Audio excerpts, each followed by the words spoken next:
Pride and Prejudice by Jane Austen. Recording by Elizabeth Klett. Chapter 1.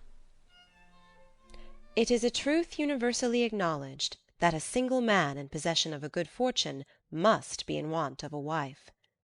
However little known the feelings or views of such a man may be on his first entering a neighbourhood, this truth is so well fixed in the minds of the surrounding families that he is considered the rightful property of some one or other of their daughters. "My dear Mr. Bennet," said his lady to him one day, "have you heard that Netherfield Park is let at last?" Mr. Bennet replied that he had not. "But it is," returned she, "for Mrs. Long has just been here, and she told me all about it." Mr. Bennet made no answer. "Do you not want to know who has taken it?" cried his wife impatiently. "You want to tell me, and I have no objection to hearing it." This was invitation enough. "Why, my dear, you must know Mrs. Long says that Netherfield is taken by a young man of large fortune from the north of England, that he came down on Monday in a chaise and four to see the place, and was so much delighted with it that he agreed with Mr. Morris immediately, that he is to take possession before Michaelmas, and some of his servants are to be in the house by the end of next week." "What is his name?" "Bingley." "Is he married or single?" "Oh, single, my dear, to be sure. A single man of large fortune, 4,000 or 5,000 a year. What a fine thing for our girls!" "How so? How can it affect them?" "My dear Mr. Bennet," replied his wife, "how can you be so tiresome? You must know that I am thinking of his marrying one of them." "Is that his design in settling here?" "Design! Nonsense! How can you talk so? But it is very likely that he may fall in love with one of them, and therefore you must visit him as soon as he comes." "I see no occasion for that. You and the girls may go, or you may send them by themselves, which perhaps will be still better, for as you are as handsome as any of them, Mr. Bingley may like you the best of the party." "My dear, you flatter me. I certainly have had my share of beauty, but I do not pretend to be anything extraordinary now. When a woman has 5 grown-up daughters, she ought to give over thinking of her own beauty." "In such cases a woman has not often much beauty to think of." "But, my dear, you must indeed go and see Mr. Bingley when he comes into the neighbourhood." "It is more than I engage for, I assure you." "But consider your daughters. Only think what an establishment it would be for one of them. Sir William and Lady Lucas are determined to go, merely on that account, for in general, you know, they visit no newcomers. Indeed you must go, for it will be impossible for us to visit him if you do not." "You are over-scrupulous, surely. I dare say Mr. Bingley will be very glad to see you, and I will send a few lines by you to assure him of my very hearty consent to his marrying whichever he chooses of the girls, though I must throw in a good word for my little Lizzy." "I desire you will do no such thing. Lizzy is not a bit better than the others, and I am sure she is not half so handsome as Jane, nor half so good-humoured as Lydia. But you are always giving her the preference." "They have none of them much to recommend them," replied he. "They are all silly and ignorant like other girls, but Lizzy has something more of quickness than her sisters." "Mr. Bennet, how can you abuse your own children in such a way? You take delight in vexing me. You have no compassion for my poor nerves." "You mistake me, my dear.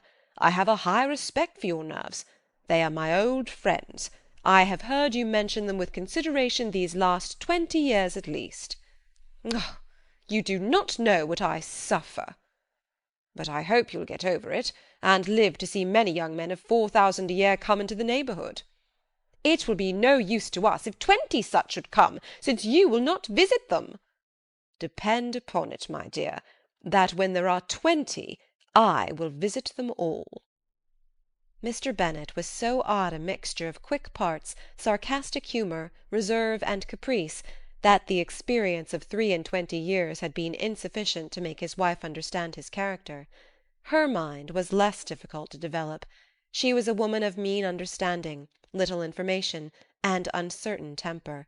When she was discontented, she fancied herself nervous. The business of her life was to get her daughters married. Its solace was visiting and news. End of chapter 1.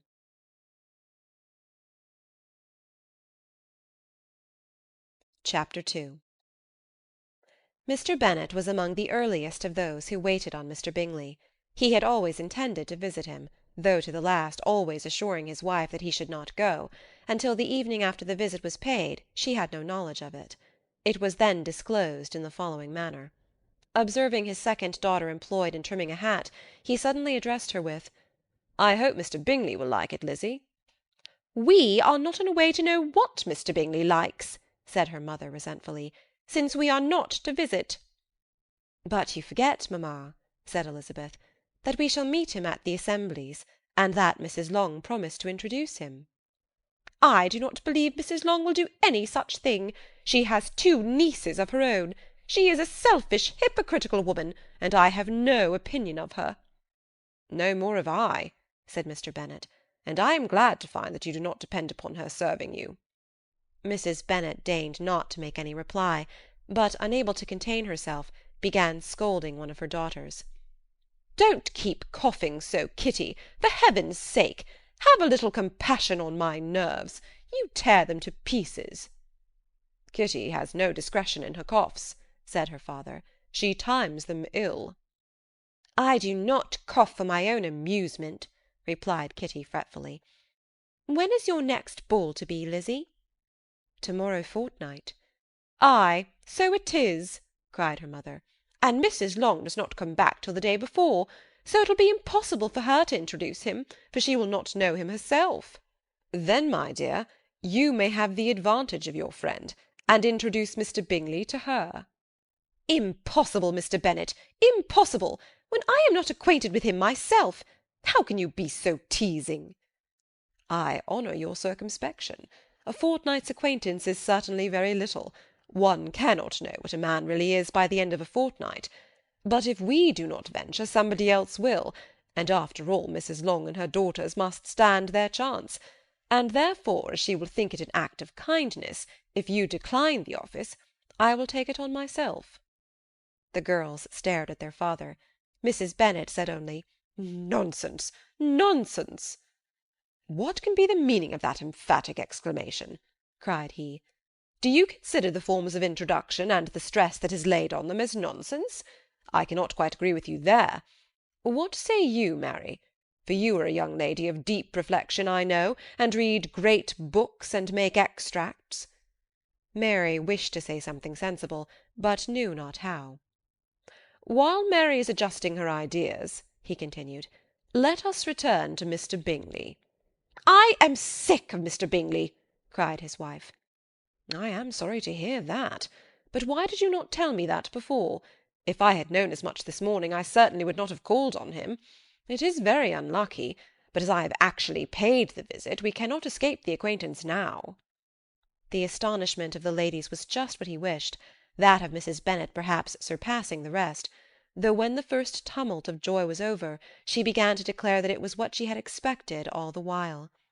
"How good it was in you, my dear Mr. Bennet! But I knew I should persuade you at last. I was sure you loved your girls too well to neglect such an acquaintance. Well, how pleased I am! And it is such a good joke, too, that you should have gone this morning, and never said a word about it till now." "Now, Kitty, you may cough as much as you choose," said Mr. Bennet, and as he spoke he left the room, fatigued with the raptures of his wife. "What an excellent father you have, girls!" said she, when the door was shut. "I do not know how you will ever make him amends for his kindness, or me either, for that matter. At our time of life it is not so pleasant, I can tell you, to be making new acquaintances every day, but for your sakes we would do anything. Lydia, my love, though you are the youngest, I dare say Mr. Bingley will dance with you at the next ball." "Oh," said Lydia stoutly, "I am not afraid, for though I am the youngest, I'm the tallest." The rest of the evening was spent in conjecturing how soon he would return Mr. Bennet's visit, and determining when they should ask him to dinner. End of chapter 2.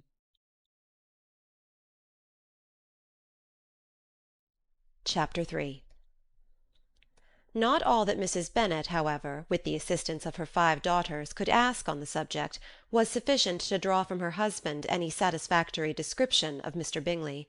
They attacked him in various ways, with barefaced questions, ingenious suppositions, and distant surmises; but he eluded the skill of them all, and they were at last obliged to accept the second-hand intelligence of their neighbour, Lady Lucas. Her report was highly favourable. Sir William had been delighted with him. He was quite young, wonderfully handsome, extremely agreeable, and, to crown the whole, he meant to be at the next assembly with a large party. Nothing could be more delightful. To be fond of dancing was a certain step towards falling in love, and very lively hopes of Mr. Bingley's heart were entertained.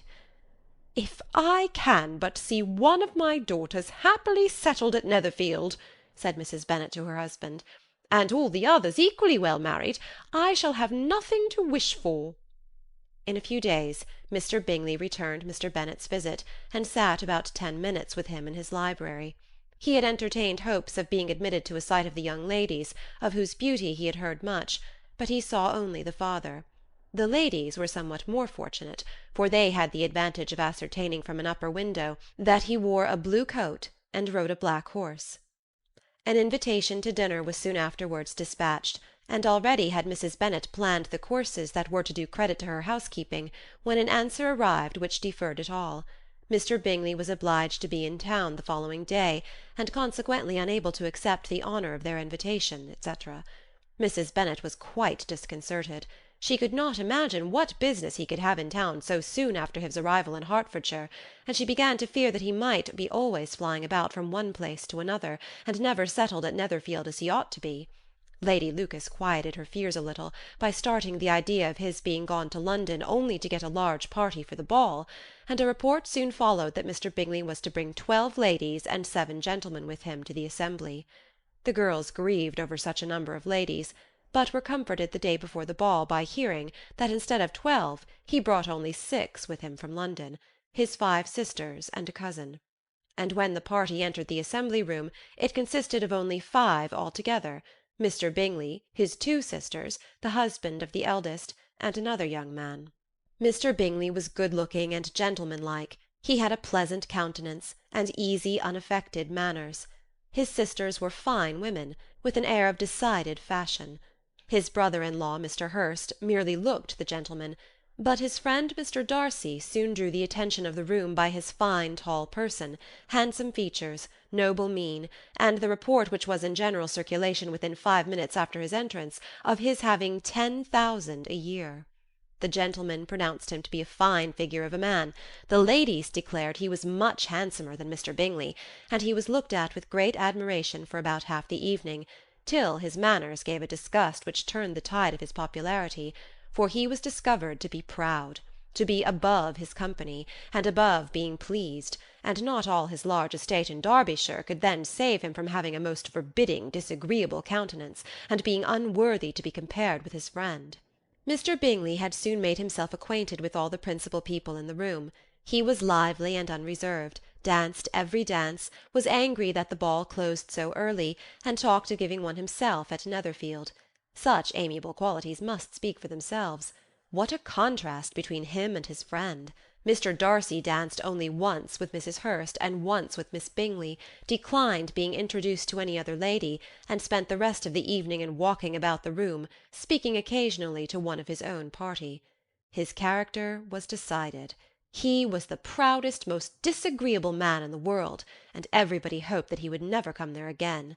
Amongst the most violent against him was Mrs. Bennet, whose dislike of his general behaviour was sharpened into particular resentment by his having slighted one of her daughters.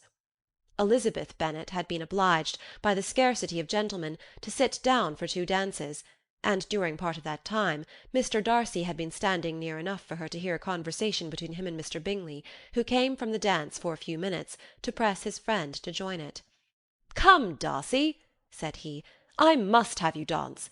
I hate to see you standing about by yourself in this stupid manner. You had much better dance." "I certainly shall not. You know how I detest it, unless I am particularly acquainted with my partner. At such an assembly as this it would be insupportable. Your sisters are engaged. and there is not another woman in the room whom it would not be a punishment to me to stand up with." "I would not be so fastidious as you are," cried Mr. Bingley, "for a kingdom.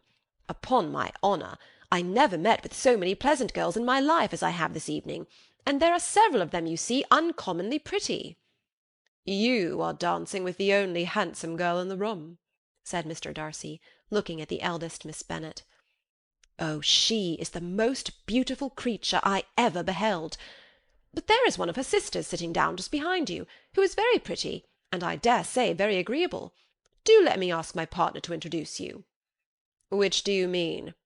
And turning round, he looked for a moment at Elizabeth, till catching her eye, he withdrew his own, and coldly said, "She is tolerable, but not handsome enough to tempt me. I am in no humour at present to give consequence to young ladies who are slighted by other men. You had better return to your partner, and enjoy her smiles, for you are wasting your time with me." Mr. Bingley followed his advice. Mr. Darcy walked off, and Elizabeth remained with no very cordial feelings towards him. She told the story, however, with great spirit among her friends, for she had a lively, playful disposition, which delighted in anything ridiculous. The evening altogether passed off pleasantly to the whole family. Mrs. Bennet had seen her eldest daughter much admired by the Netherfield party. Mr. Bingley had danced with her twice, and she had been distinguished by his sisters. Jane was as much gratified by this as her mother could be, though in a quieter way. Elizabeth felt Jane's pleasure. Mary had heard herself mentioned to Miss Bingley as the most accomplished girl in the neighbourhood, and Catherine and Lydia had been fortunate enough never to be without partners, which was all that they had yet learnt to care for at a ball. They returned, therefore, in good spirits to Longbourn, the village where they lived, and of which they were the principal inhabitants. They found Mr. Bennet still up. With a book he was regardless of time, and on the present occasion he had a good deal of curiosity as to the events of an evening which had raised such splendid expectations. He had rather hoped that his wife's views on the stranger would be disappointed, but he soon found out that he had a different story to hear. "Oh, my dear Mr. Bennet," as she entered the room, "we have had a most delightful evening, a most excellent ball. I wish you had been there. Jane was so admired, nothing could be like it. Everybody said how well she looked, and Mr. Bingley thought her quite beautiful, and danced with her twice. Only think of that, my dear, he actually danced with her twice, and she was the only creature in the room that he asked a second time. First of all he asked Miss Lucas. I was so vexed to see him stand up with her. But, however, he did not admire her at all, indeed nobody can, you know. And he seemed quite struck with Jane as she was going down the dance. So he inquired who she was, and got introduced, and asked her for the next two. Then the 2/3 he danced with Miss King, and the 2/4 with Maria Lucas, and the 2/5 with Jane again, and the 2/6 with Lizzie, and the Boulanger—" "If he had any compassion for me," cried her husband impatiently, "he would not have danced half so much. For God's sake, say no more of his partners. Oh, that he had sprained his ankle in the first dance!" "Oh, my dear, I am quite delighted with him. He is so excessively handsome, and his sisters are charming women. I never in my life saw anything more elegant than their dresses. I dare say the lace upon Mrs. Hurst's gown—" Here she was interrupted again. Mr. Bennet protested against any description of finery. She was therefore obliged to seek another branch of the subject, and related, with much bitterness of spirit and some exaggeration, the shocking rudeness of Mr. Darcy. "But I can assure you," she added, "that Lizzie does not lose much by not suiting his fancy, for he is a most disagreeable, horrid man, not at all worth pleasing. So high and so conceited that there was no enduring him. He walked here and he walked there, fancying himself so very great, not handsome enough to dance with. I wish you had been there, my dear, to have given him one of your set-downs. I quite detest the man." End of Chapter 3.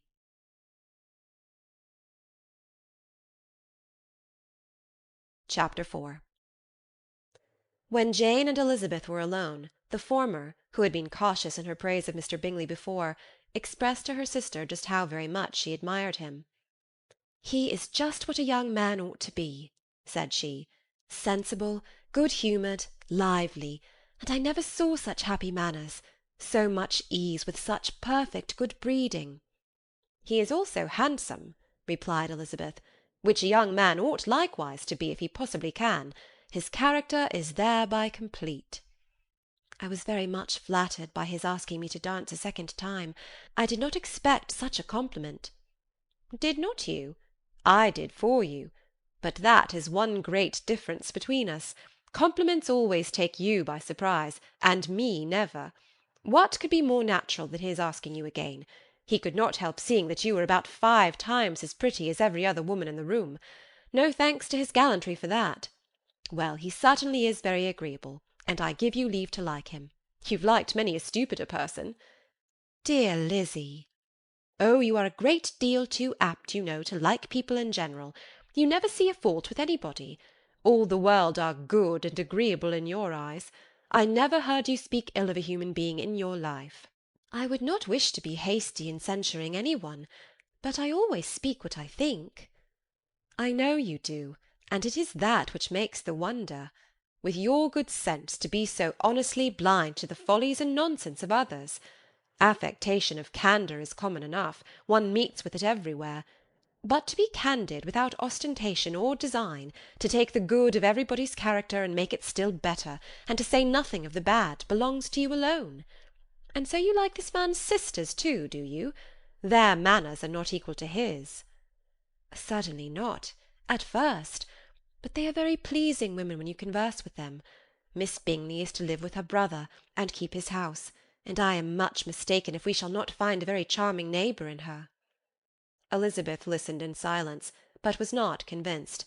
Their behaviour at the assembly had not been calculated to please in general, and with more quickness of observation, and less pliancy of temper than her sister, and with a judgment too unassailed by any attention to herself, she was very little disposed to approve them. They were in fact very fine ladies, not deficient in good humour when they were pleased, nor in the power of making themselves agreeable when they chose it, but proud and conceited. They were rather handsome, had been educated in one of the first private seminaries in town, had a fortune of 20,000 pounds, were in the habit of spending more than they ought, and of associating with people of rank, and were therefore in every respect entitled to think well of themselves, and meanly of others. They were of a respectable family in the north of England, a circumstance more deeply impressed on their memories than that their brother's fortune and their own had been acquired by trade. Mr. Bingley inherited property to the amount of nearly 100,000 pounds from his father, who had intended to purchase an estate, but did not live to do it. Mr. Bingley intended it likewise, and sometimes made choice of his county, but as he now was provided with a good house and the liberty of a manor, it was doubtful to many of those who best knew the easiness of his temper whether he might not spend the remainder of his days at Netherfield, and leave the next generation to purchase. His sisters were anxious for his having an estate of his own, but though he was now only established as a tenant, Miss Bingley was by no means unwilling to preside at his table, nor was Mrs. Hurst, who had married a man of more fashion than fortune, less disposed to consider his house as her home when it suited her. Mr. Bingley had not been of age 2 years, when he was tempted by an accidental recommendation to look at Netherfield House. He did look at it, and into it for half an hour, was pleased with the situation and the principal rooms, satisfied with what the owner said in its praise, and took it immediately. Between him and Darcy there was a very steady friendship, in spite of great opposition of character. Bingley was endeared to Darcy by the easiness, openness, and ductility of his temper, though no disposition could offer a greater contrast to his own, and though with his own he never appeared dissatisfied. On the strength of Darcy's regard, Bingley had the firmest reliance, and of his judgment the highest opinion. In understanding, Darcy was the superior. Bingley was by no means deficient, but Darcy was clever. He was at the same time haughty, reserved, and fastidious, and his manners, though well bred, were not inviting. In that respect his friend had greatly the advantage. Bingley was sure of being liked wherever he appeared. Darcy was continually giving offence. The manner in which they spoke of the Meryton assembly was sufficiently characteristic. Bingley had never met with more pleasant people or prettier girls in his life. Everybody had been most kind and attentive to him. There had been no formality, no stiffness. He had soon felt acquainted with all the room, and as to Miss Bennet, he could not conceive an angel more beautiful. Darcy, on the contrary, had seen a collection of people in whom there was little beauty and no fashion, for none of whom he had felt the smallest interest, and from none received either attention or pleasure. Miss Bennet he acknowledged to be pretty, but she smiled too much. Mrs. Hurst and her sister allowed it to be so, but still they admired her and liked her, and pronounced her to be a sweet girl, and one whom they would not object to know more of. Miss Bennet was therefore established as a sweet girl, and their brother felt authorized by such commendation to think of her as he chose. End of chapter 4.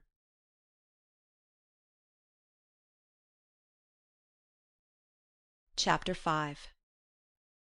Within a short walk of Longbourn lived a family with whom the Bennets were particularly intimate.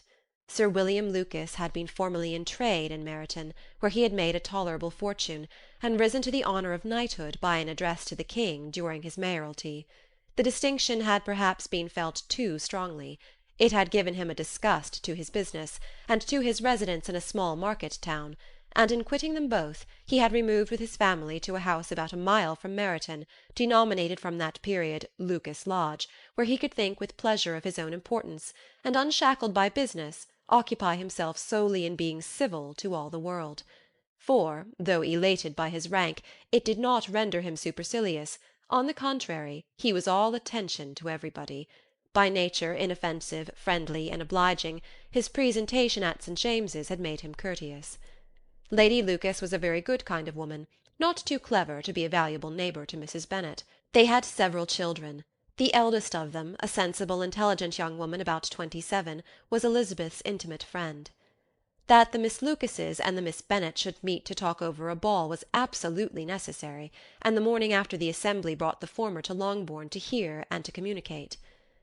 "You began the evening well, Charlotte," said Mrs. Bennet with civil self-command to Miss Lucas.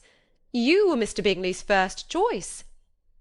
"Yes, but he seemed to like his second better." "Oh, you mean Jane, I suppose, because he danced with her twice.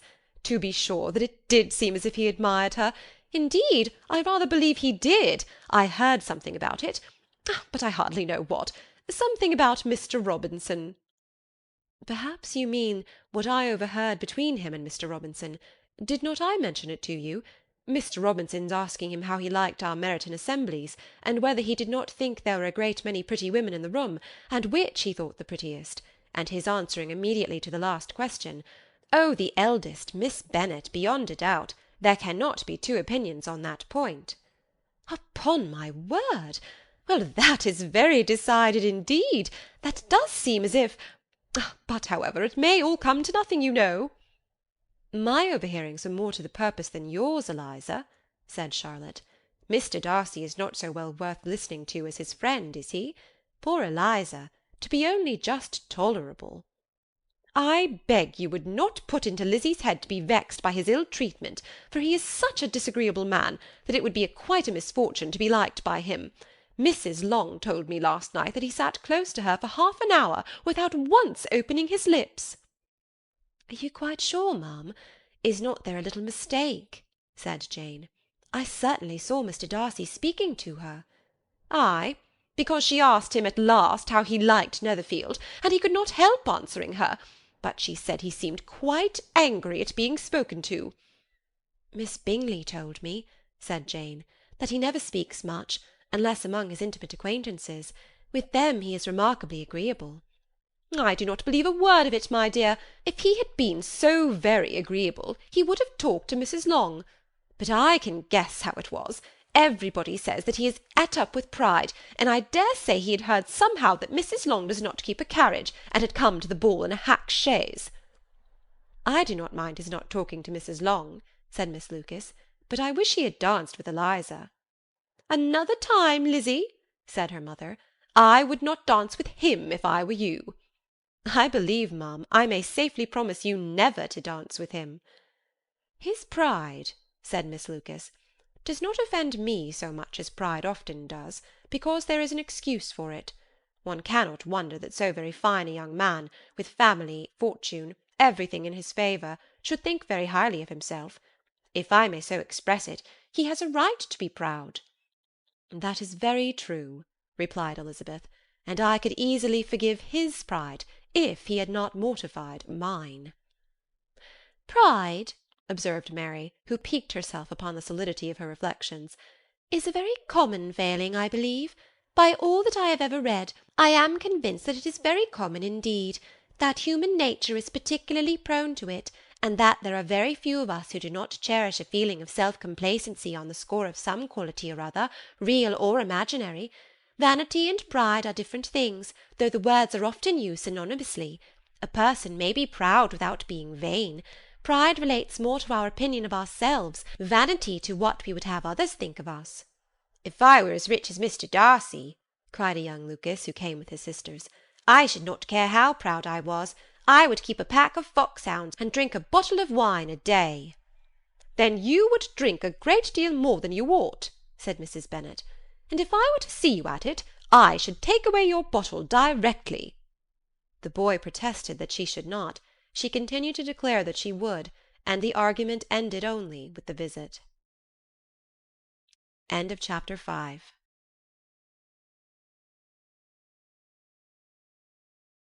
Chapter 6. The ladies of Longbourn soon waited on those of Netherfield. The visit was soon returned in due form. Miss Bennet's pleasing manners grew on the good will of Mrs. Hurst and Miss Bingley, and though the mother was found to be intolerable, and the younger sisters not worth speaking to, a wish of being better acquainted with them was expressed towards the two eldest. By Jane this attention was received with the greatest pleasure, but Elizabeth still saw superciliousness in their treatment of everybody, hardly excepting even her sister, and could not like them; though their kindness to Jane, such as it was, had a value as arising in all probability from the influence of their brother's admiration.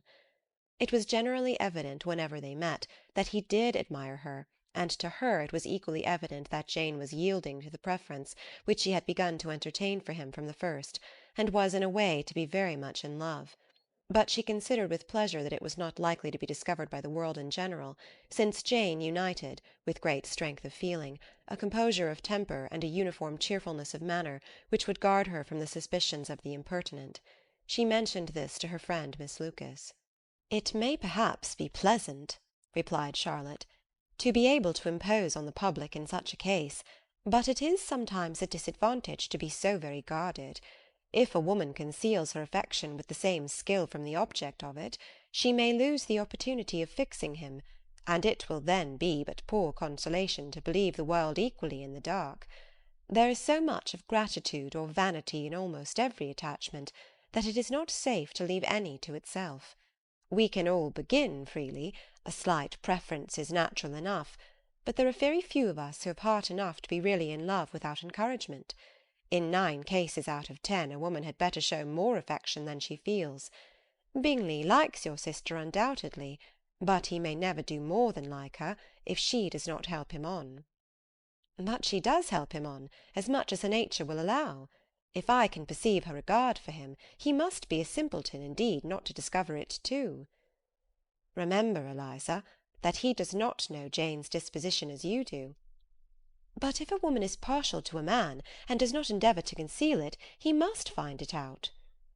"Perhaps he must, if he sees enough of her. But though Bingley and Jane meet tolerably often, it is never for many hours together, and as they always see each other in large mixed parties, it is impossible that every moment should be employed in conversing together. Jane should therefore make the most of every half-hour in which she can command his attention. When she is secure of him, there will be more leisure for falling in love as much as she chooses." "Your plan is a good one," said Elizabeth, "where nothing is in question but the desire of being well married, and if I were determined to get a rich husband, or any husband, I dare say I should adopt it. But these are not Jane's feelings. She is not acting by design. As yet she cannot even be certain of the degree of her own regard, nor of its reasonableness. She has known him only a fortnight. She danced 4 dances with him at Meryton. She saw him one morning at his own house, and has since dined with him in company 4 times. This is not quite enough to make her understand his character, not as you represent it. Had she merely dined with him, she might only have discovered whether he had a good appetite. But you must remember that 4 evenings have also been spent together, and 4 evenings may do a great deal." "Yes, these 4 evenings have enabled them to ascertain that they both like 21 better than commerce, but with respect to any other leading characteristic I do not imagine that much has been unfolded." "Well," said Charlotte, "I wish Jane success with all my heart, and if she were married to him to-morrow, I should think she had as good a chance of happiness as if she were to be studying his character for a 12-month. Happiness in marriage is entirely a matter of chance. If the dispositions of the parties are ever so well known to each other, or ever so similar beforehand, it does not advance their felicity in the least. They always continue to grow sufficiently unlike afterwards to have their share of vexation, and it is better to know as little as possible of the defects of the person with whom you are to pass your life." "You make me laugh, Charlotte, but it is not sound. You know it is not sound, and that you would never act in this way yourself." Occupied in observing Mr. Bingley's attentions to her sister, Elizabeth was far from suspecting that she was herself becoming an object of some interest in the eyes of his friend. Mr. Darcy had at first scarcely allowed her to be pretty. He had looked at her without admiration at the ball, and when they next met, he looked at her only to criticise. But no sooner had he made it clear to himself and his friends that she hardly had a good feature in her face, than he began to find it was rendered uncommonly intelligent by the beautiful expression of her dark eyes. To this discovery succeeded some others equally mortifying. Though he had detected with a critical eye more than one failure of perfect symmetry in her form, he was forced to acknowledge her figure to be light and pleasing, and in spite of his asserting that her manners were not those of the fashionable world, he was caught by their easy playfulness. Of this she was perfectly unaware. To her he was only the man who made himself agreeable nowhere, and who had not thought her handsome enough to dance with. He began to wish to know more of her, and as a step towards conversing with her himself, attended to her conversation with others. His doing so drew her notice. It was at Sir William Lucas's, where a large party were assembled. "What does Mr. Darcy mean," said she to Charlotte, "by listening to my conversation with Colonel Forster?" "That is a question which only Mr. Darcy can answer." "But if he does it any more, I shall certainly let him know that I see what he is about. He has a very satirical eye, and if I do not begin by being impertinent myself, I shall soon grow afraid of him." On his approaching them soon afterwards, though without seeming to have any intention of speaking, Miss Lucas defied her friend to mention such a subject to him, which immediately provoking Elizabeth to do it, she turned to him and said, "Did you not think, Mr. Darcy, that I expressed myself uncommonly well just now, when I was teasing Colonel Forster to give us all a ball at Meryton?" "With great energy. But it is always a subject which makes a lady energetic." "You are severe on us." "It will be her turn soon to be teased," said Miss Lucas. "I am going to open the instrument, Eliza, and you know what follows." "You are a very strange creature by way of a friend, always wanting me to play and sing before anybody and everybody. If my vanity had taken a musical turn, you would have been invaluable. But as it is, I would really rather not sit down before those who must be in the habit of hearing the very best performers." On Miss Lucas's persevering, however, she added, "Very well, if it must be so, it must." And gravely glancing at Mr. Darcy, "There is a fine old saying, which everybody here is of course familiar with, 'Keep your breath to cool your porridge,' and I shall keep mine to swell my song." Her performance was pleasing, though by no means capital. After a song or two, and before she could reply to the entreaties of several that she would sing again, she was eagerly succeeded at the instrument by her sister Mary, who having, in consequence of being the only plain one in the family, worked hard for knowledge and accomplishments, was always impatient for display. Mary had neither genius nor taste, and though vanity had given her application, it had given her likewise a pedantic air and conceited manner, which would have injured a higher degree of excellence than she had reached. Elizabeth, easy and unaffected, had been listened to with much more pleasure, though not playing half so well; and Mary, at the end of a long concerto, was glad to purchase praise and gratitude by Scotch and Irish airs, at the request of her younger sisters, who, with some of the Lucases and 2 or 3 officers, joined eagerly in dancing at one end of the room. Mr. Darcy stood near them in silent indignation at such a mode of passing the evening, to the exclusion of all conversation, and was too much engrossed by his thoughts to perceive that Sir William Lucas was his neighbour, till Sir William thus began. "What a charming amusement for young people this is, Mr. Darcy! There is nothing like dancing, after all. I consider it as one of the first refinements of polished society." "Certainly, sir. and it has the advantage also of being in vogue among the less polished societies of the world. Every savage can dance." Sir William only smiled. "Your friend performs delightfully," he continued after a pause, on seeing Bingley join the group, "and I doubt not that you are an adept in the science yourself, Mr. Darcy." "You saw me dance at Meryton, I believe, sir?" "Yes, indeed, and received no inconsiderable pleasure from the sight. Do you often dance at St. James's?" "Never, sir." "Do you not think it would be a proper compliment to the place?"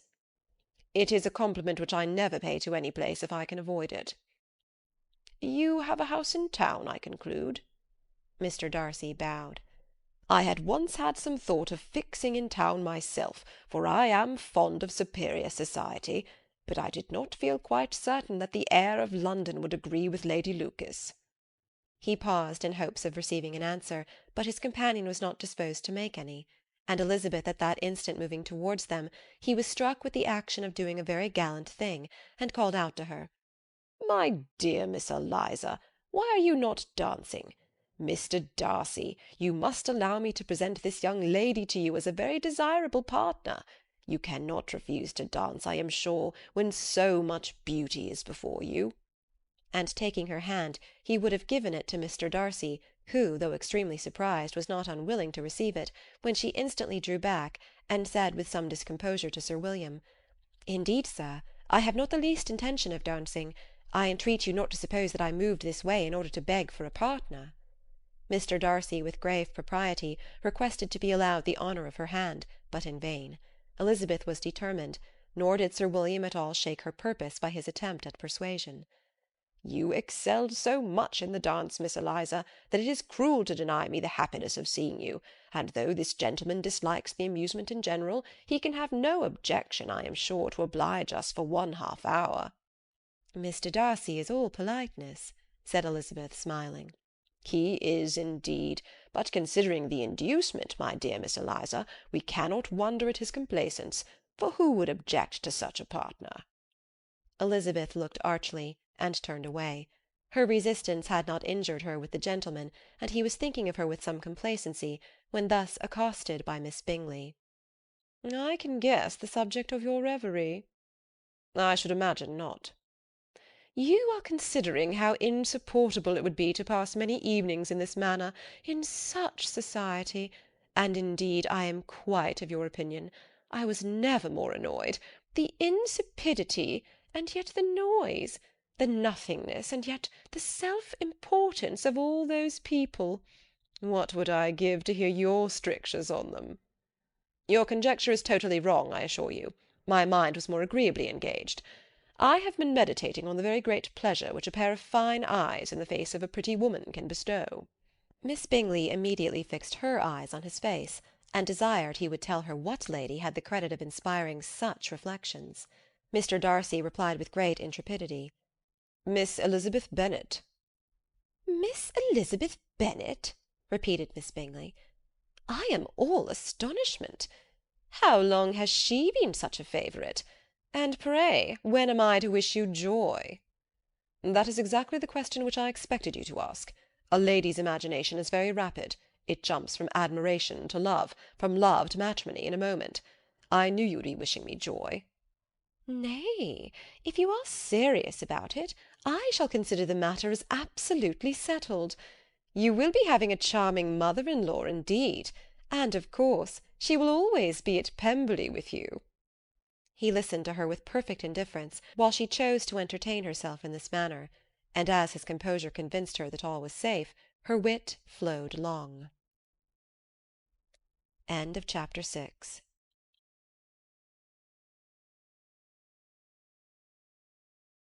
Chapter 7.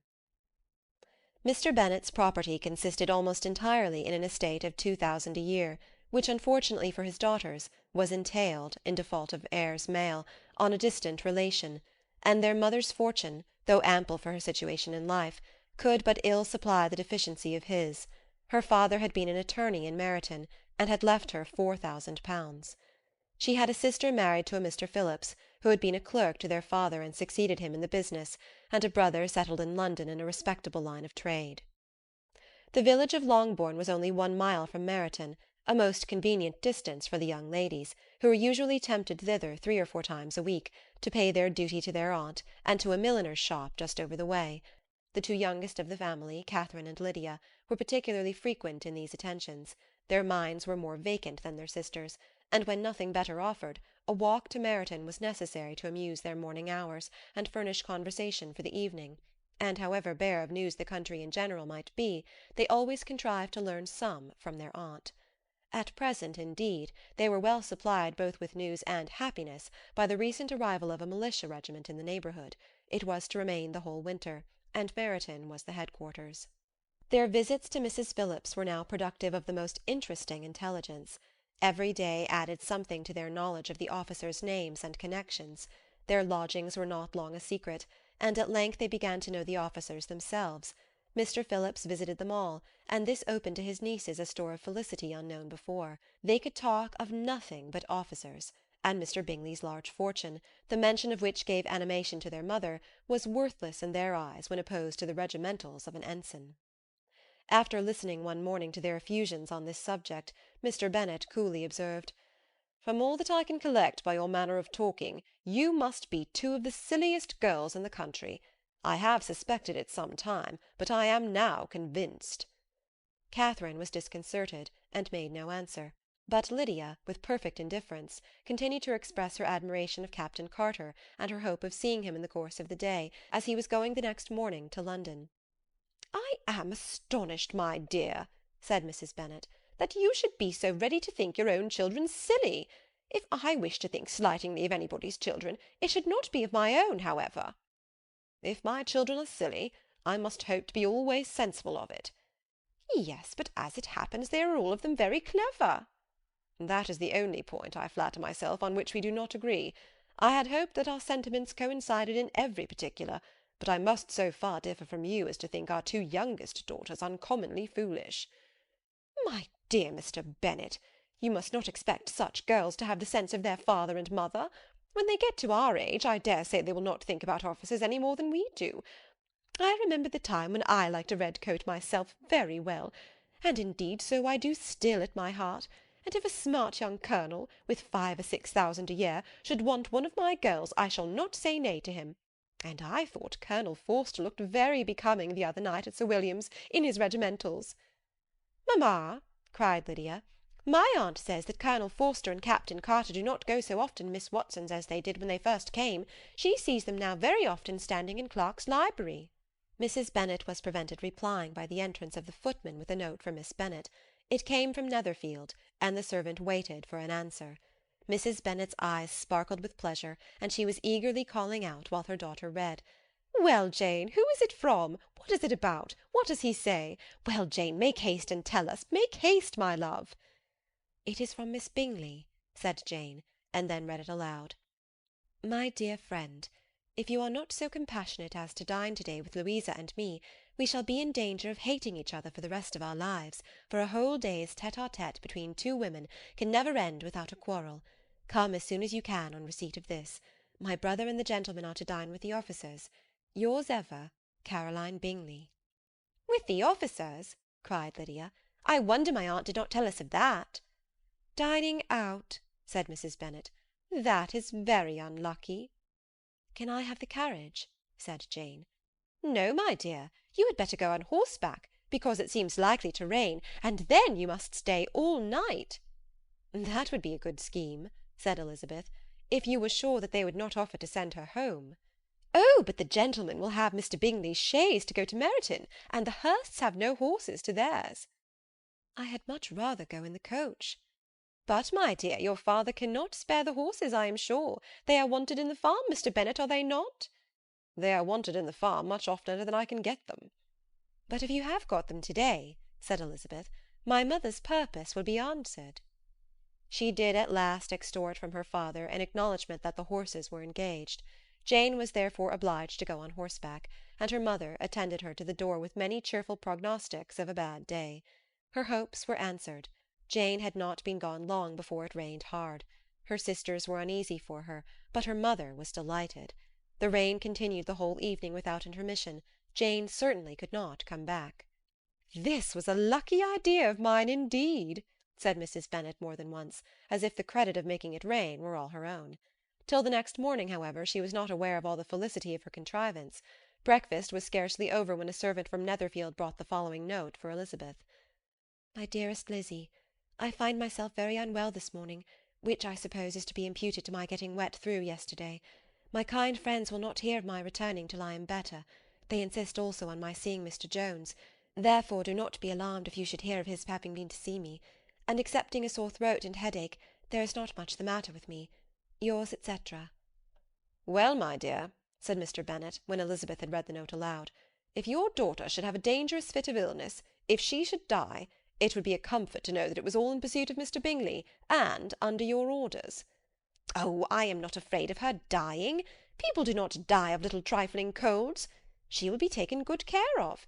As long as she stays there, it is all very well. I would go and see her if I could have the carriage. Elizabeth, feeling really anxious, was determined to go to her, though the carriage was not to be had. And as she was no horsewoman, walking was her only alternative. She declared her resolution. How can you be so silly, cried her mother, as to think of such a thing in all this dirt? You will not be fit to be seen when you get there. I shall be very fit to see Jane, which is all I want. Is this a hint to me, Lizzie, said her father, to send for the horses? No, indeed, I do not wish to avoid the walk. The distance is nothing when one has a motive, only 3 miles. I shall be back by dinner. I admire the activity of your benevolence, observed Mary, but every impulse of feeling should be guided by reason, and in my opinion exertion should always be in proportion to what is required.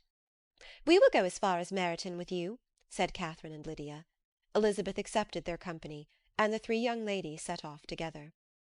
If we make haste, said Lydia as they walked along, perhaps we may see something of Captain Carter before he goes. In Meryton they parted. The 2 youngest repaired to the lodgings of one of the officers' wives, and Elizabeth continued her walk alone, crossing field after field at a quick pace, jumping over stiles and springing over puddles with impatient activity, and finding herself at last within view of the house, with weary ankles, dirty stockings, and a face glowing with the warmth of exercise. She was shown into the breakfast parlour, where all but Jane were assembled, and where her appearance created a great deal of surprise. That she should have walked 3 miles so early in the day, in such dirty weather, and by herself, was almost incredible to Mrs. Hurst and Miss Bingley, and Elizabeth was convinced that they held her in contempt for it. She was received, however, very politely by them, and in their brother's manners there was something better than politeness, there was good humour and kindness. Mr. Darcy said very little, and Mr. Hurst nothing at all. The former was divided between admiration of the brilliancy which exercise had given to her complexion, and doubt as to the occasion's justifying her coming so far alone. The latter was thinking only of his breakfast. Her inquiries after her sister were not very favourably answered. Miss Bennet had slept ill, and though up, was very feverish, and not well enough to leave her room. Elizabeth was glad to be taken to her immediately, and Jane, who had only been withheld by the fear of giving alarm or inconvenience from expressing in her note how much she longed for such a visit, was delighted at her entrance. She was not equal, however, to much conversation, and when Miss Bingley left them together, could attempt little besides expressions of gratitude for the extraordinary kindness she was treated with. Elizabeth silently attended her. When breakfast was over they were joined by the sisters, and Elizabeth began to like them herself when she saw how much affection and solicitude they showed for Jane. The apothecary came, and having examined his patient, said, as might be supposed, that she had caught a violent cold, and that they must endeavour to get the better of it, advised her to return to bed, and promised her some draughts. The advice was followed readily, for the feverish symptoms increased, and her head ached acutely. Elizabeth did not quit her room for a moment, nor were the other ladies often absent. The gentlemen being out, they had, in fact, nothing to do elsewhere. When the clock struck 3, Elizabeth felt that she must go, and very unwillingly said so. Miss Bingley offered her the carriage, and she only wanted a little pressing to accept it, when Jane testified such concern in parting with her, that Miss Bingley was obliged to convert the offer of the chaise to an invitation to remain at Netherfield for the present. Elizabeth most thankfully consented, and a servant was dispatched to Longbourn to acquaint the family with her stay, and bring back a supply of clothes. End of chapter 7. Chapter 8. At 5 o'clock the 2 ladies retired to dress, and at 6:30 Elizabeth was summoned to dinner. To the civil inquiries which then poured in, and amongst which she had the pleasure of distinguishing the much superior solicitude of Mr. Bingley's, she could not make a very favourable answer. Jane was by no means better. The sisters, on hearing this, repeated 3 or 4 times how much they were grieved, how shocking it was to have a bad cold, and how excessively they disliked being ill themselves, and then thought no more of the matter, and their indifference towards Jane, when not immediately before them, restored Elizabeth to the enjoyment of all her former dislike. Their brother, indeed, was the only one of the party whom she could regard with any complacency. His anxiety for Jane was evident, and his attentions to herself most pleasing, and they prevented her feeling herself so much an intruder as she believed she was considered by the others. She had very little notice from any but him. Miss Bingley was engrossed by Mr. Darcy, her sister scarcely less so, and as for Mr. Hurst, by whom Elizabeth sat, he was an indolent man, who lived only to eat, drink, and play at cards, who, when he found her to prefer a plain dish to a ragout, had nothing to say to her. When dinner was over, she returned directly to Jane, and Miss Bingley began abusing her as soon as she was out of the room. Her manners were pronounced to be very bad indeed, a mixture of pride and impertinence. She had no conversation, no style, no beauty. Mrs. Hurst thought the same, and added, "She has nothing, in short, to recommend her, but being an excellent walker. I shall never forget her appearance this morning. She really looked almost wild." "She did indeed, Louisa. I could hardly keep my countenance. Very nonsensical to come at all. Why must she be scampering about the country, because her sister had a cold? Her hair so untidy, so blowsy. Oh, yes, and her petticoat. I hope you saw her petticoat. 6 inches deep in mud, I am absolutely certain, and the gown which had been let down to hide it not doing its office." "Your picture may be very exact, Louisa," said Bingley, "but all this was lost upon me. I thought Miss Elizabeth Bennet looked remarkably well when she came into the room this morning. Her dirty petticoat quite escaped my notice." "You observed it, Mr. Darcy, I am sure," said Miss Bingley, "and I am inclined to think that you would not wish to see your sister make such an exhibition." "Certainly not." "To walk 3 miles, or 4 miles, or 5 miles, whatever it is, above her ankles in dirt, and alone, quite alone! What could she mean by it? It seems to me to show an abominable sort of conceited independence, a most country town indifference to decorum." "It shows an affection for her sister that is very pleasing," said Bingley. "I am afraid, Mr. Darcy," observed Miss Bingley in a half-whisper, "that this adventure has rather affected your admiration of her fine eyes." "Not at all," he replied. "They were brightened by the exercise." A short pause followed this speech, and Mrs. Hurst began again. "I have an excessive regard for Miss Jane Bennet. She is really a very sweet girl, and I wish with all my heart she were well settled. But with such a father and mother, and such low connections, I am afraid there is no chance of it." "I think I have heard you say that their uncle is an attorney on Meryton." "Yes, and they have another, who lives somewhere near Cheapside." "That is capital," added her sister, and they both laughed heartily. "If they had uncles enough to fill all Cheapside," cried Bingley, "it would not make them one jot less agreeable." "But it must very materially lessen their chances of marrying men of any consideration in the world," replied Darcy. To this speech Bingley made no answer, but his sisters gave it their hearty assent, and indulged their mirth for some time at the expense of their dear friend's vulgar relations. With a renewal of tenderness, however, they returned to her room on leaving the dining-parlour, and sat with her till summoned to coffee. She was still very poorly, and Elizabeth would not quit her at all, till late in the evening, when she had the comfort of seeing her asleep, and when it seemed to her rather right than pleasant that she should go downstairs herself. On entering the drawing-room she found the whole party at loo, and was immediately invited to join them, but suspecting them to be playing high, she declined it, and making her sister the excuse, said she would amuse herself, for the short time she could stay below, with a book. Mr. Hurst looked at her with astonishment. "Do you prefer reading to cards?" said he. "That is rather singular." "Miss Eliza Bennet," said Miss Bingley, "despises cards. She is a great reader, and has no pleasure in anything else." "I deserve neither such praise nor such censure," cried Elizabeth. "I am not a great reader, and I have pleasure in many things." "In nursing your sister I am sure you have pleasure," said Bingley, "and I hope it will soon be increased by seeing her quite well." Elizabeth thanked him from her heart, and then walked towards the table where a few books were lying. He immediately offered to fetch her others, all that his library afforded. "And I wish my collection were larger for your benefit and my own credit. But I am an idle fellow, and though I have not many, I have more than I ever looked into." Elizabeth assured him that she could suit herself perfectly with those in the room. "I am astonished," said Miss Bingley, "that my father should have left so small a collection of books. What a delightful library you have at Pemberley, Mr. Darcy!" "It ought to be good," he replied. "It has been the work of many generations." "And then you have added so much to it yourself. You are always buying books." "I cannot comprehend the neglect of a family library in such days as these." "Neglect! I am sure you neglect nothing that can add to the beauties of that noble place. Charles, when you build your house, I wish it may be half as delightful as Pemberley." "I wish it may." "But I would really advise you to make your purchase in that neighbourhood, and take Pemberley for a kind of model. There is not a finer county in England than Derbyshire." "With all my heart. I will buy Pemberley itself, if Darcy will sell it."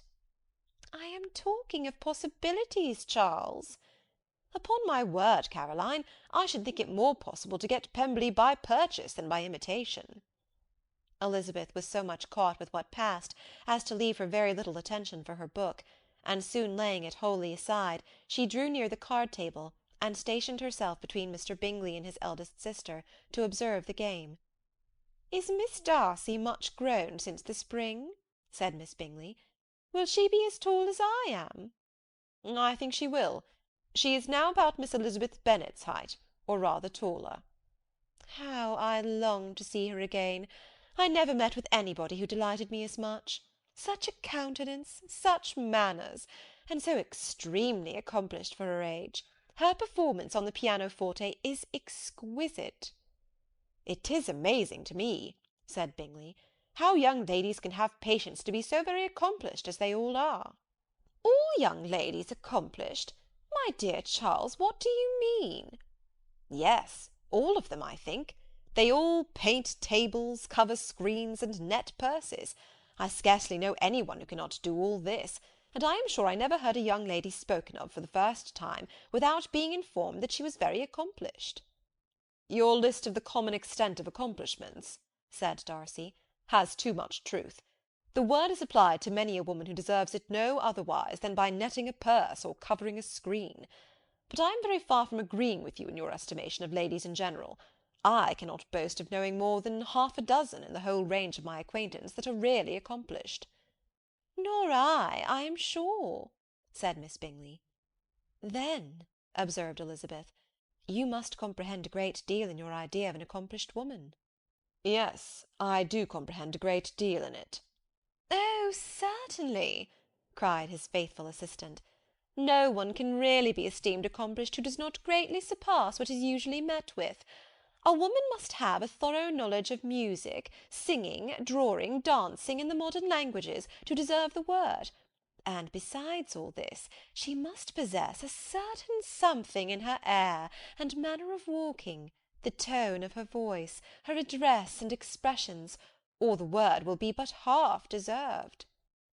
"All this she must possess," added Darcy, "and to all this she must yet add something more substantial, in the improvement of her mind by extensive reading."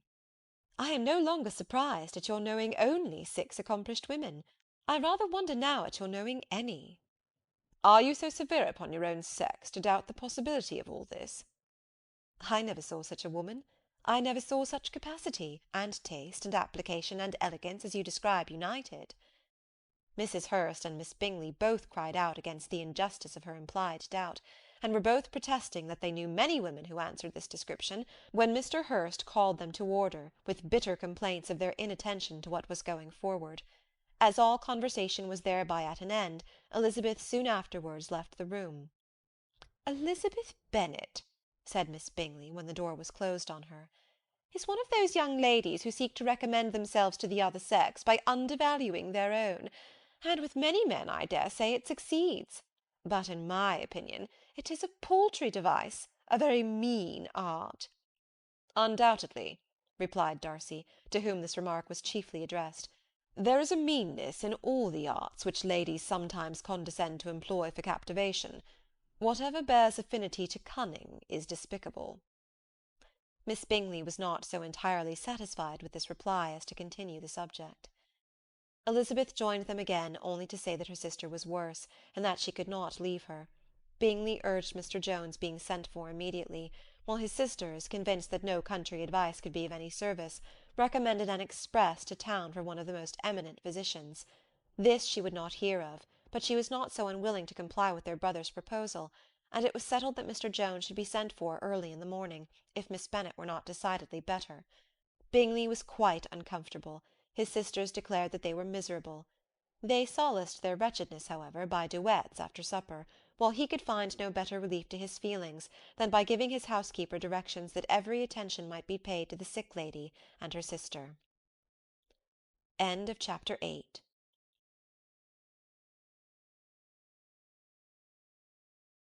Chapter 9. Elizabeth passed the chief of the night in her sister's room, and in the morning had the pleasure of being able to send a tolerable answer to the inquiries which she very early received from Mr. Bingley by a housemaid, and some time afterwards from the two elegant ladies who waited on his sisters. In spite of this amendment, however, she requested to have a note sent to Longbourn, desiring her mother to visit Jane, and form her own judgment of her situation. The note was immediately dispatched, and its contents as quickly complied with. Mrs. Bennet, accompanied by her two youngest girls, reached Netherfield soon after the family breakfast. Had she found Jane in any apparent danger, Mrs. Bennet would have been very miserable, but being satisfied on seeing her that her illness was not alarming, she had no wish of her recovering immediately, as her restoration to health would probably remove her from Netherfield. She would not listen, therefore, to her daughter's proposal of being carried home. Neither did the apothecary, who arrived about the same time, think it at all advisable.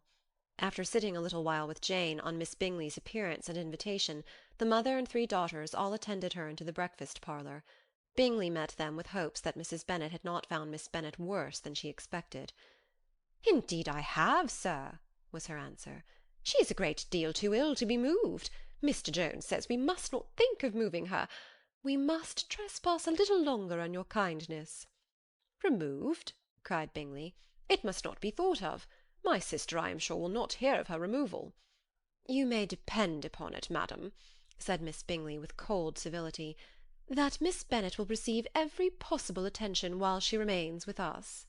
Mrs. Bennet was profuse in her acknowledgments. "I am sure," she added, "if it were not for such good friends, I do not know what would become of her, for she is very ill indeed, and suffers a vast deal, though with the greatest patience in the world, which is always the way with her, for she has, without exception, the sweetest temper I have ever met with. I often tell my other girls that they are nothing to her. You have a sweet room here, Mr. Bingley, and a charming prospect over the gravel walk. I do not know a place in the country that is equal to Netherfield. You will not think of quitting it in a hurry, I hope, though you have but a short lease." "Whatever I do is done in a hurry," replied he, "and therefore if I should resolve to quit Netherfield, I should probably be off in 5 minutes. At present, however, I consider myself as quite fixed here." "That is exactly what I should have supposed of you," said Elizabeth. "You begin to comprehend me, do you?" cried he, turning towards her. "Oh yes, I understand you perfectly." "I wish I might take this for a compliment, but to be so easily seen through, I am afraid, is pitiful." "That is as it happens. It does not follow that a deep, intricate character is more or less estimable than such a one as yours." "Lizzy," cried her mother, "remember where you are, and do not run on in the wild manner that you are suffered to do at home." "I did not know before," continued Bingley immediately, "that you were a studier of character. It must be an amusing study." Yes, but intricate characters are the most amusing. They have at least that advantage. The country, said Darcy, can in general supply but a few subjects for such a study. In a country neighbourhood you move in a very confined and unvarying society. But people themselves alter so much that there is something new to be observed in them for ever. Yes, indeed, cried Mrs. Bennet, offended by his manner of mentioning a country neighbourhood. I assure you there is quite as much of that going on in the country as in town. Everybody was surprised, and Darcy, after looking at her for a moment, turned silently away. Mrs. Bennet, who fancied she had gained a complete victory over him, continued her triumph.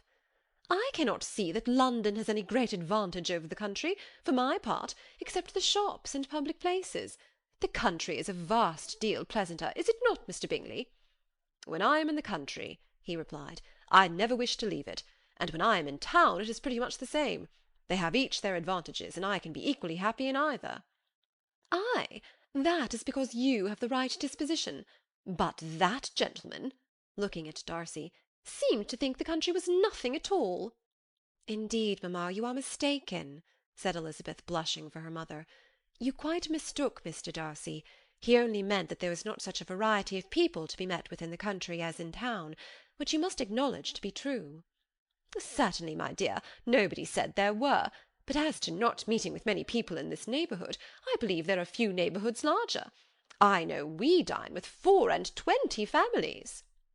Nothing but concern for Elizabeth could enable Bingley to keep his countenance. His sister was less delicate, and directed her eyes towards Mr. Darcy with a very expressive smile. Elizabeth, for the sake of saying something that might turn her mother's thoughts, now asked her if Charlotte Lucas had been at Longbourn since her coming away. Yes, she called yesterday with her father. What an agreeable man Sir William is, Mr. Bingley, is he not? So much the man of fashion, so genteel and easy. He had always something to say to everybody. That is my idea of good breeding. And those persons who fancy themselves very important and never open their mouths quite mistake the matter. Did Charlotte dine with you? No, she would go home. I fancy she was wanted about the mince pies. For my part, Mr. Bingley, I always keep servants that can do their own work. My daughters are brought up very differently. But everybody is to judge for themselves, and the Lucases are a very good sort of girls, I assure you. It is a pity they are not handsome. Not that I think Charlotte so very plain, but then she is our particular friend. She seems a very pleasant young woman. Oh, dear, yes, but you must own she is very plain. Lady Lucas herself has often said so, and envied me Jane's beauty. I do not like to boast of my own child, but to be sure, Jane, one does not see often anybody better looking. It is what everybody says. I do not trust my own partiality. When she was only 15, there was a man at my brother Gardiner's in town so much in love with her that my sister-in-law was sure he would make her an offer before we came away. But, however, he did not. Perhaps he thought her too young. However, he wrote some verses on her, and very pretty they were. And so ended his affection, said Elizabeth impatiently. There has been many a one, I fancy, overcome in the same way. I wonder who first discovered the efficacy of poetry in driving away love. I have been used to consider poetry as the food of love, said Darcy. Of a fine, stout, healthy love it may. Everything nourishes what is strong already. But if it be only a slight, thin sort of inclination, I am convinced that one good sonnet will starve it entirely away. Darcy only smiled, and the general pause which ensued made Elizabeth tremble lest her mother should be exposing herself again. She longed to speak, but could think of nothing to say, and after a short silence Mrs. Bennet began repeating her thanks to Mr. Bingley for his kindness to Jane, with an apology for troubling him also with Lizzie. Mr. Bingley was unaffectedly civil in his answer, and forced his younger sister to be civil also, and say what the occasion required. She performed her part indeed without much graciousness, but Mrs. Bennet was satisfied, and soon afterwards ordered her carriage. Upon this signal, the youngest of her daughters put herself forward. The two girls had been whispering to each other during the whole visit, and the result of it was, that the youngest should tax Mr. Bingley with having promised on his first coming into the county to give a ball at Netherfield. Lydia was a stout, well-grown girl of 15, with a fine complexion and good-humoured countenance, a favourite with her mother, whose affection had brought her into public at an early age. She had high animal spirits, and a sort of natural self-consequence, which the attention of the officers, to whom her uncle's good dinners and her own easy manners recommended her, had increased into assurance. She was very equal, therefore, to address Mr. Bingley on the subject of the ball, and abruptly reminded him of his promise, adding that it would be the most shameful thing in the world if he did not keep it. His answer to this sudden attack was delightful to their mother's ear. "I am perfectly ready, I assure you, to keep my engagement, and when your sister is recovered, you shall, if you please, name the very day of the ball. But you would not wish to be dancing when she is ill." Lydia declared herself satisfied. "Oh, yes, it would be much better to wait till Jane was well, and by that time most likely Captain Carter would be at Meryton again. And when you have given your ball," she added, "I shall insist on their giving one also.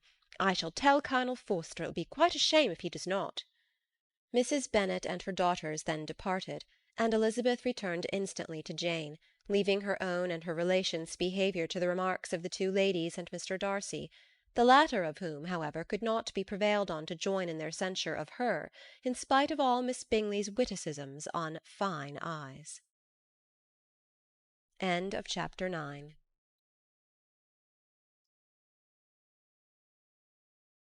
Chapter 10. The day passed much as the day before had done. Mrs. Hurst and Miss Bingley had spent some hours of the morning with the invalid, who continued, though slowly, to mend, and in the evening Elizabeth joined their party in the drawing-room. The loo table, however, did not appear. Mr. Darcy was writing, and Miss Bingley, seated near him, was watching the progress of his letter and repeatedly calling off his attention by messages to his sister. Mr. Hurst and Mr. Bingley were at piquet, and Mrs. Hurst was observing their game. Elizabeth took up some needlework, and was sufficiently amused in attending to what passed between Darcy and his companion. The perpetual commendations of the lady, either on his handwriting, or on the evenness of the lines, or on the length of his letter, with the perfect unconcern with which her praises were received, formed a curious dialogue, and was exactly in union with her opinion of each. "How delighted Miss Darcy will be to receive such a letter!" He made no answer. "You write uncommonly fast." "You are mistaken. I write rather slowly." "How many letters you must have occasion to write in the course of a year! Letters of business, too! How odious I should think them!" "It is fortunate, then, that they fall to my lot instead of yours." "Pray tell your sister that I long to see her." "I have already told her so once by your desire." "I am afraid you do not like your pen. Let me mend it for you. I mend pens remarkably well." "Thank you, but I always mend my own." "How can you contrive to write so even?" He was silent. "Tell your sister I am delighted to hear of her improvement on the harp, and pray let her know that I am quite in raptures with her beautiful little design for a table, and I think it infinitely superior to Miss Grantley's." "Will you give me leave to defer your raptures till I write again? At present I have not room to do them justice." "Oh, it is of no consequence. I shall see her in January. But do you always write such charming long letters to her, Mr. Darcy?" "They are generally long, but whether always charming it is not for me to determine." "It is a rule with me that a person who can write a long letter with ease cannot write ill." "That will not do for a compliment to Darcy, Caroline," cried her brother, "because he does not write with ease. He studies too much for words of 4 syllables. Do not you, Darcy?" "My style of writing is very different from yours." "Oh!" cried Miss Bingley. "Charles writes in the most careless way imaginable. He leaves out half his words and blots the rest." "My ideas flow so rapidly that I have not time to express them, by which means my letters sometimes convey no ideas at all to my correspondents." "Your humility, Mr. Bingley," said Elizabeth, "must disarm reproof." "Nothing is more deceitful," said Darcy, "than the appearance of humility. It is often only carelessness of opinion, and sometimes an indirect boast." "And which of the two do you call my little recent piece of modesty?" "The indirect boast, for you really are proud of your defects in writing, because you consider them as proceeding from a rapidity of thought and carelessness of execution, which, if not estimable, you think at least highly interesting. The power of doing anything with quickness is always prized much by the possessor, and often without any attention to the imperfection of the performance. When you told Mrs. Bennet this morning that if you ever resolved upon quitting Netherfield you should be gone in 5 minutes, you meant it to be a sort of panegyric, of compliment to yourself. And yet what is there so very laudable in precipitance which must leave very necessary business undone, and can be of no real advantage to yourself or anybody else? Nay, cried Bingley, this is too much, to remember at night all the foolish things that were said in the morning. And yet, upon my honour, I believe what I said of myself to be true, and I believe it at this moment. At least, therefore, I did not assume the character of needless precipitance merely to show off before the ladies. I dare say you believed it, but I am by no means convinced that you would be gone with such celerity. Your conduct would be quite as dependent on chance as that of any man I know, and if, as you were mounting your horse, a friend were to say, Bingley, you had better stay till next week, you would probably do it, you would probably not go, and at another word might stay a month.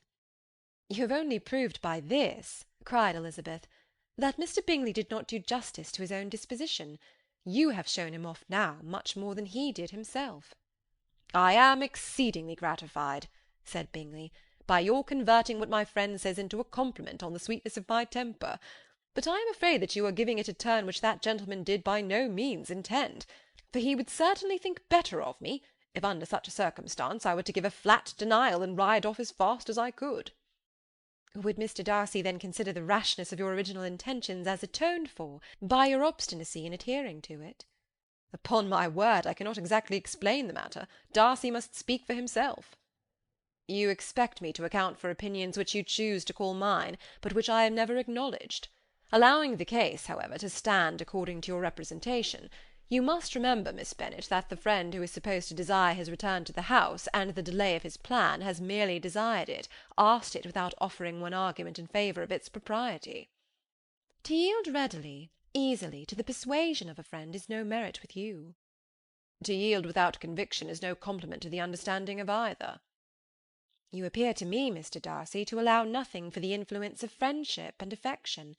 A regard for the requester would often make one readily yield to a request without waiting for arguments to reason one into it. I am not particularly speaking of such a case as you have supposed about Mr. Bingley. We may as well wait, perhaps, till the circumstance occurs before we discuss the discretion of his behaviour thereupon. But in general and ordinary cases between friend and friend, where one of them is desired by the other to change a resolution of no very great moment, should you think ill of that person for complying with a desire, without waiting to be argued into it? Will it not be advisable, before we proceed on this subject, to arrange with rather more precision the degree of importance which is to pertain to this request, as well as the degree of intimacy subsisting between the parties? By all means, cried Bingley, let us hear the particulars, not forgetting their comparative height and size, for that will have more weight in the argument, Miss Bennet, than you may be aware of. I assure you that if Darcy were not such a great tall fellow in comparison with myself, I should not pay him half so much deference. I declare I do not know a more awful object than Darcy on particular occasions and in particular places, at his own house especially, and of a Sunday evening, when he has nothing to do. Mr. Darcy smiled, but Elizabeth thought she could perceive that he was rather offended, and therefore checked her laugh. Miss Bingley warmly resented the indignity he had received in an expostulation with her brother for talking such nonsense. I see your design, Bingley, said his friend. You dislike an argument, and want to silence this. Perhaps I do. Arguments are too much like disputes. If you and Miss Bennet will defer yours till I am out of the room, I shall be very thankful, and then you may say whatever you like of me. What you ask, said Elizabeth, is no sacrifice on my side, and Mr. Darcy had much better finish his letter. Mr. Darcy took her advice, and did finish his letter. When that business was over, he applied to Miss Bingley and Elizabeth for an indulgence of some music. Miss Bingley moved with some alacrity to the pianoforte, and after a polite request that Elizabeth would lead the way, which the other as politely and more earnestly negatived, she seated herself. Mrs. Hurst sang with her sister, and while they were thus employed, Elizabeth could not help observing, as she turned over some music books that lay on the instrument, how frequently Mr. Darcy's eyes were fixed on her. She hardly knew how to suppose that she could be an object of admiration to so great a man, and yet that he should look at her because he disliked her was still more strange. She could only imagine, however, at last, that she drew his notice because there was something more wrong and reprehensible, according to his ideas of right, than in any other person present. The supposition did not pain her. She liked him too little to care for his approbation. After playing some Italian songs, Miss Bingley varied the charm by a lively Scotch air, and soon afterward Mr. Darcy, drawing near Elizabeth, said to her, "Do not you feel a great inclination, Miss Bennet, to seize such an opportunity of dancing a reel?" She smiled, but made no answer. He repeated the question with some surprise at her silence.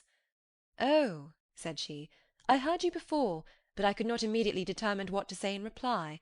You wanted me, I know, to say yes, that you might have the pleasure of despising my taste. But I always delight in overthrowing those kind of schemes, and cheating a person of their premeditated contempt. I have therefore made up my mind to tell you that I do not want to dance a reel at all. And now, despise me if you dare." "Indeed, I do not dare." Elizabeth, having rather expected to affront him, was amazed at his gallantry, but there was a mixture of sweetness and archness in her manner which made it difficult for her to affront anybody, and Darcy had never been so bewitched by any woman as he was by her. He really believed that if it were not for the inferiority of her connections, he should be in some danger. Miss Bingley saw, or suspected enough to be jealous, and her great anxiety for the recovery of her dear friend Jane received some assistance from her desire of getting rid of Elizabeth. She often tried to provoke Darcy into disliking her guest by talking of their supposed marriage, and planning his happiness in such an alliance. "I hope," said she, as they were walking together in the shrubbery the next day, "you will give your mother-in-law a few hints, when this desirable event takes place, as to the advantage of holding her tongue, and, if you can compass it, do cure the younger girls of running after officers. And, if I may mention so delicate a subject, endeavour to check that little something bordering on conceit and impertinence which your lady possesses." "Have you anything else to propose for my domestic felicity?" "Oh, yes. Do let the portraits of your uncle and Aunt Phillips be placed in the gallery at Pemberley. Put them next your great-uncle the judge. They are in the same profession, you know, only in different lines. As for your Elizabeth's picture, you must not have it taken, for what painter could do justice to those beautiful eyes?" "It would not be easy indeed to catch their expression, but their colour and shape, and the eyelashes, so remarkably fine, might be copied." At that moment they were met from another walk by Mrs. Hurst and Elizabeth herself. "I did not know that you intended to walk," said Miss Bingley, in some confusion, lest they had been overheard. "You used us abominably ill," answered Mrs. Hurst, "running away without telling us that you were coming out." Then, taking the disengaged arm of Mr. Darcy, she left Elizabeth to walk by herself. The path just admitted three. Mr. Darcy felt their rudeness, and immediately said, "This walk is not wide enough for our party. We had better go into the avenue." But Elizabeth, who had not the least inclination to remain with them, laughingly answered, "No, no, stay where you are. You are charmingly grouped, and appear to uncommon advantage. The picturesque would be spoilt by admitting a fourth. Good-bye." She then ran gaily off, rejoicing as she rambled about, in the hope of being at home again in a day or two. Jane was already so much recovered as to intend leaving her room for a couple of hours that evening. End of Chapter 10.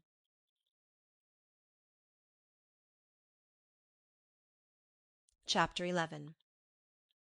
When the ladies removed after dinner, Elizabeth ran up to her sister, and seeing her well guarded from cold, attended her into the drawing-room, where she was welcomed by her two friends with many professions of pleasure, and Elizabeth had never seen them so agreeable as they were during the hour which passed before the gentlemen appeared.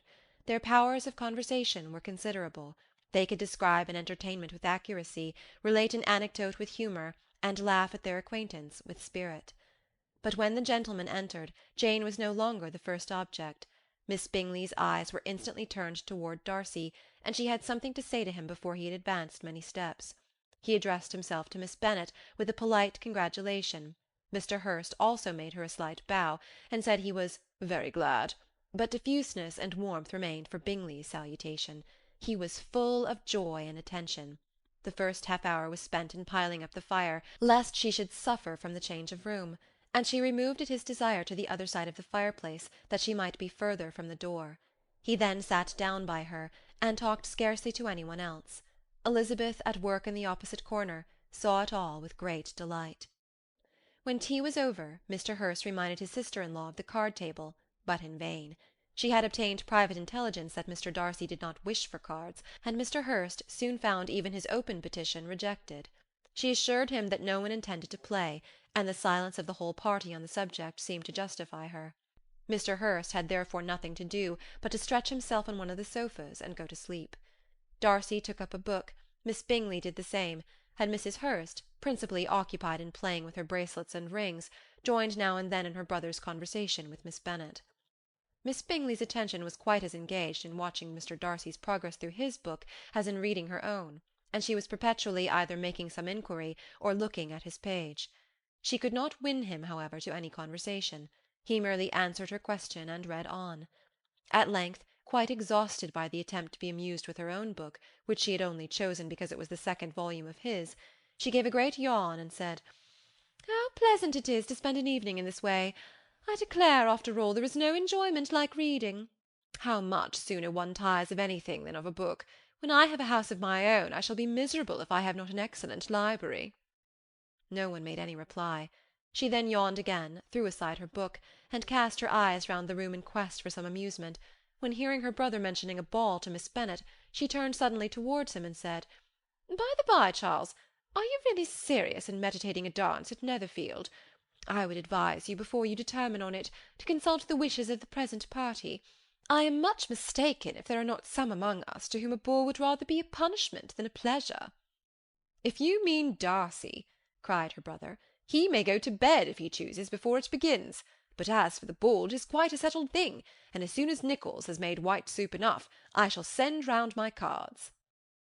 "I should like balls infinitely better," she replied, "if they were carried on in a different manner. But there is something insufferably tedious in the usual process of such a meeting. It would surely be more rational if conversation instead of dancing were made the order of the day." "Much more rational, my dear Caroline, I dare say, but it would not be near so much like a ball." Miss Bingley made no answer, and soon afterwards she got up and walked about the room. Her figure was elegant, and she walked well, but Darcy, at whom it was all aimed, was still inflexibly studious.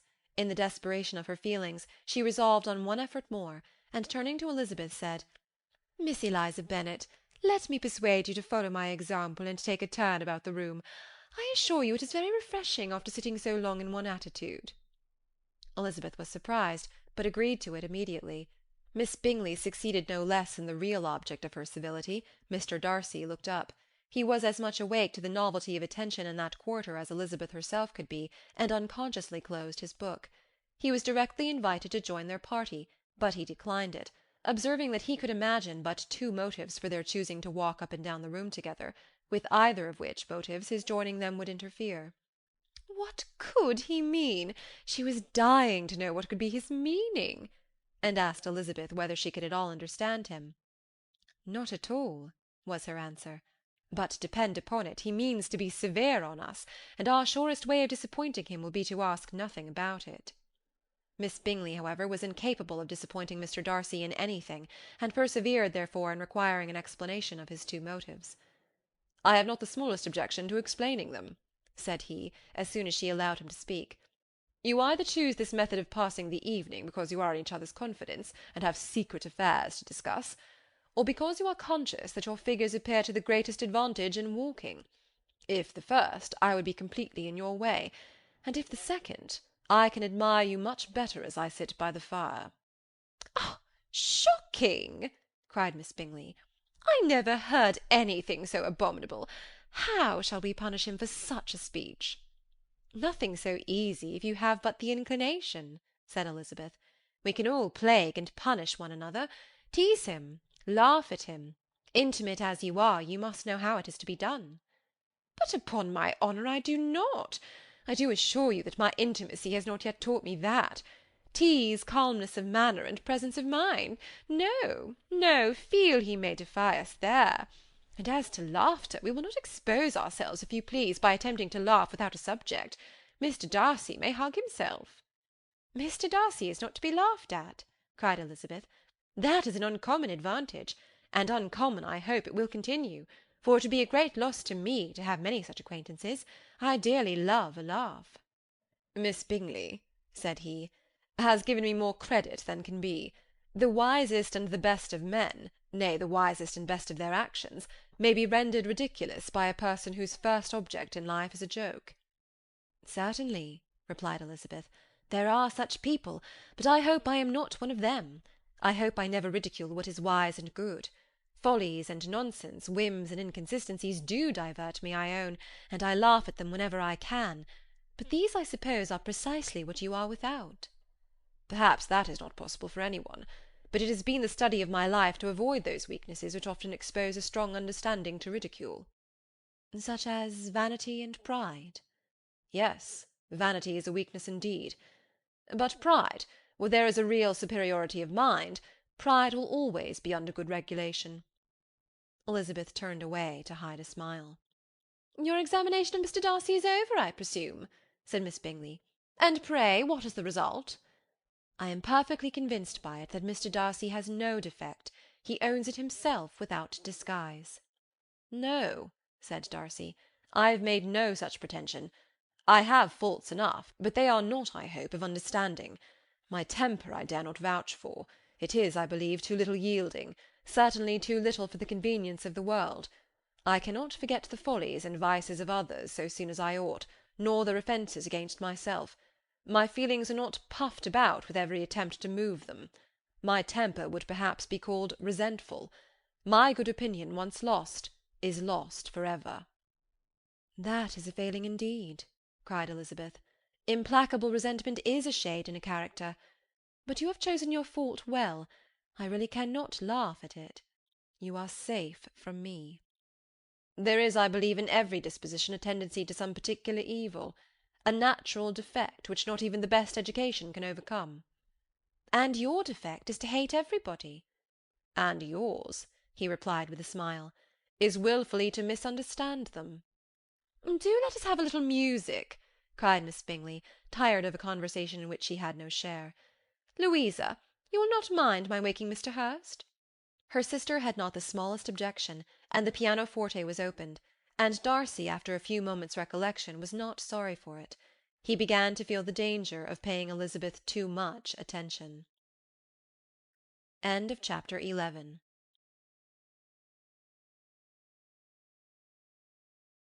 Chapter 12. In consequence of an agreement between the sisters, Elizabeth wrote the next morning to their mother to beg that the carriage might be sent for them in the course of the day.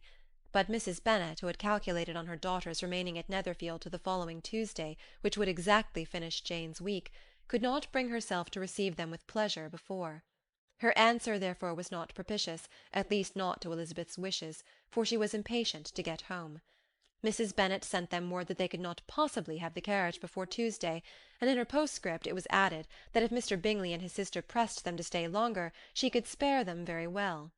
Against staying longer, however, Elizabeth was positively resolved, nor did she much expect it would be asked, and fearful on the contrary as being considered as intruding themselves needlessly long, she urged Jane to borrow Mr. Bingley's carriage immediately, and at length it was settled that their original design of leaving Netherfield that morning should be mentioned, and the request made.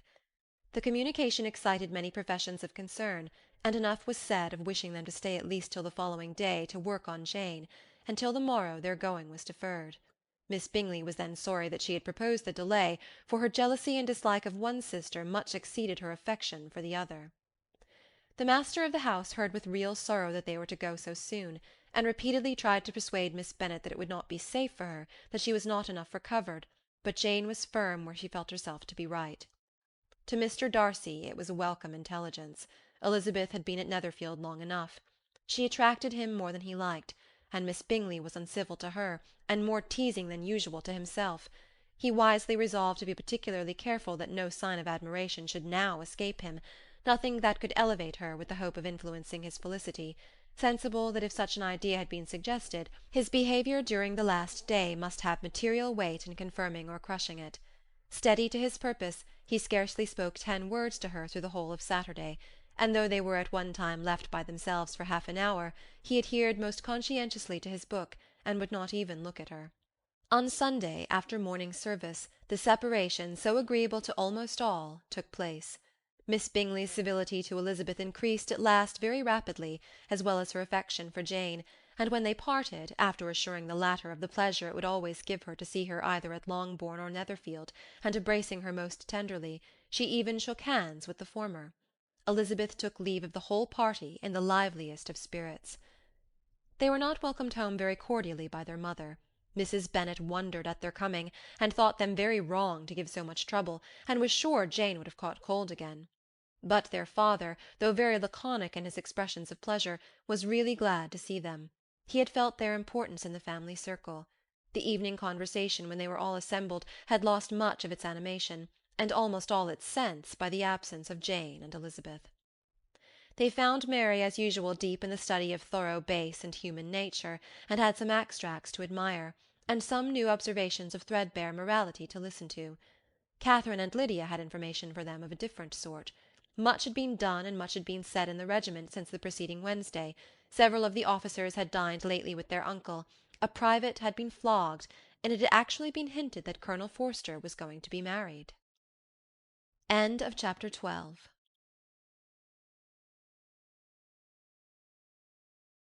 Chapter 13. "I hope, my dear," said Mr. Bennet to his wife as they were at breakfast the next morning, "that you have ordered a good dinner to-day, because I have reason to expect an addition to our family party." "What do you mean, my dear? I know of nobody that is coming, I am sure, unless Charlotte Lucas should happen to call in, and I hope my dinners are good enough for her. I do not believe she often sees such at home." "The person of whom I speak is a gentleman, and a stranger." Mrs. Bennet's eyes sparkled. "A gentleman and a stranger! It is Mr. Bingley, I am sure. Well, I am sure I shall be extremely glad to see Mr. Bingley. But, good Lord, how unlucky! There is not a bit of fish to be got to-day. Lydia, my love, ring the bell. I must speak to Hill this moment." "It is not Mr. Bingley," said her husband.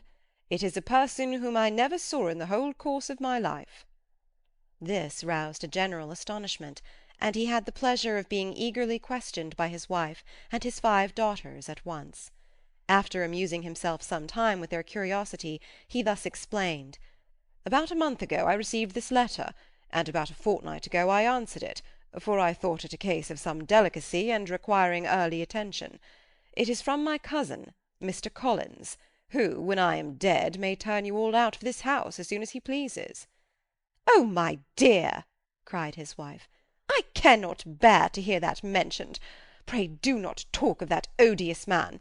I do think it is the harshest thing in the world that your estate should be entailed away from your own children, and I am sure if I had been you, I should have tried long ago to do something or other about it." Jane and Elizabeth tried to explain to her the nature of an entail. They had often attempted to do it before, but it was a subject on which Mrs. Bennet was beyond the reach of reason, and she continued to rail bitterly against the cruelty of settling an estate away from a family of 5 daughters, in favour of a man whom nobody cared anything about. "It certainly is a most iniquitous affair," said Mr. Bennet, "and nothing can clear Mr. Collins from the guilt of inheriting Longbourn.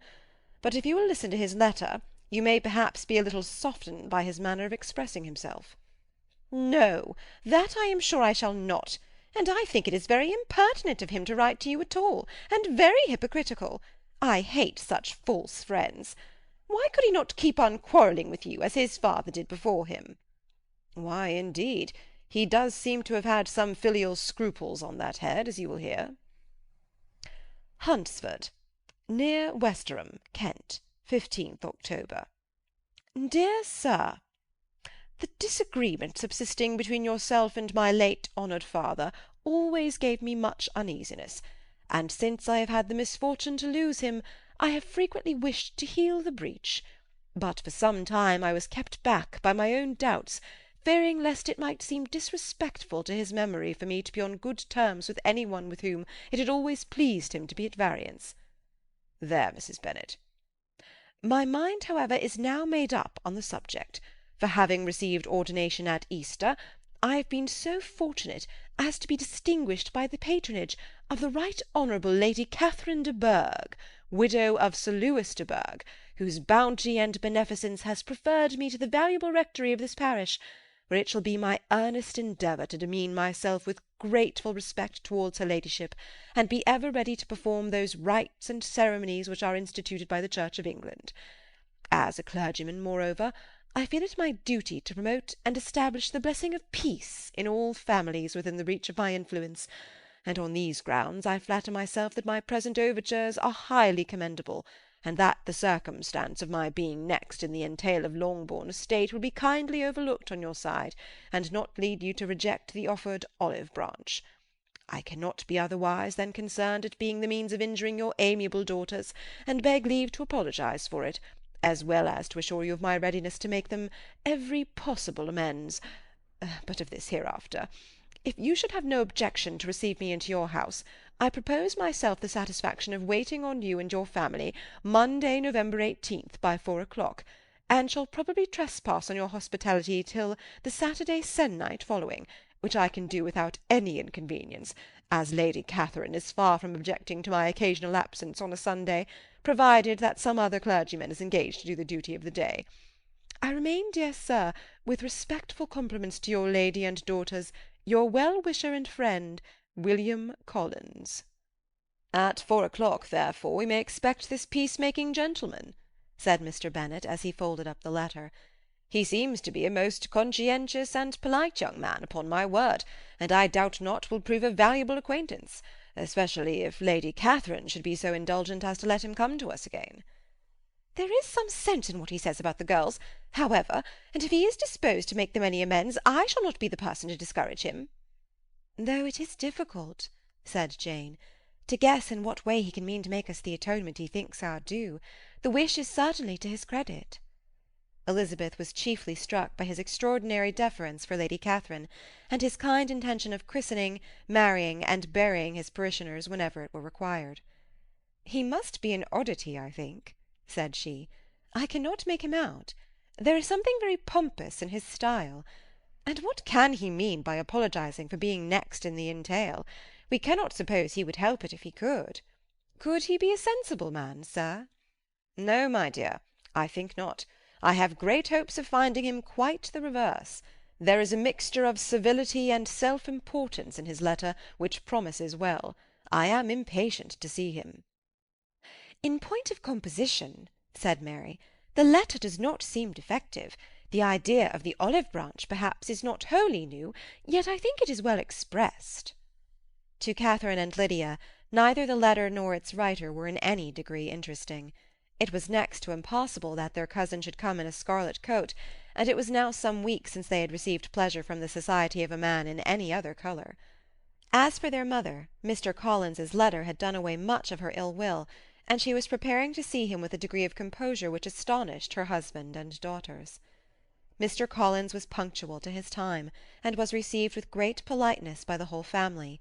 Mr. Bennet, indeed, said little, but the ladies were ready enough to talk, and Mr. Collins seemed neither in need of encouragement nor inclined to be silent himself. He was a tall, heavy-looking young man of 25. His air was grave and stately, and his manners were very formal. He had not been long seated before he complimented Mrs. Bennet on having so fine a family of daughters, said he had heard much of their beauty, but that in this instance fame had fallen short of the truth, and added that he did not doubt her seeing them all in due time disposed of in marriage. This gallantry was not much to the taste of some of his hearers, but Mrs. Bennet, who quarrelled with no compliments, answered most readily. You are very kind, I am sure, and I wish with all my heart it may prove so, for else they will be destitute enough. Things are settled so oddly. You allude, perhaps, to the entail of this estate. Ah, sir, I do indeed. It is a grievous affair to my poor girls, you must confess. Not that I mean to find fault with you, for such things I know are all chance in this world. There is no knowing how estates will go when once they come to be entailed. I am very sensible, madam, of the hardship to my fair cousins, and could say much on the subject, but that I am cautious of appearing forward and precipitate. But I can assure the young ladies that I come prepared to admire them. At present I will not say more, but perhaps when we are better acquainted—" He was interrupted by a summons to dinner, and the girls smiled on each other. They were not the only objects of Mr. Collins's admiration. The hall, the dining-room, and all its furniture, were examined and praised, and his commendation of everything would have touched Mrs. Bennet's heart, but for the mortifying supposition of his viewing it all as his own future property. The dinner, too, in its turn, was highly admired, and he begged to know to which of his fair cousins the excellency of its cooking was owing. But he was set right there by Mrs. Bennet, who assured him with some asperity that they were very well able to keep a good cook, and that her daughters had nothing to do in the kitchen. He begged pardon for having displeased her. In a softened tone she declared herself not at all offended, but he continued to apologize for about a quarter of an hour. End of chapter 13.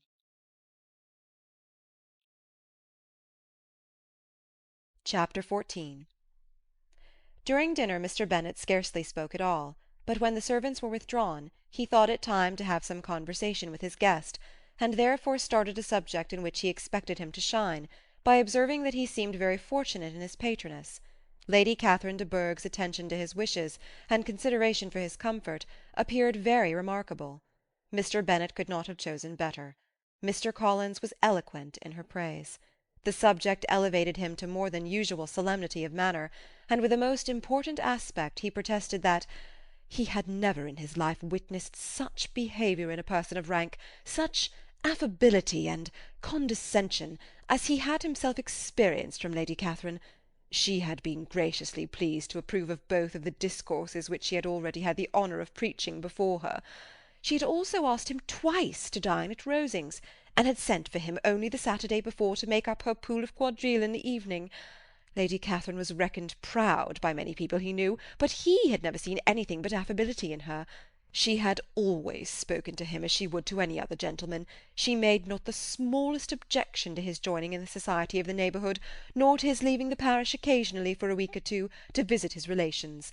She had even condescended to advise him to marry as soon as he could, provided he chose with discretion, and had once paid him a visit in his humble parsonage, where she had perfectly approved all the alterations he had been making, and had even vouchsafed to suggest some herself, some shelves in the closet upstairs.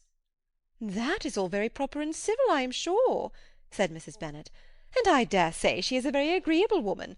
It is a pity that great ladies in general are not more like her. Does she live near you, sir?" "The garden in which stands my humble abode is separated only by a lane from Rosings Park, her ladyship's residence." "I think you said she was a widow, sir. Has she any family?" "She has only one daughter, the heiress of Rosings, and of very extensive property." "Ah," said Mrs. Bennet, shaking her head, "then she is better off than many girls. And what sort of young lady is she? Is she handsome?" "She is a most charming young lady indeed.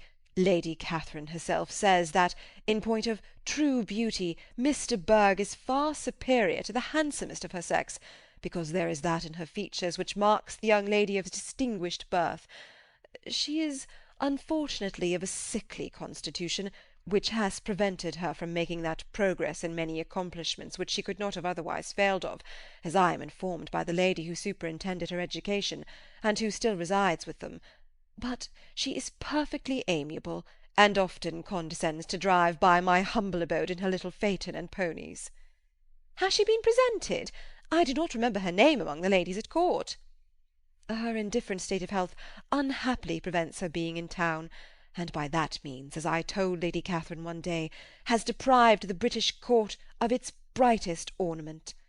Her ladyship seemed pleased with the idea, and you may imagine that I am happy on every occasion to offer those little delicate compliments which are always acceptable to ladies. I have more than once observed to Lady Catherine that her charming daughter seemed born to be a duchess, and that the most elevated rank, instead of giving her consequence, would be adorned by her. These are the kind of little things which please her ladyship, and it is a sort of attention which I conceive myself peculiarly bound to pay."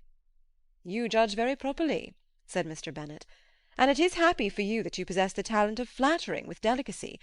May I ask whether these pleasing attentions proceed from the impulse of the moment, or are they the result of previous study?" "They arise chiefly from what is passing at the time, and though I sometimes amuse myself with suggesting and arranging such little elegant compliments as may be adapted to ordinary occasions, I always wish to give them as unstudied an air as possible."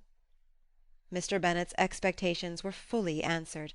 His cousin was as absurd as he had hoped, and he listened to him with the keenest enjoyment, maintaining at the same time the most resolute composure of countenance, and, except in an occasional glance at Elizabeth, requiring no partner in his pleasure.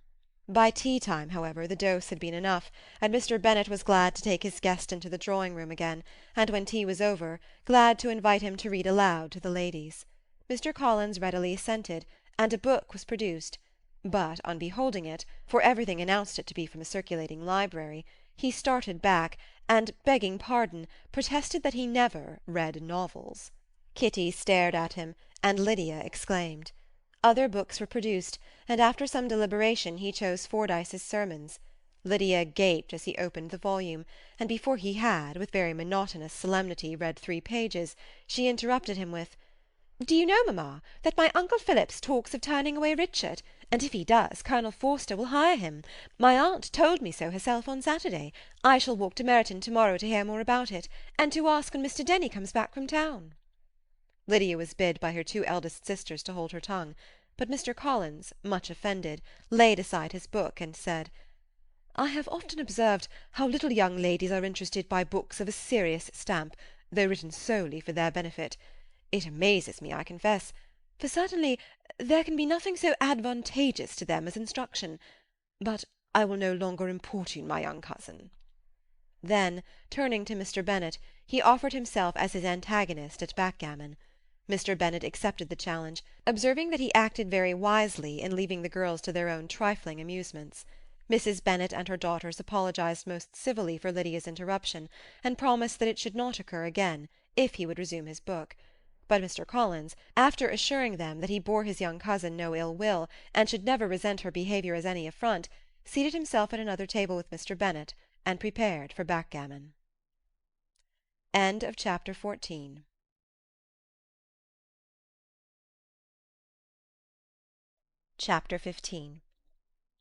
Mr. Collins was not a sensible man, and the deficiency of nature had been but little assisted by education or society, the greatest part of his life having been spent under the guidance of an illiterate and miserly father; and though he belonged to one of the universities, he had merely kept the necessary terms, without forming at it any useful acquaintance. The subjection in which his father had brought him up had given him originally great humility of manner, but it was now a good deal counteracted by the self-conceit of a weak head, living in retirement, and the consequential feelings of early and unexpected prosperity. A fortunate chance had recommended him to Lady Catherine de Bourgh when the living of Hunsford was vacant, and the respect which he felt for her high rank, and his veneration for her as his patroness, mingling with a very good opinion of himself, of his authority as a clergyman, and his right as a rector, made him altogether a mixture of pride and obsequiousness, self-importance and humility. Having now a good house and a very sufficient income, he intended to marry, and in seeking a reconciliation with the Longbourn family he had a wife in view, as he meant to choose one of the daughters, if he found them as handsome and amiable as they were represented by common report. This was his plan of amends, of atonement, for inheriting their father's estate, and he thought it an excellent one, full of eligibility and suitableness, and excessively generous and disinterested on his own part. His plan did not vary on seeing them. Miss Bennet's lovely face confirmed his views, and established all his strictest notions of what was due to seniority, and for the first evening she was his settled choice. The next morning, however, made an alteration, for in a quarter of an hour's tete-a-tete with Mrs. Bennet before breakfast, a conversation beginning with his parsonage house, and leading naturally to the avowal of his hopes that a mistress might be found for it at Longbourn, produced from her, amid very complacent smiles and general encouragement, a caution against the very Jane he had fixed on. As to her younger daughters, she could not take upon her to say, she could not positively answer, but she did not know of any prepossession. Her eldest daughter, she must just mention, she felt it incumbent on her to hint, was likely to be very soon engaged. Mr. Collins had only to change from Jane to Elizabeth, and it was soon done while Mrs. Bennet was stirring the fire. Elizabeth, equally next to Jane in birth and beauty, succeeded her, of course. Mrs. Bennet treasured up the hint, and trusted that she might soon have 2 daughters married, and the man whom she could not bear to speak of the day before was now high in her good graces. Lydia's intention of walking to Meryton was not forgotten. Every sister except Mary agreed to go with her, and Mr. Collins was to attend them, at the request of Mr. Bennet, who was most anxious to get rid of him, and have his library to himself, for thither Mr. Collins had followed him after breakfast, and there he would continue, nominally engaged with one of the largest folios in the collection, but really talking to Mr. Bennet, with little cessation, of his house and garden at Hunsford. Such doings discomposed Mr. Bennet exceedingly. In his library he had always been sure of leisure and tranquillity, and though prepared, as he told Elizabeth, to meet with folly and conceit in every other room of the house, he was used to be free from them there. His civility, therefore, was most prompt in inviting Mr. Collins to join his daughters in their walk, and Mr. Collins, being in fact much better fitted for a walker than a reader, was extremely pleased to close his large book and go. In pompous nothings on his side, and civil assents on that of his cousins, their time passed till they entered Meryton. The attention of the younger ones was then no longer to be gained by him. Their eyes were immediately wandering up in the street in quest of the officers, and nothing less than a very smart bonnet indeed, or a really new muslin in a shop window, could recall them. But the attention of every lady was soon caught by a young man whom they had never seen before, of most gentlemanlike appearance, walking with another officer on the other side of the way. The officer was the very Mr. Denny, concerning whose return from London Lydia came to inquire, and he bowed as they passed. All were struck with the stranger's air, all wondered who he could be, and Kitty and Lydia, determined if possible to find out, led the way across the street, under pretence of wanting something in an opposite shop, and fortunately had just gained the pavement when the two gentlemen, turning back, had reached the same spot. Mr. Denny addressed them directly, and entreated permission to introduce his friend, Mr. Wickham, who had returned with him the day before from town, and he was happy to say had accepted a commission in their corps. This was exactly as it should be, for the young man wanted only regimentals to make him completely charming. His appearance was greatly in his favour. He had all the best part of beauty, a fine countenance, a good figure, and very pleasing address. The introduction was followed up on his side by a happy readiness of conversation, a readiness at the same time perfectly correct and unassuming, and the whole party were still standing and talking together very agreeably when the sound of horses drew their notice, and Darcy and Bingley were seen riding down the street. On distinguishing the ladies of the group, the two gentlemen came directly towards them and began the usual civilities. Bingley was the principal spokesman, and Miss Bennet the principal object. He was then, he said, on his way to Longbourn on purpose to inquire after her. Mr. Darcy corroborated it with a bow, and was beginning to determine not to fix his eyes on Elizabeth, when they were suddenly arrested by the sight of the stranger, and Elizabeth, happening to see the countenance of both as they looked at each other, was all astonishment at the effect of the meeting. Both changed colour. One looked white, the other red. Mr. Wickham after a few moments touched his hat, a salutation which Mr. Darcy just deigned to return. What could be the meaning of it? It was impossible to imagine. It was impossible not to long to know. In another minute Mr. Bingley, but without seeming to have noticed what passed, took leave and rode on with his friend. Mr. Denny and Mr. Wickham walked with the young ladies to the door of Mr. Phillips's house, and then made their bows, in spite of Miss Lydia's pressing entreaties that they should come in, and even in spite of Mrs. Phillips throwing up the parlour window and loudly seconding the invitation. Mrs. Phillips was always glad to see her nieces, and the two eldest, from their recent absence, were particularly welcome, and she was eagerly expressing her surprise at their sudden return home, which, as their own carriage had not fetched them, she should have known nothing about, if she had not happened to see Mr. Jones's shop-boy in the street, who had told her that they were not to send any more draughts to Netherfield, because the Miss Bennets were come away, when her civility was claimed toward Mr. Collins by Jane's introduction of him. She received him with her very best politeness, which he returned with as much more, apologizing for his intrusion, without any previous acquaintance with her, which he could not help flattering himself, however, might be justified by his relationship to the young ladies who introduced him to her notice. Mrs. Phillips was quite awed by such an excess of good breeding, but her contemplation of one stranger was soon put to an end by exclamations and inquiries about the other, of whom, however, she could only tell her nieces what they already knew, that Mr. Denny had brought him from London, and that he was to have a lieutenant's commission in the shire. She had been watching him the last hour, she said, as he walked up and down the street, and had Mr. Wickham appeared, Kitty and Lydia would certainly have continued the occupation, but unluckily no one passed windows now except a few of the officers, who, in comparison with the stranger, were become stupid, disagreeable fellows. Some of them were to dine with the Phillipses the next day, and their aunt promised to make her husband call on Mr. Wickham and give him an invitation also, if the family from Longbourn would come in the evening. This was agreed to, and Mrs. Phillips protested that they would have a nice, comfortable, noisy game of lottery tickets, and a little bit of hot supper afterwards. The prospect of such delights was very cheering, and they parted in mutual good spirits. Mr. Collins repeated his apologies in quitting the room, and was assured with unwearying civility that they were perfectly needless.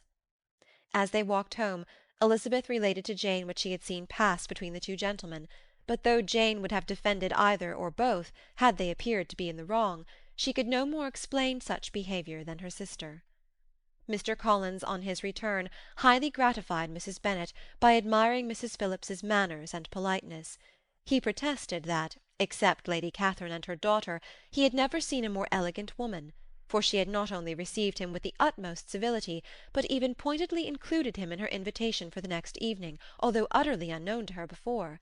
Something, he supposed, might be attributed to his connection with them, but yet he had never met with so much attention in the whole course of his life. Chapter 15.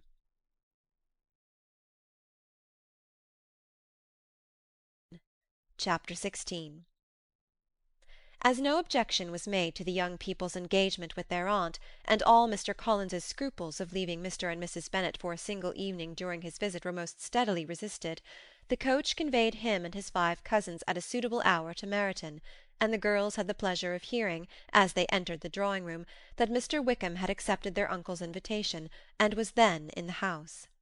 When this information was given, and they had all taken their seats, Mr. Collins was at leisure to look around him and admire, and he was so much struck with the size and furniture of the apartment that he declared he might almost have supposed himself in the small summer breakfast-parlour at Rosings, a comparison that did not at first convey much gratification, but when Mrs. Phillips understood from him what Rosings was, and who was its proprietor, when she had listened to the description of only one of Lady Catherine's drawing-rooms, and found that the chimney-piece alone had cost £800, she felt all the force of the compliment, and would hardly have resented a comparison with the housekeeper's room. In describing to her all the grandeur of Lady Catherine and her mansion, with occasional digressions in praise of his own humble abode, and the improvements it was receiving, he was happily employed until the gentlemen joined them, and he found in Mrs. Phillips a very attentive listener, whose opinion of his consequence increased with what she heard, and who was resolving to retail it all among her neighbours as soon as she could. To the girls, who could not listen to their cousin, and who had nothing to do but to wish for an instrument, and examine their own indifferent imitations of china on the mantelpiece, the interval of waiting appeared very long. It was over at last, however. The gentlemen did approach, and when Mr. Wickham walked into the room, Elizabeth felt that she had neither been seeing him before nor thinking of him since with the smallest degree of unreasonable admiration. The officers of the shire were in general a very creditable, gentlemanlike set, and the best of them were of the present party, but Mr. Wickham was as far beyond them all in person, countenance, air, and walk, as they were superior to the broad-faced, stuffy Uncle Phillips, breathing port wine, who followed them into the room. Mr. Wickham was the happy man towards whom almost every female eye was turned, and Elizabeth was the happy woman by whom he finally seated himself, and the agreeable manner in which he immediately fell into conversation, though it was only on its being a wet night, made her feel that the commonest, dullest, most threadbare topic might be rendered interesting by the skill of the speaker. With such rivals for the notice of the fair as Mr. Wickham and the officers, Mr. Collins seemed to sink into insignificance. To the young ladies he certainly was nothing, but he had still at intervals a kind listener in Mrs. Phillips, and was, by her watchfulness, most abundantly supplied with coffee and muffin. When the card-tables were placed, he had the opportunity of obliging her in turn by sitting down to whist. "I know little of the game at present," said he, "but I shall be glad to improve myself, for in my situation in life—" Mrs. Phillips was very glad for his compliance, but could not wait for his reason. Mr. Wickham did not play at whist, and with ready delight was he received at the other table between Elizabeth and Lydia. At first there seemed danger of Lydia's engrossing him entirely, for she was a most determined talker, but being likewise extremely fond of lottery tickets, she soon grew too much interested in the game, too eager in making bets and exclaiming after prizes, to have attention for any one in particular. Allowing for the common demands of the game, Mr. Wickham was therefore at leisure to talk to Elizabeth, and she was very willing to hear him, though what she chiefly wished to hear she could not hope to be told, the history of his acquaintance with Mr. Darcy. She dared not even mention that gentleman. Her curiosity, however, was unexpectedly relieved. Mr. Wickham began the subject himself. He inquired how far Netherfield was from Meryton, and after receiving her answer, asked in a hesitating manner how long Mr. Darcy had been staying there. "About a month," said Elizabeth, and then, unwilling to let the subject drop, added, "He is a man of very large property in Derbyshire, I understand." "Yes," replied Mr. Wickham. "His estate there is a noble one, a clear 10,000 per annum. You could not have met with a person more capable of giving you certain information on that head than myself, for I have been connected with his family in a particular manner from my infancy." Elizabeth could not but look surprised. "You may well be surprised, Miss Bennet, at such an assertion, after seeing, as you probably might, the very cold manner of our meeting yesterday. Are you much acquainted with Mr. Darcy?" "As much as I ever wished to be," cried Elizabeth very warmly. "I have spent 4 days in the same house with him, and I think him very disagreeable." "I have no right to give my opinion," said Wickham, "as to his being agreeable or otherwise. I am not qualified to form one. I have known him too long and too well to be a fair judge. It is impossible for me to be impartial. But I believe your opinion of him would in general astonish, and perhaps you would not express it quite so strongly anywhere else. Here you are in your own family." "Upon my word, I say no more here than I might say in any house in the neighbourhood, except Netherfield. He is not at all liked in Hertfordshire. Everybody is disgusted with his pride. You will not find him more favourably spoken of by any one." "I cannot pretend to be sorry," said Wickham, after a short interruption, "that he or that any man should not be estimated beyond their deserts. But with him I believe it does not often happen. The world is blinded by his fortune and consequence, or frightened by his high and imposing manners, and sees him only as he chooses to be seen." "I should take him, even on my slight acquaintance, to be an ill-tempered man." Wickham only shook his head. "I wonder," said he, at the next opportunity of speaking, "whether he is likely to be in this country much longer?" "I do not at all know, but I heard nothing of his going away when I was at Netherfield. I hope your plans in favour of the shire will not be affected by his being in the neighbourhood." "Oh no, it is not for me to be driven away by Mr. Darcy. If he wishes to avoid seeing me, he must go. We are not on friendly terms, and it always gives me pain to meet him, but I have no reason for avoiding him but what I might proclaim before all the world, a sense of very great ill-usage, and most painful regrets at his being what he is. His father, Miss Bennet, the late Mr. Darcy, was one of the best men that ever breathed, and the truest friend I ever had, and I can never be in company with this Mr. Darcy without being grieved to the soul by 1,000 tender recollections. His behaviour to myself has been scandalous, but I verily believe I could forgive him anything and everything, rather than his disappointing the hopes and disgracing the memory of his father." Elizabeth found the interest of the subject increase, and listened with all her heart, but the delicacy of it prevented further inquiry. Mr. Wickham began to speak on more general topics, Meryton, the neighbourhood, the society, appearing highly pleased with all that he had yet seen, and speaking of the latter with gentle but very intelligible gallantry. "It was the prospect of constant society, and good society," he added, "which was my chief inducement to enter the shire. I knew it to be a most respectable, agreeable corps, and my friend Denny tempted me further by his account of their present quarters, and the very great attentions and excellent acquaintances Meryton had procured them. Society, I own, is necessary to me. I have been a disappointed man, and my spirits will not bear solitude. I must have employment and society. A military life is not what I was intended for, but circumstances have now made it eligible. The church ought to have been my profession. I was brought up for the church, and I should at this time have been in possession of a most valuable living, had it pleased the gentleman we were speaking of just now." "Indeed?" "Yes. The late Mr. Darcy bequeathed me the next presentation of the best living in his gift. He was my godfather, and excessively attached to me. I cannot do justice to his kindness. He meant to provide for me amply, and thought he had done it, but when the living fell, it was given elsewhere." "Good heavens!" cried Elizabeth. "But how could that be? How could his will be disregarded? Why did not you seek legal redress?" "There was just such an informality in the terms of the bequest as to give me no hope from law. A man of honour could not have doubted the intention, but Mr. Darcy chose to doubt it, or to treat it as merely a conditional recommendation, and to assert that I had forfeited all claim to it by extravagance, imprudence, in short, anything or nothing. Certain it is that the living became vacant 2 years ago, exactly as I was of an age to hold it, and that it was given to another man, and no less certain is it that I cannot accuse myself of having really done anything to deserve to lose it. I have a warm, unguarded temper, and I may have spoken my opinion of him and to him too freely. I can recall nothing worse.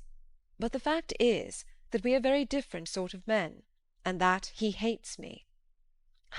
"This is quite shocking. He deserves to be publicly disgraced." "Some time or other he will be, but it shall not be by me. Till I can forget his father, I can never defy or expose him." Elizabeth honoured him for such feelings, and thought him handsomer than ever as he expressed them. "But what," she said after a pause, "can have been his motive? What can have induced him to behave so cruelly?" "A thorough determined dislike of me, a dislike which I cannot but attribute in some measure to jealousy. Had the late Mr. Darcy liked me less, his son might have borne with me better.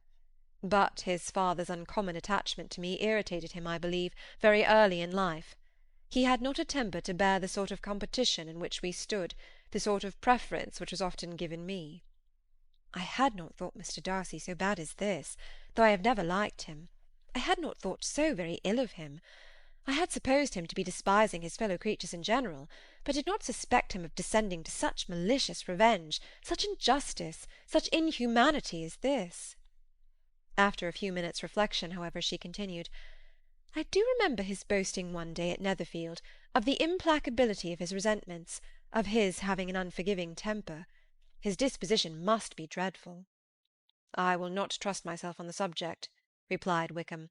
"I can hardly be just to him." Elizabeth was again deep in thought, and after a time exclaimed, "To treat in such a manner the godson, the friend, the favourite of his father!" She could have added, "A young man, too, like you, whose very countenance may vouch for your being amiable." But she contented herself with, "And one, too, who had probably been his companion from childhood, connected together, as I think you said, in the closest manner." "We were born in the same parish, within the same park. The greatest part of our youth was passed together, inmates of the same house, sharing the same amusements, objects of the same parental care. My father began life in the profession which your uncle, Mr. Phillips, appears to do so much credit to, but he gave up everything to be of use to the late Mr. Darcy, and devoted all his time to the care of the Pemberley property. He was most highly esteemed by Mr. Darcy, a most intimate, confidential friend.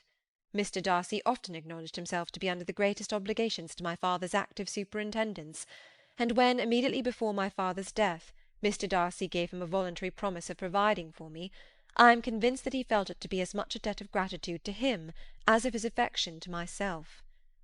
"How strange!" cried Elizabeth. "How abominable! I wonder that the very pride of this Mr. Darcy has not made him just to you. If from no better motive, that he should not have been too proud to be dishonest, for dishonesty I must call it." "It is wonderful," replied Wickham, "for almost all his actions may be traced to pride, and pride had often been his best friend. It has connected him nearer with virtue than with any other feeling. But we are none of us consistent, and in his behaviour to me there were stronger impulses even than pride." "Can such abominable pride as his have ever done him good?" "Yes. It has often led him to be liberal and generous, to give his money freely, to display hospitality, to assist his tenants and relieve the poor. Family pride and filial pride, for he is very proud of what his father was, have done this. Not to appear to disgrace his family, or lose the influence of the Pemberley house, is a powerful motive. He has also brotherly pride, which with some brotherly affection makes him a very kind and careful guardian of his sister, and you will hear him generally cried up as the most attentive and best of brothers." What sort of a girl is Miss Darcy?" He shook his head. "I wish I could call her amiable. It gives me pain to speak ill of a Darcy. But she is too much like her brother, very, very proud. As a child she was affectionate and pleasing, and extremely fond of me, and I have devoted hours and hours to her amusement. But she is nothing to me now. She is a handsome girl, about 15 or 16, and I understand highly accomplished. Since her father's death her home has been London, where a lady lives with her and superintends her education." After many pauses and many trials of other subjects, Elizabeth could not help reverting once more to the first, and saying, "I am astonished at his intimacy with Mr. Bingley. How can Mr. Bingley, who seems good humour itself, and is, I really believe, truly amiable, be in friendship with such a man? How can they suit each other? Do you know Mr. Bingley?" "Not at all." "He is a sweet-tempered, amiable, charming man. He cannot know what Mr. Darcy is." "Probably not, but Mr. Darcy can please where he chooses. He does not want abilities. He can be a conversable companion if he thinks it worth his while. Among those who are at all his equals in consequence, he is a very different man from what he is to the less prosperous.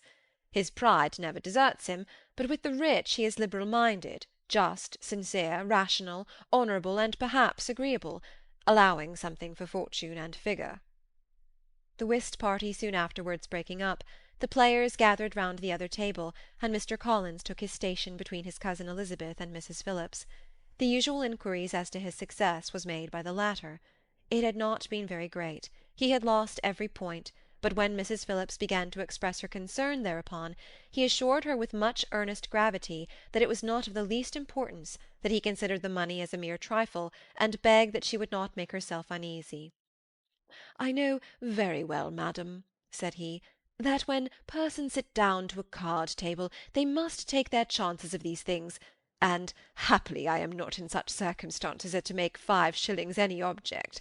There are undoubtedly many who could not say the same, but, thanks to Lady Catherine de Bourgh, I am removed far beyond the necessity of regarding little matters."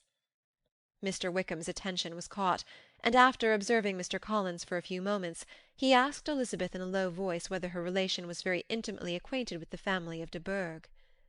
"Lady Catherine de Bourgh," she replied, "has very lately given him a living. I hardly know how Mr. Collins was first introduced to her notice, but he certainly has not known her long." "You know, of course, that Lady Catherine de Bourgh and Lady Anne Darcy were sisters. Consequently, she is aunt to the present Mr. Darcy." "No, indeed, I did not. I knew nothing at all of Lady Catherine's connections. I never heard of her existence till the day before yesterday." "Her daughter, Miss de Bourgh, will have a very large fortune, and it is believed that she and her cousin will unite the 2 estates." This information made Elizabeth smile, as she thought of poor Miss Bingley. Vain indeed must be all her attentions, vain and useless her affection for his sister and her praise of himself, if he were already self-destined for another.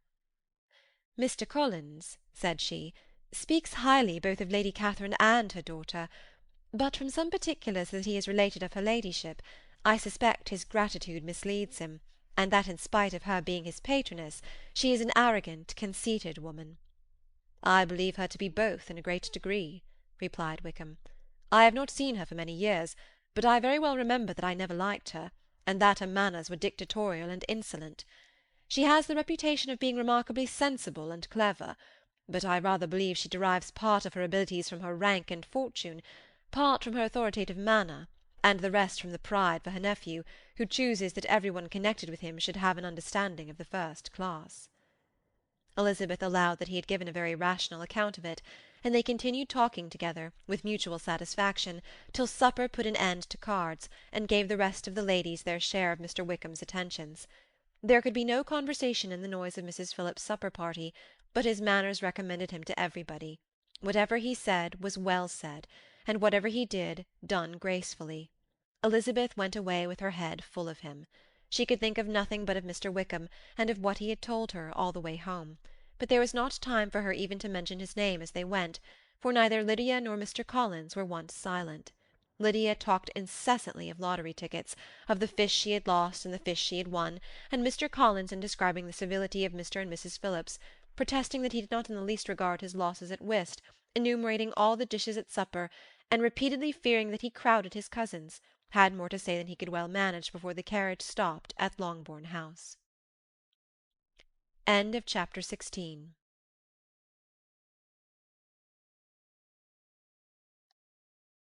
17. Elizabeth related to Jane the next day what had passed between Mr. Wickham and herself. Jane listened with astonishment and concern. She knew not how to believe that Mr. Darcy could be so unworthy of Mr. Bingley's regard, and yet it was not in her nature to question the veracity of a young man of such amiable appearance as Wickham. The possibility of his having endured such unkindness was enough to interest all her tender feelings, and nothing remained therefore to be done but to think well of them both, to defend the conduct of each, and throw into the account of accident or mistake whatever could not be otherwise explained. "They have both," said she, "been deceived, I dare say, in some way or other, of which we can form no idea. Interested people have perhaps misrepresented each to the other. It is, in short, impossible for us to conjecture the causes or circumstances which may have alienated them, without actual blame on either side." "Very true indeed.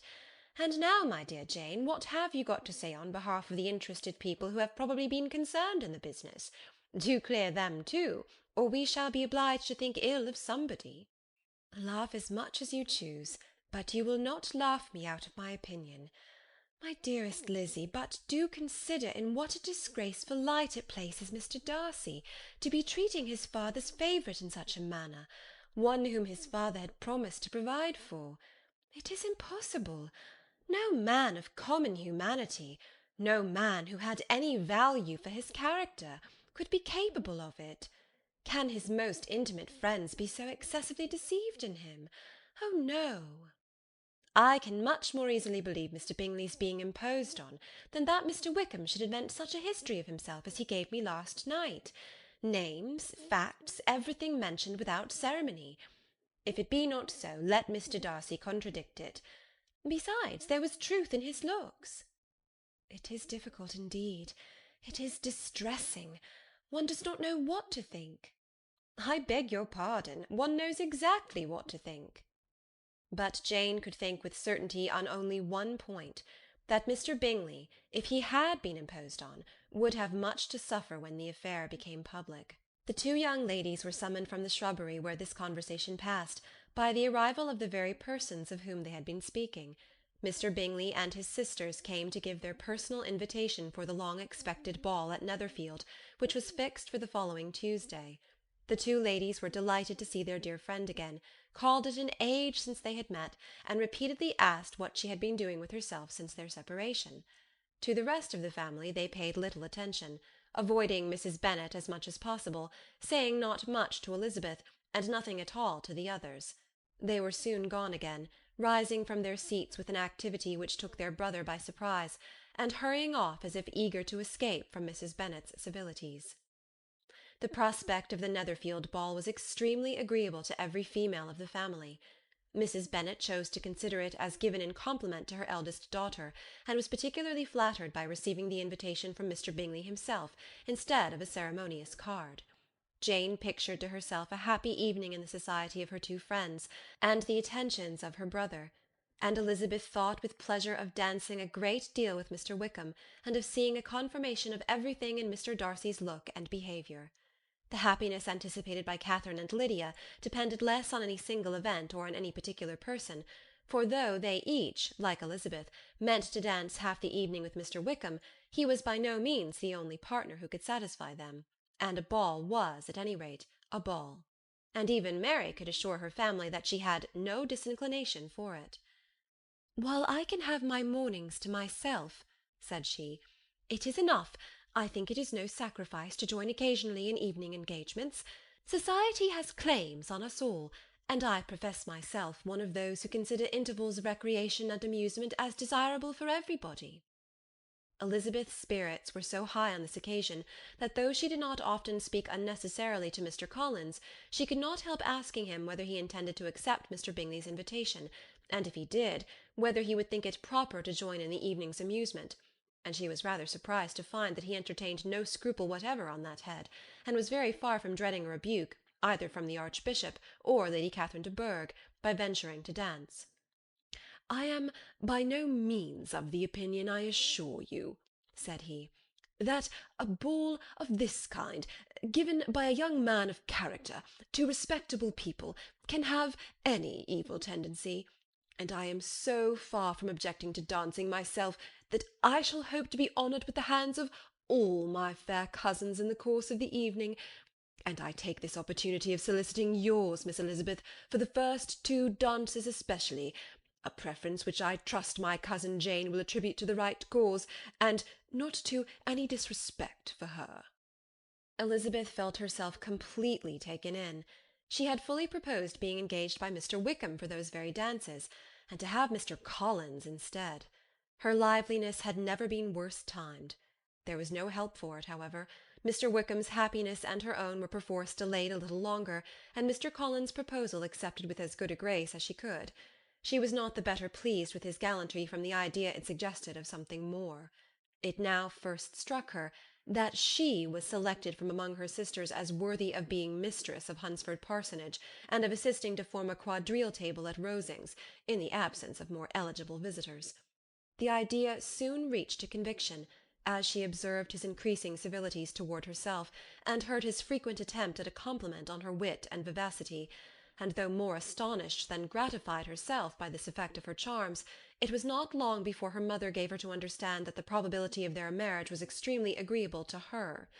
Elizabeth, however, did not choose to take the hint, being well aware that a serious dispute must be the consequence of any reply. Mr. Collins might never make the offer, and till he did, it was useless to quarrel about him. If there had not been a Netherfield ball to prepare for and talk of, the younger Miss Bennets would have been in a very pitiable state at this time, for from the day of the invitation to the day of the ball there was such a succession of rain as prevented their walking to Meryton once. No aunt, no officers, no news could be sought after. The very shoe-roses for Netherfield were got by proxy.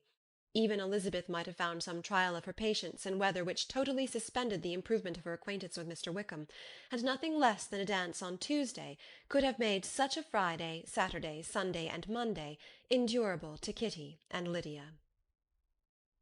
End of chapter 17.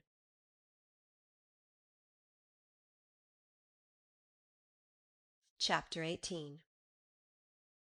Till Elizabeth entered the drawing-room at Netherfield, and looked in vain for Mr. Wickham among the cluster of red coats there assembled, a doubt of his being present had never occurred to her.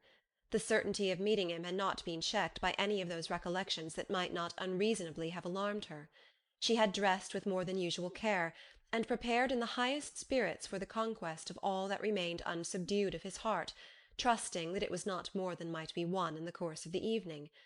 But in an instant rose the dreadful suspicion of his being purposely omitted for Mr. Darcy's pleasure in the Bingleys' invitation to the officers, and though this was not exactly the case, the absolute fact of his absence was pronounced by his friend Denny, to whom Lydia eagerly applied, and who told them that Wickham had been obliged to go to town on business the day before, and was not yet returned, adding, with a significant smile, "I do not imagine his business would have called him away just now, if he had not wanted to avoid a certain gentleman here."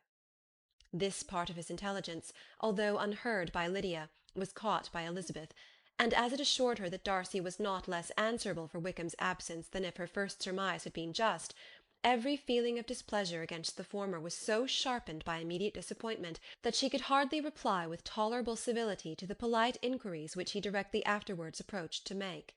Attendance, forbearance, patience with Darcy, was injury to Wickham.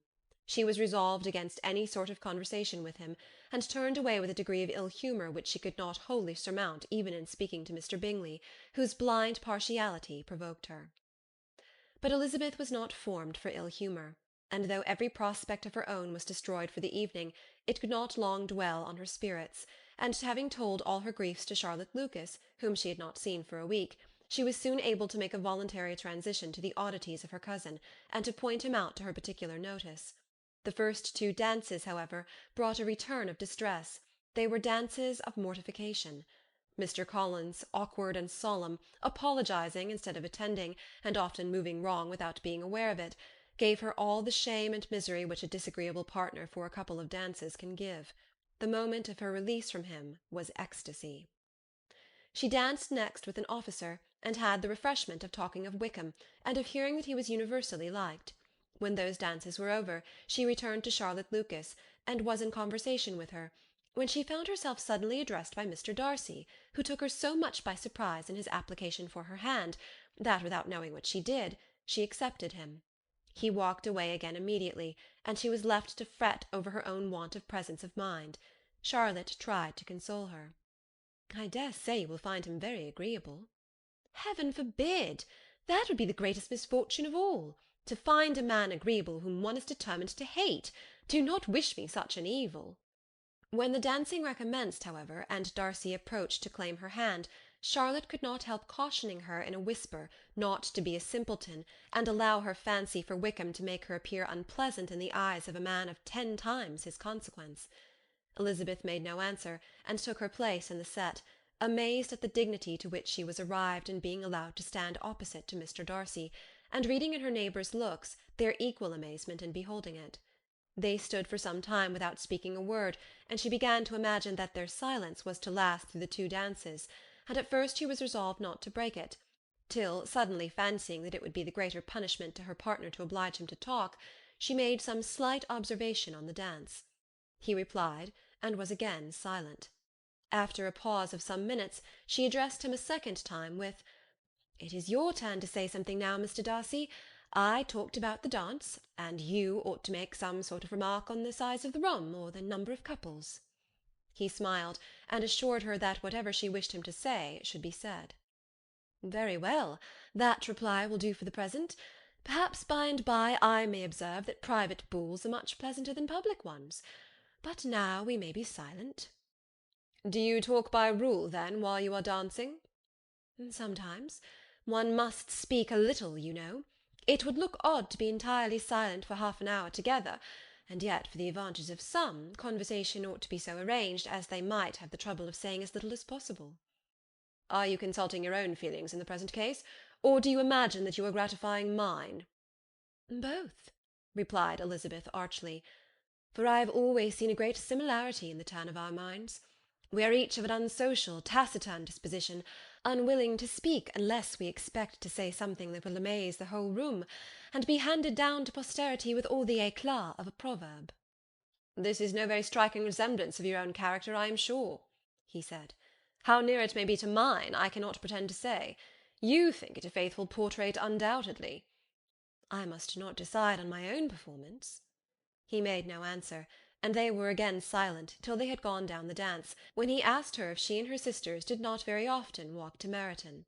She answered in the affirmative, and, unable to resist the temptation, added, "When you met us there the other day, we had just been forming a new acquaintance." The effect was immediate. A deeper shade of hauteur overspread his features, but he said not a word, and Elizabeth, though blaming herself for her own weakness, could not go on. At length Darcy spoke, and in a constrained manner said, "Mr. Wickham is blessed with such happy manners as may ensure his making friends. Whether he may be equally capable of retaining them is less certain." "He has been so unlucky as to lose your friendship," replied Elizabeth with emphasis, "and in a manner which he is likely to suffer from all his life." Darcy made no answer, and seemed desirous of changing the subject. At that moment Sir William Lucas appeared close to them, meaning to pass through the set to the other side of the room, but on perceiving Mr. Darcy, he stopped with a bow of superior courtesy to compliment him on his dancing and his partner. "I have been most highly gratified indeed, my dear sir. Such very superior dancing is not often seen. It is evident that you belong to the first circles.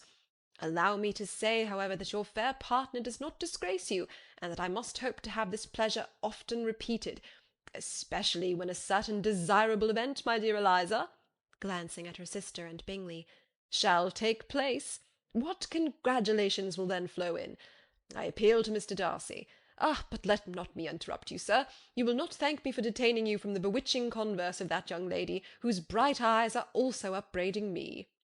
The latter part of this address was scarcely heard by Darcy, but Sir William's allusion to his friend seemed to strike him forcibly, and his eyes were directed with a very serious expression towards Bingley and Jane, who were dancing together. Recovering himself, however, shortly, he turned to his partner, and said, "Sir William's interruption has made me forget what we were talking of." "I do not think we were speaking at all. Sir William could not have interrupted two people in the room who had less to say for themselves. We have tried 2 or 3 subjects already without success, and what we are to talk of next I cannot imagine." "What think you of books?" said he, smiling. "Books? Oh, no. I am sure we never read the same, or not with the same feelings." "I am sorry you think so. But if that be the case, there can at least be no want of subject. We may compare our different opinions." "No, I cannot talk of books in a ball-room. My head is always full of something else." "The present always occupies you in such scenes, does it?" said he, with a look of doubt. "Yes, always," she replied, without knowing what she said, for her thoughts had wandered far from the subject, as soon afterwards appeared by her suddenly exclaiming, "I remember hearing you once say, Mr. Darcy, that you hardly ever forgave, that your resentment, once created, was unappeasable. You are very cautious, I suppose, as to its being created?" "I am," said he, with a firm voice. "And never allow yourself to be blinded by prejudice?" "I hope not." "It is particularly incumbent on those who never change their opinion, to be secure of judging properly at first." "May I ask to what these questions tend?" "Merely to the illustration of your character," said she, endeavouring to shake off her gravity. "I am trying to make it out."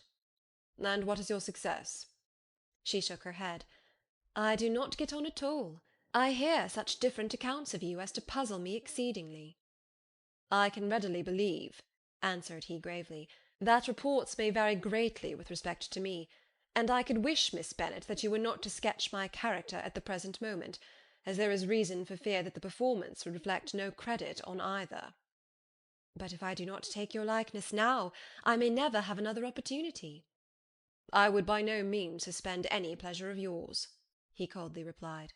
She said no more, and they went down the other dance and parted in silence, and on each side dissatisfied, though not to an equal degree, for in Darcy's breast there was a tolerable powerful feeling towards her, which soon procured her pardon, and directed all his anger against another. They had not long separated, when Miss Bingley came towards her, and with an expression of civil disdain accosted her. "So, Miss Eliza, I hear you are quite delighted with George Wickham. Your sister has been talking to me about him, and asking me 1,000 questions, and I find that the young man quite forgot to tell you, among his other communication, that he was the son of old Wickham, the late Mr. Darcy's steward. Let me recommend you, however, as a friend, not to give implicit confidence to all his assertions, for as to Mr. Darcy's using him ill, it is perfectly false, for on the contrary, he has always been remarkably kind to him, though George Wickham has treated Mr. Darcy in a most infamous manner. I do not know the particulars, but I know very well that Mr. Darcy is not in the least to blame, that he cannot bear to hear George Wickham mentioned, and that though my brother thought that he could not well avoid including him in his invitation to the officers, he was excessively glad to find that he had taken himself out of the way. His coming into the country at all is a most insolent thing indeed, and I wonder how he could presume to do it. I pity you, Miss Eliza, for this discovery of your favourite's guilt, but really, considering his descent, one could not expect much better." "His guilt and his descent appear by your account to be the same," said Elizabeth angrily, "for I have heard you accuse him of nothing worse than being the son of Mr. Darcy's steward, and of that I can assure you he informed me himself." "I beg your pardon," replied Miss Bingley, turning away with a sneer. "Excuse my interference. It was kindly meant." "Insolent girl," said Elizabeth to herself, "you are much mistaken if you expect to influence me by such a paltry attack as this. I see nothing in it but your own wilful ignorance and the malice of Mr. Darcy." She then sought out her eldest sister, who was undertaken to make inquiries on the same subject of Bingley. Jane met her with a smile of such sweet complacency, a glow of such happy expression, as sufficiently marked how well she was satisfied with the occurrences of the evening. Elizabeth instantly read her feelings, and at that moment solicitude for Wickham, resentment against his enemies, and everything else, gave way before the hope of Jane's being in the fairest way for happiness. "I want to know," said she, with a countenance no less smiling than her sister's, what you have learnt about Mr. Wickham, but perhaps you have been too pleasantly engaged to think of any third person, in which case you may be sure of my pardon." "No," replied Jane, "I have not forgotten him, but I have nothing unsatisfactory to tell you.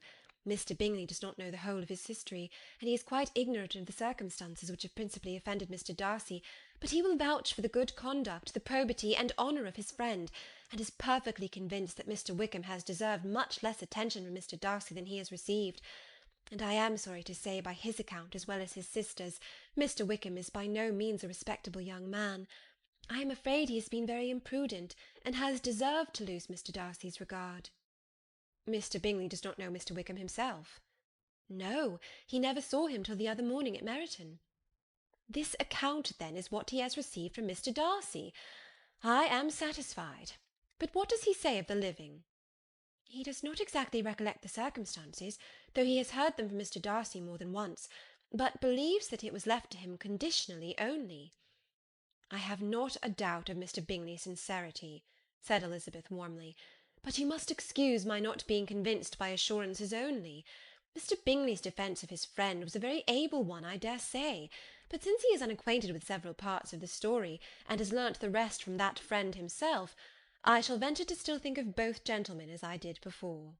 She then changed the discourse to one more gratifying to each, and on which there could be no difference of sentiment. Elizabeth listened with delight to the happy, though modest hopes which Jane entertained of Mr. Bingley's regard, and said all in her power to heighten her confidence in it. On their being joined by Mr. Bingley himself, Elizabeth withdrew to Miss Lucas, to whose inquiry after the pleasantness of her last partner she had scarcely replied, before Mr. Collins came up to them, and told her with great exultation that he had just been so fortunate as to make a most important discovery.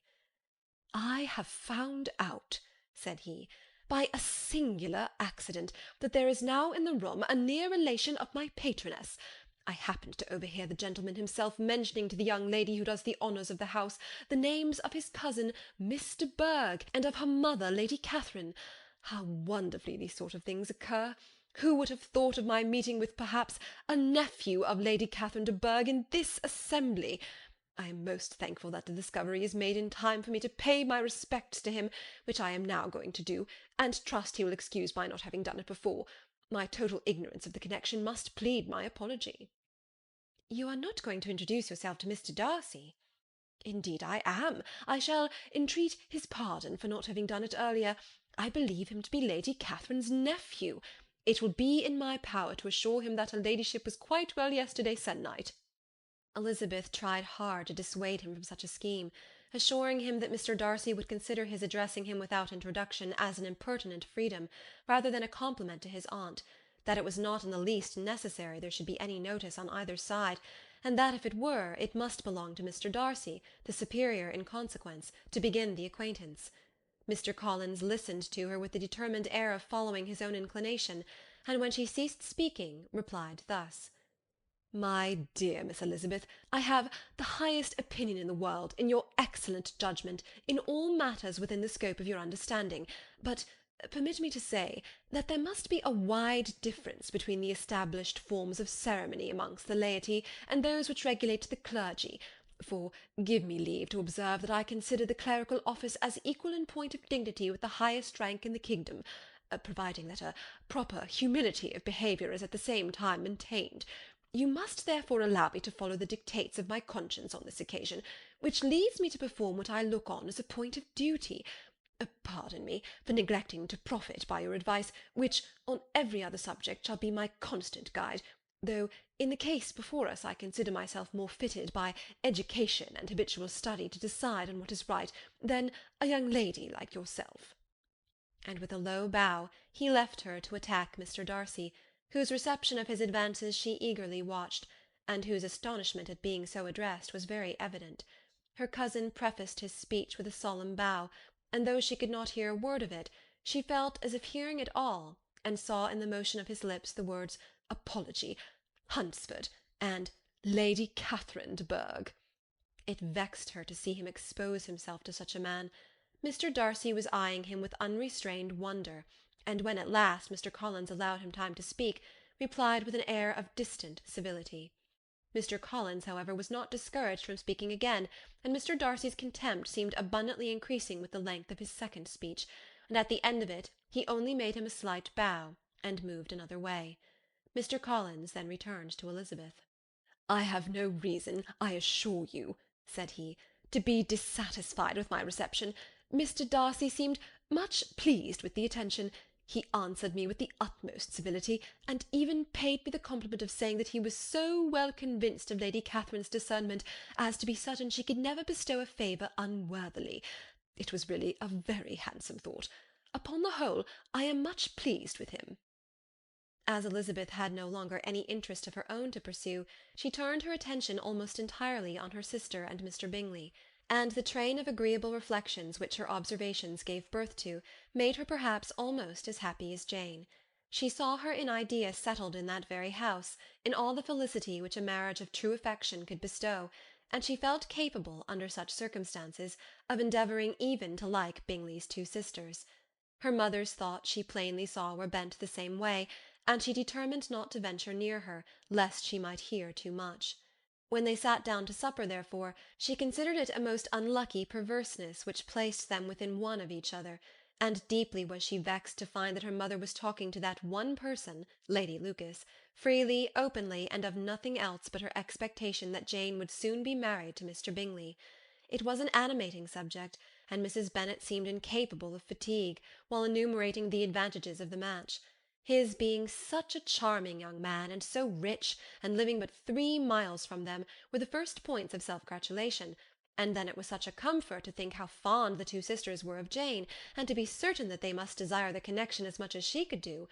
It was, moreover, such a promising thing for her younger daughters, as Jane's marrying so greatly must throw them in the way of other rich men. And lastly, it was so pleasant at her time of life to be able to consign her single daughters to the care of their sister, that she might not be obliged to go into company more than she liked. It was necessary to make this circumstance a matter of pleasure, because on such occasions it is the etiquette, but no one was less likely than Mrs. Bennet to find comfort in staying home at any period of her life. She concluded with many good wishes that Lady Lucas might soon be equally fortunate, though evidently and triumphantly believing there was no chance of it. In vain did Elizabeth endeavour to check the rapidity of her mother's words, or persuade her to describe her felicity in a less audible whisper, for, to her inexpressible vexation, she could perceive that the chief of it was overheard by Mr. Darcy, who sat opposite to them. Her mother only scolded her for being nonsensical. "What is Mr. Darcy to me, pray, that I should be afraid of him? I am sure we owe him no such particular civility, as to be obliged to say nothing he may not like to hear." "For heaven's sake, madam, speak lower. What advantage can it be for you to offend Mr. Darcy? You will never recommend yourself to his friend by so doing." Nothing that she could say, however, had any influence. Her mother would talk of her views in the same intelligible tone. Elizabeth blushed and blushed again with shame and vexation. She could not help frequently glancing her eye at Mr. Darcy, though every glance convinced her of what she dreaded, for though he was not always looking at her mother, she was convinced that his attention was invariably fixed on her. The expression of his face changed gradually from indignant contempt to a composed and steady gravity. At length, however, Mrs. Bennet had no more to say, and Lady Lucas, who had been long yawning at the repetition of delights which she saw no likelihood of sharing, was left to the comforts of cold ham and chicken. Elizabeth now began to revive, but not long was the interval of tranquillity, for when supper was over, singing was talked of, and she had the mortification of seeing Mary, after very little entreaty, preparing to oblige the company. By many significant looks and silent entreaties did she endeavour to prevent such a proof of complaisance, but in vain. Mary would not understand them. Such an opportunity of exhibiting was delightful to her, and she began her song. Elizabeth's eyes were fixed on her with most painful sensations, and she watched her progress through the several stanzas with an impatience which was very ill rewarded at their close. For Mary, on receiving, amongst the thanks of the table, the hint of a hope that she might be prevailed on to favour them again, after the pause of half a minute, began another. Mary's powers were by no means fitted for such a display. Her voice was weak, and her manner affected. Elizabeth was in agonies. She looked at Jane, to see how she bore it, but Jane was very composedly talking to Bingley. She looked at his two sisters, and saw them making signs of derision at each other, and at Darcy, who continued, however, imperturbably grave. She looked at her father to entreat his interference, lest Mary should be singing all night. He took the hint, and when Mary had finished her second song, said aloud, "That will do extremely well, child. You have delighted us long enough. Let the other young ladies have time to exhibit." Mary, though pretending not to hear, was somewhat disconcerted, and Elizabeth, sorry for her, and sorry for her father's speech, was afraid her anxiety had done no good. Others of the party were now applied to. "If I," said Mr. Collins, "was so fortunate as to be able to sing, I should have great pleasure, I am sure, in obliging the company with an air, for I consider music as a very innocent diversion, and perfectly compatible with the profession of a clergyman. I do not mean, however, to assert that we can be justified in devoting too much of our time to music, for there are certainly other things to be attended to. The rector of a parish has much to do. In the first place, he must make such an agreement for tithes as may be beneficial to himself, and not offensive to his patron. He must write his own sermons, and the time that remains will not be too much for his parish duties, and the care and improvement of his dwelling, which he cannot be excused from making as comfortable as possible, and I do not think it of light importance that he should have attentive and conciliatory manner towards everybody, especially towards those to whom he owes his preferment. I cannot acquit him of that duty, nor could I think well of the man who should omit an occasion of testifying his respect towards anybody connected with the family." And with a bow to Mr. Darcy, he concluded his speech, which had been spoken so loud as to be heard by half the room. Many stared, many smiled, but no one looked more amused than Mr. Bennet himself, while his wife seriously commended Mr. Collins for having spoken so sensibly, and observed in a half-whisper to Lady Lucas that he was a remarkably clever, good kind of young man. To Elizabeth it appeared that, had her family made an agreement to expose themselves as much as they could during the evening, it would have been impossible for them to play their parts with more spirit or finer success, and happy did she think it for Bingley and her sister that some of the exhibition had escaped his notice, and that his feelings were not of a sort to be much distressed by the folly which he must have witnessed. That his two sisters and Mr. Darcy, however, should have such an opportunity of ridiculing her relations was bad enough, and she could not determine whether the silent contempt of the gentlemen or the insolent smiles of the ladies were more intolerable. The rest of the evening brought her little amusement. She was teased by Mr. Collins, who continued most perseveringly by her side, and though he could not prevail on her to dance with him again, put it out of her power to dance with others. In vain did she entreat him to stand up with somebody else, and offer to introduce him to any young lady in the room. He assured her that as to dancing, he was perfectly indifferent to it, that his chief object was by delicate attentions to recommend himself to her, and that he should therefore make a point of remaining close to her the whole evening. There was no arguing upon such a project. She owed her greatest relief to her friend Miss Lucas, who often joined them, and good-naturedly engaged Mr. Collins' conversation to herself. She was at least free from the offence of Mr. Darcy's further notice, though often standing within a very short distance of her, quite disengaged, he never came near enough to speak. She felt it to be the probable consequence of her allusions to Mr. Wickham, and rejoiced in it. The Longbourn party were the last of all the company to depart, and by a manoeuvre of Mrs. Bennet, had to wait for their carriage a quarter of an hour after everybody else was gone, which gave them time to see how heartily they were wished away by some of the family.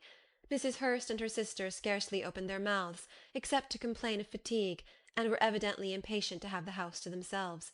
They repulsed every attempt of Mrs. Bennet at conversation, and by doing so threw a languor over the whole party, which was very little relieved by the long speeches of Mr. Collins, who was complimenting Mr. Bingley and his sisters on the elegance of their entertainment, and the hospitality and politeness which had marked their behaviour to their guests. Darcy said nothing at all. Mr. Bennet, in equal silence, was enjoying the scene. Mr. Bingley and Jane were standing together, a little detached from the rest, and talked only to each other. Elizabeth preserved as steady a silence as either Mrs. Hurst or Miss Bingley, and even Lydia was too much fatigued to utter more than the occasional exclamation of "Lord, how tired I am!" accompanied by a violent yawn. When at length they arose to take leave, Mrs. Bennet was most pressingly civil in her hope of seeing the whole family soon at Longbourn, and addressed herself especially to Mr. Bingley, to assure him how happy he would make them by eating a family dinner with them at any time, without the ceremony of a formal invitation. Bingley was all grateful pleasure, and he readily engaged for taking the earliest opportunity of waiting on her, after his return from London, whither he was obliged to go the next day for a short time. Mrs. Bennet was perfectly satisfied, and quitted the house under the delightful persuasion that, allowing for the necessary preparation of settlements, new carriages, and wedding clothes, she should undoubtedly see her daughter settled at Netherfield in the course of 3 or 4 months. Of having another daughter married to Mr. Collins she thought with equal certainty, and with considerable, though not equal, pleasure.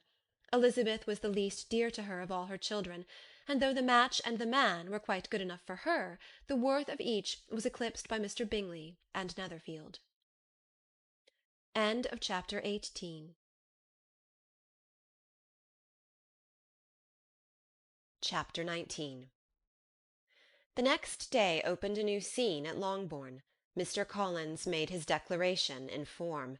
Having resolved to do it without loss of time, as his leave of absence extended only to the following Saturday, and having no feelings of diffidence to make it distressing to himself even at the moment, he set about it in a very orderly manner, with all the observances which he supposed a regular part of the business.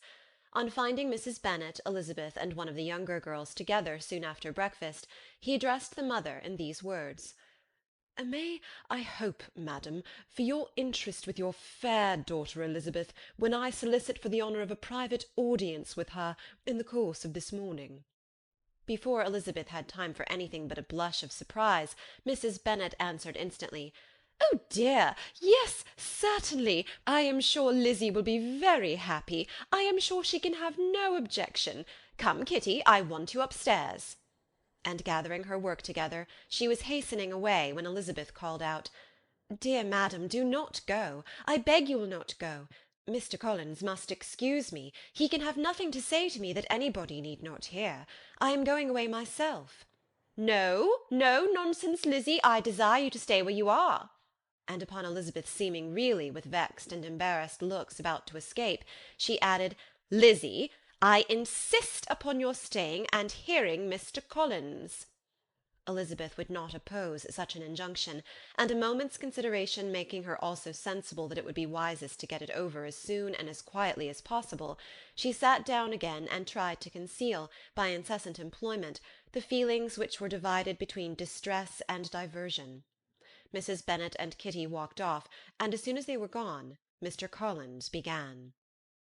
"Believe me, my dear Miss Elizabeth, that your modesty, so far from doing you any disservice, rather adds to your other perfections. You would have been less amiable in my eyes had there not been this little unwillingness. But allow me to assure you that I have your respected mother's permission for this address. You can hardly doubt the purport of my discourse. However your natural delicacy may lead you to dissemble, my attentions have been too marked to be mistaken. Almost as soon as I entered the house, I singled you out as the companion of my future life. But before I am run away with by my feelings on this subject, perhaps it would be advisable for me to state my reasons for marrying, and moreover for coming into Hertfordshire with the design of selecting a wife, as I certainly did." The idea of Mr. Collins, with all his solemn composure, being run away with by his feelings, made Elizabeth so near laughing that she could not use the short pause he allowed in any attempt to stop him further, and he continued, "My reasons for marrying are, first, that I think it a right thing for every clergyman in easy circumstances, like myself, to set the example of matrimony in his parish. Secondly, that I am convinced that it will add very greatly to my happiness. And thirdly, which perhaps I ought to have mentioned earlier, that it is the particular advice and recommendation of the very noble lady whom I have the honour of calling patroness. Twice she has condescended to give me her opinion, unasked too, on this subject. And it was but the very Saturday night before I left Hunsford, between our pools at quadrille, while Mrs. Jenkinson was arranging Miss de Bourgh's footstool, that she said, 'Mr. Collins, you must marry. A clergyman like you must marry. Choose properly, choose a gentlewoman for my sake, and for your own, let her be an active, useful sort of person, not brought up high, but able to make a small income go a good way. This is my advice. Find such a woman as soon as you can, bring her to Hunsford, and I will visit her.' Allow me, by the way, to observe, my fair cousin, that I do not reckon the notice and kindness of Lady Catherine de Bourgh as among the least of the advantages in my power to offer. You will find her manners beyond anything I can describe, and your wit and vivacity, I think, must be acceptable to her, especially when tempered with this silence and respect which her rank will inevitably excite. Thus much for my general intention in favour of matrimony. It remains to be told why my views were directed towards Longbourn instead of my own neighbourhood, where I can assure you there are many amiable young women. But the fact is, that being as I am to inherit this estate after the death of your honoured father, who, however, may live many years longer, I could not satisfy myself without resolving to choose a wife from among his daughters, that the loss to them might be as little as possible when the melancholy event takes place, which, however, as I have already said, may not be for several years. This has been my motive, my fair cousin, and I flatter myself it will not sink me in your esteem. And now nothing remains for me but to assure you in the most animated language of the violence of my affection. To fortune I am perfectly indifferent, and shall make no demand of that nature on your father, since I am well aware that it could not be complied with, and that £1,000 in the 4%, which will not be yours till after your mother's decease, is all that you may ever be entitled to. On that head, therefore, I shall be uniformly silent, and you may assure yourself that no ungenerous reproach shall ever pass my lips when we are married." It was absolutely necessary to interrupt him now. "You are too hasty, sir," she cried. "You forget that I have made no answer. Let me do it without further loss of time. Accept my thanks for the compliment you are paying me. I am very sensible of the honour of your proposals, but it is impossible for me to do otherwise than to decline them." "I am not now to learn," replied Mr. Collins, with a formal wave of the hand, "that it is usual with young ladies to reject the addresses of the man whom they secretly mean to accept when he first applies for their favour, and that sometimes the refusal is repeated a second or even a third time. I am therefore by no means discouraged by what you have just said, and shall hope to lead you to the altar ere long." "Upon my word, sir," cried Elizabeth, "your hope is rather an extraordinary one after my declaration. I do assure you that I am not one of those young ladies, if such young ladies there are, who were so daring as to risk their happiness on the chance of being asked a second time. I am perfectly serious in my refusal. You could not make me happy, and I am convinced that I am the last woman in the world who could make you so. Nay, were your friend Lady Catherine to know me, I am persuaded she would find me in every respect ill qualified for the situation." "Were it certain that Lady Catherine would think so," said Mr. Collins very gravely, "but I cannot imagine that her ladyship would at all disapprove of you, and you may be certain when I have the honour of seeing her again, I shall speak in the very highest terms of your modesty, economy, and other amiable qualifications." "Indeed, Mr. Collins, all praise of me will be unnecessary. You must give me leave to judge for myself, and pay me the compliment of believing what I say. I wish you very happy and very rich, and by refusing your hand do all in my power to prevent your being otherwise. In making me the offer, you must have satisfied the delicacy of your feelings with regard to my family, and may take possession of Longbourn estate whenever it falls, without any self-reproach. This matter may be considered, therefore, as finally settled." And rising as she thus spoke, she would have quitted the room, had Mr. Collins not thus addressed her. "When I do myself the honour of speaking to you next on the subject, I shall hope to receive a more favourable answer than you have now given me, though I am far from accusing you of cruelty at present, because I know it to be the established custom of your sex to reject a man on the first application, and perhaps you have even now said as much to encourage my suit as would be consistent with the true delicacy of the female character." "Really, Mr. Collins," cried Elizabeth with some warmth, "you puzzle me exceedingly.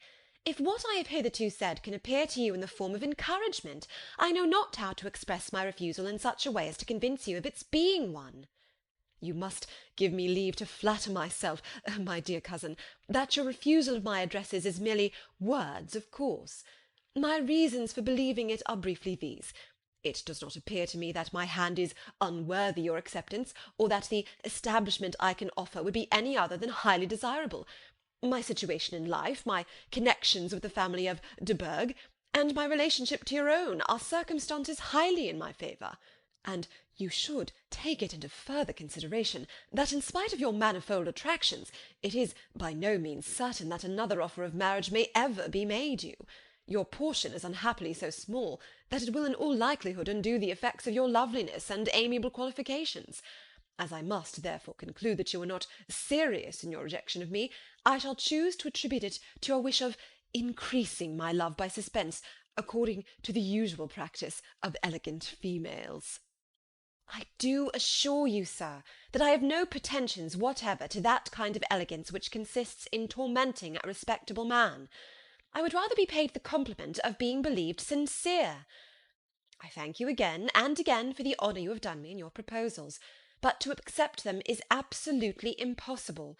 My feelings in every respect forbid it. Can I speak plainer? Do not consider me now as an elegant female intending to plague you, but as a rational creature, speaking the truth from her heart. You are uniformly charming, cried he, with an air of awkward gallantry, and I am persuaded that when sanctioned by the express authority of both your excellent parents, my proposal will not fail of being acceptable. To such perseverance in wilful self-deception Elizabeth would make no reply, and immediately and in silence withdrew, determined, if he persisted in considering her repeated refusals as flattering encouragement, to apply to her father, whose negative mind might be uttered in such a manner as to be decisive, and whose behaviour at least could not be mistaken for the affectation and coquetry of an elegant female. End of chapter 19.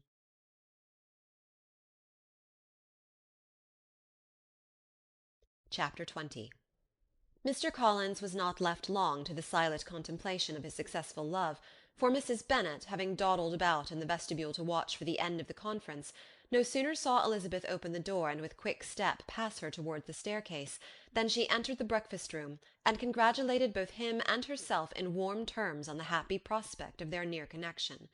Mr. Collins received and returned these felicitations with equal pleasure, and then proceeded to relate the particulars of their interview, with the result of which he trusted he had every reason to be satisfied, since the refusal which his cousin had steadfastly given him would naturally flow from her bashful modesty and the genuine delicacy of her character. This information, however, startled Mrs. Bennet. She would have been glad to be equally satisfied that her daughter had meant to encourage him by protesting against his proposals, but she dared not believe it, and could not help saying so. "But depend upon it, Mr. Collins," she added, "that Lizzie shall be brought to reason. I will speak to her about it directly.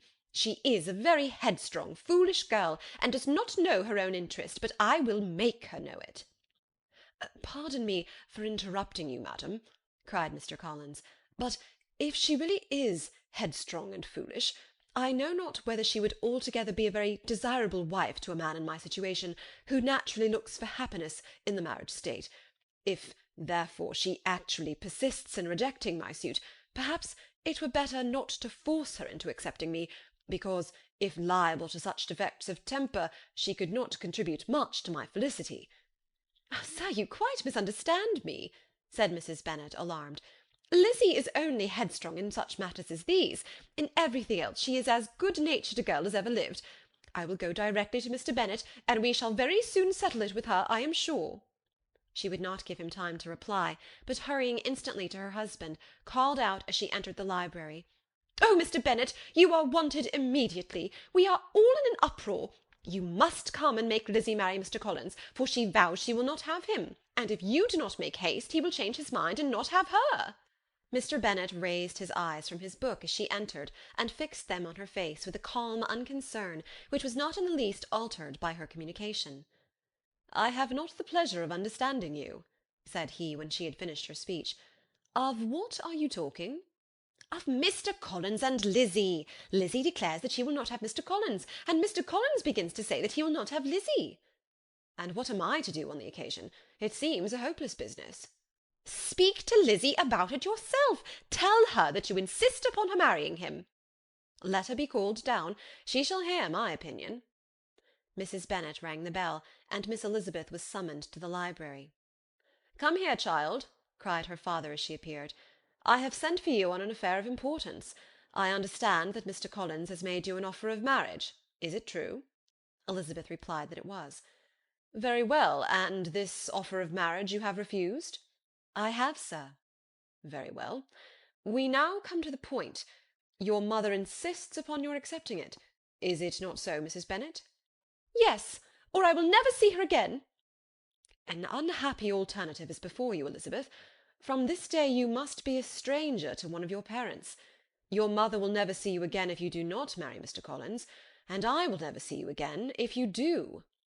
Elizabeth could not but smile at such a conclusion of such a beginning, but Mrs. Bennet, who had persuaded herself that her husband regarded the affair as she wished, was excessively disappointed. "What do you mean, Mr. Bennet, in talking this way? You promised me to insist upon her marrying him." "My dear," replied her husband, "I have two small favours to request. First, that you allow me the free use of my understanding on the present occasion, and secondly, of my room. I shall be glad to have the library to myself as soon as may be."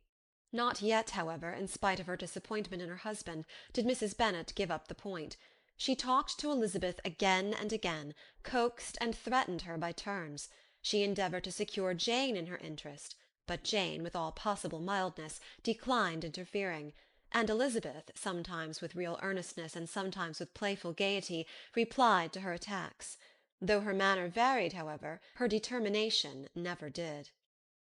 Mr. Collins, meanwhile, was meditating in solitude on what had passed. He thought too well of himself to comprehend on what motives his cousin could refuse him, and though his pride was hurt, he suffered in no other way. His regard for her was quite imaginary, and the possibility of her deserving her mother's reproach prevented his feeling any regret. While the family were in this confusion, Charlotte Lucas came to spend the day with them. She was met in the vestibule by Lydia, who, flying to her, cried in a half-whisper, "I am glad you are come, for there is such fun here. What do you think has happened this morning? Mr. Collins has made an offer to Lizzie, and she will not have him." Charlotte hardly had time to answer before they were joined by Kitty, who came to tell the same news, and no sooner had they entered the breakfast-room, where Mrs. Bennet was alone, than she likewise began on the subject, calling on Miss Lucas for her compassion, and entreating her to persuade her friend Lizzie to comply with the wishes of all her family. "Pray do, my dear Miss Lucas," she added in a melancholy tone, "for nobody is on my side, nobody takes part with me. I am cruelly used, nobody feels for my poor nerves." Charlotte's reply was spared by the entrance of Jane and Elizabeth. "Ay, there she comes," continued Mrs. Bennet, "looking as unconcerned as may be, and caring no more for us than if we were at York, provided she can have her own way. But I tell you, Miss Lizzie, if you take it into your head to go on refusing every offer of marriage in this way, you will never get a husband at all, and I am sure I do not know who is to maintain you when your father is dead. I shall not be able to keep you, and so I warn you. I have done with you from this very day. I told you in the library, you know, that I should never speak to you again, and you will find me as good as my word. I have no pleasure in talking to undutiful children. Not that I have much pleasure indeed in talking to anybody. People who suffer as I do from nervous complaints can have no great inclination for talking. Nobody can tell what I suffer, but it is always so. Those who do not complain are never pitied." Her daughters listened in silence to this effusion, sensible that any attempt to reason with her or soothe her would only increase the irritation. She talked on, therefore, without interruption from any of them, till they were joined by Mr. Collins, who entered the room with an air more stately than usual, and on perceiving whom, she said to the girls, "Now I do insist upon it that you all of you hold your tongues, and let me and Mr. Collins have a little conversation together." Elizabeth passed quietly out of the room, Jane and Kitty following, but Lydia stood her ground, determined to hear all she could, and Charlotte, detained first by the civility of Mr. Collins, whose inquiries after herself and all her family were very minute, and then by a little curiosity, satisfied herself with walking to the window and pretending not to hear. In a doleful voice Mrs. Bennet began the projected conversation. "Oh, Mr. Collins!" "My dear madam," replied he, "let us be for ever silent on this point. Far be it from me," he presently continued, in a voice that marked his displeasure, "to resent the behaviour of your daughter. Resignation to inevitable evils is the evil duty of us all. the peculiar duty of a young man who has been so fortunate as I have been in early preferment, and I trust I am resigned. Perhaps not the less so far from feeling a doubt of my positive happiness had my fair cousin honoured me with her hand, for I have often observed that resignation is never so perfect as when the blessing denied begins to lose somewhat of its value in our estimation. You will not, I hope, consider me as showing any disrespect to your family, my dear madam, by thus withdrawing my pretensions to your daughter's favour, without having paid yourself and Mr. Bennet the compliment of requesting you to interpose your authority in my behalf. My conduct may, I fear, be objectionable in having accepted my dismission from your daughter's lips instead of your own, but we are all liable to error. I have certainly meant well through the whole affair. My object has been to secure an amiable companion for myself, with due consideration for the advantage of all your family, and if my manner has been at all reprehensible, I here beg leave to apologise. End of chapter 20. Chapter 21. The discussion of Mr. Collins's offer was now nearly at an end, and Elizabeth had only to suffer from the uncomfortable feelings necessarily attending it, and occasionally from some peevish allusions of her mother. As for the gentleman himself, his feelings were chiefly expressed, not by embarrassment or dejection, or by trying to avoid her, but by stiffness of manner and resentful silence. He scarcely ever spoke to her, and the assiduous attentions which he had been so sensible of himself were transferred for the rest of the day to Miss Lucas, whose civility in listening to him was a seasonable relief to them all, and especially to her friend. The morrow produced no abatement of Mrs. Bennet's ill-humour or ill-health. Mr. Collins was also in the same state of angry pride. Elizabeth had hoped that his resentment might shorten his visit, but his plan did not appear in the least affected by it. He was always to have gone on Saturday, and to Saturday he meant to stay. After breakfast the girls walked to Meryton to inquire if Mr. Wickham were returned, and to lament over his absence from the Netherfield ball. He joined them on their entering the town, and attended them to their aunt's, where his regret and vexation, and the concern of everybody, was well talked over. To Elizabeth, however, he voluntarily acknowledged that the necessity of his absence had been self-imposed. "I found," said he, "as the time drew near, that I had better not meet Mr. Darcy, that to be in the same room, the same party with him for so many hours together, might be more than I could bear, and that scenes might arise unpleasant to more than myself." She highly approved his forbearance, and they had leisure for a full discussion of it, and for all the commendation which they civilly bestowed on each other, as Wickham and another officer walked back with them to Longbourn, and during the walk he particularly attended to her. His accompanying them was a double advantage. She felt all the compliment it offered to herself, and it was most acceptable as an occasion of introducing him to her father and mother. Soon after their return a letter was delivered to Miss Bennet. It came from Netherfield. The envelope contained a sheet of elegant little hot-pressed paper, well covered with a lady's fair flowing hand, and Elizabeth saw her sister's countenance change as she read it, and saw her dwelling intently on some particular passages. Jane recollected herself soon, and putting the letter away, tried to join with her usual cheerfulness in the general conversation, but Elizabeth felt an anxiety on the subject which drew off her attention even from Wickham, and no sooner had he and his companion taken leave than a glance from Jane invited her to follow her upstairs. When they had gained their own room, Jane, taking out the letter, said, "This is from Caroline Bingley. What it contains has surprised me a good deal. The whole party have left Netherfield by this time, and are on their way to town, and without any intention of coming back again. You shall hear what she says." She then read the first sentence aloud, which comprised the information of their having just resolved to follow their brother to town directly, and of their meaning to dine in Grosvenor Street, where Mr. Hurst had a house. The next was in these words: "I do not pretend to regret anything I shall leave in Hertfordshire, except your society, my dearest friend, but we will hope, at some future period, to enjoy many returns of that delightful intercourse we have known, and in the meanwhile may lessen the pain of separation by a very frequent and most unreserved correspondence. I depend on you for that."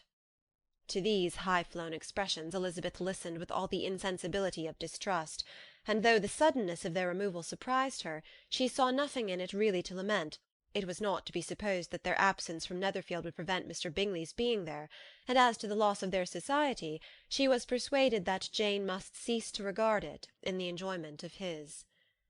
"It is unlucky," said she, after a short pause, "that you should not be able to see your friends before they leave the country. But may we not hope that the period of future happiness to which Miss Bingley looks forward may arrive earlier than she is aware, and that the delightful intercourse you have known as friends will be renewed with yet greater satisfaction as sisters? Mr. Bingley will not be detained in London by them." "Caroline decidedly says that none of the party will return into Hertfordshire this winter. I will read it to you.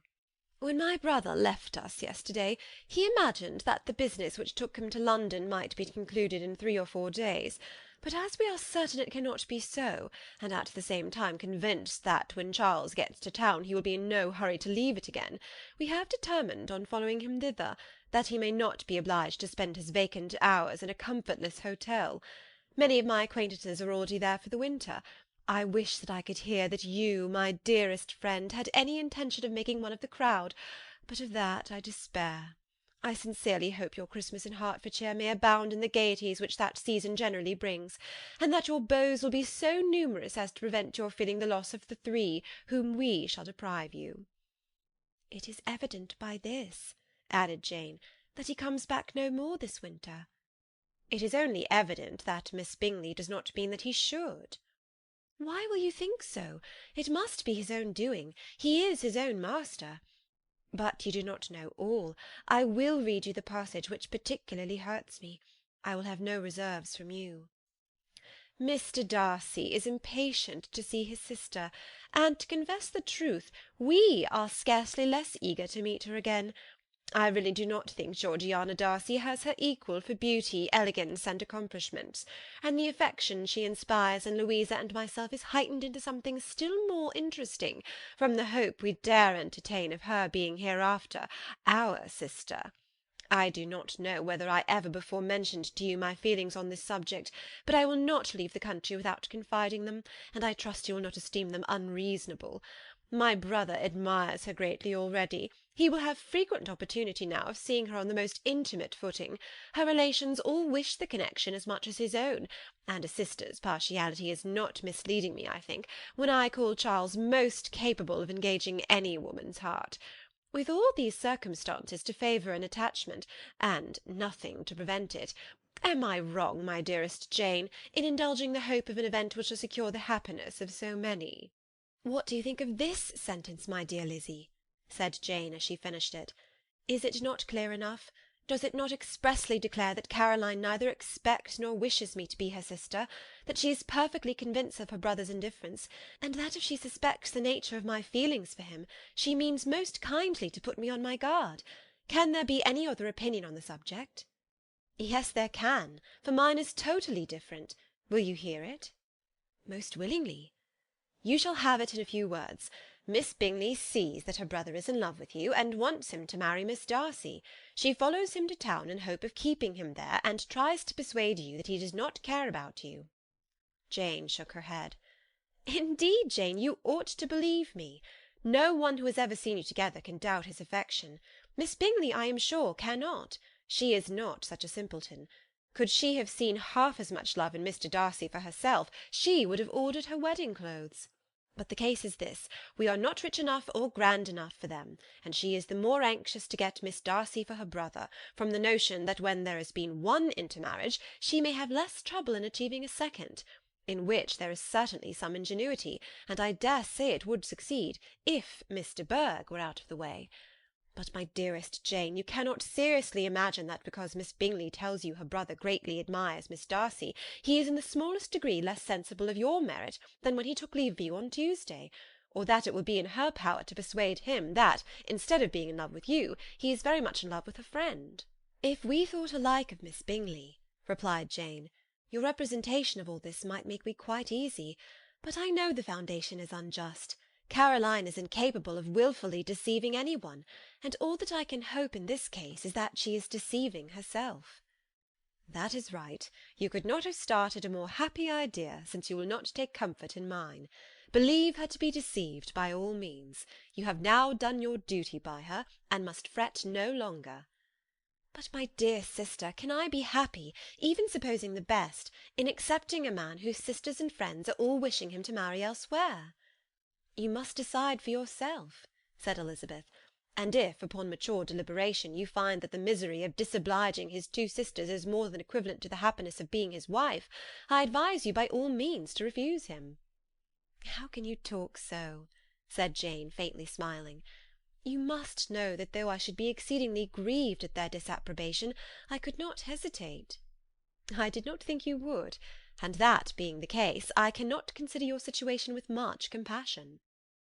"But if he returns no more this winter, my choice will never be required. 1,000 things may arise in 6 months." The idea of his returning no more Elizabeth treated with the utmost contempt. It appeared to her merely the suggestion of Caroline's interested wishes, and she could not for a moment suppose that those wishes, however openly or artfully spoken, could influence a young man so totally independent of every one. She represented to her sister as forcibly as possible what she felt on the subject, and had soon the pleasure of seeing its happy effect. Jane's temper was not desponding, and she was gradually led to hope, though the diffidence of affection sometimes overcame the hope, that Bingley would return to Netherfield and answer every wish of her heart. They agreed that Mrs. Bennet should only hear of the departure of the family, without being alarmed on the score of the gentleman's conduct, but even this partial communication gave her a great deal of concern, and she bewailed it as exceedingly unlucky that the ladies should happen to go away just as they were all getting so intimate together. After lamenting it, however, at some length, she had the consolation that Mr. Bingley would soon be down again, and soon dining at Longbourn, and the conclusion of all was the comfortable declaration that though he had been invited only to a family dinner, she would take care to have 2 full courses. End of chapter 21.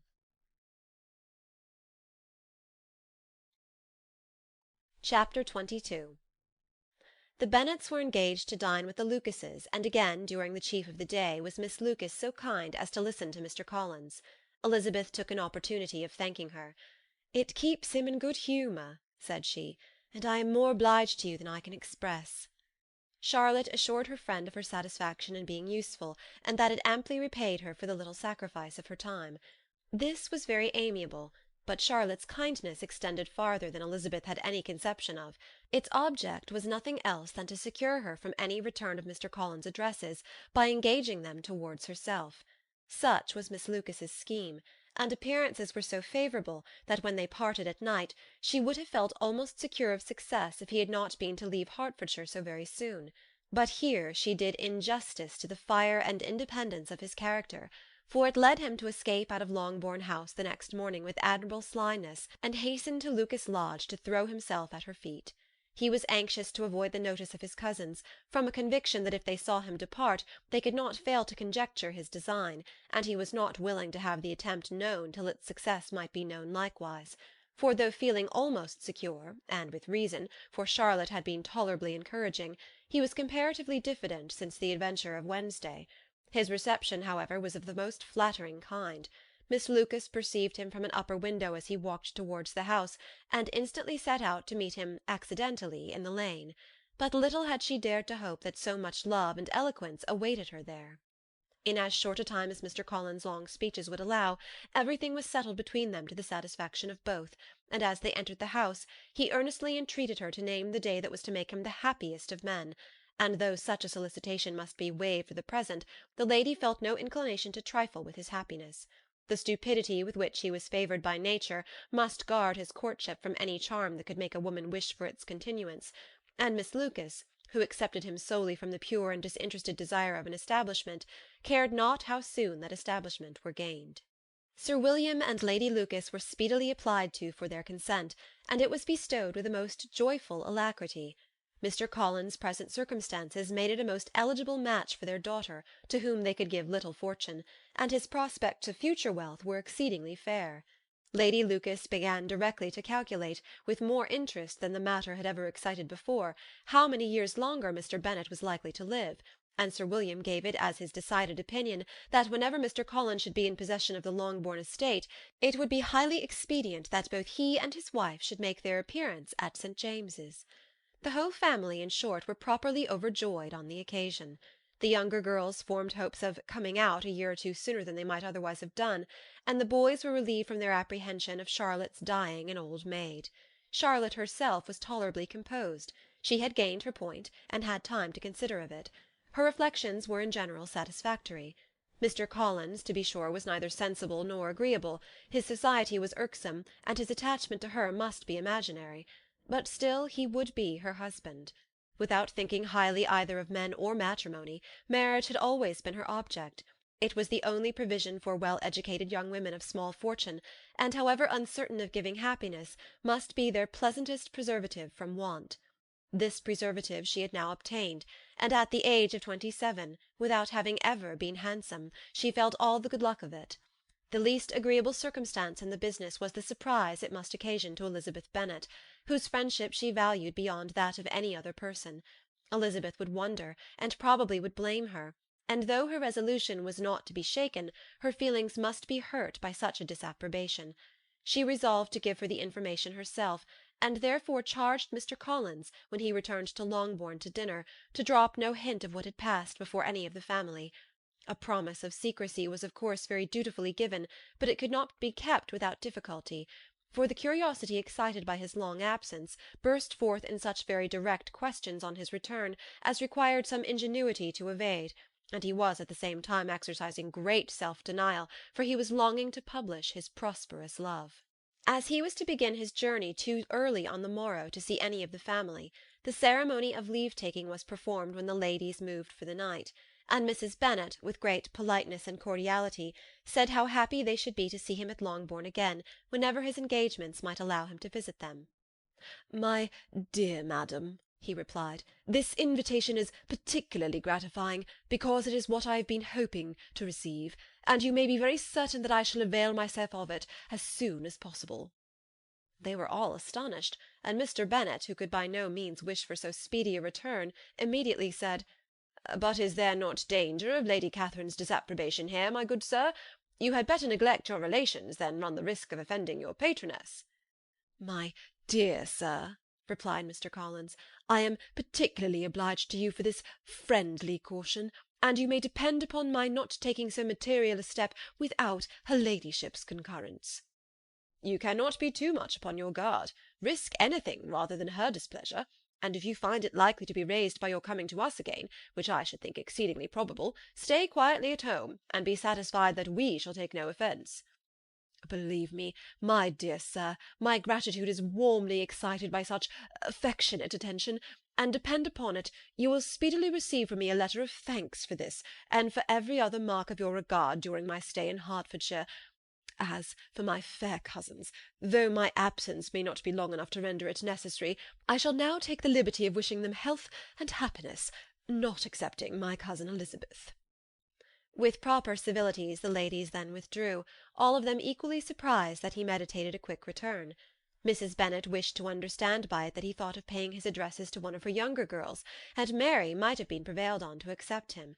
She rated his abilities much higher than any of the others. There was a solidity in his reflections which often struck her, and though by no means as clever as herself, she thought that if encouraged to read and improve himself by such an example as hers, he might become a very agreeable companion. But on the following morning every hope of this kind was done away. Miss Lucas called soon after breakfast, and in a private conference with Elizabeth related the event of the day before. The possibility of Mr. Collins fancying himself in love with her friend had once occurred to Elizabeth within the last day or two, but that Charlotte could encourage him seemed almost as far from possibility as she could encourage him herself, and her astonishment was consequently so great as to overcome at the first the bounds of decorum, and she could not help crying out, "Engaged to Mr. Collins! My dear Charlotte! Impossible!" The steady countenance which Miss Lucas had commanded in telling her story gave way to a momentary confusion here on receiving so direct a reproach, though as it was no more than she expected, she soon regained her composure, and calmly replied, "Why should you be surprised, my dear Eliza? Do you think it incredible that Mr. Collins should be able to procure any woman's good opinion, because he was not so happy as to succeed with you?" But Elizabeth had now recollected herself, and making a strong effort for it, was able to assure with tolerable firmness that the prospect of their relationship was highly grateful to her, and that she wished her all imaginable happiness. "I see what you were feeling," replied Charlotte. You must be surprised, very much surprised, so lately as Mr. Collins was wishing to marry you. But when you have had time to think it over, I hope you'll be satisfied with what I have done. I am not romantic, you know. I never was. I ask only a comfortable home, and considering Mr. Collins' character, connection, and situation in life, I am convinced that my chance of happiness with him is as fair as most people can boast on entering the marriage state." Elizabeth quietly answered, "Undoubtedly," and after an awkward pause they returned to the rest of the family. Charlotte did not stay much longer, and Elizabeth was then left to reflect on what she had heard. It was a long time before she became at all reconciled to the idea of so unsuitable a match. The strangeness of Mr. Collins making 2 offers of marriage within 3 days was nothing in comparison of his being now accepted. She had always felt that Charlotte's opinion of matrimony was not exactly like her own, but she had not supposed it to be possible that, when called into action, she would have sacrificed every better feeling to worldly advantage. Charlotte, the wife of Mr. Collins, was a most humiliating picture. And to the pang of a friend disgracing herself and sunk in her esteem was added the distressing conviction that it was impossible for that friend to be tolerably happy in the lot she had chosen. End of chapter 22. Chapter 23. Elizabeth was sitting with her mother and sisters, reflecting on what she had heard, and doubting whether she was authorized to mention it, when Sir William Lucas himself appeared, sent by his daughter, to announce her engagement to the family. With many compliments to them, and much self-gratulation on the prospect of a connection between the houses, he unfolded the matter, to an audience not merely wondering, but incredulous. For Mrs. Bennet, with more perseverance than politeness, protested he must be entirely mistaken, and Lydia, always unguarded and often uncivil, boisterously exclaimed, "Good Lord! Sir William, how can you tell such a story? Do not you know that Mr. Collins wants to marry Lizzie?" Nothing less than the complaisance of a courtier could have borne without anger such treatment, but Sir William's good breeding carried him through it all, and though he begged leave to be positive as to the truth of his information, he listened to all their impertinence with the most forbearing courtesy. Elizabeth, feeling it incumbent on her to relieve him from so unpleasant a situation, now put herself forward to confirm his account by mentioning her prior knowledge of it from Charlotte herself, and endeavoured to put a stop to the exclamations of her mother and sisters by the earnestness of her congratulations to Sir William, in which she was readily joined by Jane, and by making a variety of remarks on the happiness that might be expected from the match, the excellent character of Mr. Collins, and the convenient distance of Hunsford from London. Mrs. Bennet was in fact too much overpowered to say a great deal while Sir William remained, but no sooner had he left them than her feelings found a rapid vent. In the first place, she persisted in disbelieving the whole of the matter. Secondly, she was very sure that Mr. Collins had been taken in. Thirdly, she trusted that they would never be happy together. And fourthly, that the match might be broken off. 2 inferences, however, were plainly deduced from the whole.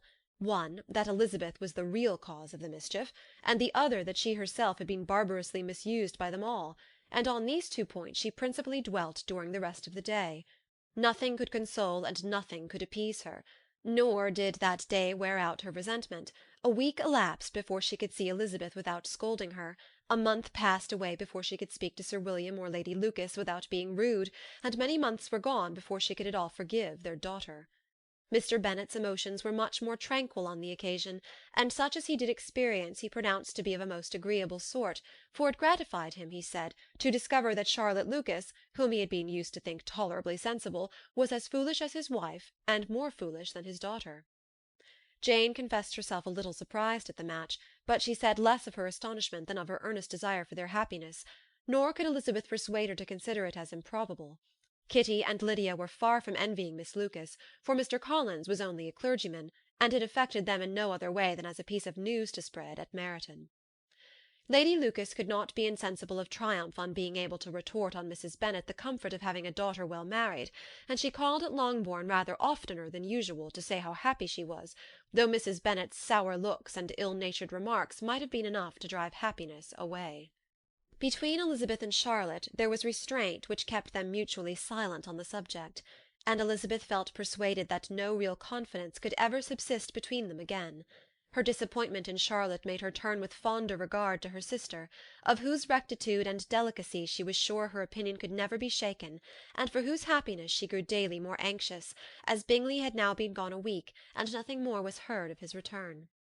Jane had sent Caroline an early answer to her letter, and was counting the days till she might reasonably hope to hear again.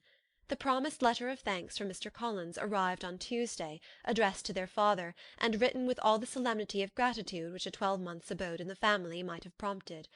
After discharging his conscience on that head, he proceeded to inform them, with many rapturous expressions, of his happiness in having obtained the affection of their amiable neighbour, Miss Lucas, and then explained that it was merely with the view of enjoying her society that he had been so ready to close with their kind wish of seeing him again at Longbourn, whither he hoped to be able to return on Monday fortnight. For Lady Catherine, he added, so heartily approved his marriage, that she wished it to take place as soon as possible, which he trusted would be an unanswerable argument with his amiable Charlotte to name an early day for making him the happiest of men. Mr. Collins' return into Hertfordshire was no longer a matter of pleasure to Mrs. Bennet. On the contrary, she was as much disposed to complain of it as her husband. It was very strange that he should come to Longbourn instead of to Lucas Lodge. It was also very inconvenient, and exceedingly troublesome. She hated having visitors in the house while her health was so indifferent, and lovers were of all people the most disagreeable. Such were the gentle murmurs of Mrs. Bennet, and they gave way only to the greater distress of Mr. Bingley's continued absence. Neither Jane nor Elizabeth were comfortable on this subject.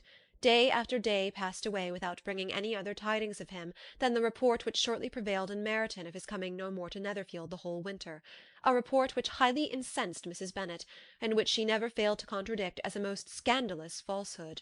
Even Elizabeth began to fear, not that Bingley was indifferent, but that his sisters would be successful in keeping him away. Unwilling as she was to admit an idea so destructive of Jane's happiness, and so dishonourable to the stability of her lover, she could not prevent its frequently occurring. The united efforts of his two unfeeling sisters, and of his overpowering friend, assisted by the attractions of Miss Darcy and the amusements of London, might be too much, she feared, for the strength of his attachment. As for Jane, her anxiety under this suspense was of course more painful than Elizabeth's, but whatever she felt she was desirous of concealing, and between Elizabeth and herself, therefore, the subject was never alluded to. But as no such delicacy restrained her mother, an hour seldom passed in which she did not talk of Bingley, express her impatience for his arrival, or even require Jane to confess that if he did not come back she would think herself very ill-used. It needed all Jane's steady mildness to bear these attacks with tolerable tranquillity. Mr. Collins returned most punctually on Monday fortnight, but his reception at Longbourn was not quite so gracious as it had been on his first introduction. He was too happy, however, to need much attention, and luckily for the others, the business of love-making relieved them from a great deal of his company. The chief of every day was spent by him at Lucas Lodge, and he sometimes returned to Longbourn only in time to make an apology for his absence before the family went to bed. Mrs. Bennet was really in a most pitiable state. The very mention of anything concerning the match threw her into an agony of ill-humour, and wherever she went she was sure of hearing it talked of. The sight of Miss Lucas was odious to her. As her successor in that house, she regarded her with jealous abhorrence. Whenever Charlotte came to see them, she concluded her to be anticipating the hour of possession, and whenever she spoke in a low voice to Mr. Collins, was convinced that they were talking of the Longbourn estate, and resolving to turn herself and her daughters out of the house as soon as Mr. Bennet were dead. She complained bitterly of all this to her husband. "Indeed, Mr. Bennet," said she, "it is very hard to think that Charlotte Lucas should ever be mistress of this house, and that I should be forced to make way for her, and live to see her take her place in it."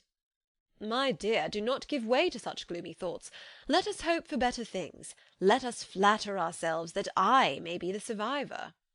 This was not very consoling to Mrs. Bennet, and therefore, instead of making any answer, she went on as before. "I cannot bear to think that they should have all this estate.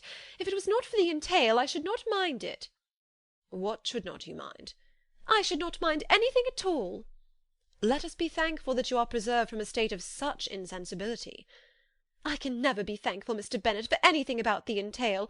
How any one should have the conscience to entail away an estate from one's own daughters, I cannot understand. And all for the sake of Mr. Collins, too. Why should he have it more than anybody else?" "I leave it to yourself to determine," said Mr. Bennet. End of chapter 23.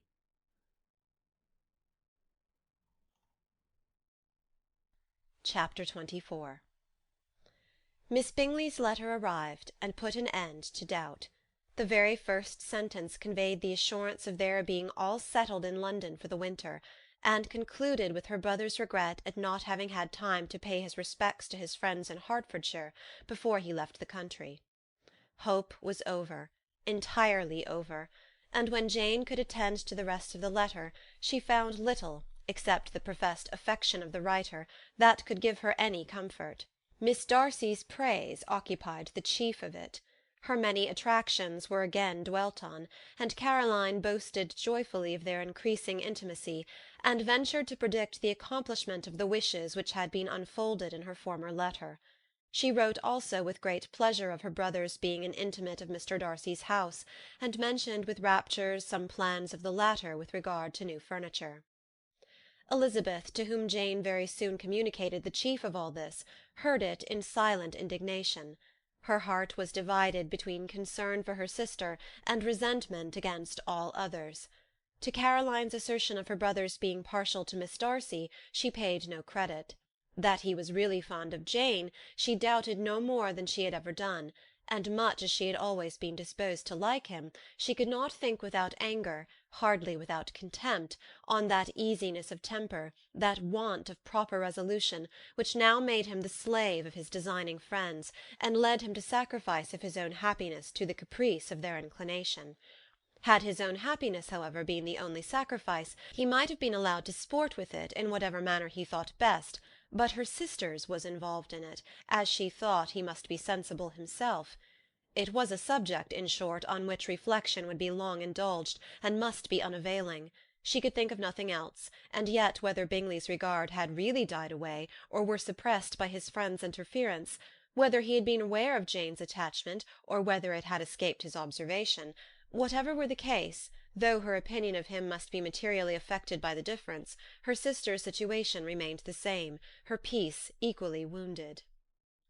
A day or two passed before Jane had courage to speak of her feelings to Elizabeth, but at last, on Mrs. Bennet's leaving them together, after a longer irritation than usual about Netherfield and its master, she could not help saying, "Oh, that my dear mother had more command over herself! She can have no idea of the pain she gives me by her continual reflections on him. But I will not repine. It cannot last long. He will be forgot, and we shall be as we were before." Elizabeth looked at her sister with incredulous solicitude, but said nothing. "You doubt me?" cried Jane, slightly colouring. "Indeed you have no reason. He may live in my memory as the most amiable man of my acquaintance, but that is all. I have nothing either to hope or fear, and nothing to reproach him with. Thank God, I have not that pain. A little time, therefore, I shall certainly try to get the better." With a stronger voice she soon added, "I have this comfort immediately, that it has not been more than an error of fancy on my side, and that it has done no harm to any one but myself." "My dear Jane," exclaimed Elizabeth, "you are too good. Your sweetness and disinterestedness are really angelic. I do not know what to say to you. I feel as if I had never done you justice, or loved you as you deserve." Miss Bennet eagerly disclaimed all extraordinary merit, and threw back the praise on her sister's warm affection. "Nay," said Elizabeth, "this is not fair. You wish to think all the world respectable, and are hurt if I speak ill of anybody. I only want to think you perfect, and you set yourself against it. Do not be afraid of my running into any excess, of my encroaching on your privilege of universal goodwill. You need not. There are few people whom I really love, and still fewer of whom I think well. The more I see of the world, the more am I dissatisfied with it, and every day confirms my belief of the inconsistency of all human characters, and of the little dependence that can be placed on the appearance of merit or sense. I have met with 2 instances lately. One I will not mention, the other is Charlotte's marriage. It is unaccountable. In every view it is unaccountable." "My dear Lizzy, do not give way to such feelings as these. They will ruin your happiness. You do not make allowance enough for difference of situation and temper. Consider Mr. Collins's respectability, and Charlotte's steady, prudent character. Remember that she is one of a large family, that, as to fortune, it is a most eligible match, and be ready to believe, for everybody's sake, that she may feel something like regard and esteem for our cousin." "To oblige you, I would try to believe almost anything, but no one else could be benefited by such a belief as this. for were I persuaded that Charlotte had any real regard for him, I should only think worse of her understanding than I now do of her heart. My dear Jane, Mr. Collins is a conceited, pompous, narrow-minded, silly man. You know he is, as well as I do. And you must feel, as well as I do, that the woman who married him cannot have a proper way of thinking. You shall not defend her, though it is Charlotte Lucas. You shall not, for the sake of one individual, change the meaning of principle and integrity, nor endeavour to persuade yourself or me that selfishness is prudence, and insensibility of danger security for happiness." "I must think your language too strong in speaking of both," replied Jane, "and I hope you will be convinced of it by seeing them happy together. But enough of this. You alluded to something else. You mentioned 2 instances.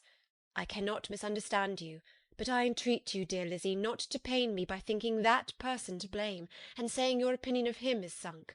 We must not be so ready to fancy ourselves intentionally injured.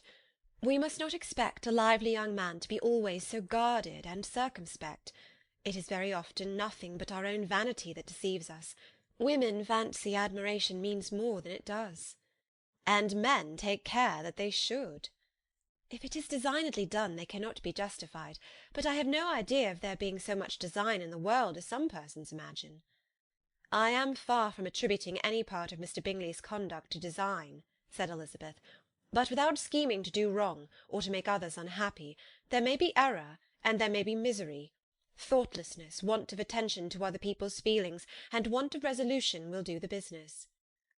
"And do you impute it to either of those?" "Yes, to the last. But if I go on, I shall displease you by saying what I think of persons you esteem. Stop me whilst you can." "You persist, then, in supposing his sisters influence him?" "Yes, in conjunction with his friend." "I cannot believe it. Why should they try to influence him? They can only wish his happiness, and if he is attached to me, no other woman can secure it." "Your first position is false. They may wish many things besides his happiness. They may wish his increase of wealth and consequence. They may wish him to marry a girl who has all the importance of money, great connections, and pride." "Beyond a doubt they do wish him to choose Miss Darcy," replied Jane, "but this may be from better feelings than you are supposing. They have known her much longer than they have known me. No wonder if they love her better. But whatever may be their own wishes, it is very unlikely that they should have opposed their brothers. What sister would think herself at liberty to do it, unless there was something very objectionable? If they believed him attached to me, they would not try to part us. If he were so, they could not succeed. By supposing such an affection, you make everybody acting unnaturally and wrong, and me most unhappy.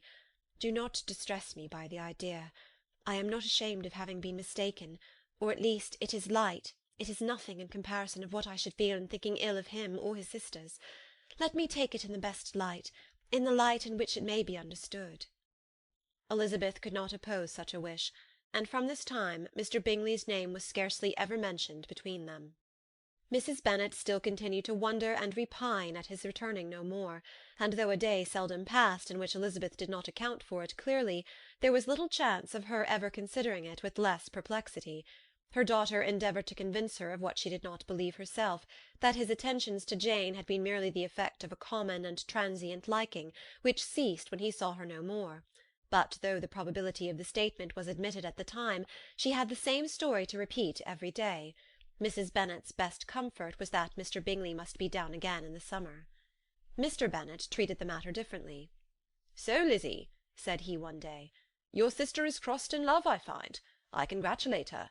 Next to being married, a girl likes to be crossed in love a little now and then. It is something to think of, and it gives her a sort of distinction among her companions. When is your turn to come? You will hardly bear to be long outdone by Jane. Now is your time. Here are officers enough in Meryton to disappoint all the young ladies in the country. Let Wickham be your man. He is a pleasant fellow, and would jilt you creditably." "Thank you, sir, but a less agreeable man would satisfy me. We must not all expect Jane's good fortune." "True," said Mr. Bennet, "but it is a comfort to think that whatever of that kind may befall you, you have an affectionate mother who will make the most of it." Mr. Wickham's society was of material service in dispelling the gloom which the late perverse occurrences had thrown on many of the Longbourn family. They saw him often, and to his other recommendations was now added that of general unreserve. The whole of what Elizabeth had already heard, his claims on Mr. Darcy, and all that he had suffered from him, was now openly acknowledged and publicly canvassed, and everybody was pleased to know how much they had always disliked Mr. Darcy before they had known anything of the matter. Miss Bennet was the only creature who could suppose there might be any extenuating circumstances in the case, unknown to the society of Hertfordshire. Her mild and steady candour always pleaded for allowances, and urged the possibility of mistakes, but by everybody else Mr. Darcy was condemned as the worst of men. End of chapter 24.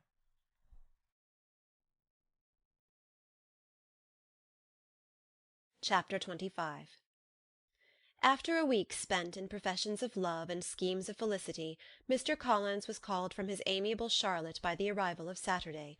The pain of separation, however, might be alleviated on his side by preparations for the reception of his bride, as he had reason to hope that shortly after his return into Hertfordshire the day would be fixed that was to make him the happiest of men. He took leave of his relations at Longbourn with as much solemnity as before, wished his fair cousins health and happiness, and promised their father another letter of thanks. On the following Monday, Mrs. Bennet had the pleasure of receiving her brother and his wife, who came as usual to spend the Christmas at Longbourn. Mr. Gardiner was a sensible, gentlemanlike man, greatly superior to his sister, as well by nature as education. The Netherfield ladies would have had difficulty in believing that a man who lived by trade, and within view of his own warehouses, could have been so well bred and agreeable. Mrs. Gardiner, who was several years younger than Mrs. Bennet and Mrs. Phillips, was an amiable, intelligent, elegant woman, and a great favourite with all her Longbourn nieces. Between the two eldest and herself especially there subsisted a particular regard. They had frequently been staying with her in town. The first part of Mrs. Gardiner's business on her arrival was to distribute her presents and describe the newest fashions. When this was done she had a less active part to play. It became her turn to listen. Mrs. Bennet had many grievances to relate, and much to complain of. They had all been very ill used since she last saw her sister. 2 of her girls had been upon the point of marriage, and after all there was nothing in it. "I do not blame Jane," she continued, "for Jane would have got Mr. Bingley if she could. But Lizzie, oh sister, it is very hard to think she might have been Mr. Collins's wife by this time, had it not been for her own perverseness. He made her an offer in this very room, and she refused him. The consequence of it is that Lady Lucas will have a daughter married before I have, and that the Longbourn estate is just as much entailed as ever. The Lucases are very artful people indeed, sister. They are all for what they can get. I am sorry to say it of them, but so it is. It makes me very nervous and poorly to be thwarted so in my own family, and to have neighbours who think of themselves before anybody else. However, your coming just at this time is the greatest of comforts, and I am very glad to hear what you tell us of long sleeves." Mrs. Gardiner, to whom the chief of this news had been given before in the course of Jane and Elizabeth's correspondence with her, made her sister a slight answer, and in compassion to her nieces turned the conversation. When alone with Elizabeth afterwards, she spoke more on the subject. "It seems likely to have been a desirable match for Jane," said she. "I am sorry it went off. But these things happen so often. A young man, such as you describe Mr. Bingley, so easily falls in love with a pretty girl for a few weeks, and when accident separates them, so easily forgets her, that these sort of inconsistencies are very frequent." "An excellent consolation in its way," said Elizabeth, "but it will not do for us. We do not suffer by accident. It does not often happen that the interference of friends will persuade a young man of independent fortune to think no more of a girl whom he was violently in love with only a few days before." "But that expression of violently in love is so hackneyed, so doubtful, so indefinite, that it gives me very little idea.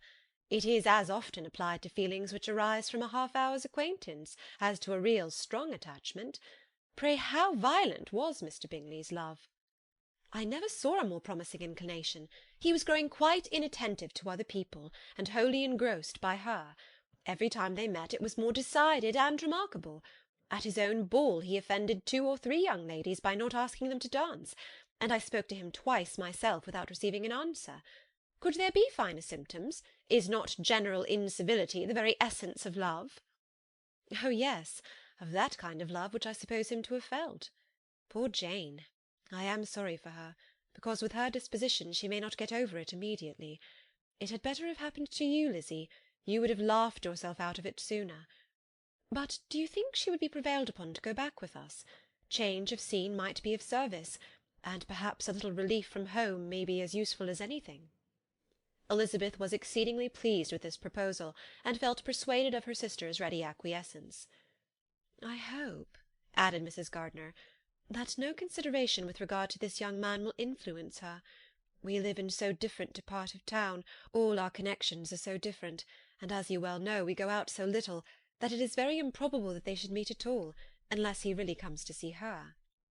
"And that is quite impossible, for he is now in the custody of his friend, and Mr. Darcy would no more suffer him to call on Jane in such a part of London. My dear aunt, how could you think of it? Mr. Darcy may perhaps have heard of such a place as Gracechurch Street, but he would hardly think a month's ablution enough to cleanse him from its impurities, were he once to enter it, and depend upon it, Mr. Bingley never stirs without him." "So much the better. I hope they will not meet at all. But does not Jane correspond with his sister? She will not be able to help calling." "She will drop the acquaintance entirely." But in spite of the certainty in which Elizabeth affected to place this point, as well as the still more interesting one of Bingley's being withheld from seeing Jane, she felt a solicitude on the subject which convinced her, on examination, that she did not consider it entirely hopeless. It was possible, and sometimes she thought it probable, that his affection might be reanimated, and the influence of his friends successfully combated by the more natural influence of Jane's attractions. Miss Bennet accepted her aunt's invitation with pleasure, and the Bingleys were no otherwise in her thoughts at the same time than as she hoped by Caroline's not living in the same house with her brother, she might occasionally spend a morning with her, without any danger of seeing him.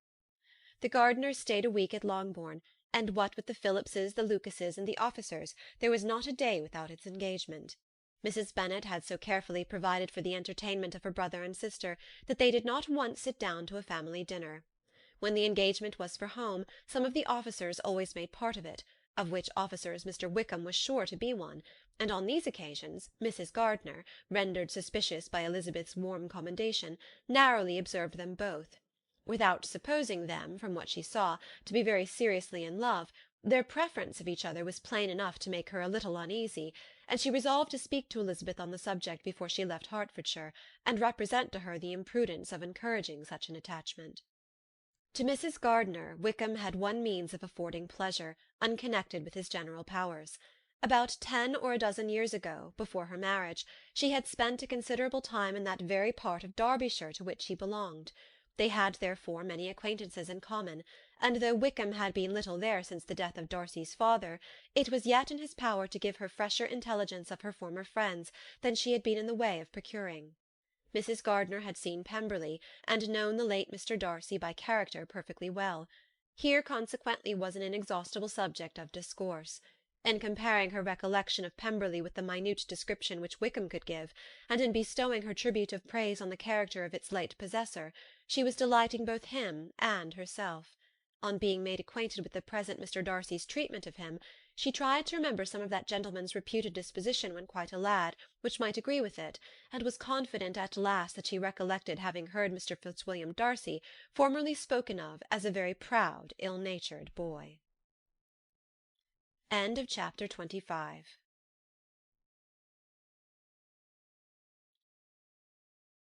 Chapter 26. Mrs. Gardiner's caution to Elizabeth was punctually and kindly given on the first favourable opportunity of speaking to her alone. After honestly telling her what she thought, she thus went on. "You are too sensible a girl, Lizzie, to fall in love merely because you are warned against it, and therefore I am not afraid of speaking openly. Seriously, I would have you be on your guard. Do not involve yourself, or endeavour to involve him, in an affection which the want of fortune would make so very imprudent. I have nothing to say against him. He is a most interesting young man, and if he had the fortune he ought to have, I should think you could not do better. But as it is, you must not let your fancy run away with you. You have sense, and we all expect you to use it. Your father would depend on your resolution and good conduct, I am sure. You must not disappoint your father." "My dear aunt, this is being serious indeed." "Yes, and I hope to engage you to be serious likewise." "Well, then, You need not be under any alarm. I will take care of myself, and of Mr. Wickham too. He shall not be in love with me if I can prevent it." "Elizabeth, you are not serious now." "I beg your pardon. I will try again. At present I am not in love with Mr. Wickham. No, I certainly am not. But he is, beyond all comparison, the most agreeable man I ever saw. And if he becomes really attached to me, I believe it will be better that he should not. I see the imprudence of it. Oh, that abominable Mr. Darcy! My father's opinion of me does me the greatest honour, and I should be miserable to forfeit it. My father, however, is partial to Mr. Wickham. In short, my dear aunt, I should be very sorry to be the means of making any of you unhappy. But since we see every day that where there is affection, young people are seldom withheld by immediate want of fortune from entering into engagements with each other, how can I promise to be wiser than so many of my fellow creatures if I am tempted? Or how am I even to know that it would be wisdom to resist? All that I can promise you, therefore, is not to be in a hurry. I will not be in a hurry to believe myself his first object. When I am in company with him, I will not be wishing. In short, I will do my best." "Perhaps it will be as well if you discourage his coming here so very often. At least you should not remind your mother of inviting him." "As I did the other day," said Elizabeth with a conscious smile. "Very true, it will be wise in me to refrain from that. But do not imagine that he is always here so often. It is on your account that he has been so frequently invited this week. You know my mother's ideas as to the necessity of constant company for her friends. But really, and upon my honour, I will try to do what I think to be the wisest. And now I hope you are satisfied." Her aunt assured her that she was, and Elizabeth having thanked her for the kindness of her hints, they parted, a wonderful instance of advice being given on such a point, without being resented. Mr. Collins returned into Hertfordshire soon after it had been quitted by the Gardiners and Jane, but as he took up his abode with the Lucases, his arrival was no great inconvenience to Mrs. Bennet. His marriage was now fast approaching, and she was at length so far resigned as to think it inevitable, and even repeatedly to say, in an ill-natured tone, that she "wished they might be happy." Thursday was to be the wedding day, and on Wednesday Miss Lucas paid her farewell visit, and when she rose to take leave, Elizabeth, ashamed of her mother's ungracious and reluctant good wishes, sincerely affected herself, accompanied her out of the room. As they went downstairs together, Charlotte said, "I shall depend on hearing from you very often, Eliza." "That you certainly shall." "And I have another favour to ask you. Will you come and see me?" "We shall often meet, I hope, in Hertfordshire."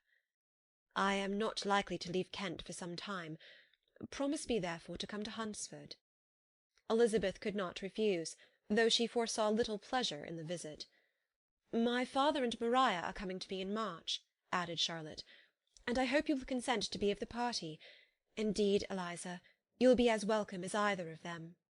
The wedding took place. The bride and bridegroom set off for Kent from the church door, and everybody had as much to say or to hear on the subject as usual. Elizabeth soon heard from her friend, and their correspondence was as regular and frequent as it had ever been. That it should be equally unreserved was impossible. Elizabeth could never address her without feeling that all the comfort of intimacy was over, and though determined not to slacken as a correspondent, it was for the sake of what had been, rather than what was. Charlotte's first letters were received with a good deal of eagerness. There could not but be curiosity to know how she would speak of her new home, how she would like Lady Catherine, and how happy she would dare pronounce herself to be, though, when the letters were read, Elizabeth felt that Charlotte expressed herself on every point exactly as she might have foreseen. She wrote cheerfully, seemed surrounded with comforts, and mentioned nothing which she could not praise. The house, furniture, and neighbourhood and roads were all to her taste, and Lady Catherine's behaviour was most friendly and obliging. It was Mr. Collins' picture of Hunsford and Rosings rationally softened, and Elizabeth perceived that she must wait for her own visit there to know the rest. Jane had already written a few lines to her sister to announce their safe arrival in London, and when she wrote again, Elizabeth hoped it would be in her power to say something of the Bingleys. Her impatience for this second letter was as well rewarded as impatience generally is. Jane had been a week in town without either seeing or hearing from Caroline. She accounted for it, however, by supposing that her last letter to her friend from Longbourn had by some accident been lost. "My aunt," she continued, "is going to-morrow into that part of the town, and I shall take the opportunity of calling in Grosvenor Street." She wrote again when the visit was paid, and she had seen Miss Bingley. "I did not think Caroline in spirits. were her words, but she was very glad to see me, and reproached me for giving her no notice of my coming to London. I was right, therefore, my last letter had never reached her. I inquired after their brother, of course. He was well, but so much engaged with Mr. Darcy that they scarcely ever saw him. I found that Miss Darcy was expected to dinner. I wish I could see her. My visit was not long, as Caroline and Mrs. Hurst were going out. I dare say I shall see them soon here. Elizabeth shook her head over this letter. It convinced her that accident only could discover to Mr. Bingley her sister's being in town. 4 weeks passed away, and Jane saw nothing of him. She endeavoured to persuade herself that she did not regret it, but she could no longer be blind to Miss Bingley's inattention. After waiting at home every morning for a fortnight, and inventing every evening a fresh excuse for her, the visitor did at last appear, but the shortness of her stay, and yet more, the alteration of her manner, would allow Jane to deceive herself no longer. The letter which she wrote on this occasion to her sister will prove what she felt. My dearest Lizzie will, I am sure, be incapable of triumphing in her better judgment at my expense, when I confess myself to have been entirely deceived in Miss Bingley's regard for me. But, my dear sister, though the event has proved you right, do not think me obstinate if I still assert that, considering what her behaviour was, my confidence was as natural as your suspicion. I do not at all comprehend her reason for wishing to be intimate with me, but if the same circumstances were to happen again, I am sure I should be deceived again. Caroline did not return my visit till yesterday, and not a note, not a line, did I receive in the meantime. When she did come, it was very evident that she had no pleasure in it. She made a slight, formal apology for not calling before, said not a word of wishing to see me again, and was in every respect so altered a creature that when she went away I was perfectly resolved to continue the acquaintance no longer. I pity, though I cannot help blaming her. She was very wrong in singling me out as she did. I can safely say that every advance to intimacy began on her side. But I pity her, because she must feel that she has been acting wrong, and because I am very sure that anxiety for her brother is the cause of it. I need not explain myself further, and though we know this anxiety to be quite needless, yet if she feels it, it will easily account for her behaviour to me, and so deservedly dear as he is to his sister, whatever anxiety she must feel in his behalf is natural and amiable. I cannot but wonder, however, at her having any such fears now, because if he had at all cared about me, we must have met long ago. He knows of my being in town, I am certain, from something she said herself, and yet it would seem, by her manner of talking, as if she wanted to persuade herself that he is really partial to Miss Darcy. I cannot understand it. If I were not afraid of judging harshly, I should be almost tempted to say that there is a strong appearance of duplicity in all this. But I will endeavour to banish every painful thought, and think only of what will make me happy, your affection, and the invariable kindness of my dear aunt and uncle. Let me hear from you very soon. Miss Bingley said something of his never returning to Netherfield again, of giving up the house, but not with any certainty. We had better not mention it. I am extremely glad that you have such pleasant accounts from our friends at Hunsford. Pray go to see them with Sir William and Maria. I am sure you'll be very comfortable there. Yours, etc. This letter gave Elizabeth some pain, but her spirits returned as she considered that Jane would be no longer duped by the sister at least. All expectation from the brother was now absolutely over. She would not even wish for a renewal of his attentions. His character sunk on every review of it, and as a punishment for him, as well as a possible advantage to Jane, she seriously hoped that he might really soon marry Mr. Darcy's sister, as, by Wickham's account, she would make him abundantly regret what he had thrown away. Mrs. Gardiner about this time reminded Elizabeth of her promise concerning that gentleman, and required information, and Elizabeth had such to send as might rather give contentment to her aunt than to herself. His apparent partiality had subsided, his attentions were over, he was the admirer of some one else. Elizabeth was watchful enough to see it all, but she could see it and write of it without material pain. Her heart had been but slightly touched, and her vanity was satisfied with believing that she would have been his only choice, had fortune permitted it. The sudden acquisition of £10,000 was the most remarkable charm of the young lady to whom he was now rendering himself agreeable, but Elizabeth, less clear-sighted perhaps in this case than in Charlotte's, did not quarrel with him for his wish of independence. Nothing, on the contrary, could be more natural, and while able to suppose that it cost him a few struggles to relinquish her, she was ready to allow it a wise and desirable measure for both, and could very sincerely wish him happy. All this was acknowledged to Mrs. Gardiner, and after relating the circumstances, she thus went on. "I am now convinced, my dear aunt, that I have never been much in love, for had I really experienced that pure and elevating passion, I should at present detest his very name, and wish him all manner of evil. But my feelings are not only cordial towards him, they are even impartial towards Miss King. I cannot find out that I hate her at all, or that I am in the least unwilling to think her a very good sort of girl. There can be no love in all this. My watchfulness has been effectual, and though I certainly should be a more interesting object to all my acquaintances were I distractedly in love with him, I cannot say that I regret my comparative insignificance. Importance may sometimes be purchased too dearly. Kitty and Lydia take his defection much more to heart than I do. They are young in the ways of the world, and not yet open to the mortifying conviction that handsome young men must have something to live on as well as the plain." End of chapter 26.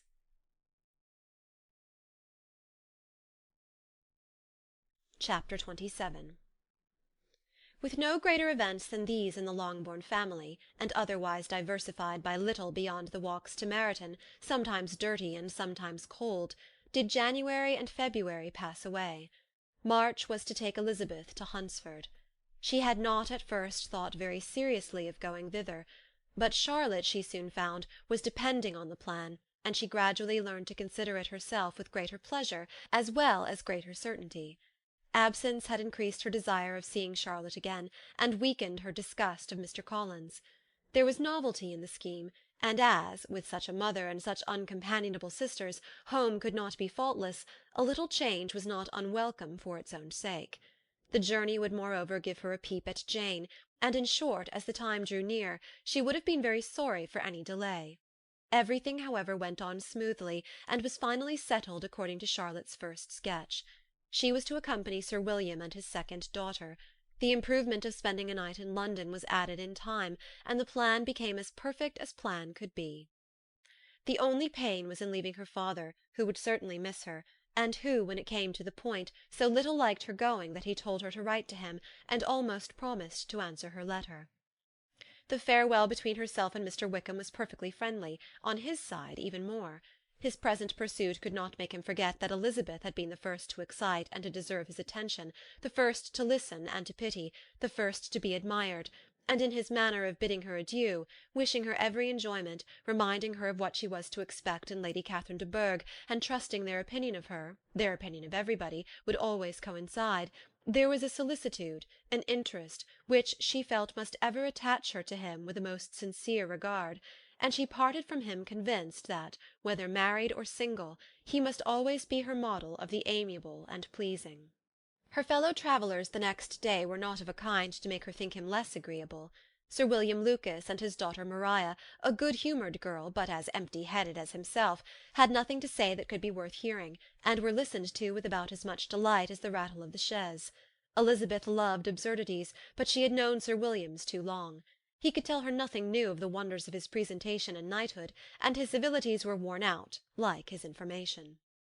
It was a journey of only 24 miles, and they began it so early as to be in Gracechurch Street by noon. As they drove to Mr. Gardiner's door, Jane was at a drawing-room window watching their arrival. When they entered the passage she was there to welcome them, and Elizabeth, looking earnestly in her face, was pleased to see it healthful and lovely as ever. On the stairs were a troop of little boys and girls, whose eagerness for their cousin's appearance would not allow them to wait in the drawing-room, and whose shyness, as they had not seen her for a twelvemonth, prevented their coming lower. All was joy and kindness. The day passed most pleasantly away, the morning in bustle and shopping, and the evening at one of the theatres. Elizabeth then contrived to sit by her aunt.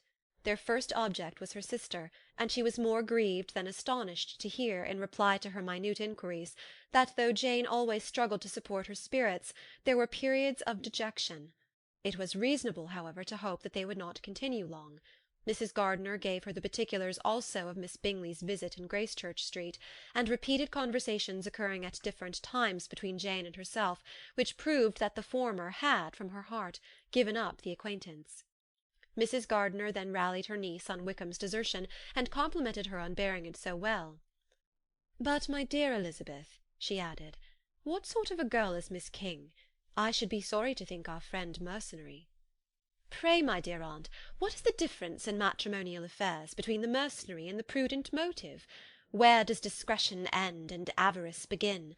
Last Christmas you were afraid of his marrying me because it would be imprudent, and now, because he is trying to get a girl with only £10,000, you want to find out that he is mercenary. If you will only tell me what sort of girl Miss King is, I shall know what to think. She is a very good sort of girl, I believe. I know no harm of her. But he paid her not the smallest attention till her grandfather's death made her mistress of this fortune. No, what should he? If it were not allowable for him to gain my affections because I had no money, what occasion should there be for him making love to a girl whom he did not care about, and who was equally poor?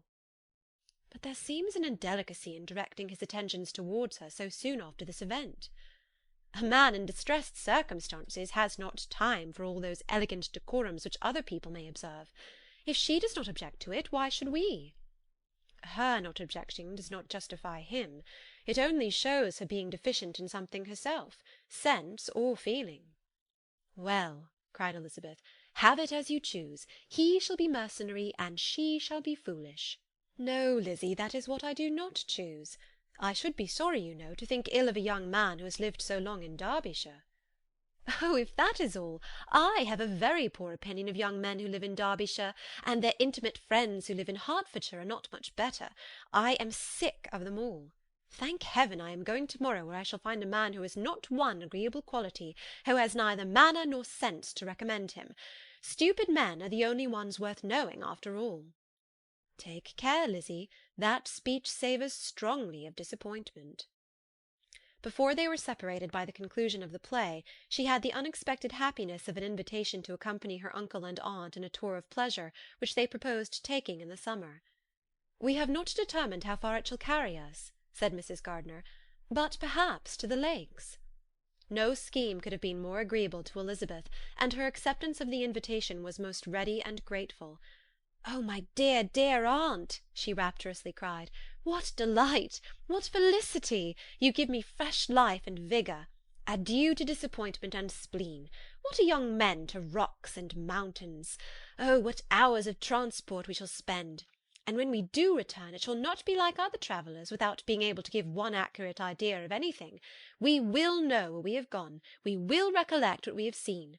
Lakes, mountains, and rivers shall not be jumbled together in our imaginations, nor, when we attempt to describe any particular scene, will we begin quarrelling about its relative situation.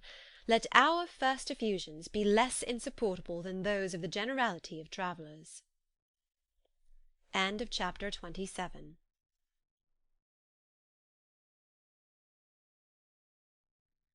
Chapter 28. Every object in the next day's journey was new and interesting to Elizabeth, and her spirits were in a state of enjoyment, for she had seen her sister looking so well as to banish all fear for her health, and the prospect of her northern tour was a constant source of delight. When they left the high road for the lane to Hunsford, every eye was in search of the parsonage, and every turning expected to bring it in view. The palings of Rosings Park was their boundary on one side. Elizabeth smiled at the recollection of all that she had heard of its inhabitants. At length the parsonage was discernible, the garden sloping to the road, the house standing in it, the green pales, and the laurel hedge, everything declared they were arriving. Mr. Collins and Charlotte appeared at the door, and the carriage stopped at the small gate which led by a short gravel walk to the house, amidst the nods and smiles of the whole party. In a moment they were all out of the chaise, rejoicing at the sight of each other. Mrs. Collins welcomed her friend with the liveliest pleasure, and Elizabeth was more and more satisfied with coming when she found herself so affectionately received. She saw instantly that her cousin's manners were not altered by his marriage. His formal civility was just what it had been, and he detained her some minutes at the gate to hear and satisfy his inquiries after all her family. They were then, with no other delay than his pointing out the neatness of the entrance, taken into the house, and as soon as they were in the parlour, he welcomed them a second time, with ostentatious formality, to his humble abode, and punctually repeated all his wife's offers of refreshment. Elizabeth was prepared to see him in his glory, and she could not help in fancying that in displaying the good proportion of the room, its aspect, and its furniture, he addressed himself particularly to her, as if wishing to make her feel what she had lost in refusing him. But, though everything seemed neat and comfortable, she was not able to gratify him by any sigh of repentance, and rather looked with wonder at her friend that she could have so cheerful an air with such a companion. When Mr. Collins said anything of which his wife might reasonably be ashamed, which certainly was not unseldom, she involuntarily turned her eye on Charlotte. Once or twice she could discern a faint blush, but in general Charlotte wisely did not hear. After sitting long enough to admire every article of furniture in the room, from the sideboard to the fender, to give an account of their journey and of all that had happened in London, Mr. Collins invited them to take a stroll in the garden, which was large and well laid out, and to the cultivation of which he attended himself. To work in this garden was one of his most respectable pleasures, and Elizabeth admired the command of countenance with which Charlotte talked of the healthfulness of the exercise, and owned she encouraged it as much as possible. Here, leading the way through every walk and cross-walk, and scarcely allowing them an interval to utter the praises he asked for, every view was pointed out with a minuteness which left beauty entirely behind. He could number the fields in every direction, and could tell how many trees there were in the most distant clump. But of all the views which his garden or which the country or kingdom could boast, none were to be compared with the prospect of Rosings, afforded by an opening in the trees that bordered the park nearly opposite the front of his house. It was a handsome modern building, well situated on rising ground.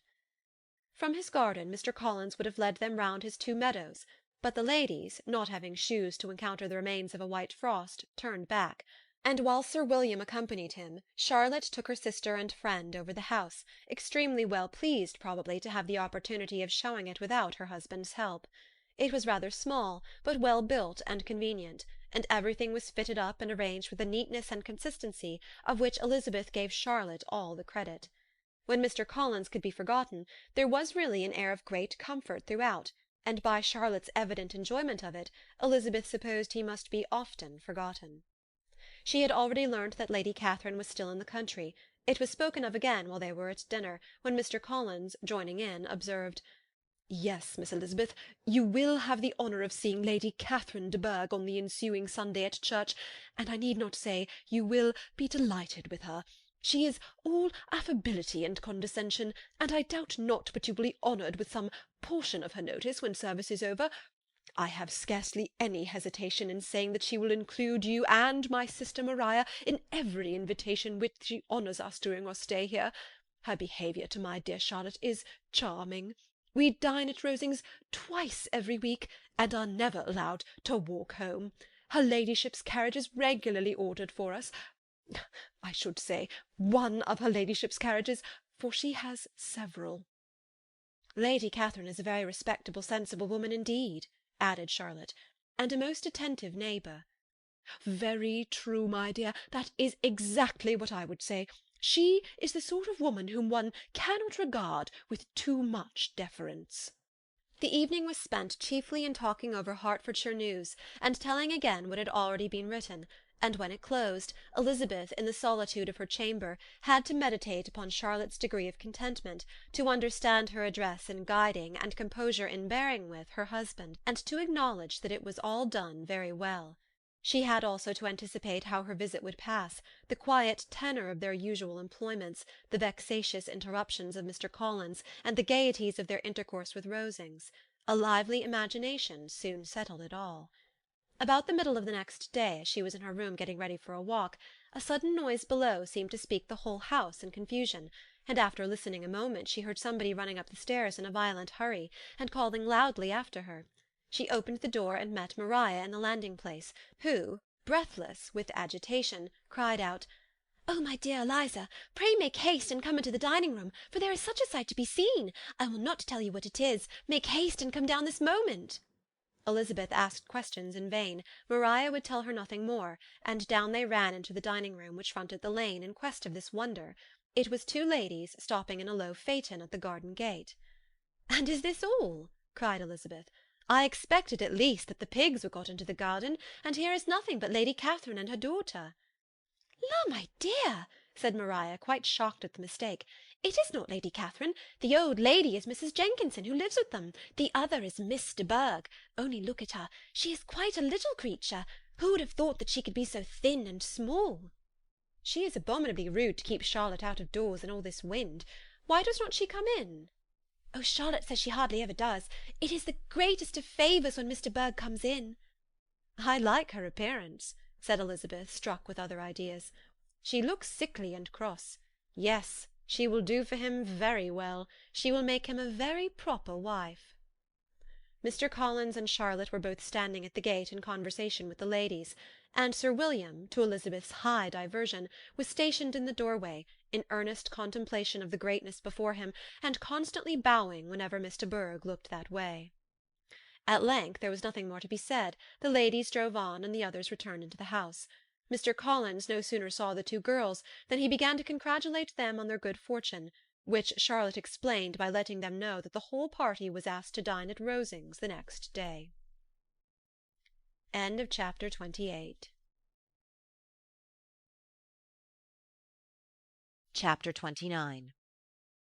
Mr. Collins's triumph, in consequence of this invitation, was complete. The power of displaying the grandeur of his patroness to his wondering visitors, and of letting them see her civility towards himself and his wife, was exactly what he had wished for, and that an opportunity of doing it should be given so soon was such an instance of Lady Catherine's condescension as he knew not how to admire enough.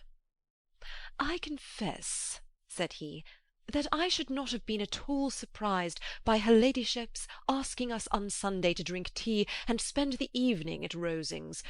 I rather expected, from my knowledge of her affability, that it would happen. But who could have foreseen such an attention as this? Who could have imagined that we should receive an invitation to dine there? An invitation, moreover, including the whole party, so immediately after your arrival?" "I am the less surprised at what has happened," replied Sir William, "from that knowledge of what the manners of the great really are, which my situation in life has allowed me to acquire. About the court, such instances of elegant breeding are not uncommon."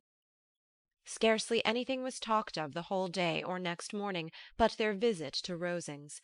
Mr. Collins was carefully instructing them in what they were to expect, that the sight of such rooms, so many servants, and so splendid a dinner, might not wholly overpower them. When the ladies were separating for the toilette, he said to Elizabeth, "Do not make yourself uneasy, my dear cousin, about your apparel. Lady Catherine is far from requiring that elegance of dress in us which becomes herself and her daughter. I would advise you merely to put on whatever of your clothes is superior to the rest. There is no occasion for anything more. Lady Catherine will not think the worse of you for being simply dressed. She likes to have the distinction of rank preserved." While they were dressing, he came 2 or 3 times to their different doors to recommend their being quick, as Lady Catherine very much objected to be kept waiting for her dinner. Such formidable accounts of her ladyship, and her manner of living, quite frightened Maria Lucas, who had been little used to company, and she looked forward to her introduction at Rosings with as much apprehension as her father had done to his presentation at St. James's. As the weather was fine, they had a pleasant walk of about half a mile across the park. Every park has its beauty and its prospects, and Elizabeth saw much to be pleased with, though she could not be in such raptures as Mr. Collins expected the scene to inspire, and was but slightly affected by his enumeration of the windows in front of the house, and his relation of what the glazing altogether had originally cost Sir Louis de Bourgh. When they ascended the steps to the hall, Maria's alarm was every moment increasing, and even Sir William did not look perfectly calm. Elizabeth's courage did not fail her. She had heard nothing of Lady Catherine that spoke her awful from any extraordinary talents or miraculous virtue, and the mere stateliness of money or rank she thought she could witness without trepidation. From the entrance hall, of which Mr. Collins pointed out, with a rapturous air, the fine proportion and the finished ornaments, they followed the servants through an antechamber to the room where Lady Catherine, her daughter, and Mrs. Jenkinson were sitting. Her ladyship, with great condescension, arose to receive them, and as Mrs. Collins had settled it with her husband that the office of introduction should be hers, it was performed in a proper manner, without any of those apologies and thanks which he would have thought necessary. In spite of having been at St. James's, Sir William was so completely awed by the grandeur surrounding him that he had but just courage enough to make a very low bow and take his seat without saying a word, and his daughter, frightened almost out of her senses, sat on the edge of her chair, not knowing which way to look. Elizabeth found herself quite equal to the scene, and could observe the 3 ladies before her composedly. Lady Catherine was a tall, large woman, with strongly marked features, which might once have been handsome. Her air was not conciliating, nor was her manner of receiving them such as to make her visitors forget their inferior rank. She was not rendered formidable by silence, but whatever she said was spoken in so authoritative a tone as marked her self-importance, and brought Mr. Wickham immediately to Elizabeth's mind, and from the observation of the day altogether she believed Lady Catherine to be exactly what he represented. When, after examining the mother, in whose countenance and deportment she soon found some resemblance of Mr. Darcy, she turned her eyes on the daughter, she could almost have joined in Maria's astonishment at her being so thin and so small. There was neither in figure nor face any likeness between the ladies. Miss de Bourgh was pale and sickly, her features, though not plain, were insignificant, and she spoke very little, except in a low voice to Mrs. Jenkinson, in whose appearance there was nothing remarkable, and who was entirely engaged in listening to what she said, and placing a screen in the proper direction before her eyes. After sitting a few minutes, they were all sent to one of the windows to admire the view, Mr. Collins attending them to point out its beauties, and Lady Catherine kindly informing them that it was much better worth looking at in the summer. The dinner was exceedingly handsome, and there were all the servants and all the articles of plate which Mr. Collins had promised, and, as he had likewise foretold, he took his seat at the bottom of the table by her ladyship's desire, and looked as if he felt that life could furnish nothing greater. He carved, and ate, and praised with delighted alacrity, and every dish was commended, first by him and then by Sir William, who was now enough recovered to echo whatever his son-in-law said, in a manner which Elizabeth wondered Lady Catherine could bear. But Lady Catherine seemed gratified by their excessive admiration, and gave most gracious smiles, especially when any dish on the table proved a novelty to them. The party did not supply much conversation. Elizabeth was ready to speak whenever there was an opening, but she was seated between Charlotte and Miss de Bourgh, the former of whom was engaged in listening to Lady Catherine, and the latter said not a word to her all dinner-time. Mrs. Jenkinson was chiefly employed in watching how little Miss de Bourgh ate, pressing her to try some other dish, and fearing she was indisposed. Maria thought speaking out of the question, and the gentlemen did nothing but eat and admire. When the ladies returned to the drawing-room, there was little to be done but to hear Lady Catherine talk, which she did without any intermission till coffee came in, delivering her opinion on every subject in so decisive a manner as proved that she was not used to have her judgment controverted. She inquired into Charlotte's domestic concerns familiarly and minutely, gave her a great deal of advice as to the management of them all, told her how everything ought to be regulated in so small a family as hers, and instructed her as to the care of her cows and her poultry. Elizabeth found that nothing was beneath this great lady's attention which could furnish her with an occasion of dictating to others.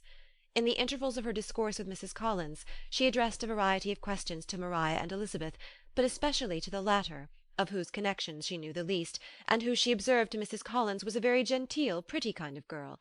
She asked her at different times how many sisters she had, whether they were older or younger than herself, whether any of them were likely to be married, whether they were handsome, whether they had been educated, what carriage her father kept, and what had been her mother's maiden name.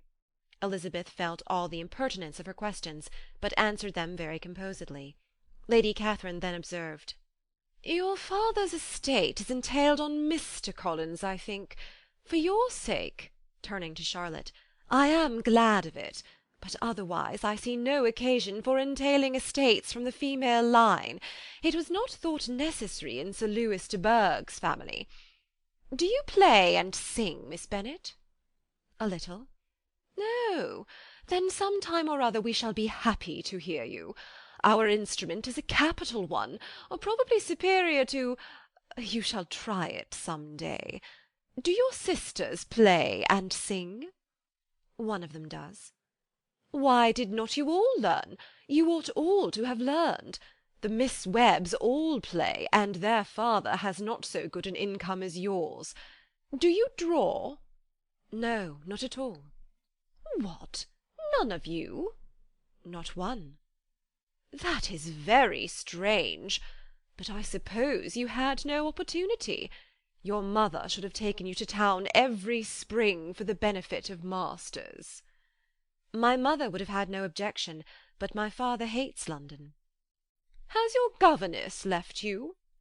"We never had any governess." "No governess? How was that possible? 5 daughters brought up at home without a governess! I never heard of such a thing. Your mother must have been quite a slave to your education." Elizabeth could hardly help smiling as she assured her that that had not been the case. "Then who taught you?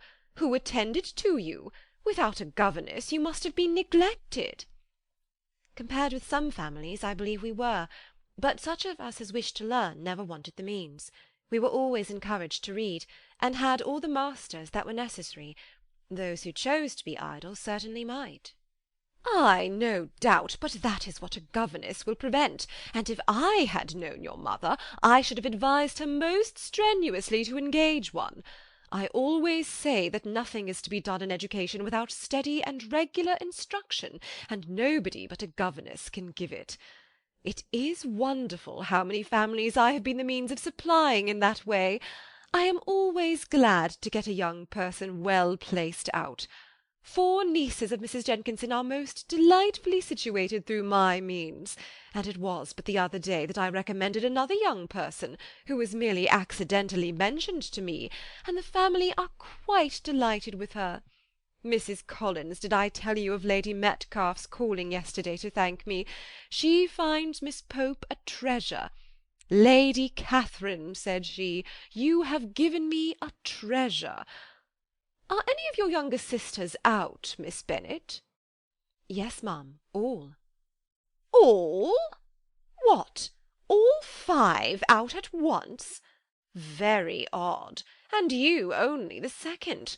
The younger ones out before the elder ones are married. Your younger sisters must be very young." "Yes, my youngest is not 16. Perhaps she is full young to be much in company. But really, ma'am, I think it would be very hard upon younger sisters that they should not have their share of society and amusement because the elder may not have the means or inclination to marry early. The last born has as good a right to the pleasures of youth as the first, and to be kept back on such a motive, I think it would not be very likely to promote sisterly affection or delicacy of mind." "Upon my word," said her ladyship, "you give your opinion very decidedly for so young a person. Pray, what is your age?" "With 3 younger sisters grown up," replied Elizabeth, smiling, "your ladyship can hardly expect me to own it." Lady Catherine seemed quite astonished at not receiving a direct answer, and Elizabeth suspected herself to be the first creature who had ever dared to trifle with so much dignified impertinence. "You cannot be more than 20, I am sure. Therefore you need not conceal your age." "I am not 21. When the gentlemen had joined them and tea was over, the card tables were placed. Lady Catherine, Sir William, and Mr. and Mrs. Collins sat down to quadrille, and as Mr. Berg chose to play at casino, the 2 girls had the honour of assisting Mrs. Jenkinson to make up her party. Their table was superlatively stupid. Scarcely a syllable was uttered that did not relate to the game, except when Mrs. Jenkinson expressed her fears of Mr. Berg's being too hot or too cold, or having too much or too little light. A great deal more passed at the other table. Lady Catherine was generally speaking, stating the mistakes of the 3 others, or relating some anecdote of herself. Mr. Collins was employed in agreeing to everything her ladyship said, thanking her for every fish he won, and apologizing if he thought he won too many. Sir William did not say much. He was storing his memory with anecdotes and noble names. When Lady Catherine and her daughter had played as long as they chose, the tables were broken up, the carriage was offered to Mrs. Collins, gratefully accepted and immediately ordered. The party then gathered round the fire to hear Lady Catherine determine what weather they were to have on the morrow. From these instructions they were summoned by the arrival of the coach, and with many speeches of thankfulness on Mr. Collins' side, and as many bows on Sir William's, they departed. As soon as they had driven from the door, Elizabeth was called on by her cousin to give her opinion of all that she had seen at Rosings, which, for Charlotte's sake, she made more favourable than it really was. But her commendation, though costing her some trouble, could by no means satisfy Mr. Collins, and he was very soon obliged to take her ladyship's praise into his own hands. Chapter 29.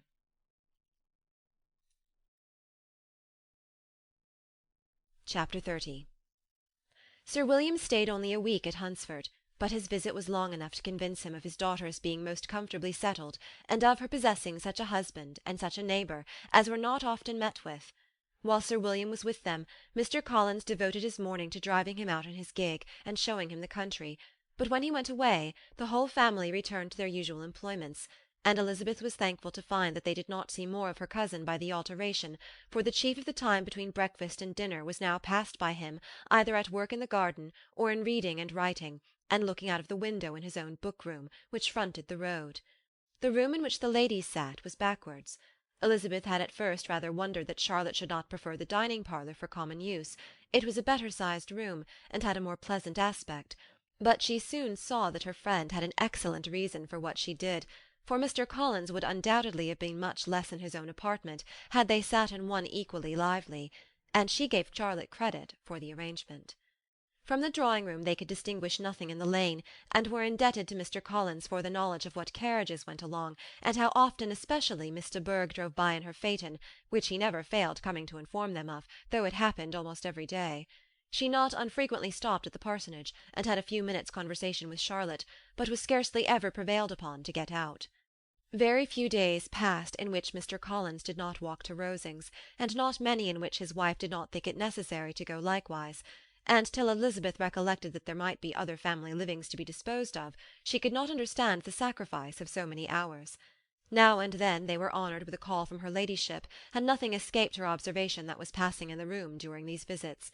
She examined into their employments, looked at their work, and advised them to do it differently, found fault with the arrangement of the furniture, or detected the housemaid in negligence, and if she accepted any refreshment, seemed to do it only for the sake of finding out that Mrs. Collins's joints of meat were too large for her family. Elizabeth soon perceived that though this great lady was not in commission of the peace of the county, she was a most active magistrate in her own parish, the minutest concerns of which were carried to her by Mr. Collins, and whenever any of the cottagers were disposed to be quarrelsome, discontented, or too poor, she sallied forth into the village to settle their differences, silence their complaints, and scold them into harmony and plenty. The entertainment of dining at Rosings was repeated about twice a week, and allowing for the loss of Sir William, and there being only one card-table in the evening, every such entertainment was the counterpart of the first. Their other engagements were few, as the style of living in the neighbourhood in general was beyond Mr. Collins's reach. This, however, was no evil to Elizabeth, and upon the whole she spent her time comfortably enough.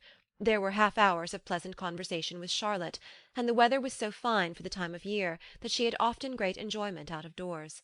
Her favourite walk, and where she frequently went while the others were calling on Lady Catherine, was along the open grove which edged that side of the park where there was a nice sheltered path, which no one seemed to value but herself, and where she felt beyond the reach of Lady Catherine's curiosity.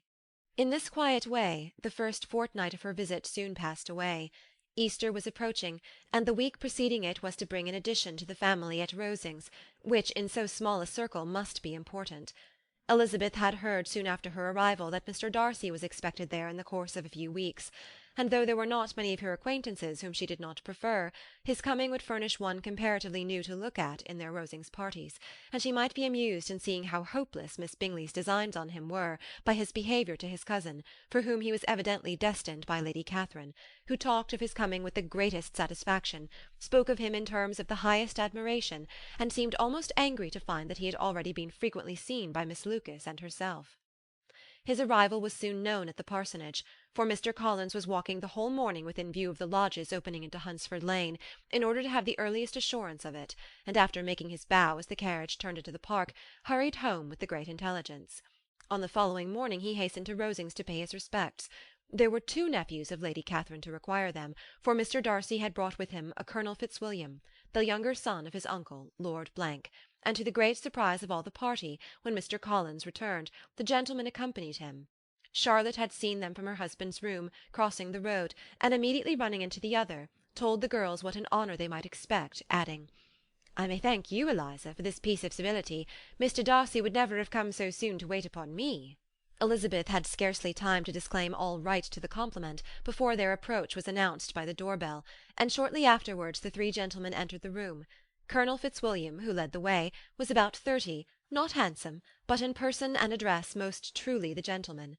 Mr. Darcy looked just as he had been used to look in Hertfordshire, paid his compliments, with his usual reserve, to Mrs. Collins, and whatever might be his feelings toward her friend, met her with every appearance of composure. Elizabeth merely curtsied to him without saying a word. Colonel Fitzwilliam entered into conversation directly with the readiness and ease of a well-bred man, and talked very pleasantly, But his cousin, after having addressed a slight observation on the house and garden to Mrs. Collins, sat for some time without speaking to anybody. At length, however, his civility was so far awakened as to inquire of Elizabeth after the health of her family. She answered him in the usual way, and after a moment's pause added, "My eldest sister has been in town these 3 months. Have you never happened to see her there?"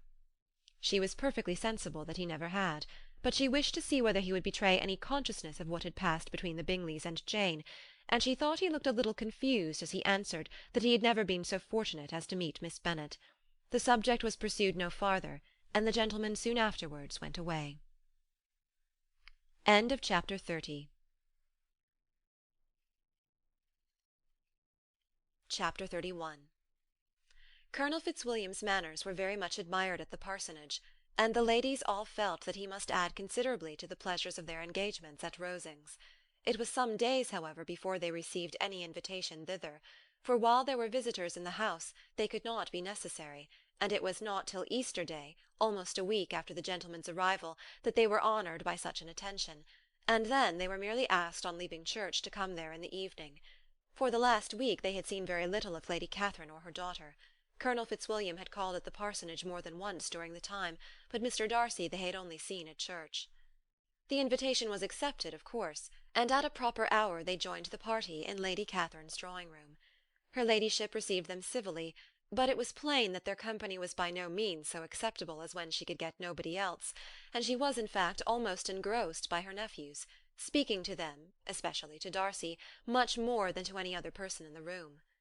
Colonel Fitzwilliam seemed really glad to see them. Anything was a welcome relief to him at Rosings, and Mrs. Collins' pretty friend had moreover caught his fancy very much.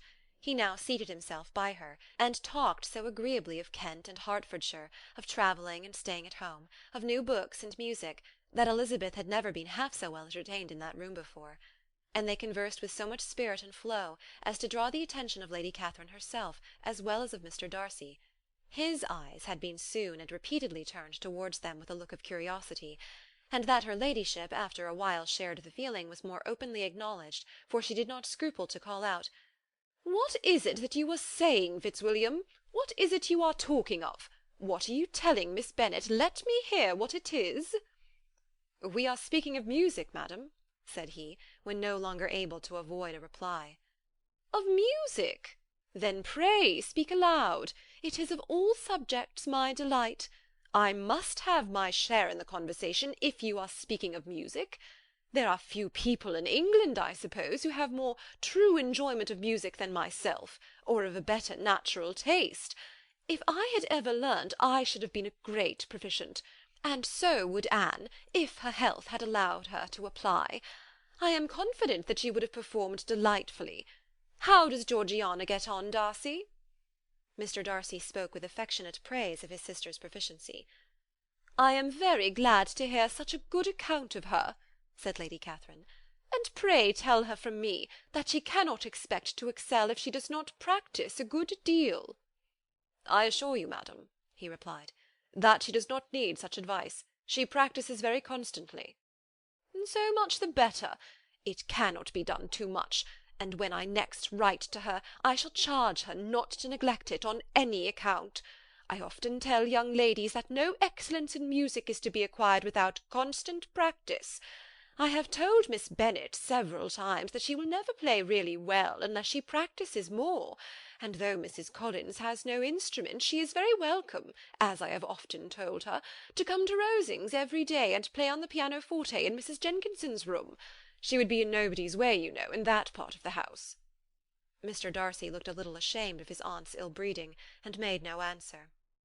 When coffee was over, Colonel Fitzwilliam reminded Elizabeth of having promised to play to him, and she sat down directly to the instrument. He drew a chair near her. Lady Catherine listened to half a song, and then talked as before to the other nephew, till the latter walked away from her, and making with his usual deliberation towards the pianoforte, stationed himself so as to command a full view of the fair performer's countenance. Elizabeth saw what he was doing, and at the first convenient pause, turned to him with an arch smile, and said, "You mean to frighten me, Mr. Darcy, by coming in all this state to hear me. I will not be alarmed, though your sister does play so well. There is a stubbornness about me that never can bear to be frightened at the will of others. My courage always rises at every attempt to intimidate me." "I shall not say you are mistaken," he replied, "because you could not really believe me to entertain any design of alarming you, and I have had the pleasure of your acquaintance long enough to know that you find great enjoyment in occasionally professing opinions which in fact are not your own." Elizabeth laughed heartily at this picture of herself, and said to Colonel Fitzwilliam, "Your cousin will give you a very pretty notion of me, and teach you not to believe a word I say. I am particularly unlucky in meeting with a person so able to expose my real character in a part of the world where I had hoped to pass myself off with some degree of credit. Indeed, Mr. Darcy, it is very ungenerous in you to mention all that you knew to my disadvantage in Hertfordshire, and give me leave to say, very impolitic too, for it is provoking me to retaliate, and such things may come out as will shock your relations to hear." "I am not afraid of you," said he, smilingly. "Pray let me hear what you have to accuse him of," cried Colonel Fitzwilliam. "I should like to know how he behaves among strangers." "You shall hear, then, but prepare yourself for something very dreadful. The first time of my ever seeing him in Hertfordshire, you must know, was at a ball, and at this ball what do you think he did? He danced only 4 dances, though gentlemen were scarce, and to my certain knowledge more than one young lady was sitting down in want of a partner. Mr. Darcy, you cannot deny the fact." "I had not at that time the honour of knowing any lady in the assembly beyond my own party." "True, and nobody can ever be introduced in a ball-room. Well, Colonel Fitzwilliam, what do I play next? My fingers await your orders." "Perhaps," said Darcy, "I should have judged better had I sought an introduction, but I am ill qualified to recommend myself to strangers." "Shall we ask your cousin the reason of this?" said Elizabeth, still addressing Colonel Fitzwilliam. "Shall we ask him why a man of sense and education, and who has lived in the world, is ill qualified to recommend himself to strangers?" "I can answer your question," said Fitzwilliam. "Without applying to him, it is because he will not give himself the trouble." "I certainly have not the talent which some people possess," said Darcy, "of conversing easily with those I have never seen before. I cannot catch their tone of conversation, or appear interested in their concerns, as I often see done." "My fingers," said Elizabeth, "do not move over this instrument in the masterly manner which I see so many women's do. They have not the same force or rapidity, and do not produce the same expression. But then I have always supposed it to be my own fault, because I will not take the trouble of practising. It is not that I do not believe my fingers as capable as any other woman's of superior execution." Darcy smiled and said, "You are perfectly right. You have employed your time much better. No one admitted to the privilege of hearing you can think anything wanting. We neither of us perform to strangers." Here they were interrupted by Lady Catherine, who called out to know what they were talking of. Elizabeth immediately began playing again. Lady Catherine approached, and after listening for a few minutes, said to Darcy, "Miss Bennet would not play at all amiss if she practised more, and could have the advantage of a London master. She has a very good notion of fingering, though her taste is not equal to Anne's. Anne would have been a delightful performer, had her health allowed her to learn." Elizabeth looked at Darcy to see how cordially he assented to his cousin's praise, but neither at that moment, nor at any other, could she discern any symptom of love, and from the whole of his behaviour to Miss de Bourgh she derived this comfort for Miss Bingley, that he might have been just as likely to marry her had she been his relation. Lady Catherine continued her remarks on Elizabeth's performance, mixing with them many instructions on execution and taste. Elizabeth received them with all the forbearance of civility, and at the request of the gentlemen, remained at the instrument till her ladyship's carriage was ready to take them all home. Chapter 31.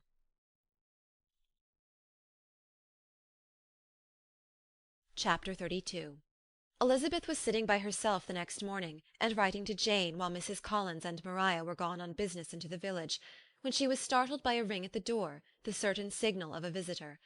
As she had heard no carriage, she thought it not unlikely to be Lady Catherine, and under that apprehension was putting away her half-finished letter that she might escape all impertinent questions, when the door opened, and to her very great surprise, Mr. Darcy, and Mr. Darcy only, entered the room. He seemed astonished, too, at finding her alone, and apologized for his intrusion by letting her know that he had understood all the ladies were to be within. They then sat down, and when her inquiries after Rosings were made, seemed in danger of sinking into total silence. It was absolutely necessary, therefore, to think of something, and in this emergence, recollecting when she had seen him last in Hertfordshire, and feeling curious to know what he would say on the subject of their hasty departure, she observed, "How very suddenly you all quitted Netherfield last November, Mr. Darcy. It must have been a most agreeable surprise to Mr. Bingley to see you all after him so soon, for if I recollect right, he went but the day before. He and his sisters were well, I hope, when you left London?" "Perfectly so, I thank you." She found that she was to receive no other answer, and after a short pause added, "I think I have understood that Mr. Bingley has not much idea of ever returning to Netherfield again." "I have never heard him say so, but it is probable that he may spend very little of his time there in future. He has many friends, and is at a time of life when friends and engagements are continually increasing." "If he means to be but little at Netherfield, it would be better for the neighbourhood that he should give up the place entirely, for then we might possibly get a settled family there.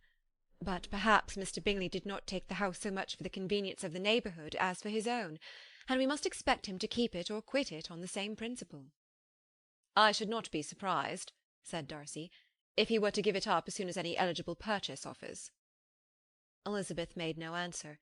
She was afraid of talking longer of his friend, and having nothing else to say, was now determined to leave the trouble of finding a subject to him. He took the hint, and soon began with, "This seems a very comfortable house. Lady Catherine, I believe, did a great deal to it when Mr. Collins first came to Hunsford." "I believe she did, and I am sure she could not have bestowed her kindness on a more grateful object." "Mr. Collins appears to be very fortunate in his choice of wife." "Yes, indeed. His friends may well rejoice in his having met with one of the very few sensible women who would have accepted him, or have made him happy if they had. My friend has an excellent understanding, though I am not certain that I consider her marrying Mr. Collins as the wisest thing she ever did. She seems perfectly happy, however, and in a prudential light it is certainly a very good match for her." "It must be very agreeable for her to be settled within so easy distance of her family and friends." "An easy distance, do you call it? It is nearly 50 miles." "And what is 50 miles of good road? Little more than half a day's journey. Yes, I call it a very easy distance." "I should never have considered the distance as one of the advantages of the match," cried Elizabeth. "I should never have said Mrs. Collins was settled near her family." "It is a proof of your own attachment to Hertfordshire. Anything beyond the very neighbourhood of Longbourn, I suppose, would appear far." As he spoke there was a sort of smile which Elizabeth fancied she understood. He must be supposing her to be thinking of Jane and Netherfield, and she blushed as she answered, "I do not mean to say that a woman may not be settled too near her family. The far and the near must be relative, and depend on many varying circumstances. Where there is fortune to make the expenses of travelling unimportant, distance becomes no evil. But that is not the case here. Mr. and Mrs. Collins have a comfortable income, but not such a one as will allow of frequent journeys, and I am persuaded my friend would not call herself near her family under less than half the present distance." Mr. Darcy drew his chair a little towards her, and said, "You cannot have the right to such a very strong local attachment. You cannot have been always at Longbourn." Elizabeth looked surprised. The gentleman experienced some change of feeling. He drew back his chair, took a newspaper from the table, and glancing over it, said in a colder voice, "Are you pleased with Kent?" A short dialogue on the subject of the country ensued, on either side calm and concise, and soon put an end to by the entrance of Charlotte and her sister, just returned from her walk. The tête-à-tête surprised them. Mr. Darcy related the mistake which had occasioned his intruding on Miss Bennet, and after sitting a few minutes longer without saying much to anybody, went away. "What can be the meaning of this?" said Charlotte, as soon as he was gone. "My dear Eliza, he must be in love with you, or he would never have called on us in this familiar way." But when Elizabeth told of his silence, it did not seem very likely, even to Charlotte's wishes, to be the case, and after various conjectures, they could at last only suppose his visit to proceed from the difficulty of finding anything to do, which was the more probable from the time of year. All field sports were over. Within doors there was Lady Catherine, books, and a billiard table, but a gentleman cannot always be within doors, and in the nearness of the parsonage, or the pleasantness of the walk to it, or of the people who lived in it, the two cousins found a temptation from this period of walking thither almost every day. They called at various times of the morning, sometimes separately, sometimes together, and now and then accompanied by their aunt. It was plain to them all that Colonel Fitzwilliam came because he had pleasure in their society, a persuasion which of course recommended him still more, and Elizabeth was reminded by her own satisfaction in being with him, as well as by his evident admiration of her former favourite George Wickham, and though in comparing them she saw there was less captivating softness in Colonel Fitzwilliam's manners, she believed he might have the best informed mind. But why Mr. Darcy came so often to the parsonage it was more difficult to understand. It could not be for society, as he frequently sat there 10 minutes together without opening his lips, and when he did speak it seemed the effect of necessity rather than of choice, a sacrifice to propriety, not a pleasure to himself. He seldom appeared really animated. Mrs. Collins knew not what to make of him. Colonel Fitzwilliam's occasionally laughing at his stupidity proved that he was generally different, which her own knowledge of him could not have told her, and as she would like to have believed this change the effect of love, and the object of that love her friend Eliza, she set herself seriously at work to find it out. She watched him whenever they were at Rosings, and whenever he came to Hunsford, but without much success. He certainly looked at her friend a great deal, but the expression of that look was disputable. It was an earnest, steadfast gaze, but she often doubted whether there were much admiration in it, and sometimes it seemed nothing but absence of mind. She had once or twice suggested to Elizabeth the possibility of his being partial to her, but Elizabeth always laughed at the idea, and Mrs. Collins did not think it right to press the subject, from the danger of raising expectations which might only end in disappointment, for in her opinion it admitted not of a doubt that all her friend's dislike would vanish if she could suppose him to be in her power. In her kind schemes for Elizabeth she sometimes planned her marrying Colonel Fitzwilliam. He was beyond comparison the most pleasant man, he certainly admired her, and his situation in life was most eligible, but, to counterbalance these advantages, Mr. Darcy had considerable patronage in the church, and his cousin could have none at all. Chapter 32.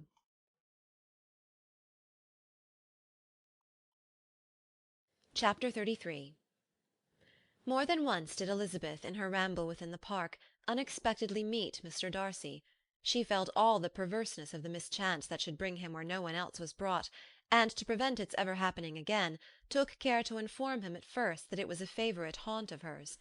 How it could occur a second time, therefore, was very odd. Yet it did, and even a third. It seemed like wilful ill-nature, or a voluntary penance, for on these occasions it was not merely a few formal inquiries and an awkward pause and then away, but he actually thought it necessary to turn back and walk with her. He never said a good deal, nor did she give herself the trouble of talking or of listening much, but it struck her in the course of their third rencontre that he was asking some odd unconnected questions, about her pleasure in being at Hunsford, her love of solitary walks, and her opinion of Mr. and Mrs. Collins' happiness, and that in speaking of Rosings, and her not perfectly understanding the house, he seemed to expect that whenever she came into Kent again, she would be staying there too. His words seemed to imply it. Could he have Colonel Fitzwilliam in his thoughts? She supposed if he meant anything, he must mean an allusion to what might arise in that quarter. It distressed her a little, and she was quite glad to find herself at the gate in the pales opposite the parsonage.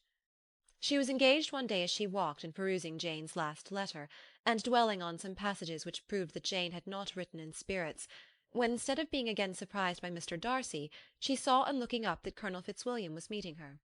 Putting away her letter immediately, and forcing a smile, she said, "I did not know before that you ever walked this way." "I have been making the tour of the park," he replied, "as I generally do every year, and intend to close it with a call at the parsonage. Are you going much further?" "No, I should have turned in a moment." And accordingly she did turn, and they walked towards the parsonage together. "Do you certainly leave Kent on Saturday?" she said. "Yes, if Darcy does not put it off again, but I am at his disposal. He arranges the business just as he pleases." "And if not able to please himself in the arrangement, he has at least pleasure in the great power of choice. I do not know anybody who seems more to enjoy the power of doing what he likes than Mr. Darcy." "He likes to have his own way very well," replied Colonel Fitzwilliam, "but so we all do. It is only that he has better means of having it than many others, because he is rich, and many others are poor. I speak feelingly. A younger son, you know, must be inured to self-denial and dependence." "In my opinion the younger son of an earl can know very little of either. Now, seriously, what have you ever known of self-denial and dependence? When have you been prevented by want of money from going wherever you chose, or procuring anything you had a fancy for?" "These are home questions, and perhaps I cannot say that I have experienced many hardships of that nature. But in matters of greater weight I may suffer from want of money. Younger sons cannot marry where they like.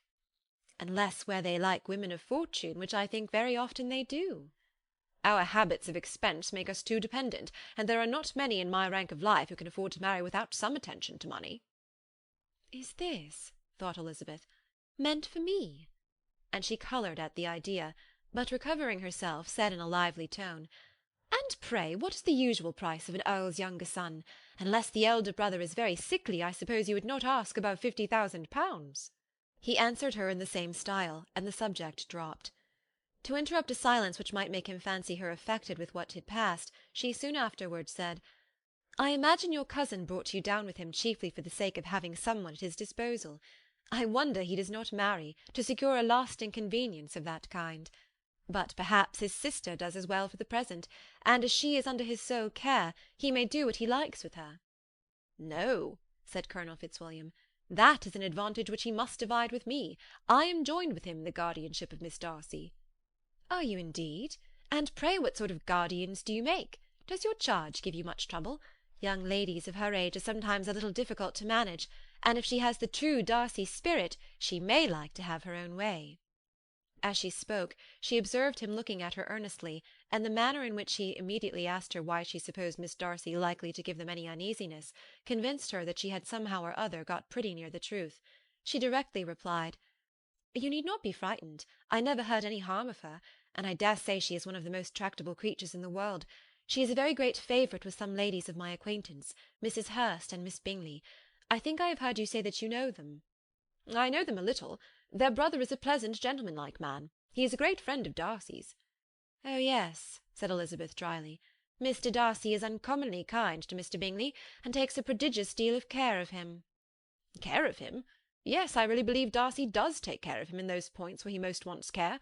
From something that he told me in our journey hither, I have reason to think Bingley very much indebted to him. But I ought to beg his pardon, for I have no right to suppose that Bingley was the person meant. It was all conjecture."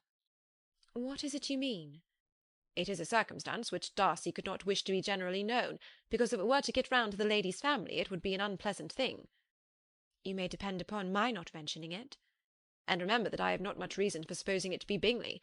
What he told me was merely this, that he congratulated himself on having lately saved a friend from the inconveniences of a most imprudent marriage, but without mentioning names or any other particulars, and I only suspected it to be Bingley from believing him the kind of young man to get into a scrape of that sort, and from knowing them to have been together the whole of last summer." "Did Mr. Darcy give you reasons for this interference?" "I understood that there are some very strong objections against the lady." "And what arts did he use to separate them?" "He did not talk to me of his own arts," said Fitzwilliam, smiling. "He only told me what I have told you now." Elizabeth made no answer, and walked on, her heart swelling with indignation. After watching her a little, Fitzwilliam asked her why she was so thoughtful. "I am thinking of what you have been telling me," said she. "Your cousin's conduct does not suit my feelings. Why was he to be the judge?" "You are rather disposed to call his interference officious." "I do not see what right Mr. Darcy had to decide on the propriety of his friend's inclination, or why upon his own judgment alone he was to determine and direct in what manner his friend was to be happy. But," she continued, recollecting herself, "as we know none of the particulars, it is not fair to condemn him. It is not to be supposed that there was much affection in the case." "That is not an unnatural surmise," said Fitzwilliam, "but it is a lessening of the honour of my cousin's triumph very sadly."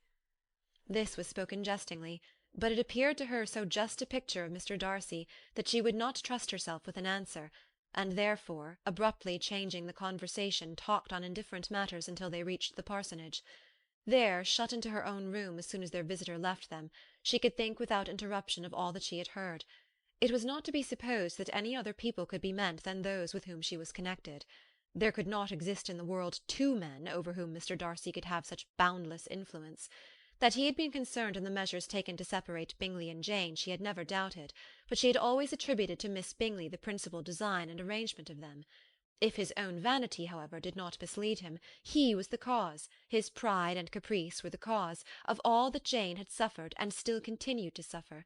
He had ruined for a while every hope of happiness for the most affectionate, generous heart in the world, and no one could say how lasting an evil he might have inflicted. "There were some very strong objections against the lady," were Colonel Fitzwilliam's words, and those strong objections probably were, her having one uncle who was a country attorney, and another who was in business in London. "To Jane herself," she exclaimed, "there could be no possibility of objection, all loveliness and goodness as she is, her understanding excellent, her mind improved, and her manners captivating. Neither could anything be urged against my father, who, though with some peculiarities, has abilities Mr. Darcy himself need not disdain, and respectability which he will probably never reach." When she thought of her mother, her confidence gave way a little, but she would not allow that any objections there had material weight with Mr. Darcy, whose pride, she was convinced, would receive a deeper wound from the want of importance in his friends' connections, than from their want of sense, and she was quite decided at last that he had been partly governed by this worst kind of pride, and partly by the wish of retaining Mr. Bingley for his sister. The agitation and tears which the subject occasioned brought on a headache, and it grew so much worse towards the evening that, added to her unwillingness to see Mr. Darcy, it determined her not to attend her cousins to Rosings, where they were engaged to drink tea. Mrs. Collins, seeing that she was really unwell, did not press her to go, and as much as possible prevented her husband from pressing her, but Mr. Collins could not conceal his apprehension of Lady Catherine's being rather displeased by her staying at home. Chapter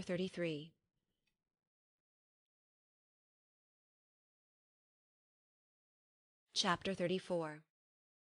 When they were gone, Elizabeth, as if intending to exasperate herself as much as possible against Mr. Darcy, chose for her employment the examination of all the letters which Jane had written to her since her being in Kent.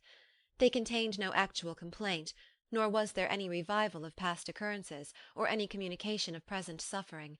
But in all, and in almost every line of each, there was a want of that cheerfulness which had been used to characterize her style, and which, proceeding from the serenity of a mind at ease with itself, and kindly disposed towards every one, had been scarcely ever clouded. Elizabeth noticed every sentence conveying the idea of uneasiness, with an attention which it had hardly received on the first perusal. Mr. Darcy's shameful boast of what misery he had been able to inflict gave her a keener sense of her sister's sufferings. It was some consolation to think that his visit to Rosings was to end on the day after the next, and a still greater, that in less than a fortnight she should herself be with Jane again, and enabled to contribute to the recovery of her spirits by all that affection could do. She could not think of Darcy's leaving Kent without remembering that his cousin was to go with him, but Colonel Fitzwilliam had made it clear that he had no intentions at all, and agreeable as he was, she did not mean to be unhappy about him. While settling this point, she was suddenly roused by the sound of the door-bell, and her spirits were a little fluttered by the idea of its being Colonel Fitzwilliam himself, who had once before called late in the evening, and might now come to inquire particularly after her. But the idea was soon banished, and her spirits were very differently affected, when, to her utter amazement, she saw Mr. Darcy walk into the room. In an hurried manner he immediately began an inquiry after her health, imputing his visit to a wish of hearing that she were better. She answered him with cold civility. He sat down for a few moments, and then getting up, walked about the room. Elizabeth was surprised, but said not a word. After a silence of several minutes, he came towards her in an agitated manner, and thus began. "In vain I have struggled. It will not do. My feelings will not be repressed. You must allow me to tell you how ardently I admire and love you." Elizabeth's astonishment was beyond expression. She stared, coloured, doubted, and was silent. This he considered sufficient encouragement, and the avowal of all that he felt, and had long felt for her, immediately followed. He spoke well, but there were feelings besides those of the heart to be detailed, and he was not more eloquent on the subject of tenderness than of pride. His sense of her inferiority, of its being a degradation, of the family obstacles which had always opposed to inclination, were dwelt on with a warmth which seemed due to the consequence he was wounding, but was very unlikely to recommend his suit. In spite of her deeply rooted dislike, she could not be insensible to the compliment of such a man's affection, and though her intentions did not vary for an instant, she was at first sorry for the pain he was to receive, till, roused to resentment by his subsequent language, she lost all compassion in anger. She tried, however, to compose herself to answer him with patience, when he should have done. He concluded with representing to her the strength of that attachment which, in spite of all his endeavours, he had found impossible to conquer, and with expressing his hope that it would now be rewarded by her acceptance of his hand. As he said this, she could easily see that he had no doubt of a favourable answer. He spoke of apprehension and anxiety, but his countenance expressed real security. Such a circumstance could only exasperate further, and when he ceased, the colour rose into her cheeks, and she said, "In such cases as this, it is, I believe, the established mode to express a sense of obligation for the sentiments avowed, however unequally they may be returned. It is natural that obligation should be felt, and if I could feel gratitude, I would now thank you. But I cannot. I have never desired your good opinion, and you have certainly bestowed it most unwillingly. I am sorry to have occasioned pain to any one. It has been most unconsciously done, however, and I hope will be of short duration. The feelings which, you tell me, have long prevented the acknowledgment of your regard, can have little difficulty in overcoming it after this explanation." Mr. Darcy, who was leaning against the mantelpiece with his eyes fixed on her face, seemed to catch her words with no less resentment than surprise. His complexion became pale with anger, and the disturbance of his mind was visible in every feature. He was struggling for the appearance of composure, and would not open his lips till he believed himself to have attained it. The pause was to Elizabeth's feelings dreadful. At length, with a voice of forced calmness, he said, "And this is all the reply which I am to have the honour of expecting? I might perhaps wish to be informed why, with so little endeavour at civility, I am thus rejected, but it is of small importance." "I might as well inquire," replied she, "why, with so evident a desire of offending and insulting me, you chose to tell me that you liked me against your will, against your reason, and even against your character. Was not this some excuse for incivility, if I was incivil? But I have other provocations, you know I have. Had not my feelings decided against you, had they been indifferent, or had they even been favourable, do you think that any consideration would tempt me to accept the man who has been the means of ruining, perhaps for ever, the happiness of a most beloved sister?" As she pronounced these words, Mr. Darcy changed colour, but the emotion was short, and he listened without attempting to interrupt her, while she continued, "I have every reason in the world to think ill of you. No motive can excuse the unjust and ungenerous part you acted there. You dare not, you cannot deny that you have been the principal, if not the only means of dividing them from each other, of exposing one to the censure of the world for caprice and instability, and the other to its derision for disappointed hopes, and involving them both in misery of the acutest kind." She paused, and saw with no slight indignation that he was listening with an air which proved him wholly unmoved by any feeling of remorse. He even looked at her with a smile of affected incredulity. "Can you deny that you have done it?" she repeated. With assumed tranquillity he then replied, "I have no wish of denying that I did everything in my power to separate my friend from your sister, or that I rejoice in my success. Towards him I have been kinder than towards myself." Elizabeth disdained the appearance of noticing this civil reflection, but its meaning did not escape, nor was it likely to conciliate her. "But it is not merely this affair," she continued, "on which my dislike is founded. Long before it had even taken place, my opinion of you was decided. Your character was unfolded in the recital which I received many months ago from Mr. Wickham. On this subject, what can you have to say? In what imaginary act of friendship can you here defend yourself, or under what misrepresentation can you here impose upon others?" "You take an eager interest in that gentleman's concerns?" said Darcy, in a less tranquil tone, and with a heightened colour. "Who that knows what his misfortunes have been can help feeling an interest in him?" "His misfortunes!" repeated Darcy contemptuously. "Yes, his misfortunes have been great indeed." "And of your infliction," cried Elizabeth with energy. "You have reduced him to his present state of poverty, comparative poverty. You have withheld the advantages which you must know to have been designed for him.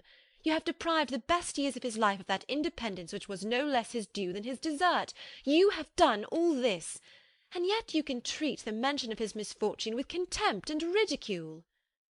"And this," cried Darcy, as he walked with quick steps across the room, "is your opinion of me? This is the estimation in which you hold me? I thank you for explaining it so fully. My faults, according to this calculation, are heavy indeed. But perhaps," added he, stopping in his walk, and turning towards her, "these offences might have been overlooked, had not your pride been hurt by my honest confession of the scruples that had long prevented my forming any serious design.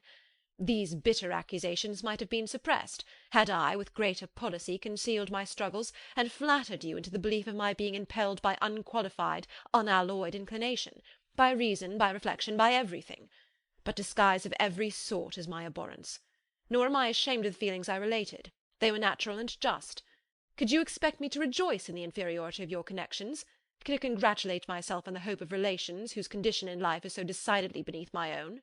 Elizabeth felt herself growing more angry every moment, yet she tried to the utmost to speak with composure when she said, "You are mistaken, Mr. Darcy, if you suppose that the mode of your declaration affected me in any other way than as it spared the concern which I might have felt in refusing you, had you behaved in a more gentlemanlike manner." She saw him start at this, but he said nothing, and she continued, "You could not have made the offer of your hand in any possible way that would have tempted me to accept it." Again his astonishment was obvious, and he looked at her with an expression of mingled incredulity and mortification. She went on, "From the very beginning, from the first moment, I may almost say, of my acquaintance with you, your manners, impressing me with the fullest belief of your arrogance, your conceit, and your selfish disdain for the feelings of others, were such as to form the groundwork of disapprobation, on which succeeding events have built so immovable a dislike, and I had not known you a month before I felt that you were the last man in the world whom I could ever be prevailed on to marry." "You have said quite enough, madam. I perfectly comprehend your feelings, and have now only to be ashamed of what my own have been. Forgive me for having taken up so much of your time, and accept my best wishes for your health and happiness." And with these words he hastily left the room, and Elizabeth heard him the next moment open the front door and quit the house. The tumult of her mind was now painfully great. She knew not how to support herself, and from actual weakness sat down and cried for half an hour. Her astonishment, as she reflected on what had passed, was increased by every review of it. That she should receive an offer of marriage from Mr. Darcy, that he should have been in love with her for so many months, so much in love as to wish to marry her in spite of all the objections which had made him prevent his friends marrying her sister, and which must appear at least with equal force in his own case, was almost incredible. It was gratifying to have inspired unconsciously so strong an affection. But his pride, his abominable pride, his shameless avowal of what he had done with respect to Jane, his unpardonable assurance in acknowledging, though he could not justify it, and the unfeeling manner in which he had mentioned Mr. Wickham, his cruelty towards whom he had not attempted to deny, soon overcame the pity which the consideration of his attachment had for a moment excited. She continued in very agitated reflections till the sound of Lady Catherine's carriage made her feel how unequal she was to encounter Charlotte's observation, and hurried her away to her room.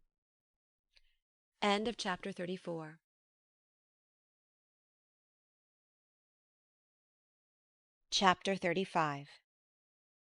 Elizabeth awoke the next morning to the same thoughts and meditations which had at length closed her eyes. She could not yet recover from the surprise of what had happened.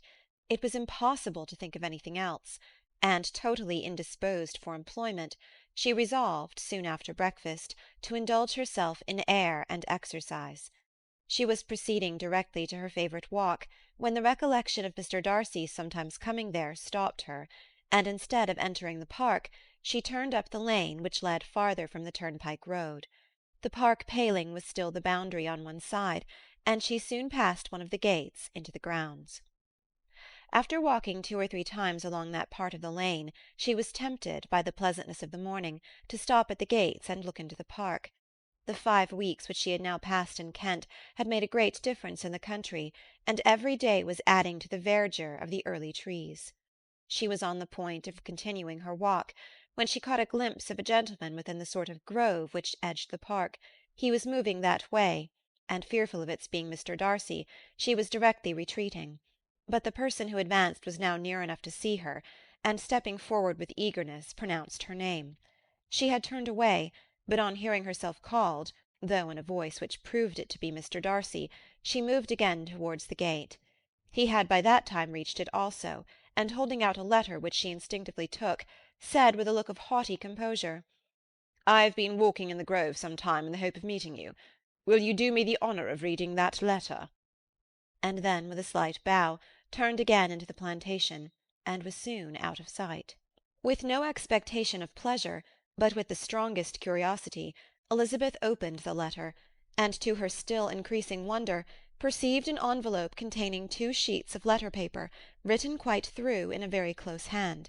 The envelope itself was likewise full. Pursuing her way along the lane, she then began it. It was dated from Rosings at 8 o'clock in the morning, and was as follows. "Be not alarmed, madam, on receiving this letter, by the apprehension of its containing any repetition of those sentiments or renewal of those offers which were last night so disgusting to you. I write without any intention of paining you, or humbling myself, by dwelling on wishes which, for the happiness of both, cannot be too soon forgotten, and the effort which the formation and perusal of this letter must occasion should have been spared, had not my character required it to be written and read. You must, therefore, pardon the freedom with which I demand your attention. Your feelings, I know, will bestow it unwillingly, but I demand it of your justice. Two offences of a very different nature, and by no means of equal magnitude, you last night laid to my charge. The first mentioned was, that regardless of the sentiments of either, I had detached Mr. Bingley from your sister, and the other, that I had, in defiance of various claims, in defiance of honour and humanity, ruined the immediate prosperity and blasted the prospects of Mr. Wickham.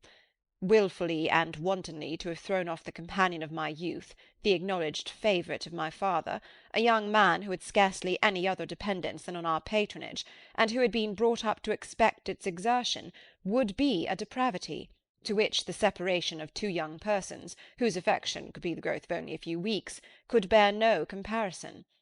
But from the severity of that blame which was last night so liberally bestowed, respecting each circumstance, I shall hope to be in the future secured, when the following account of my actions and their motives has been read.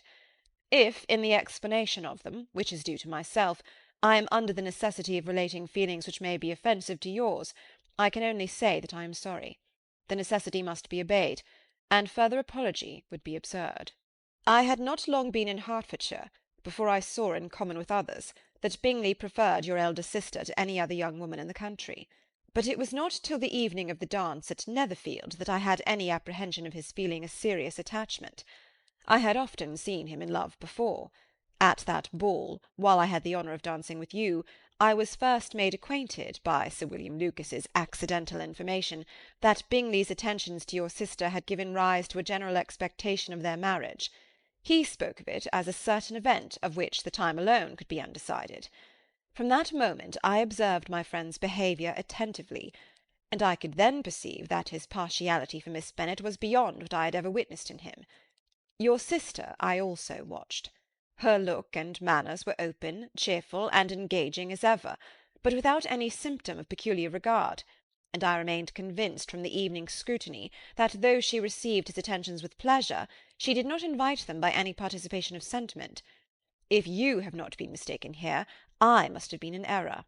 Your superior knowledge of your sister must make the latter probable. If it be so, if I have been misled by such error to inflict pain on her, your resentment has not been unreasonable. But I shall not scruple to assert that the serenity of your sister's countenance and air was such as might have given the most acute observer a conviction that, however amiable her temper, her heart was not likely to be easily touched. That I was desirous of believing her indifferent is certain, but I will venture to say that my investigation and decisions are not usually influenced by my hopes or fears. I did not believe her to be indifferent because I wished it. I believed it on impartial conviction, as truly I wished it in reason. My objections to the marriage were not merely those which I last night acknowledged to have the utmost force of passion to put aside, in my own case. The want of connection could not be so great an evil to my friend as to me. But there were other causes of repugnance, causes which, though still existing, and existing to an equal degree in both instances, I had myself endeavoured to forget, because they were not immediately before me. These causes must be stated, though briefly. The situation of your mother's family, though objectionable, was nothing in comparison to that total want of propriety so frequently, so almost uniformly betrayed by herself, by your three younger sisters, and occasionally even by your father. Pardon me. It pains me to offend you. But amidst your concern for the defects of your nearest relations, and your displeasure at this representation of them, let it give you consolation to consider that, to have conducted yourselves so as to avoid any share of the like censure, is praise no less generally bestowed on you and your elder sister than it is honourable to the sense and disposition of both. I will only say farther that from what passed that evening, my opinion of all parties was confirmed, and every inducement heightened which could have led me before, to preserve my friend from what I esteemed a most unhappy connection. He left Netherfield for London on the day following, as you, I am certain, remember, with the design of soon returning. The part which I acted is now to be explained. His sister's uneasiness had been equally excited with my own. Our coincidence of feeling was soon discovered, and alike sensible that no time was to be lost in detaching their brother, we shortly resolved on joining him directly in London. We accordingly went, and there I readily engaged in the office of pointing out to my friend the certain evils of such a choice. I described and enforced them earnestly.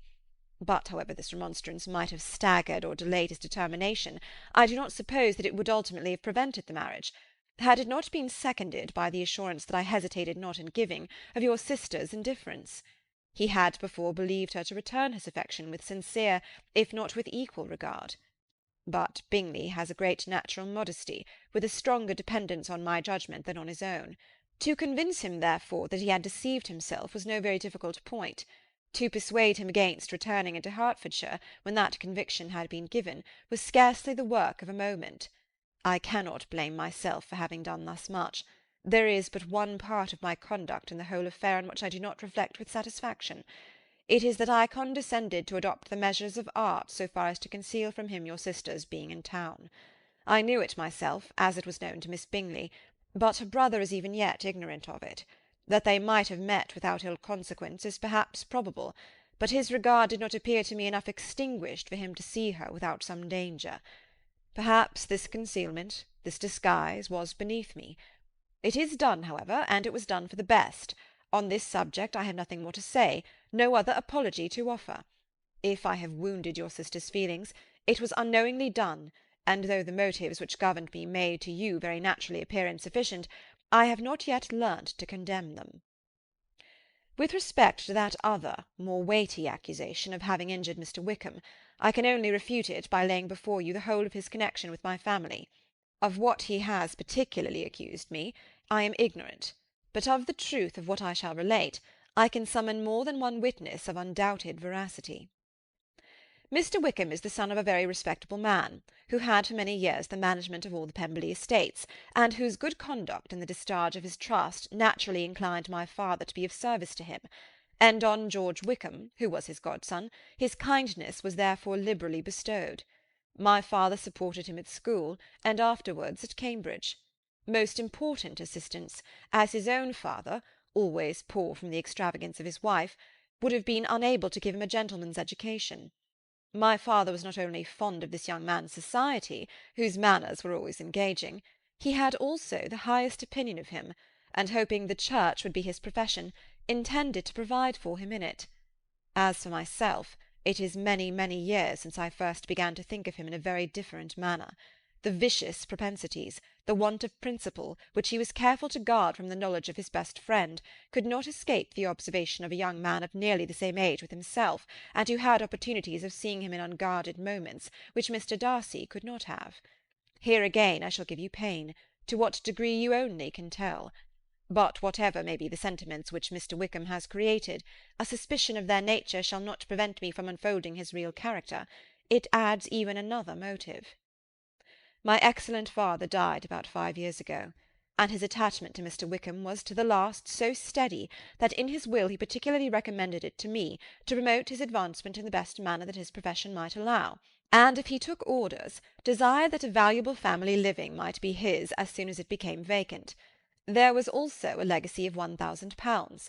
His own father did not long survive mine, and within half a year from these events, Mr. Wickham wrote to inform me that finally, having resolved against taking orders, he hoped I should not think it unreasonable for him to expect some more immediate pecuniary advantage, in lieu of the preferment, by which he could not be benefited. He had some intention, he added, of studying law, and I must be aware that the interest of £1,000 would be a very insufficient support therein. I rather wished than believed him to be sincere, but at any rate was perfectly ready to accede to his proposal. I knew that Mr. Wickham ought not to be a clergyman.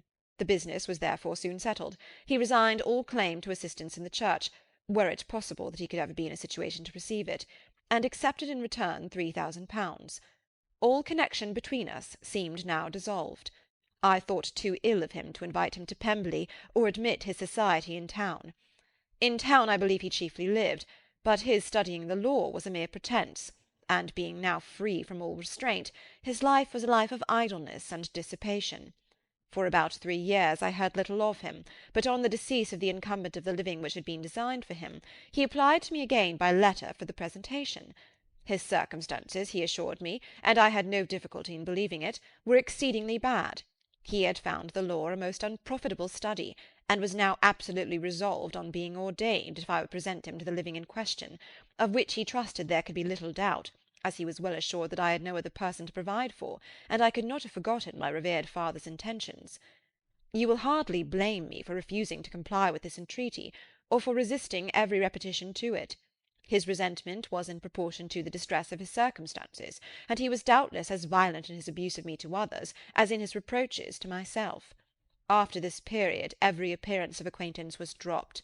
How he lived I know not, but last summer he was again most painfully obtruded on my notice.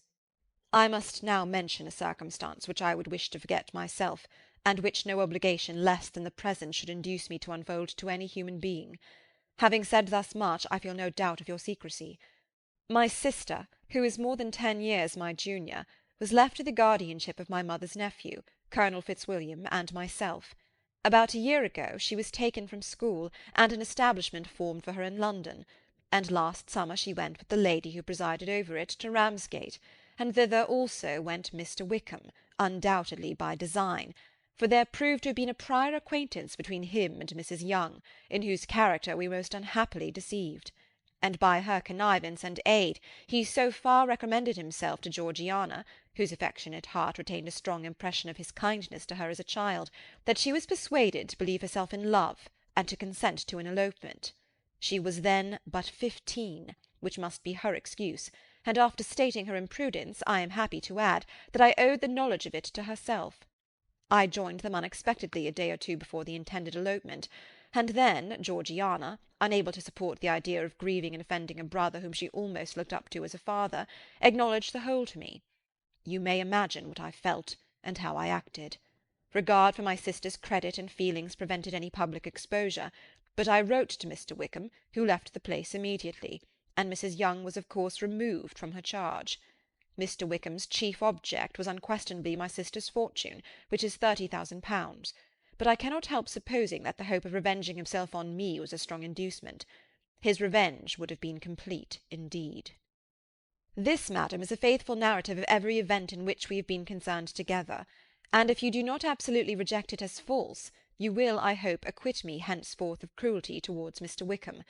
I know not in what manner, under what form of falsehood he had imposed on you, but his success is not perhaps to be wondered at. Ignorant as you previously were of everything concerning either, detection could not be in your power, and suspicion certainly not in your inclination. You may possibly wonder why all this was not told you last night, but I was not then master enough of myself to know what could or ought to be revealed.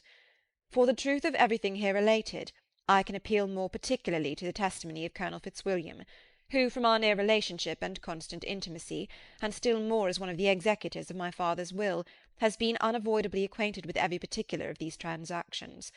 If your abhorrence of me should make my assertions valueless, you cannot be prevented by the same cause from confiding in my cousin, and that there may be the possibility of consulting him, I shall endeavour to find some opportunity of putting this letter in your hands in the course of the morning.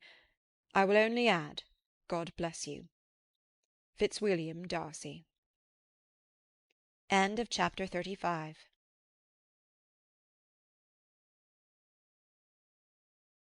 Chapter 36. If Elizabeth, when Mr. Darcy gave her the letter, did not expect it to contain a renewal of his offers, she had formed no expectation at all of its contents. But such as they were, it may well be supposed how eagerly she went through them, and what a contrariety of emotion they excited. Her feelings, as she read, were scarcely to be defined. With amazement did she first understand that he believed any apology to be in his power, and steadfastly was she persuaded that he could have no explanation to give which a just sense of shame would not conceal. With a strong prejudice against everything he might say, she began his account of what had happened at Netherfield. She read with an eagerness which hardly left her power of comprehension, and from impatience of knowing what the next sentence might bring, was incapable of attending to the sense of the one before her eyes. His belief of her sister's insensibility she instantly resolved to be false, and his account of the real, the worst objections to the match, made her too angry to have any wish of doing him justice. He expressed no regret for what he had done which satisfied her. His style was not penitent, but haughty. It was all pride and insolence. But when this subject was succeeded by his account of Mr. Wickham, when she read with somewhat clearer attention a relation of events which, if true, must overthrow every cherished opinion of his worth, and which bore so alarming an affinity to his own history of himself, her feelings were yet more acutely painful and more difficult of definition. Astonishment, apprehension, and even horror oppressed her. She wished to discredit it entirely, repeatedly exclaiming, "This must be false! This cannot be! This must be the grossest falsehood!" And when she had gone through the whole letter, though scarcely knowing anything of the last page or two, put it hastily away, protesting that she would not regard it, that she would never look in it again. In this perturbed state of mind, with thoughts that could not rest on anything, she walked on, but it would not do. In half a minute the letter was unfolded again, and collecting herself as well as she could, she again began the mortifying perusal of all that related to Wickham, and commanded herself so far as to examine the meaning of every sentence. The account of his connection with the Pemberley family was exactly what he had related himself, and the kindness of the late Mr. Darcy, though she had not before known its extent, agreed equally well with his own words. So far each recital confirmed the other, but when she came to the will, the difference was great. What Wickham had said of the living was fresh in her memory, and as she recalled his very words, it was impossible not to feel that there was gross duplicity on one side or the other, and for a few moments she flattered herself that her wishes did not err. But when she read and re-read with the closest attention the particulars immediately following of Wickham's resigning all pretences to the living, of his receiving in lieu so considerable a sum as £3,000, again was she forced to hesitate. She put down the letter, weighed every circumstance with what she meant to be impartiality, deliberated on the probability of each statement, but with little success. On both sides it was only assertion. Again she read on, but every line proved more clearly that the affair, which she had believed it impossible that any contrivance could so represent as to render Mr. Darcy's conduct in it less than infamous, was capable of a turn which must make him entirely blameless throughout the whole. The extravagance and general profligacy which he scrupled not to lay at Mr. Wickham's charge exceedingly shocked her, the more so as she could bring no proof of its injustice. She had never heard of him before his entrance into the Blankshire militia, in which he had engaged at the persuasion of the young man who, on meeting him accidentally in town, had there renewed a slight acquaintance. Of his former way of life nothing had been known in Hertfordshire but what he told himself. As to his real character, had information been in her power, she had never felt a wish of inquiring. His countenance, voice, and manner had established him at once in the possession of every virtue.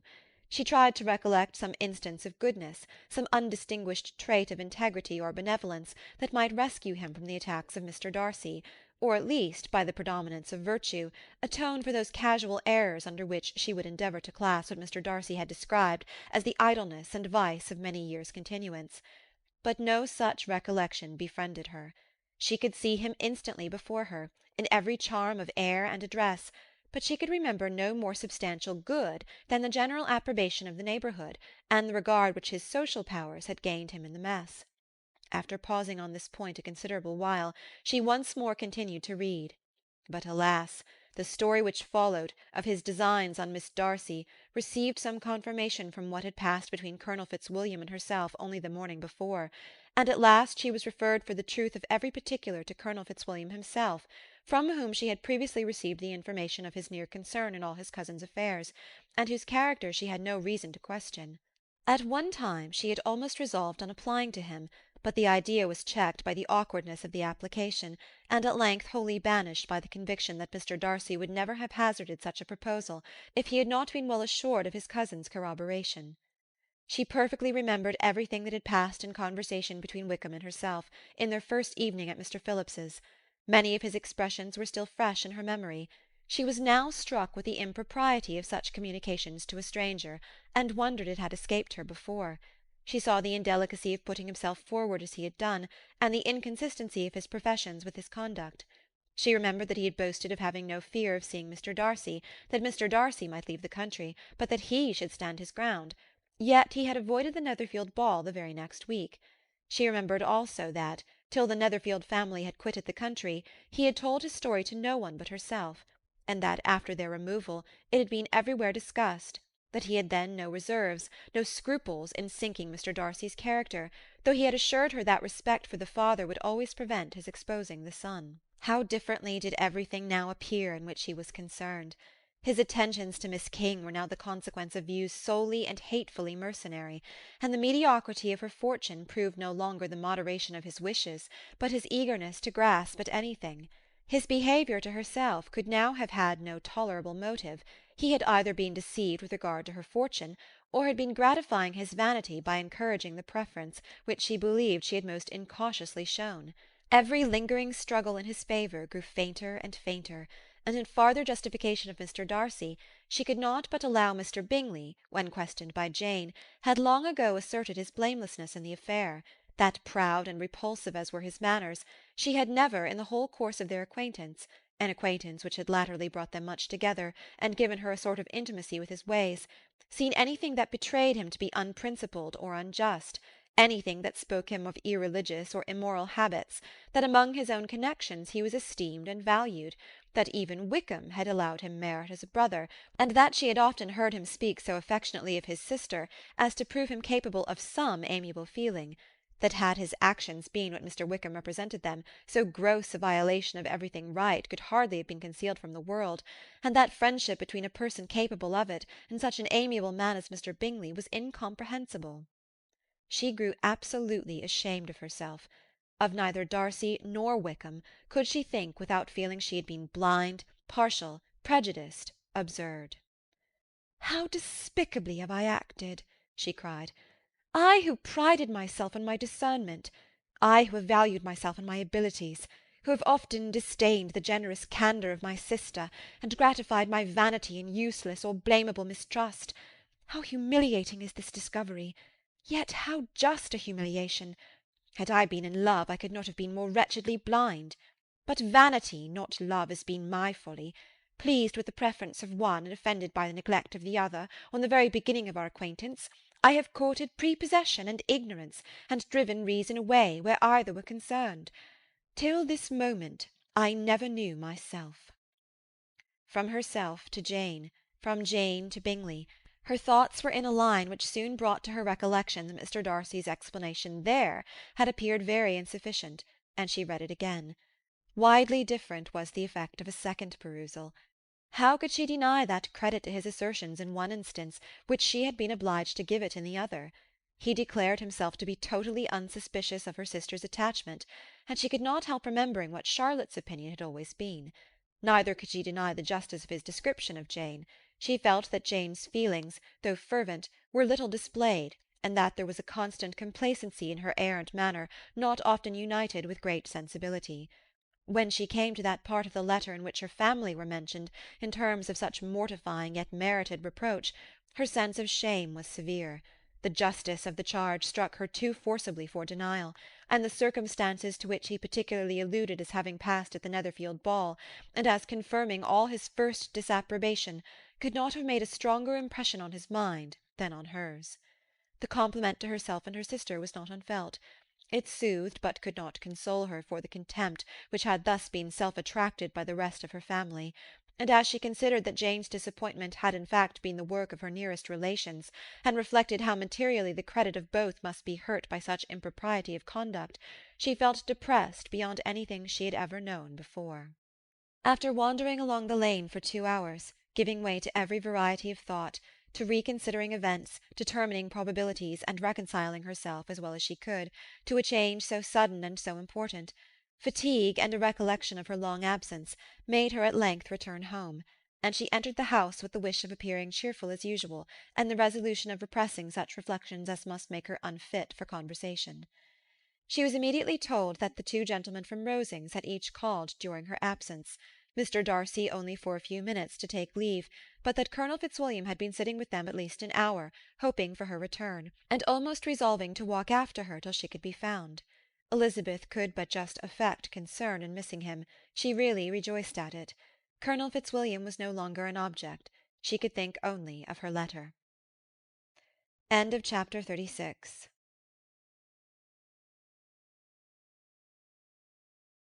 Chapter 37.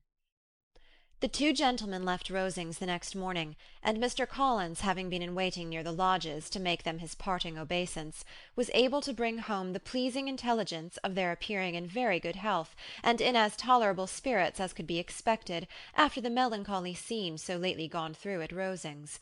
To Rosings he then hastened, to console Lady Catherine and her daughter, and on his return brought back, with great satisfaction, a message from her ladyship, importing that she felt herself so dull as to make her very desirous of having them all to dine with her.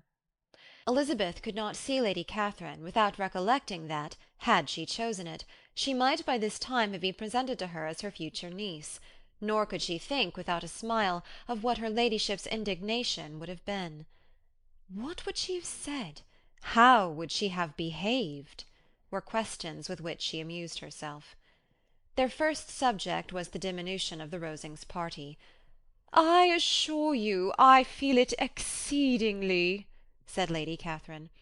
"I believe no one feels the loss of friends so much as I do, but I am particularly attached to these young men, and know them to be so much attached to me. They were excessively sorry to go, but so they always are. The dear Colonel rallied his spirits tolerably till just at last, but Darcy seemed to feel it most acutely, more, I think, than last year. His attachment to Rosings certainly increases." Mr. Collins had a compliment and an allusion to throw in here, which were kindly smiled on by the mother and daughter. Lady Catherine observed after dinner that Miss Bennet seemed out of spirits, and immediately accounting for it by herself, by supposing that she did not like to go home again so soon, she added, "But if that is the case, you must write to your mother and beg that you may stay a little longer. Mrs. Collins will be very glad of your company, I am sure."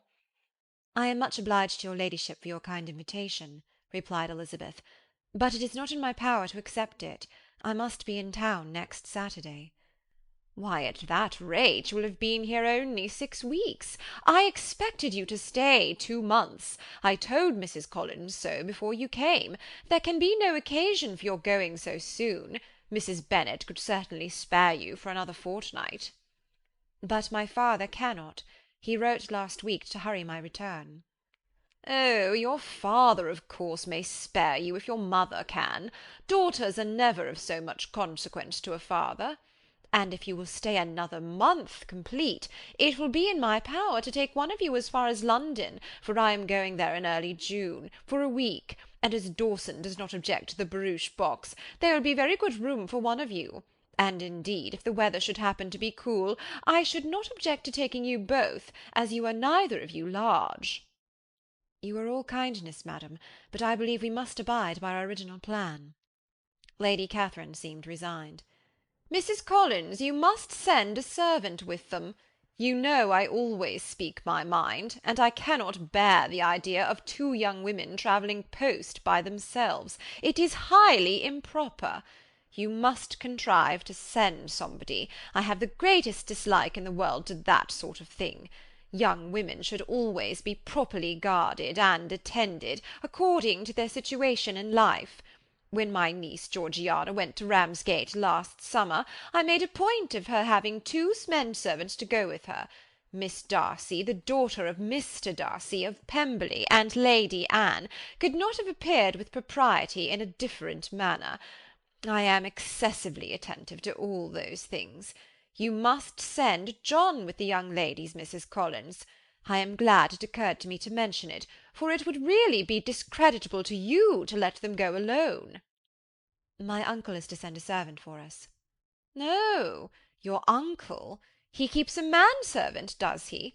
I am very glad you have somebody who thinks of these things. Where shall you change horses? Oh, Bromley, of course. If you mention my name at the bell, you will be attended to." Lady Catherine had many other questions to ask respecting their journey, and as she did not answer them all herself, attention was necessary, which Elizabeth believed to be lucky for her, or with a mind so occupied she might have forgotten where she was. Reflection must be reserved for solitary hours. Whenever she was alone she gave way to it as the greatest relief, and not a day went by without a solitary walk, in which she might indulge in all the delight of unpleasant recollections. Mr. Darcy's letter she was in a fair way of soon knowing by heart. She studied every sentence, and her feelings towards its writer were at times widely different. When she remembered the style of his address, she was still full of indignation, but when she considered how unjustly she had condemned and upbraided him, her anger was turned against herself, and his disappointed feelings became the object of compassion. His attachment excited gratitude, his general character respect, but she could not approve him, nor could she for a moment repent her refusal, or feel the slightest inclination ever to see him again. In her own past behaviour there was a constant source of vexation and regret, and in the unhappy defects of her family a subject of yet heavier chagrin. They were hopeless of remedy. Her father, contented with laughing at them, would never exert himself to restrain the wild giddiness of his youngest daughters, and her mother, with manners so far from right herself, was entirely insensible of the evil. Elizabeth had frequently united with Jane in an endeavour to check the imprudence of Catherine and Lydia, but while they were supported by their mother's indulgence, what chance could there be of improvement? Catherine, weak-spirited, irritable, and completely under Lydia's guidance, had been always affronted by their advice, and Lydia, self-willed and careless, would scarcely give them a hearing. They were ignorant, idle, and vain. While there was an officer in Meryton they would flirt with him, and while Meryton was within a walk of Longbourn they would be going there for ever. Anxiety on Jane's behalf was another prevailing concern, and Mr. Darcy's explanation, by restoring Bingley to all her former good opinion, heightened the sense of what Jane had lost. His affection was proved to have been sincere, and his conduct cleared of all blame, unless any could attach to the implicitness of his confidence in his friend. How grievous, then, was the thought that, of a situation so desirable in every respect, so replete with advantage, so promising for happiness, Jane had been deprived, by the folly and indecorum of her own family. When to these recollections was added the development of Wickham's character, it may be easily believed that the happy spirits which had seldom been depressed before were now so much affected as to make it almost impossible for her to appear tolerably cheerful. Their engagements at Rosings were as frequent during the last week of her stay as they had been at first. The very last evening was spent there, and her ladyship again inquired minutely into the particulars of their journey, gave them directions as to the best method of packing, and was so urgent on the necessity of placing gowns in the only right way, that Maria thought herself obliged, on her return, to undo all the work of the morning, and pack her trunk afresh. When they parted, Lady Catherine, with great condescension, wished them a good journey, and invited them to come to Hunsford again next year, and Miss de Bourgh exerted herself so far as to curtsy and hold out her hand to both. Chapter 37.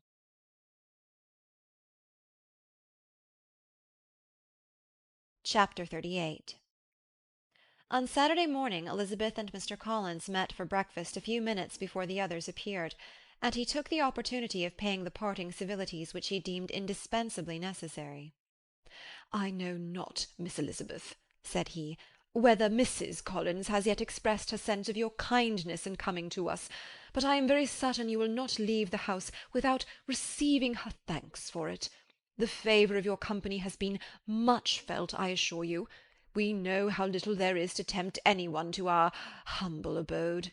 Our plain manner of living, our small rooms and few domestics, and the little we see of the world, must make Hunsford extremely dull to a young lady like yourself, but I hope you will believe us grateful for the condescension, and that we have done everything in our power to prevent your spending your time unpleasantly." Elizabeth was eager with her thanks and assurances of happiness. She had spent 6 weeks with great enjoyment, and the pleasure of being with Charlotte, and the kind attentions she had received, must make her feel the obliged. Mr. Collins was gratified, and with a more smiling solemnity replied, "It gives me great pleasure to hear that you have passed your time not disagreeably. We have certainly done our best, and most fortunately having it in our power to introduce you to very superior society, and from our connection with Rosings, the frequent means of varying the humble home scene, I think we may flatter ourselves that your Hunsford visit cannot have been entirely irksome. Our situation with regard to Lady Catherine's family is indeed the sort of extraordinary advantage and blessing which few can boast. You see on what a footing we are, you see how continually we are engaged there. In truth, I must acknowledge that, with all the disadvantages of this humble parsonage, I should not think any one abiding in it an object of compassion, while they are sharers of our intimacy at Rosings. Words were insufficient for the elevation of his feelings, and he was obliged to walk about the room, while Elizabeth tried to unite civility and truth in a few short sentences. You may, in fact, carry a very favourable report of us into Hertfordshire, my dear cousin. I flatter myself, at least, that you will be able to do so. Lady Catherine's great attentions to Mrs. Collins you have been a daily witness of, and altogether, I trust, it does not appear that your friend has drawn an unfortunate— but on this point it will be as well to be silent. Only let me assure you, my dear Miss Elizabeth, that I can from my heart most cordially wish you equal felicity in marriage. My dear Charlotte and I have but one mind and one way of thinking. There is in everything a most remarkable resemblance of character and ideas between us. We seem to have been designed for each other. Elizabeth could safely say that it was a great happiness where that was the case, and with equal sincerity could add that she firmly believed and rejoiced in his domestic comforts. She was not sorry, however, to have the recital of them interrupted by the lady from whom they sprang. Poor Charlotte! It was melancholy to leave her to such society. But she had chosen it with her eyes open, and though evidently regretting that her visitors were to go, she did not seem to ask for compassion. Her home and her housekeeping, her parish and her poultry, and all their dependent concerns, had not yet lost their charms. At length the chaise arrived, the trunks were fastened on, the parcels placed within, and it was pronounced to be ready. After an affectionate parting between the friends, Elizabeth was attended to the carriage by Mr. Collins, and as they walked down the garden he was commissioning her with his best respects to all her family, not forgetting his thanks for the kindness he had received at Longbourn in the winter, and his compliments to Mr. and Mrs. Gardiner, though unknown. He then handed her in, Maria followed, and the door was on the point of being closed, when he suddenly reminded them, with some consternation, that they had hitherto forgotten to leave any message for the ladies at Rosings. "But," he added, "you will of course wish to have your humble respects delivered to them, with your grateful thanks for their kindness to you while you have been here." Elizabeth made no objection. The door was then allowed to be shut, and the carriage drove off. "Good gracious!" cried Maria, after a few minutes' silence. "It seems but a day or two since we first came, and yet how many things have happened!" "A great many indeed," said her companion with a sigh. "We have dined 9 times at Rosings, besides drinking tea there twice. How much I shall have to tell!" Elizabeth added privately, "and how much I shall have to conceal."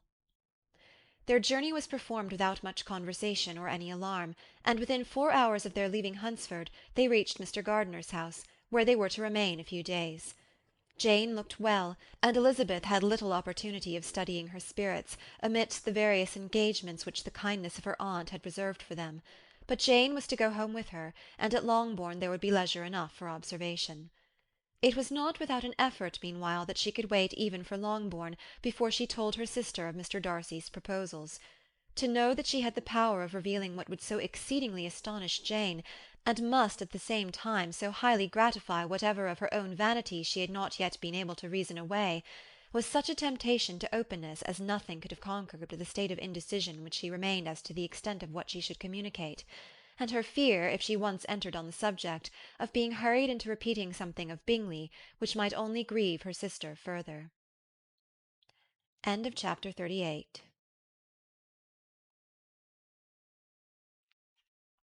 Chapter 39.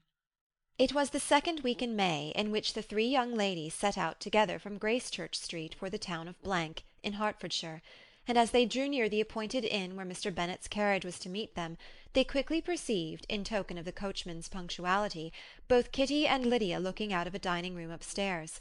These two girls had been above an hour in the place, happily employed in visiting an opposite milliner, watching the sentinel on guard, and dressing a salad and cucumber. After welcoming their sisters, they triumphantly displayed a table set out with such cold meat as an inn larder usually affords, exclaiming, "Is not this nice? Is not this an agreeable surprise?" "And we mean to treat you all," added Lydia, "but you must lend us the money, for we have just spent ours at the shop out there." Then showing her purchases, "Look here, I have bought this bonnet. I do not think it is very pretty, but I thought I might as well buy it as not. I shall pull it to pieces as soon as I get home, and see if I can make it up any better." And when her sisters abused it as ugly, she added with perfect unconcern, "Oh, but there were 2 or 3 much uglier in the shop, and when I have bought some prettier coloured satin to trim it with fresh, I think it will be very tolerable. Besides, it will not much signify what one wears this summer, after the Blankshire have left Meryton, and they are going in a fortnight." "Are they indeed?" cried Elizabeth with the greatest satisfaction. "They are going to be encamped near Brighton, and I do so want papa to take us all there for the summer. It would be such a delicious scheme, and I dare say would cost hardly anything at all. Mamma would like to go too, of all things. Only think what a miserable summer else we shall have." Yes, thought Elizabeth, that would be a delightful scheme indeed, and completely do for us at once. Good heaven! Brighton, and a whole campful of soldiers to us, who have been overset already by one poor regiment of militia and the monthly balls of Meryton. "Now I have got some news for you," said Lydia, as they sat down at table. "What do you think? It is excellent news, capital news, and about a certain person we all like." Jane and Elizabeth looked at each other, and the waiter was told he need not stay. Lydia laughed and said, "Ay, that is just like your formality and discretion. You thought the waiter must not hear, as if he cared. I dare say he often hears worse things said than I am going to say. But he is an ugly fellow. I am glad he's gone. I never saw such a long chin in my life. Well, but now for my news. It is about dear Wickham. Too good for the waiter, is it not? There is no danger of Wickham's marrying Mary King. There's for you. She is gone down to her uncle at Liverpool, gone to stay. Wickham is safe."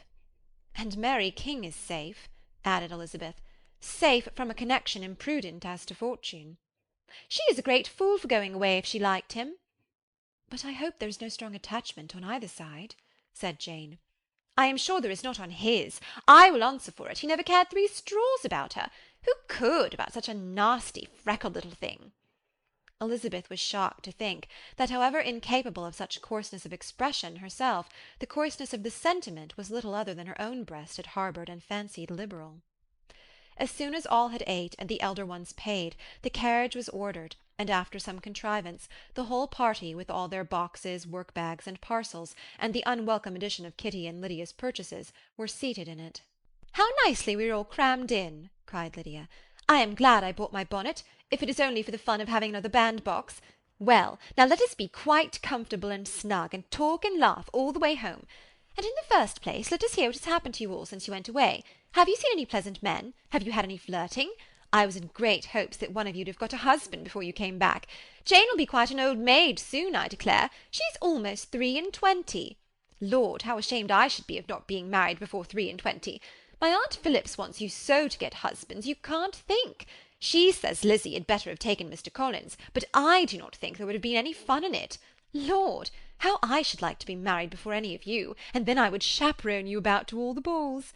Dear me, we had such a good piece of fun the other day at Colonel Forster's. Kitty and me were to spend the day there, and Mrs. Forster promised to have a little dance in the evening. By the by, Mrs. Forster and me are such friends, and so she asked the 2 Harringtons to come, but Harriet was ill, and so Pen was forced to come by herself. And then what do you think we did? We dressed up Chamberlain in women's clothes on purpose to pass for a lady. Only think what fun! Not a soul knew of it but Colonel and Mrs. Forster and Kitty and me, except my aunt, for we were forced to borrow one of her gowns, and you cannot imagine how well he looked. When Denny and Wickham and Pratt and 2 or 3 more of the men came in, they did not know him in the least. Lord, how I laughed, and so did Mrs. Forster. I thought I should have died. And that made the men suspect something, and then they soon found out what was the matter." With such kinds of histories and their parties and good jokes did Lydia, assisted by Kitty's hints and additions, endeavour to amuse her companions all the way to Longbourn. Elizabeth listened as little as she could, but there was no escaping the frequent mention of Wickham's name. Their reception at home was most kind. Mrs. Bennet rejoiced to see Jane in undiminished beauty, and more than once during dinner did Mr. Bennet say voluntarily to Elizabeth, "I am glad you are come back, Lizzie." Their party in the dining-room was large, for almost all the Lucases came to meet Maria and hear the news, and various were the subjects that occupied them. Lady Lucas was inquiring of Maria after the welfare and poultry of her eldest daughter. Mrs. Bennet was doubly engaged, on the one hand collecting an account of the present fashions from Jane, who sat some way below her, and on the other retailing them all to the younger Lucases; and Lydia, in a voice rather louder than any other person's, was enumerating the various pleasures of the morning to anybody who would hear her. "Oh, Mary," said she, "I wish you had gone with us, for we had such fun. As we went along, Kitty and I drew up the blinds, and pretended there was nobody in the coach, and I should have gone so all the way, if Kitty had not been sick, and when we got to the George, I do think we behaved very handsomely, for we treated the other three with the nicest cold luncheon in the world, and if you would have gone, we would have treated you too. And then we came away. It was such fun. I thought we never should have got into the coach. I was ready to die of laughter. And then we were so merry all the way home. We talked and laughed so loud that anybody might have heard us 10 miles off." To this, Mary very gravely replied, "Far be it from me, my dear sister, to depreciate such pleasures. They would doubtless be congenial with the generality of female minds, but I confess they would have no charms for me. I should infinitely prefer a book." But of this answer Lydia heard not a word. She seldom listened to anybody for more than half a minute, and never attended to Mary at all. In the afternoon Lydia was urgent with the rest of the girls to walk to Meryton, and to see how everybody went on, but Elizabeth steadily opposed the scheme. It should not be said that the Miss Bennets could not be at home half a day before they were in pursuit of the officers. There was another reason, too, for her opposition. She dreaded seeing Mr. Wickham again, and was resolved to avoid it as long as possible. The comfort to her of the regiment's approaching removal was indeed beyond expression. In a fortnight they were to go, and once gone, she hoped there could be nothing more to plague her on his account. She had not been many hours at home before she found that the Brighton scheme, of which Lydia had given them a hint at the inn, was under frequent discussion between her parents. Elizabeth saw directly that her father had not the smallest intention of yielding, but his answers were at the same time so vague and equivocal that her mother, though often disheartened, had never yet despaired of succeeding at last. Chapter 39.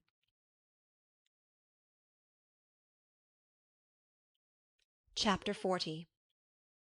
Elizabeth's impatience to acquaint Jane with what had happened could no longer be overcome, and at length, resolving to suppress every particular in which her sister was concerned, and preparing her to be surprised, she related to her the next morning the chief of the scene between Mr. Darcy and herself. Miss Bennet's astonishment was soon lessened by the strong sisterly partiality which made any admiration of Elizabeth appear perfectly natural, and all surprise was shortly lost in other feelings. She was sorry that Mr. Darcy should have delivered his sentiments in a manner so little suited to recommend them, but still more was she grieved for the unhappiness which her sister's refusal must have given him. "His being so sure of succeeding was wrong," said she, "and certainly ought not to have appeared, but consider how much it must increase his disappointment." "Indeed," replied Elizabeth, "I am heartily sorry for him, but he has other feelings which will probably soon drive away his regard for me. You do not blame me, however, for refusing him?" "Blame you? Oh, no." "But you blame me for having spoken so warmly of Wickham?" "No, I do not know that you were wrong in saying what you did." "But you will know it when I tell you what happened the very next day." She then spoke of the letter, repeating the whole of its contents as far as they concerned George Wickham. What a stroke was this for poor Jane! Who would willingly have gone through the world without believing that so much wickedness existed in the whole race of mankind as was here collected in one individual? Nor was Darcy's vindication, though grateful to her feelings, capable of consoling her for such discovery. Most earnestly did she labour to prove the probability of error, and seek to clear the one without involving the other.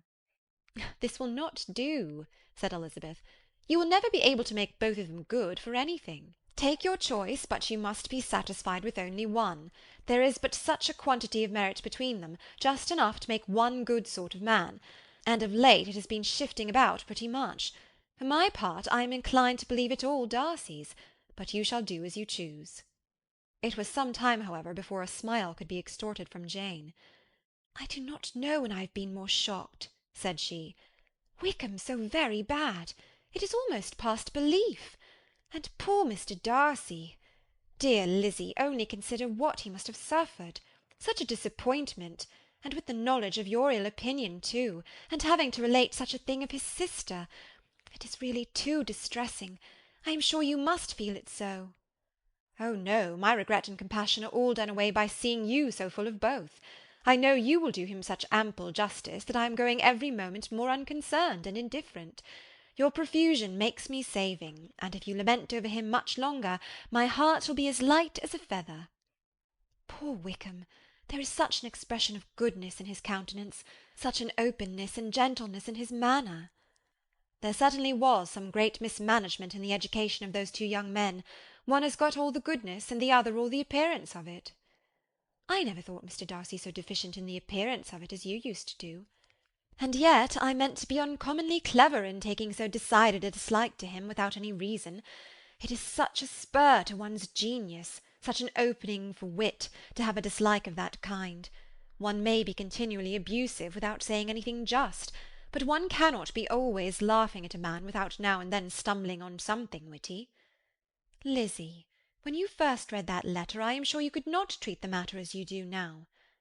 Indeed, I could not. I was uncomfortable enough, I may say unhappy, and with no one to speak to about what I felt, no Jane to comfort me and say that I had not been so very weak and vain and nonsensical as I knew I had. Oh, how I wanted you! How unfortunate that you should have used so very strong expressions in speaking of Wickham to Mr. Darcy, for now they do appear so wholly undeserved. Certainly. But the misfortune of speaking with bitterness is a most natural consequence of the prejudices I had been encouraging. There is one point on which I want your advice.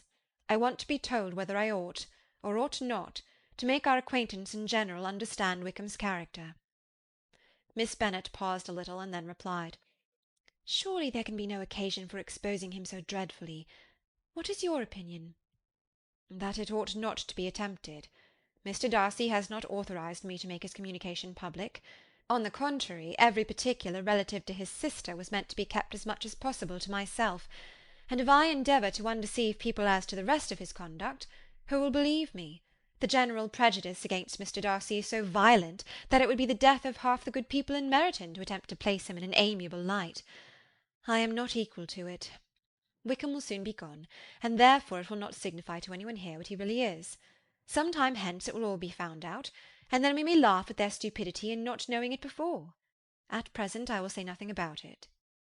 You are quite right. To have his errors made public might ruin him for ever.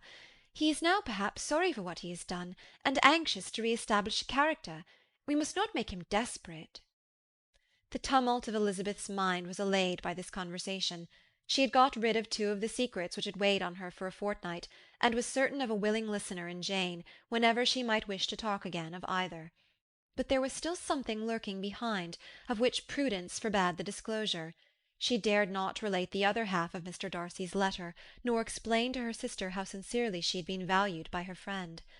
Here was knowledge in which no one could partake, and she was sensible that nothing less than a perfect understanding between the parties could justify her in throwing off this last encumbrance of mystery.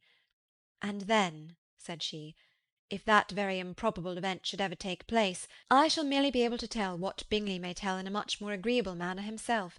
The liberty of communication cannot be mine till it has lost all its value. She was now, on being settled at home, at leisure to observe the real state of her sister's spirits. Jane was not happy. She still cherished a very tender affection for Bingley.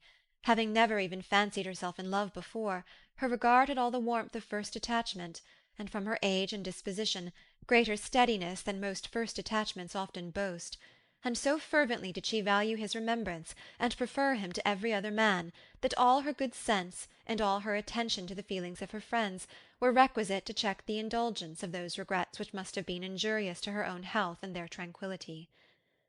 "Well, Lizzie," said Mrs. Bennet one day, "what is your opinion now of this sad business of Jane's? For my part, I am determined never to speak of it again to anybody. I told my sister Phillips so the other day, but I cannot find out that Jane saw anything of him in London. Well, he is a very undeserving young man, and I do not suppose there's the least chance in the world of her ever getting him now. There is no talk of him coming to Netherfield again in the summer, and I have inquired of everybody, too, who is likely to know." "I do not believe he will ever live at Netherfield any more." Oh, well, it is just as he chooses. Nobody wants him to come. Though I shall always say he used my daughter extremely ill, and if I was her I would not have put up with it. Well, my comfort is, I am sure Jane will die of a broken heart, and then he will be sorry for what he has done. But Elizabeth could not receive comfort from any such expectation, and she made no answer. Well, Lizzie, continued her mother soon afterwards, so the Collinses live very comfortable, do they? Well, well, I only hope it will last. And what sort of table do they keep? Charlotte is an excellent manager, I dare say. If she is half as sharp as her mother, she is saving enough. There is nothing extravagant in their housekeeping, I dare say. No, nothing at all. A great deal of good management, depend upon it. Yes, yes, they will take care not to outrun their income. They will never be distressed for money. Well, much good may it do them. And so, I suppose, they often talk of having Longbourn when your father is dead. They look upon it quite as their own, I dare say, whenever that happens. It was a subject which they could not mention before me. No, it would have been strange if they had, but I make no doubt they often talk of it between themselves. Well, if they can be easy with an estate that is not lawfully their own, so much the better. I should be ashamed of having one that was only entailed on me. End of chapter 40.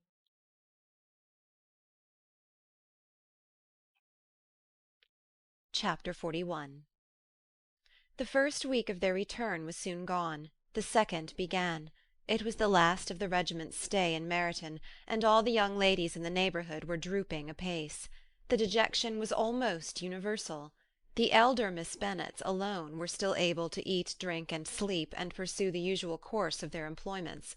Very frequently were they reproached for this insensibility by Kitty and Lydia, whose own misery was extreme, and who could not comprehend such hard-heartedness in any of the family. "Good heaven! What is to become of us? What are we to do?" would they often exclaim in the bitterness of woe. "How can you be so smiling, Lizzie?" Their affectionate mother shared all their grief. She remembered what she had herself endured on a similar occasion 25 years ago. "I am sure," said she, "I cried for 2 days together when Colonel Miller's regiment went away. I thought I should have broken my heart." "I am sure I shall break mine," said Lydia.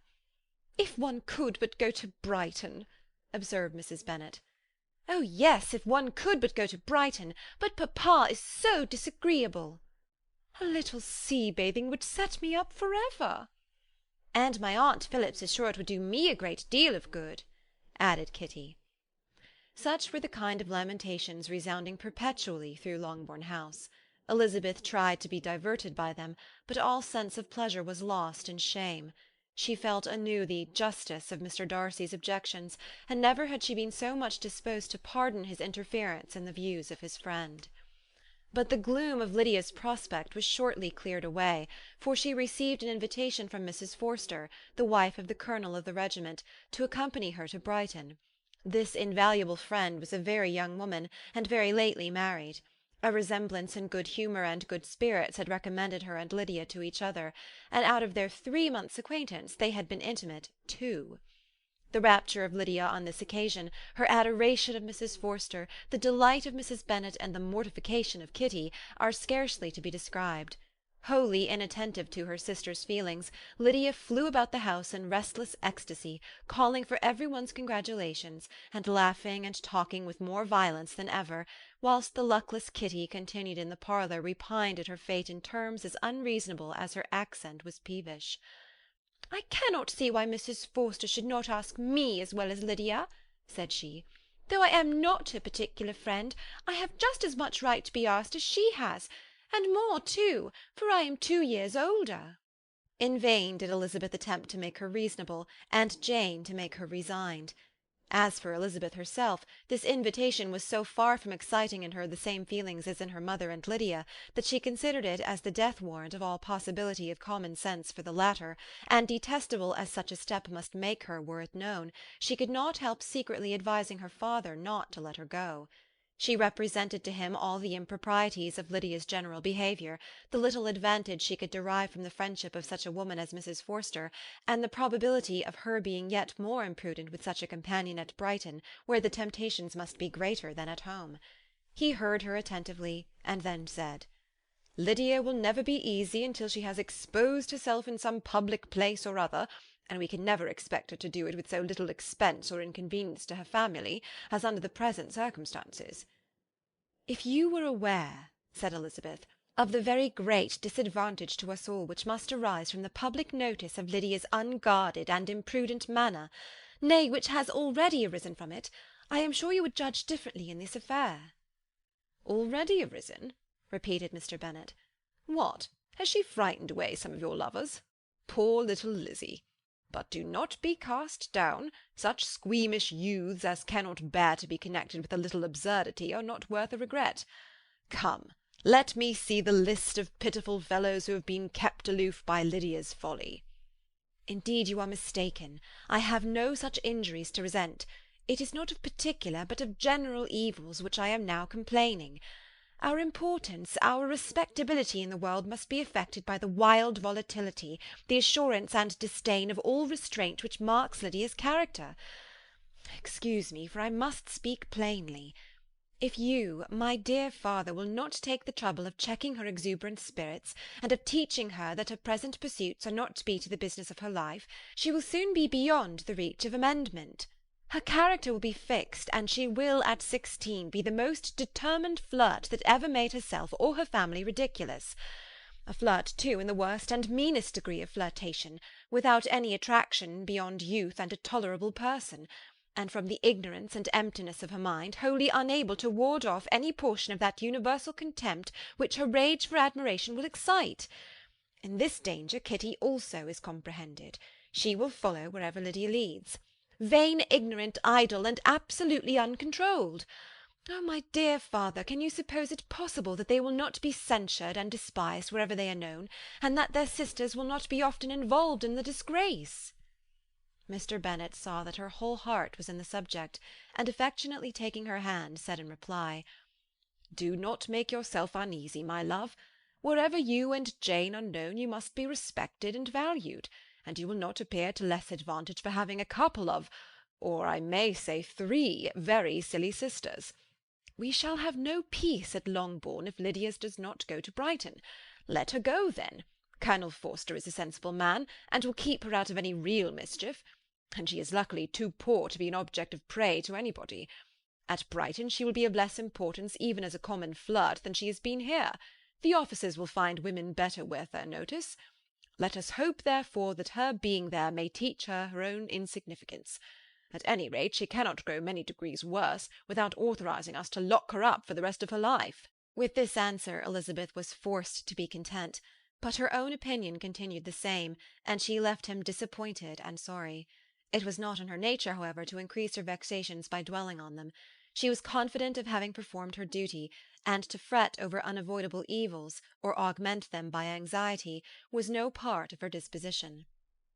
Had Lydia and her mother known the substance of her conference with their father, their indignation would hardly have found expression in their united volubility. In Lydia's imagination, a visit to Brighton comprised every possibility of earthly happiness. She saw with the creative eye of fancy the streets of that gay bathing-place covered with officers. She saw herself the object of attention to tens and scores of them at present unknown. She saw all the glories of the camp, its tents stretched forth in beauteous uniformity of lines, crowded with the young and the gay, and dazzling with scarlet, and, to complete the view, she saw herself seated beneath a tent, tenderly flirting with at least 6 officers at once. Had she known her sister sought to tear her from such prospects and such realities as these, what would have been her sensations? They could have been only understood by her mother, who might have felt nearly the same. Lydia's going to Brighton was all that consoled her for her melancholy conviction of her husband's never intending to go there himself. But they were entirely ignorant of what had passed, and their raptures continued, with little intermission, to the very day of Lydia's leaving home. Elizabeth was now to see Mr. Wickham for the last time. Having been frequently in company with him since her return, agitation was pretty well over, the agitations of formal partiality entirely so. She had even learnt to detect, in the very gentleness which had first delighted her, an affectation and a sameness to disgust and weary. In his present behaviour to herself, moreover, she had a fresh source of displeasure, for the inclination he soon testified of renewing those intentions which had marked the early part of their acquaintance could only serve, after what had since passed, to provoke her. She lost all concern for him in finding herself thus selected as the object of such idle and frivolous gallantry, and while she steadily repressed it, could not but feel the reproof contained in his believing that however long, and for whatever cause, his attentions had been withdrawn, her vanity would be gratified, and her preference secured at any time by their renewal. On the very last day of the regiment's remaining at Meryton, he dined with the other officers at Longbourn, and so little was Elizabeth disposed to part from him in good humour, that on his making some inquiry as to the manner in which her time had passed at Hunsford, she mentioned Colonel Fitzwilliam's and Mr. Darcy's having both spent 3 weeks at Rosings, and asked him if he was acquainted with the former. He looked surprised, displeased, alarmed, but with a moment's recollection and a returning smile, replied that he had formerly seen him often, and after observing that he was a very gentlemanlike man, asked her how she had liked him. Her answer was warmly in his favour. With an air of indifference he soon afterwards added, "How long did you say he was at Rosings?" "Nearly 3 weeks." "And you saw him frequently?" "Yes, almost every day." "His manners are very different from his cousin's?" "Yes, very different. But I think Mr. Darcy improves upon acquaintance." "Indeed!" cried Mr. Wickham, with a look which did not escape her. "And pray, may I ask—" But checking himself, he added in a gayer tone, "Is it in address that he improves? Has he deigned to add aught of civility to his ordinary style? For I dare not hope," he continued in a lower and more serious tone, "that he is improved in essentials." "Oh no," said Elizabeth. "In essentials I believe he is very much what he ever was."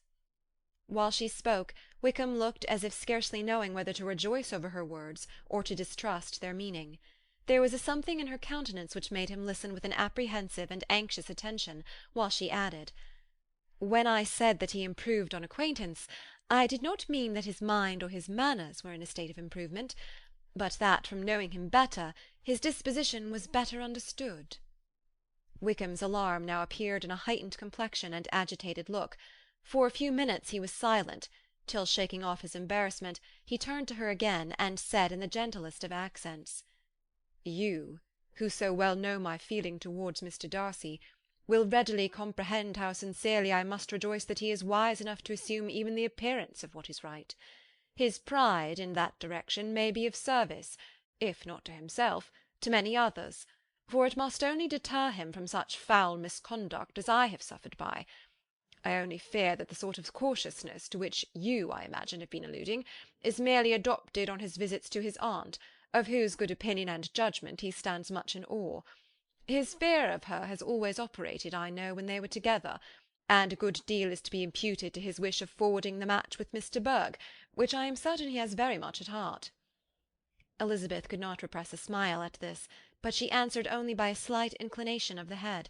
She saw that he wanted to engage her on the old subject of his grievances, and she was in no humour to indulge him. The rest of the evening passed with the appearance, on his side, of usual cheerfulness, but with no further attempt to distinguish Elizabeth, and they parted at last with mutual civility, and possibly a mutual desire of never meeting again. When the party broke up, Lydia returned with Mrs. Forster to Meryton, from whence they were to set out early the next morning. The separation between her and her family was rather noisy than pathetic.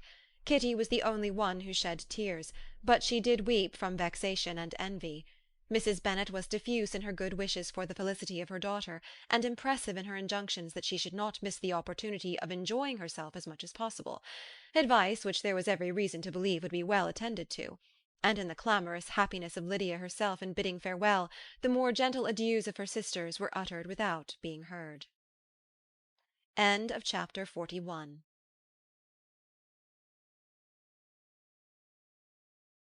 Chapter 42. Had Elizabeth's opinion been all drawn from her own family, she could not have formed a very pleasing opinion of conjugal felicity or domestic comfort. Her father, captivated by youth and beauty, and that appearance of good humour which youth and beauty generally give, had married a woman whose weak understanding and illiberal mind had very early in their marriage put an end to all real affection for her. Respect, esteem, and confidence had vanished for ever, and all his views of domestic happiness were overthrown. But Mr. Bennet was not of a disposition to seek comfort for the disappointment which his own imprudence had brought on, in any of those pleasures which too often console the unfortunate for their folly or their vice. He was fond of the country and of books, and from these tastes had arisen his principal enjoyments. To his wife he was very little otherwise indebted than as her ignorance and folly had contributed to his amusement. This is not the sort of happiness which a man would in general wish to owe to his wife, but where other powers of entertainment are wanting, the true philosopher will derive benefit from such as are given. Elizabeth, however, had never been blind to the impropriety of her father's behaviour as a husband. She had always seen it with pain, but respecting his abilities, and grateful for his affectionate treatment of herself, she endeavoured to forget what she could not overlook, and to banish from her thoughts that continual breach of conjugal obligation and decorum, which, in exposing his wife to the contempt of her own children, was so highly reprehensible. But she had never felt so strongly as now the disadvantages which must attend the children of so unsuitable a marriage, nor ever been so fully aware of the evils arising from so ill-judged a direction of talents.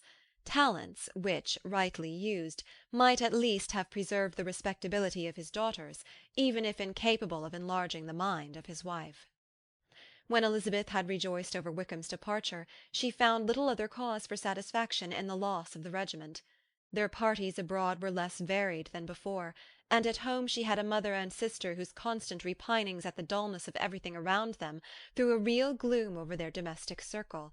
And though Kitty might in time regain her natural degree of sense, since the disturbers of her brain were removed, her other sister, from whose disposition greater evil might be apprehended, was likely to be hardened in all her folly and assurance by a situation of such double danger as a watering-place and a camp.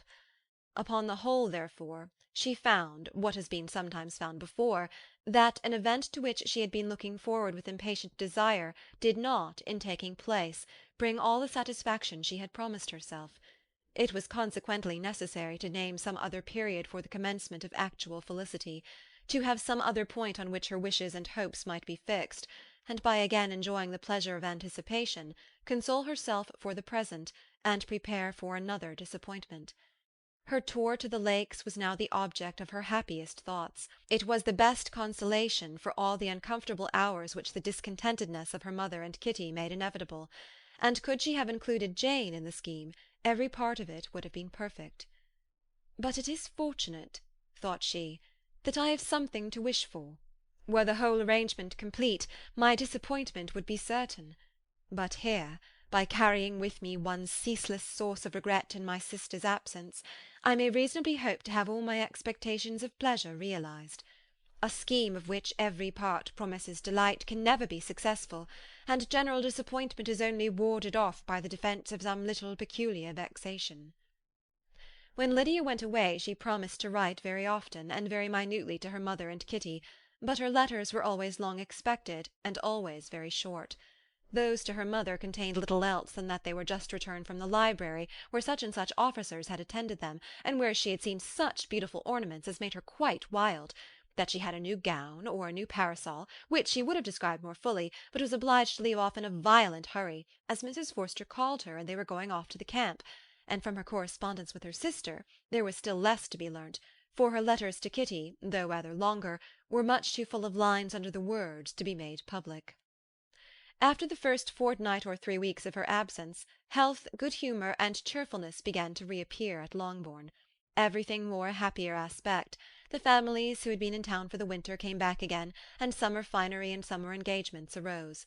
Mrs. Bennet was restored to her usual querulous serenity, and by the middle of June Kitty was so much recovered as to be able to enter Meryton without tears, an event of such happy promise as to make Elizabeth hope that by the following Christmas she might be so tolerably reasonable as to not mention an officer above once a day, unless by some cruel and malicious arrangement at the War Office another regiment should be quartered in Meryton.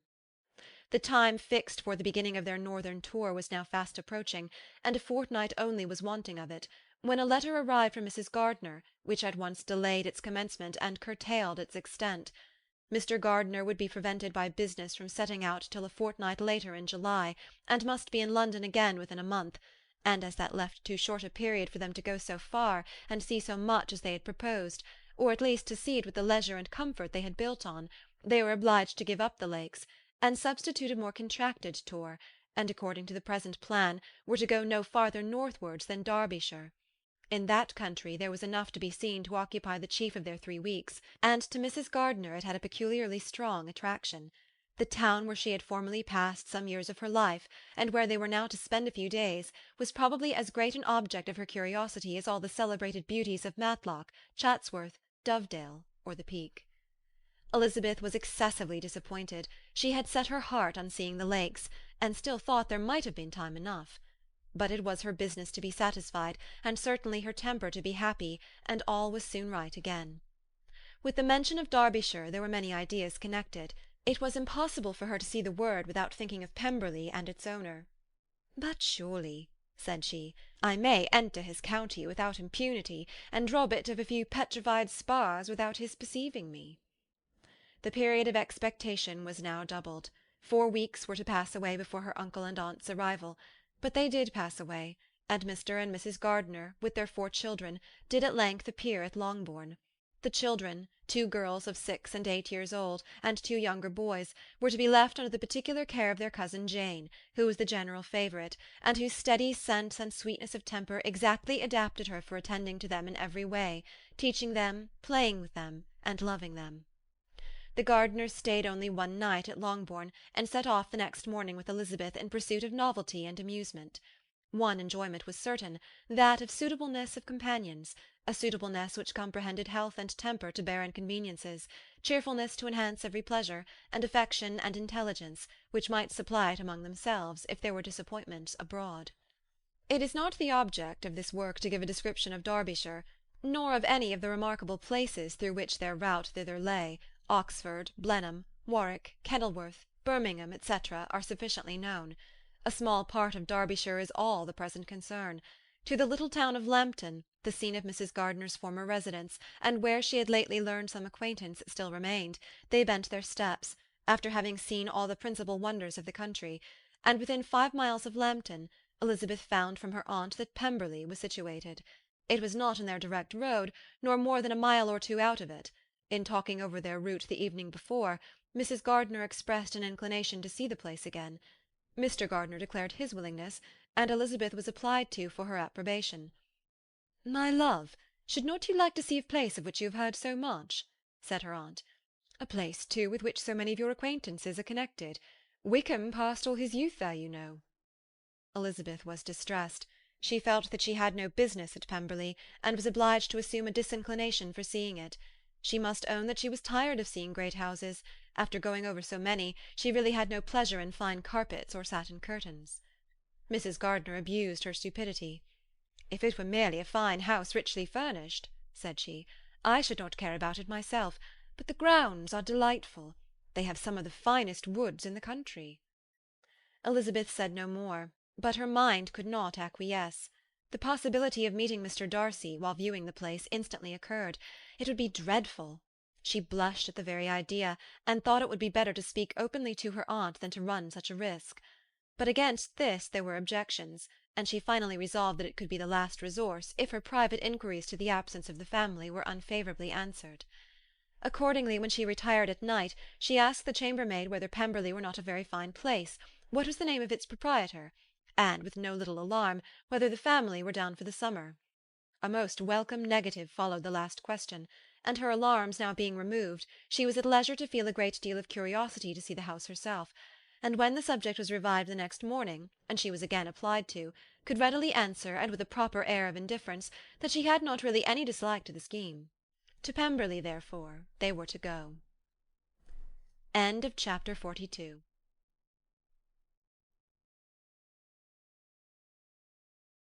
Chapter 43. Elizabeth, as they drove along, watched for the first appearance of Pemberley Woods with some perturbation, and when at last they turned in at the lodge, her spirits were in a high flutter. The park was very large, and contained great variety of ground. They entered it in one of its lowest points, and drove for some time through a beautiful wood stretching over a wide extent. Elizabeth's mind was too full for conversation, but she saw and admired every remarkable spot and point of view. They gradually ascended for a half-mile, and then found themselves at the top of a considerable eminence, where the wood ceased, and the eye was instantly caught by Pemberley House, situated on the opposite side of a valley, into which the road with some abruptness wound. It was a large, handsome stone building, standing well on rising ground, and backed by a ridge of high woody hills, and in front a stream of some natural importance was swelled into greater, but without any artificial appearance. Its banks were neither formal nor falsely adorned. Elizabeth was delighted. She had never seen a place for which nature had done more, or where natural beauty had been so little counteracted by an awkward taste. They were all of them warm in their admiration, and at that moment she felt that to be mistress of Pemberley might be something. They descended the hill, crossed the bridge, and drove to the door, and while examining the nearer aspect of the house, all her apprehension of meeting its owner returned. She dreaded lest the chambermaid had been mistaken.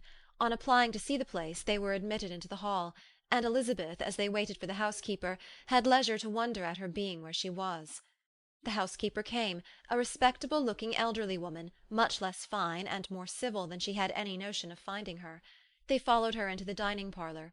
It was a large, well-proportioned room, handsomely fitted up. Elizabeth, after slightly surveying it, went to a window to enjoy its prospect. The hill, crowned with wood, which they had descended, receiving increased abruptness from the distance, was a beautiful object. Every disposition of the ground was good, and she looked on the whole scene, the river, the trees scattered on its banks, and the winding of the valley as far as she could trace it, with delight. As they passed into other rooms, these objects were taking different positions, but from every window there were beauties to be seen. The rooms were lofty and handsome, and their furniture suitable to the fortunes of its proprietor. But Elizabeth saw, with admiration of his taste, that it was neither gaudy nor uselessly fine, with less of splendour and more real elegance than the furniture of Rosings. "And of this place," thought she, "I might have been mistress. With these rooms I might now have been familiarly acquainted. Instead of viewing them as a stranger, I might have rejoiced in them as my own, and welcomed to them as visitors my aunt and uncle. But no," recollecting herself, "that could never be. My aunt and uncle would have been lost to me. I should not have been allowed to invite them." This was a lucky recollection. It saved her from something very like regret. She longed to inquire of the housekeeper whether her master was really absent, but had not the courage for it. At length, however, the question was asked by her uncle, and she turned away with alarm, while Mrs. Reynolds replied that he was, adding, "But we expect him to-morrow with a large party of friends." How rejoiced was Elizabeth that their own journey had not by any circumstance been delayed a day. Her aunt now called her to look at a picture. She approached, and saw the likeness of Mr. Wickham, suspended amongst several other miniatures, over the mantelpiece. Her aunt asked her smilingly how she liked it. The housekeeper came forward, and told them it was a picture of a young gentleman, the son of her late master's steward, who had been brought up by him at his own expense. "He is now gone into the army," she added, "but I am afraid he has turned out very wild." Mrs. Gardiner looked at her niece with a smile, but Elizabeth could not return it. "And that," said Mrs. Reynolds, pointing to another of the miniatures, "is my master, and very like him. It was drawn at the same time as the other, about 8 years ago." "I have heard much of your master's fine person," said Mrs. Gardiner, looking at the picture. "It is a handsome face. But, Lizzie, you can tell us whether it is like or not." Mrs. Reynolds' respect for Elizabeth seemed to increase on this intimation of her knowing her master. "Does that young lady know Mr. Darcy?" Elizabeth coloured and said, "A little." "And do you not think him a very handsome gentleman, ma'am?" "Yes, very handsome." "I am sure I know none so handsome. But in the gallery upstairs you will see a finer, larger picture of him than this. This room was my late master's favourite room, and these miniatures are just as they used to be then. He was very fond of them." This accounted to Elizabeth for Mr. Wickham's being among them. Mrs. Reynolds then directed their attention to one of Miss Darcy, drawn when she was only 8 years old. "And is Miss Darcy as handsome as her brother?" said Mrs. Gardiner. "Oh, yes, the handsomest young lady that ever was seen, and so accomplished. She plays and sings all day long. In the next room is a new instrument just come down for her, a present from my master. She comes here to-morrow with him." Mr. Gardiner, whose manners were very easy and pleasant, encouraged her communicativeness by his questions and remarks. Mrs. Reynolds, either by pride or attachment, had evidently great pleasure in talking of her master and his sister. "Is your master much at Pemberley in the course of the year?" "Not so much as I could wish, sir, but I dare say he may spend half his time here, and Miss Darcy is always down for the summer months." Except, thought Elizabeth, when she goes to Ramsgate. "If your master would marry, you might see more of him." "Yes, sir, but I do not know when that will be. I do not know who is good enough for him." Mr. and Mrs. Gardiner smiled. Elizabeth could not help saying, "It is very much to his credit, I am sure, that you should think so." "I say no more than the truth, and everybody will say that knows him," replied the other. Elizabeth thought this was going pretty far, and she listened with increasing astonishment as the housekeeper added, "I have never known a cross word from him in my life, and I have known him ever since he was 4 years old." This was praise, of all others most extraordinary, most opposite to her ideas. That he was not a good-tempered man had been her firmest opinion. Her keenest attention was awakened. She longed to hear more, and was grateful to her uncle for saying, "There are very few people of whom so much can be said. You are lucky in having such a master." "Yes, sir, I know I am. If I were to go through the world, I could not meet with a better. But I have always observed that they who are good-natured when children are good-natured when they grow up, and he was always the sweetest-tempered, most generous-hearted boy in the world." Elizabeth almost stared at her. "Can this be Mr. Darcy?" thought she. "His father was an excellent man," said Mrs. Gardiner. "Yes, ma'am, that he was indeed, and his son will be just like him, just as affable to the poor." Elizabeth listened, wondered, doubted, and was impatient for more. Mrs. Reynolds could interest her on no other point. She related the subjects of the pictures, the dimensions of the rooms, and the price of the furniture in vain. Mr. Gardiner, highly amused by the kind of family prejudice to which she attributed her excessive commendation of her master, soon led again to the subject, and she dwelt with energy on his many merits as they proceeded together up the great staircase. "He is the best landlord and the best master," said she, "that ever lived. Not like the wild young men nowadays who think of nothing but themselves. There is not one of his tenants or servants but will give him a good name. Some people call him proud, but I am sure I never saw anything of it. To my fancy it is only because he does not rattle away like other young men." "In what an amiable light does this place him!" thought Elizabeth. "This fine account of him," whispered her aunt as they walked, "is not quite consistent with his behaviour to our poor friend." "Perhaps we might be deceived." "That is not very likely. Our authority was too good." On reaching the spacious lobby above, they were shown into a very pretty sitting-room, lately fitted up with greater elegance and lightness than the apartments below, and were informed that it was but just done to give pleasure to Miss Darcy, who had taken a liking to the room when last at Pemberley. "He is certainly a good brother," said Elizabeth as she walked towards one of the windows. Mrs. Reynolds anticipated Miss Darcy's delight when she should enter the room. "And this is always the way with him," she added. "Whatever can give his sister any pleasure is sure to be done in a moment. There is nothing he would not do for her." The picture gallery, and 2 or 3 of the principal bedrooms, were all that remained to be shown. In the former were many good paintings, but Elizabeth knew nothing of the art, and from such as had been already visible below, she had willingly turned to look at some drawings of Miss Darcy's, in crayons, whose subjects were usually more interesting, and also more intelligible. In the gallery there were many family portraits, but they could have little to fix the attention of a stranger. Elizabeth walked in quest of the only face whose features would be known to her. At last it arrested her, and she beheld a striking resemblance to Mr. Darcy, with such a smile over the face as she remembered to have sometimes seen when he looked at her. She stood several minutes before the picture in earnest contemplation, and returned to it again before they quitted the gallery. Mrs. Reynolds informed them that it had been taken in his father's lifetime. There was certainly at this moment in Elizabeth's mind a more gentle sensation towards the original than she had ever felt at the height of their acquaintance. The commendation bestowed on him by Mrs. Reynolds was of no trifling nature. What praise is more valuable than the praise of an intelligent servant? As a brother, a landlord, a master, she considered how many people's happiness were in his guardianship, how much of pleasure or pain was it in his power to bestow, how much of good or evil must be done by him. Every idea that had been brought forward by the housekeeper was favourable to his character, and as she stood before the canvas on which he was represented, and fixed his eyes upon herself, she thought of his regard with a deeper sentiment of gratitude than it had ever raised before. She remembered its warmth, and softened its impropriety of expression. When all of the house that was open to general inspection had been seen, they returned downstairs, and taking leave of the housekeeper, were consigned over to the gardener, who met them at the hall door. As they walked across the hall towards the river, Elizabeth turned back to look again, her aunt and uncle stopped also, and while the former was conjecturing as to the date of the building, the owner of it himself suddenly came forward from the road, which led behind it to the stables. They were within 20 yards of each other, and so abrupt was his appearance that it was impossible to avoid his sight. Their eyes instantly met, and the cheeks of both were overspread with the deepest blush. He absolutely stared, and for a moment seemed immovable from surprise, but shortly recovering himself, advanced toward the party, and spoke to Elizabeth, if not in terms of perfect composure, at least of perfect civility. She had instinctively turned away, but stopping on his approach, received his compliments with an embarrassment impossible to be overcome. Had his first appearance, or his resemblance to the picture they had just been examining, been insufficient to assure the other two that they now saw Mr. Darcy, the gardener's expression of surprise on beholding his master must immediately have told it. They stood a little aloof while he was talking to their niece, who, astonished and confused, scarcely dared lift her eyes to his face, and knew not what answer she returned to his civil inquiries after her family.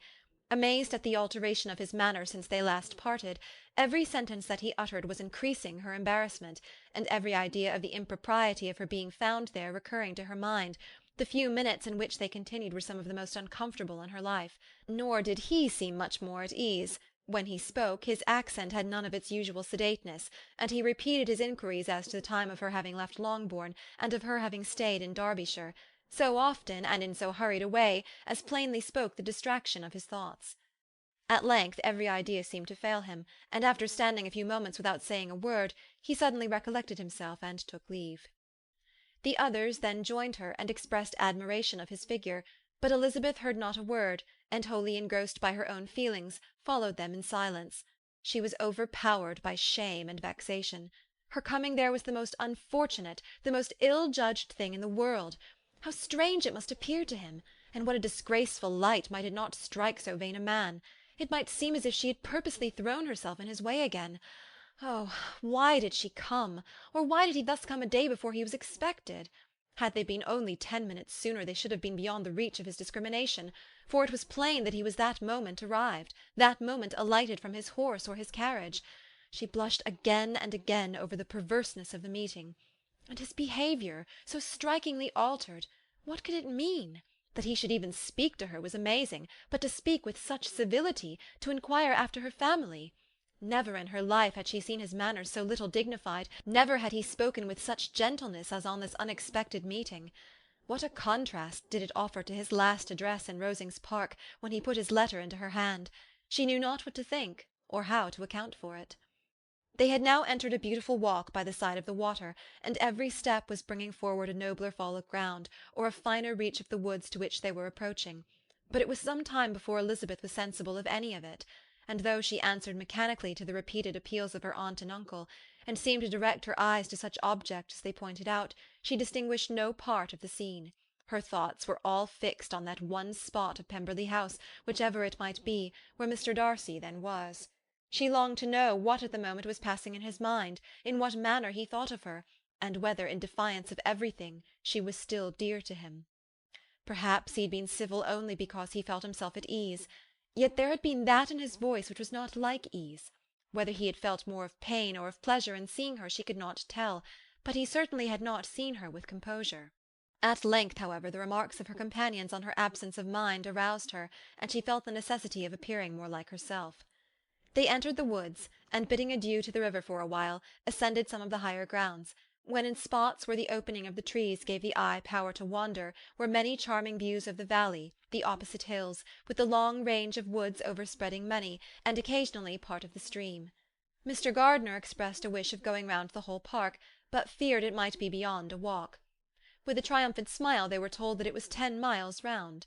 It settled the matter, and they pursued the accustomed circuit, which brought them again after some time in a descent among hanging woods, to the edge of the water, and one of its narrowest parts. They crossed it by a simple bridge, in character with the general air of the scene. It was a spot less adorned than any they had yet visited, and the valley, here contracted into a glen, allowed room only for the stream, and a narrow walk amidst the rough coppice wood which bordered it. Elizabeth longed to explore its windings, but when they had crossed the bridge and perceived their distance from the house, Mrs. Gardiner, who was not a great walker, could go no further, and thought only of returning to the carriage as quickly as possible. Her niece was therefore obliged to submit, and they took their way towards the house on the opposite side of the river, in the nearest direction. But their progress was slow, for Mr. Gardiner, though seldom able to indulge the taste, was very fond of fishing, and was so much engaged in watching the occasional appearance of some trout in the water, and talking to the man about them, that he advanced but little. Whilst wandering on in this slow manner, they were again surprised, and Elizabeth's astonishment was quite equal to what it had been at first, by the sight of Mr. Darcy approaching them, and at no great distance.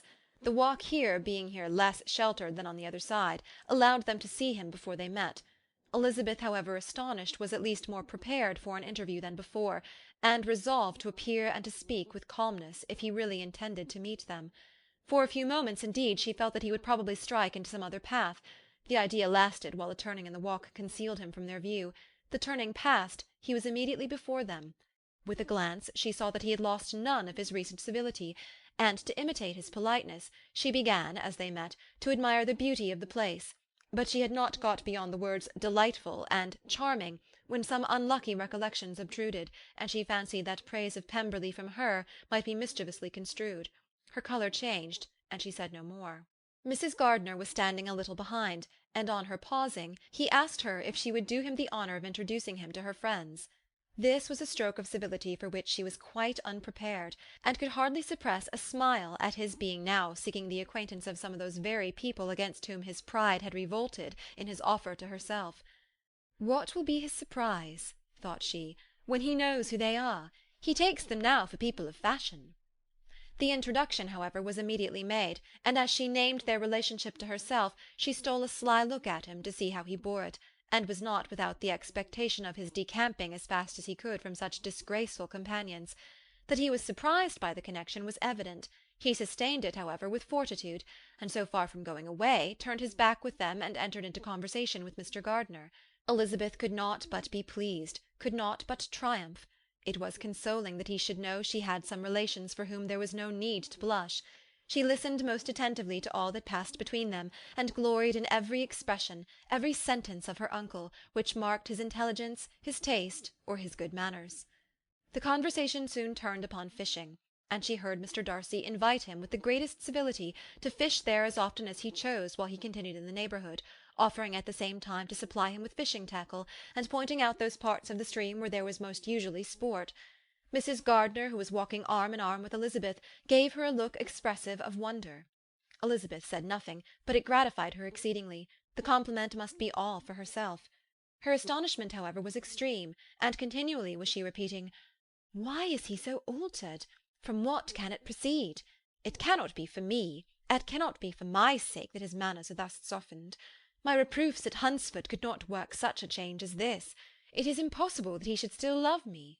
After walking some time in this way, the two ladies in front, the two gentlemen behind, on resuming their places, after descending to the brink of the river for the better inspection of some curious water plant, there chanced to be a little alteration.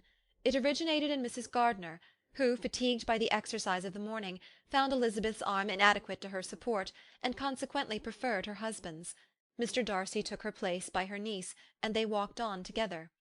After a short silence the lady first spoke. She wished him to know that she had been assured of his absence before she came to the place, and accordingly began by observing that his arrival had been very unexpected. "For your housekeeper," she added, "informed us that you would certainly not be here till to-morrow, and indeed, before we left Bakewell, we understood that you were not immediately expected in the country." He acknowledged the truth of it all, and said that business with his steward had occasioned his coming forward a few hours before the rest of the party with whom he had been travelling. "They will join me early to-morrow," he continued, "and among them are some who will claim an acquaintance with you, Mr. Bingley and his sisters." Elizabeth answered only by a slight bow. Her thoughts were instantly driven back to the time when Mr. Bingley's name had been the last mentioned between them, and if she might judge by his complexion, his mind was not very differently engaged. "There is also one other person in the party," he continued after a pause, "who more particularly wishes to be known to you. Will you allow me, or do I ask too much, to introduce my sister to your acquaintance during your stay at Lambton?" The surprise of such an application was great indeed. It was too great for her to know in what manner she acceded to it. She immediately felt that whatever desire Miss Darcy might have of being acquainted with her must be the work of her brother, and without looking farther, it was satisfactory, it was gratifying to know that his resentment had not made him think really ill of her. They now walked on in silence, each of them deep in thought. Elizabeth was not comfortable, that was impossible, but she was flattered and pleased. His wish of introducing his sister to her was a compliment of the highest kind. They soon outstripped the others, and when they had reached the carriage, Mr. and Mrs. Gardiner were half a quarter of a mile behind. He then asked her to walk into the house, but she declared herself not tired, and they stood together on the lawn. At such a time much might have been said, and silence was very awkward. She wanted to talk, but there seemed to be an embargo on every subject. At last she recollected that she had been travelling, and they talked of Matlock and Dovedale with great perseverance. Yet time and her aunt moved slowly, and her patience and her ideas were nearly worn out before the tete-a-tete was over. On Mr. and Mrs. Gardiner's coming up, they were all pressed to go into the house and take some refreshment, but this was declined, and they parted on each side with utmost politeness. Mr. Darcy handed the ladies into the carriage, and when it drove off, Elizabeth saw him walking slowly towards the house. The observations of her uncle and aunt now began, and each of them pronounced him to be infinitely superior to anything they had expected. "He is perfectly well behaved, polite and unassuming," said her uncle. "There is something a little stately in him, to be sure," replied her aunt, "but it is confined to his air, and is not unbecoming. I can now say with the housekeeper, that though some people may call him proud, I have seen nothing of it." "I was never more surprised than by his behaviour to us. It was more than civil, it was really attentive, and there was no necessity for such attention. His acquaintance with Elizabeth was very trifling." "To be sure, Lizzie," said her aunt, "he is not so handsome as Wickham, or rather he has not Wickham's countenance, for his features are perfectly good. But how came you to tell me that he was so disagreeable?"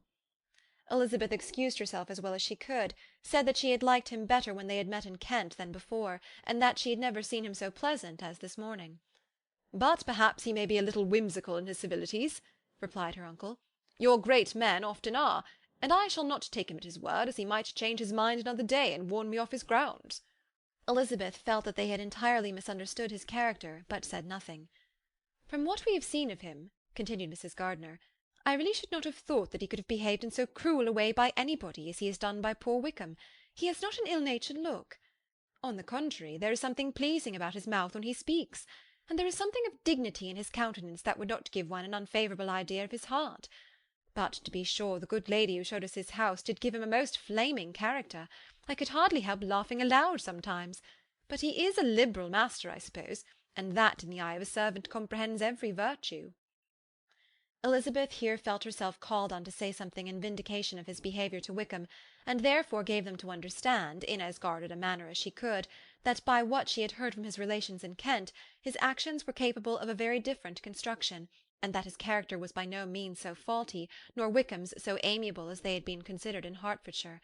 In confirmation of this, she related the particulars of all the pecuniary transactions in which they had been connected, without actually naming her authority, but stating it to be such as might be relied on. Mrs. Gardiner was surprised and concerned, but as they were now approaching the scene of her former pleasures, every idea gave way to the charm of recollection, and she was too much engaged in pointing out to her husband all the interesting spots in its environs to think of anything else. Fatigued as she had been by the morning's walk, they had no sooner dined than she set off again in quest of her former acquaintance, and the evening was spent in the satisfactions of an intercourse renewed after many years' discontinuance. The occurrences of the day were too full of interest to leave Elizabeth much attention for any of these new friends, and she could do nothing but think, and think with wonder, of Mr. Darcy's civility, and above all, of his wishing her to be acquainted with his sister. End of chapter 43.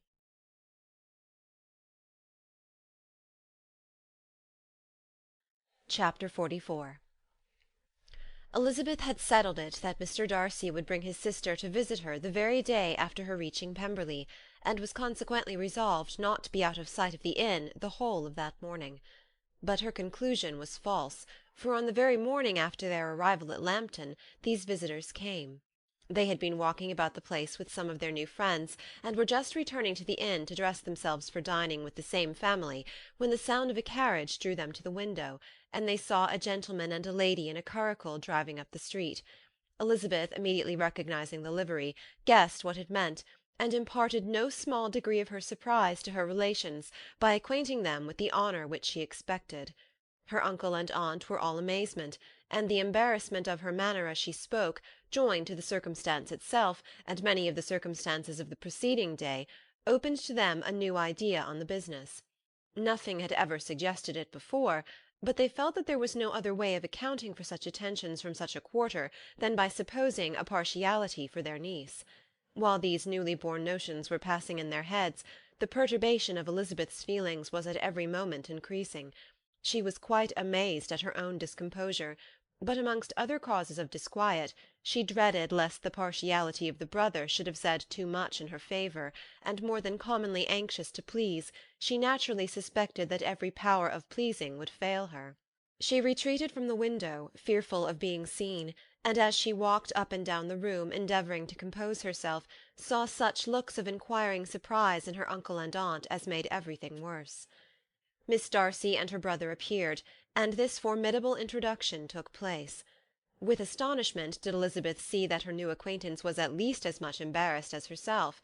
Since her being at Lambton, she had heard that Miss Darcy was exceedingly proud, but the observation of a very few minutes convinced her that she was only exceedingly shy. She found it difficult to obtain even a word from her beyond a monosyllable.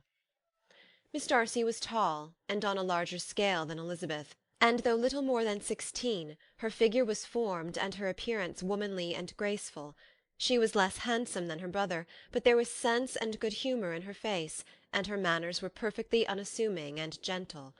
Elizabeth, who had expected to find in her as acute and unembarrassed an observer as ever Mr. Darcy had been, was much relieved by discerning such different feelings.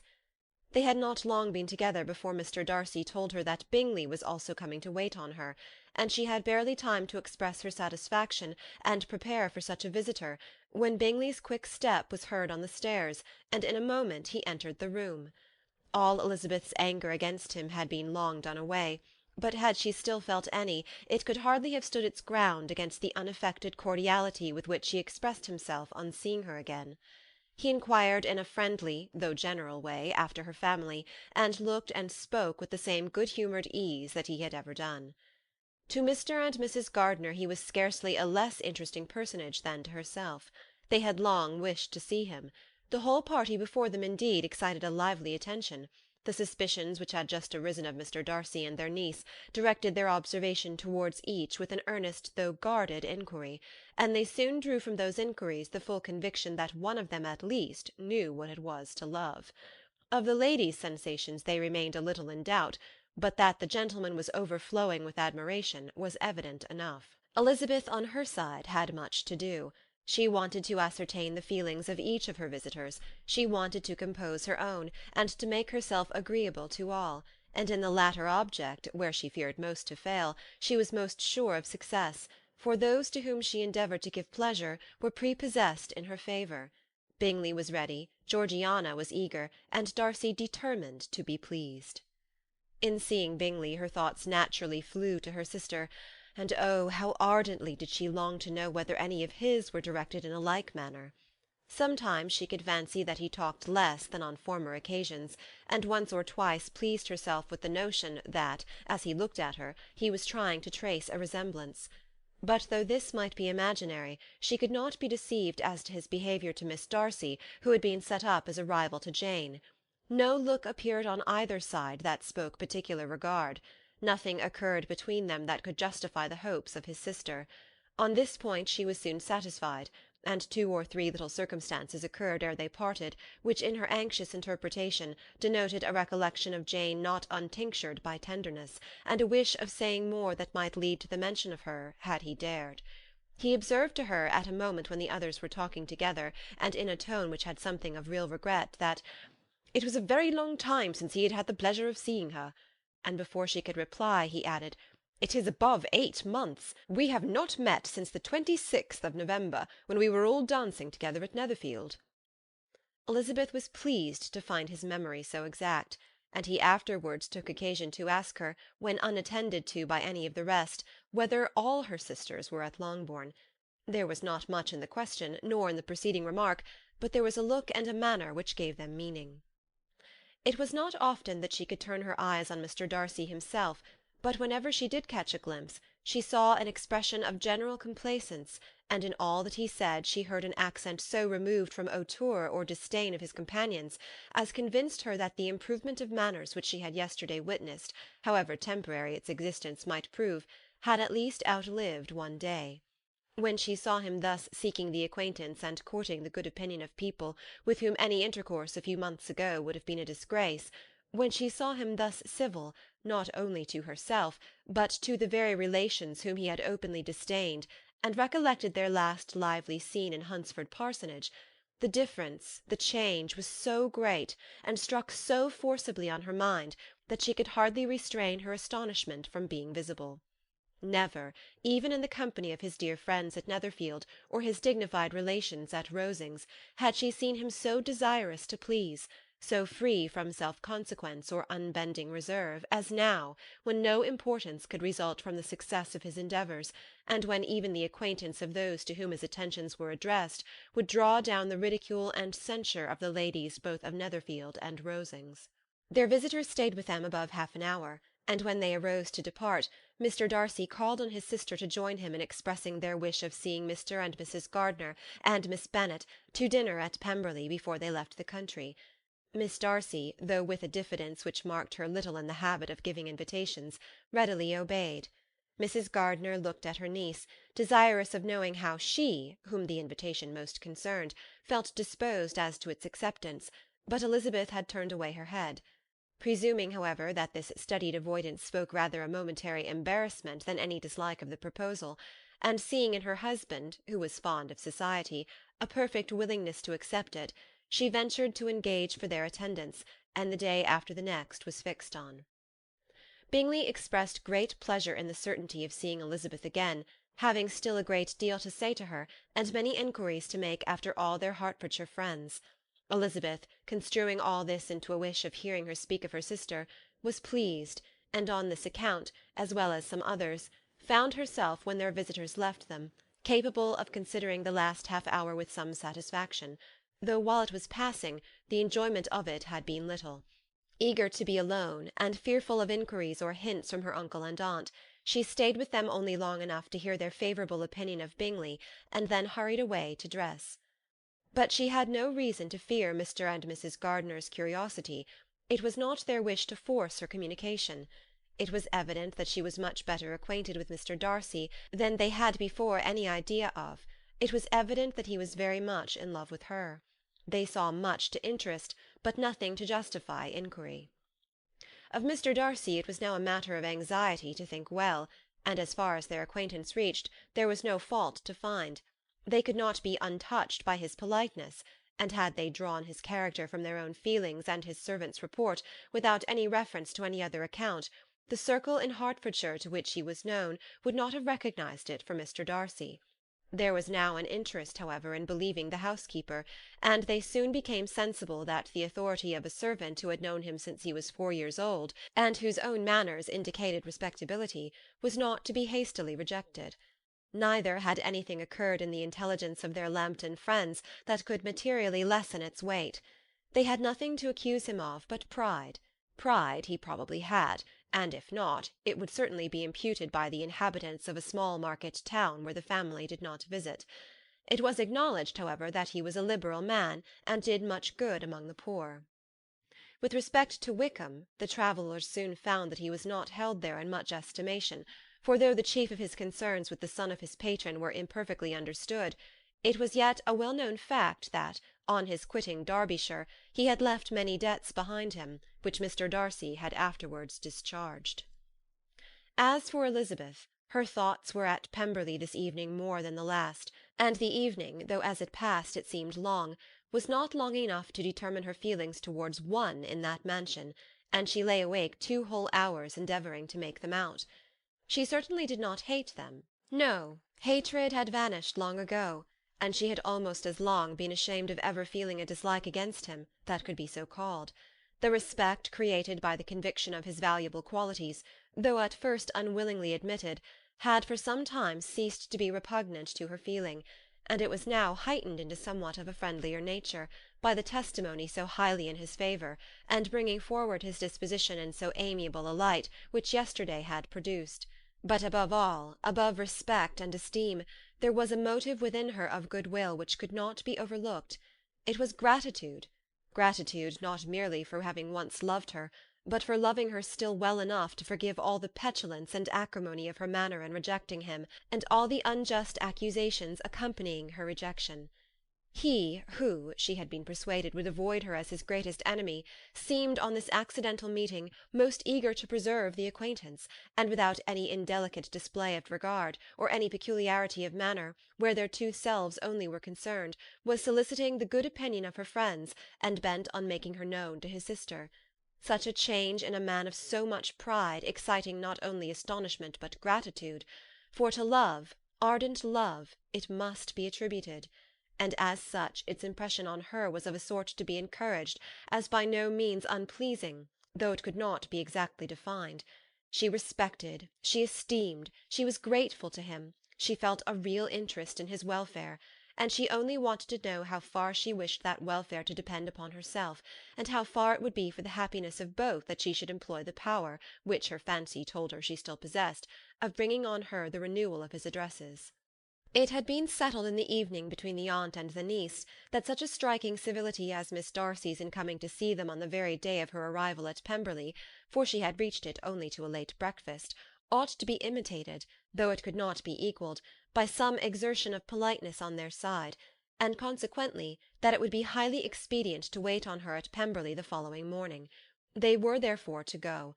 Elizabeth was pleased, though when she asked herself the reason, she had very little to say in reply.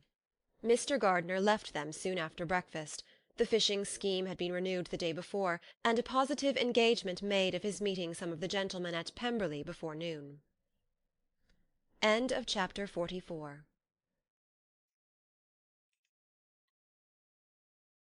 Chapter 45.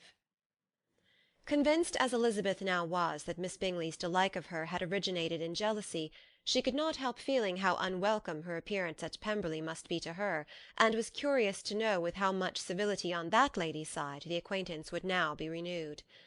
On reaching the house, they were shown through the hall into the saloon, whose northern aspect rendered it delightful for summer. Its windows, opening to the ground, admitted a most refreshing view of the high woody hills behind the house, and of the beautiful oaks and Spanish chestnuts which were scattered over the intermediate lawn. In this house they were received by Miss Darcy, who was sitting there with Mrs. Hurst and Miss Bingley, and the lady with whom she lived in London. Georgiana's reception of them was very civil, but attended with all the embarrassment which, though proceeding from shyness and the fear of doing wrong, would easily give to those who felt themselves inferior the belief of her being proud and reserved. Mrs. Gardiner and her niece, however, did her justice, and pitied her. By Mrs. Hurst and Miss Bingley they were noticed only by a curtsy, and on their being seated, a pause, awkward as such pauses must always be, succeeded for a few moments.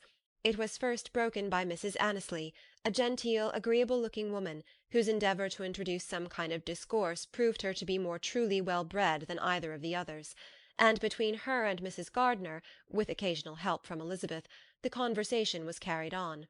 Miss Darcy looked as if she wished for courage enough to join in it, and sometimes did venture a short sentence when there was least danger of its being heard. Elizabeth soon saw that she was herself closely watched by Miss Bingley, and that she could not speak a word, especially to Miss Darcy, without calling her attention. This observation would not have prevented her from trying to talk to the latter, had they not been seated at an inconvenient distance, but she was not sorry to be spared the necessity of saying much. Her own thoughts were employing her. She expected every moment that some of the gentlemen would enter the room. She wished, she feared that the master of the house might be amongst them, and whether she wished or feared it most, she could scarcely determine. After sitting in this manner a quarter of an hour without hearing Miss Bingley's voice, Elizabeth was roused by receiving from her a cold inquiry after the health of her family. She answered with equal indifference and brevity, and the others said no more. The next variation which their visit afforded was produced by the entrance of servants with cold meat, cake, and a variety of all the finest fruits in season; but this did not take place till after many a significant look and smile from Mrs. Annesley to Miss Darcy had been given, to remind her of her post. There was now employment for the whole party, for though they could not all talk, they could all eat, and the beautiful pyramids of grapes, nectarines, and peaches soon collected them round the table. While thus engaged, Elizabeth had a fair opportunity of deciding whether she most feared or wished for the appearance of Mr. Darcy, by the feelings which prevailed on his entering the room, and then, though but a moment before she had believed her wishes to predominate, she began to regret that he came. He had been some time with Mr. Gardiner, who, with 2 or 3 other gentlemen from the house, was engaged by the river, and had left him only on learning that the ladies of the family intended a visit to Georgiana that morning.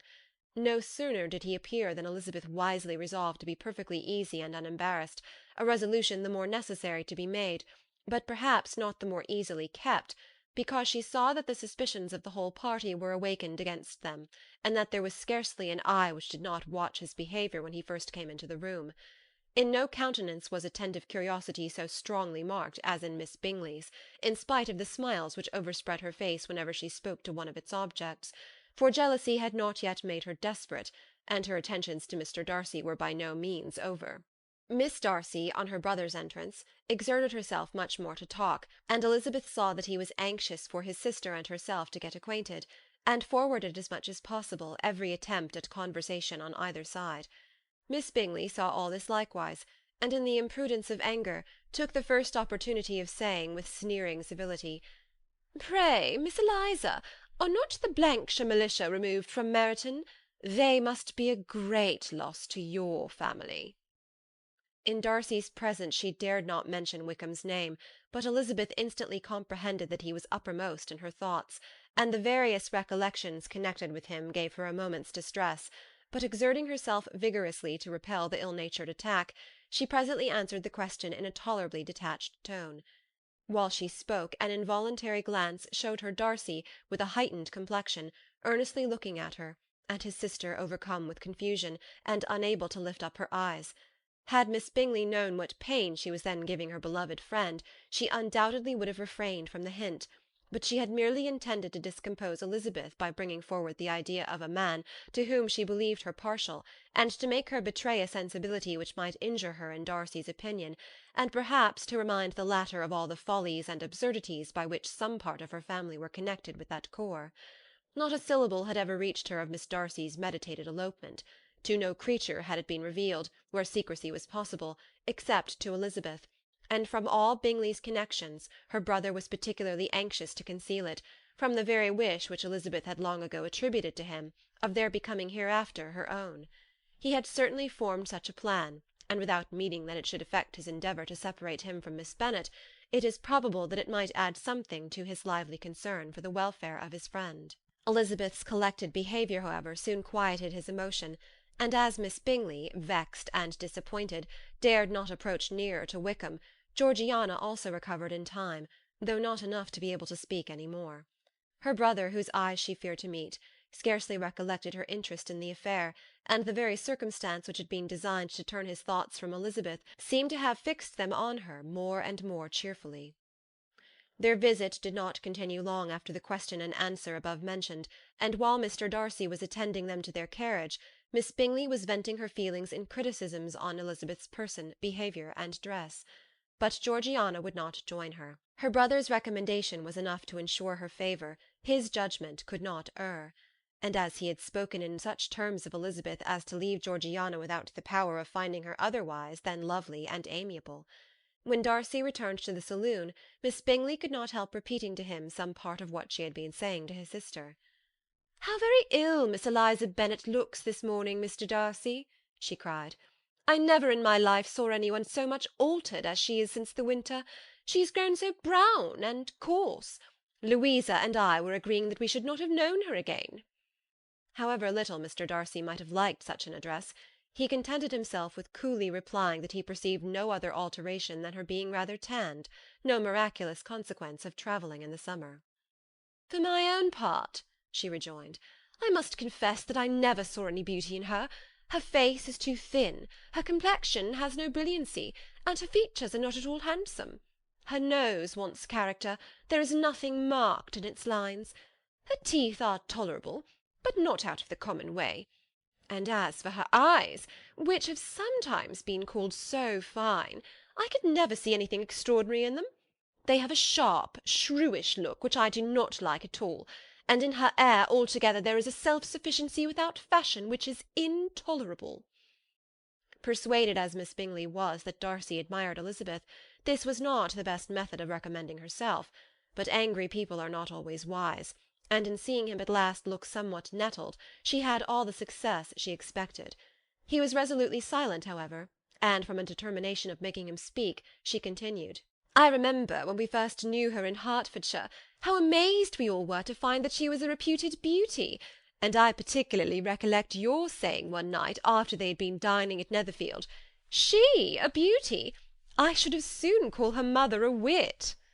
But afterwards she seemed to improve on you, and I believe you thought her rather pretty at one time. "Yes," replied Darcy, who could contain himself no longer, "but that was only when I first saw her, for it is many months since I have considered her as one of the handsomest women of my acquaintance." He then went away, and Miss Bingley was left to all the satisfaction of having forced him to say what gave no one any pain but herself. Mrs. Gardiner and Elizabeth talked of all that had occurred during their visit, as they returned, except what had particularly interested them both. The look and behaviour of everybody they had seen were discussed, except of the person who had mostly engaged their attention. They talked of his sister, his friends, his house, his fruit, of everything but himself, yet Elizabeth was longing to know what Mrs. Gardiner thought of him, and Mrs. Gardiner would have been highly gratified by her niece's beginning the subject. End of chapter 45.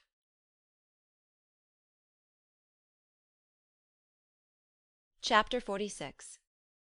Elizabeth had been a good deal disappointed in not finding a letter from Jane on their first arrival at Lambton, and this disappointment had been renewed on each of the mornings that had now been spent there, but on the third her repining was over, and her sister justified, by the receipt of 2 letters from her at once, on one of which was marked that it had been missent elsewhere. Elizabeth was not surprised at it, as Jane had written the direction remarkably ill. They had just been preparing to walk as the letters came in, and her uncle and aunt, leaving her to enjoy them in quiet, set off by themselves. The one missent must first be attended to. It had been written 5 days ago. The beginning contained an account of all their little parties and engagements, with such news as the country afforded, but the latter half, which was dated a day later, and written in evident agitation, gave more important intelligence. It was to this effect. Since writing the above, dearest Lizzie, something has occurred of a most unexpected and serious nature, but I am afraid of alarming you. Be assured that we are all well. What I have to say relates to poor Lydia. An express came at 12 last night, just as we were all gone to bed, from Colonel Forster, to inform us that she was gone off to Scotland with one of his officers, to own the truth, with Wickham. Imagine our surprise. To Kitty, however, it does not seem so wholly unexpected. I am very, very sorry. So imprudent a match on both sides.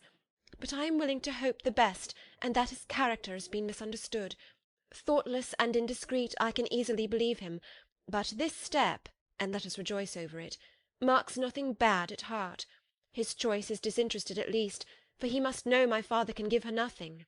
Our poor mother is sadly grieved. My father bears it better. How thankful am I that we never let them know what has been said against him. We must forget it ourselves. They were off Saturday night about 12, as is conjectured, but were not missed till yesterday morning at 8. The express was sent off directly. My dear Lizzie, they must have passed within 10 miles of us. Colonel Forster gives us reason to expect him here soon. Lydia left a few lines for his wife, informing her of their intention. I must conclude, for I cannot be long from our poor mother. I am afraid you will not be able to make it out, but I hardly know what I have written. Without allowing herself time for consideration, and scarcely knowing what she felt, Elizabeth, on finishing this letter, instantly seized the other, and opening it with the utmost impatience, read as follows. It had been written a day later than the conclusion of the first. By this time, my dearest sister, you have received my hurried letter. I wish this may be more intelligible, but though not confined for time, my head is so bewildered that I cannot answer for being coherent. Dearest Lizzie, I hardly know what I would write, but I have bad news for you, and it cannot be delayed. Imprudent as the marriage between Mr. Wickham and our poor Lydia would be, we are now anxious to be assured that it has taken place, for there is but too much reason to fear they are not gone to Scotland. Colonel Forster came yesterday, having left Brighton the day before, not many hours after the express. Though Lydia's short letter to Mrs. F. gave them to understand that they were going to Gretna Green, something was dropped by Denny expressing his belief that W. never intended to go there, or to marry Lydia at all, which was repeated to Colonel F., who, instantly taking the alarm, set off from B. intending to trace their route. He did trace them easily to Clapham, but no further, for on entering that place they removed into a hackney coach, and dismissed the chaise that brought them from Epsom. All that is known after this is, that they were seen to continue the London road. I know not what to think. After making every possible inquiry on that side of London, Colonel F. came on into Hertfordshire, anxiously renewing them at all the turnpikes, and all the inns in Barnet and Hatfield, but without any success. No such people had been seen to pass through. With the kindest concern he came on to Longbourn, and broke his apprehensions to us in a manner most creditable to his heart. I am sincerely grieved for him and Mrs. F., but no one can throw any blame on them. Our distress, my dear Lizzie, is very great. My father and mother believe the worst, but I cannot think so ill of him. Many circumstances might make it more eligible for them to be married privately in town than to pursue their first plan, and even if he could form such a design against a young woman of Lydia's connections, which is not likely, can I suppose her so lost to everything? Impossible. I grieve to find, however, that Colonel F. is not disposed to depend upon their marriage. He shook his head when I expressed my hopes, and said he feared W. was not a man to be trusted. My poor mother is really ill, and keeps her room. Could she exert herself, it would be better, but this is not to be expected. And as to my father, I never in my life saw him so affected. Poor Kitty has anger for having concealed their attachment, but as it was a matter of confidence, one cannot wonder. I am truly glad, dearest Lizzie, that you have been spared something of these distressing scenes. But now, as the first shock is over, shall I own that I long for your return? I am not so selfish, however, as to press for it, if inconvenient. Adieu. I take up my pen again to do what I have just told you I would not, but circumstances are such that I cannot help earnestly begging you all to come here as soon as possible. I know my dear uncle and aunt so well that I am not afraid of requesting it, though I have still something more to ask of the former. My father is going to London with Colonel Forster instantly to try to discover her. What he means to do I am sure I know not, but his excessive distress will not allow him to pursue any measure in the best and safest way, and Colonel Forster is obliged to be at Brighton again to-morrow evening. In such an exigence my uncle's advice and assistance would be everything in the world. He will immediately comprehend what I must feel, and I rely upon his goodness. Oh, where is my uncle? Cried Elizabeth, darting from her seat as she finished the letter, in eagerness to follow him, without losing a moment of time so precious. But as she reached the door it was opened by a servant, and Mr. Darcy appeared. Her pale face and impetuous manner made him start, and before he could recover himself to speak, she, in whose mind every idea was superseded by Lydia's situation, hastily exclaimed, "I beg your pardon, but I must leave you. I must find Mr. Gardiner this moment, on business that cannot be delayed. I have not an instant to lose." "Good God, what is the matter?" cried he, with more feeling than politeness. Then, recollecting himself, "I will not detain you a minute, but let me or let the servant go after Mr. and Mrs. Gardiner. You are not well enough, you cannot go yourself." Elizabeth hesitated, but her knees trembled under her, and she felt how little would be gained by her attempting to pursue them. Calling back the servant, therefore, she commissioned him, though in so breathless an accent as made her almost unintelligible, to fetch his master and mistress home instantly. On his quitting the room she sat down, unable to support herself, and looking so miserably ill that it was impossible for Darcy to leave her, or to refrain from saying, in a tone of gentleness and commiseration, "Let me call your maid. Is there nothing you could take to give you present relief? A glass of wine? Shall I get you one? You are very ill." "No, I thank you," she replied, endeavouring to recover herself. "There is nothing the matter with me. I am quite well. I am only distressed by some dreadful news which I have just received from Longbourn."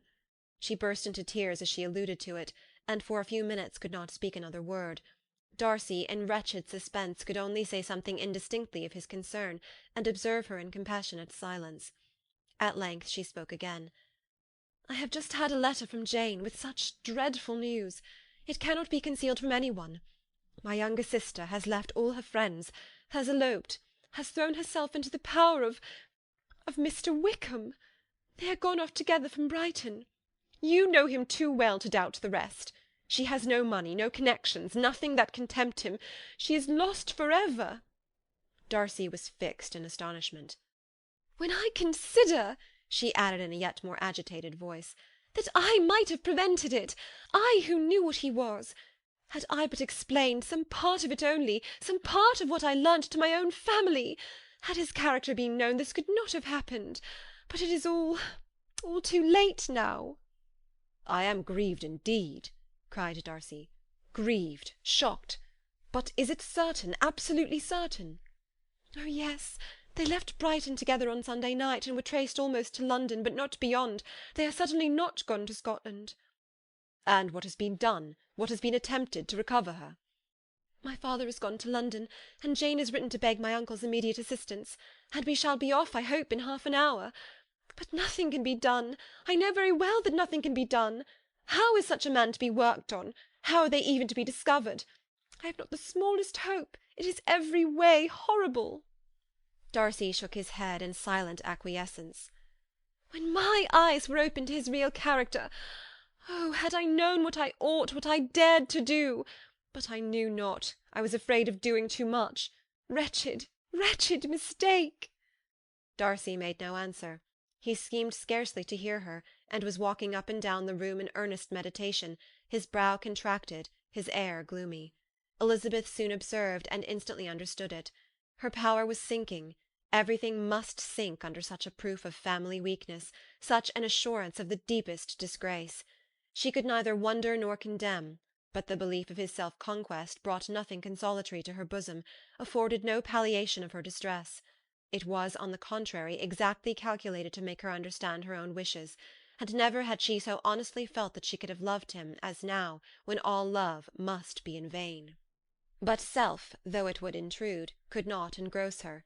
Lydia, the humiliation, the misery she was bringing on them all, soon swallowed up every private care, and covering her face with her handkerchief, Elizabeth was soon lost to everything else, and after a pause of several minutes was only recalled to a sense of her situation by the voice of her companion, who, in a manner which, though it spake compassion, spoke likewise restraint, said, "I am afraid you have long been desiring my absence, nor have I anything to plead in excuse of my stay, but real, though unavailing concern.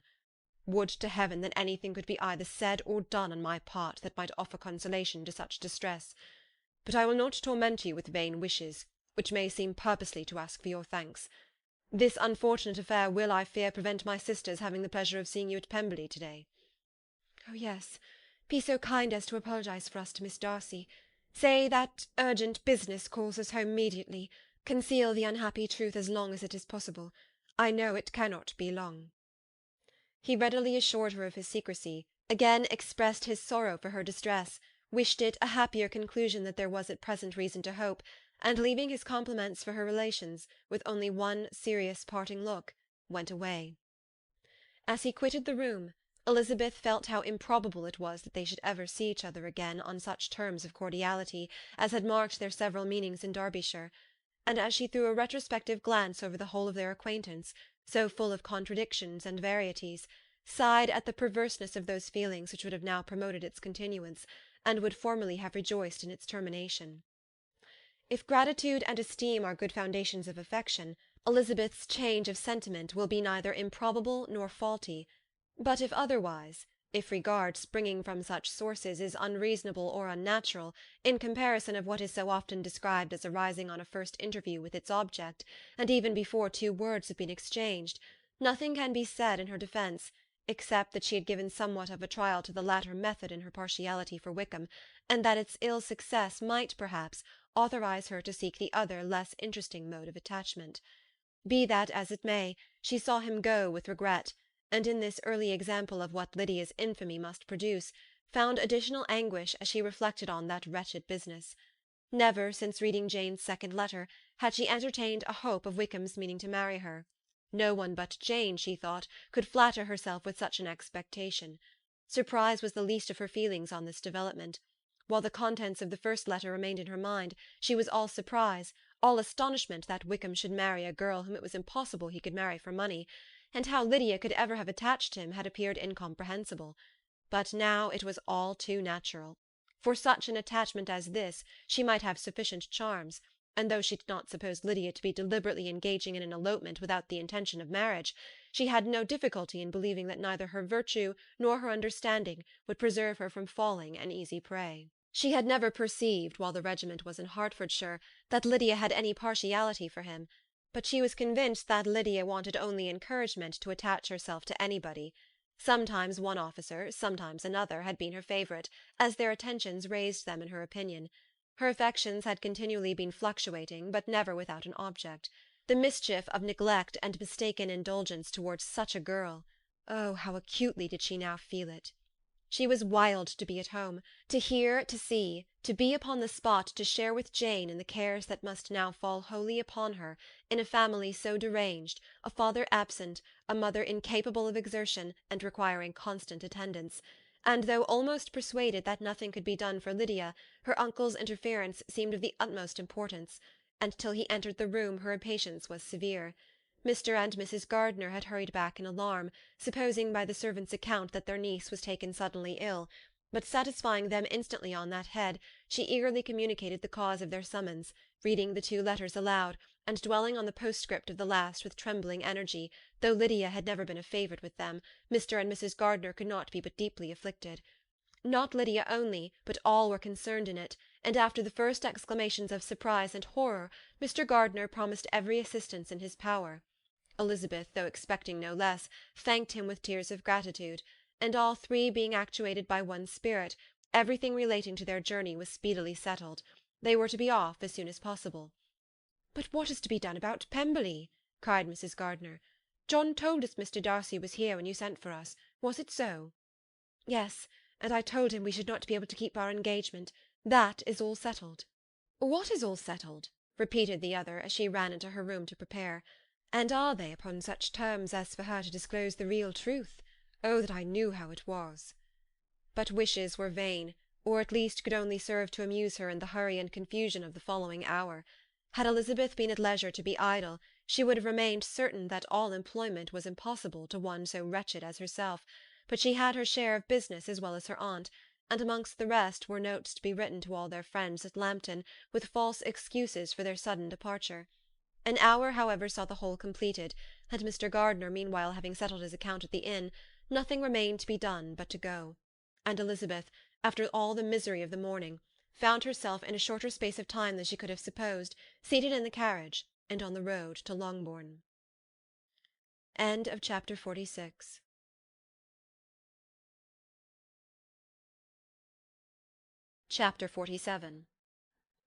"I have been thinking it over again, Elizabeth," said her uncle as they drove from the town, "and really, upon serious consideration, I am much more inclined than I was to judge as your eldest sister does on the matter.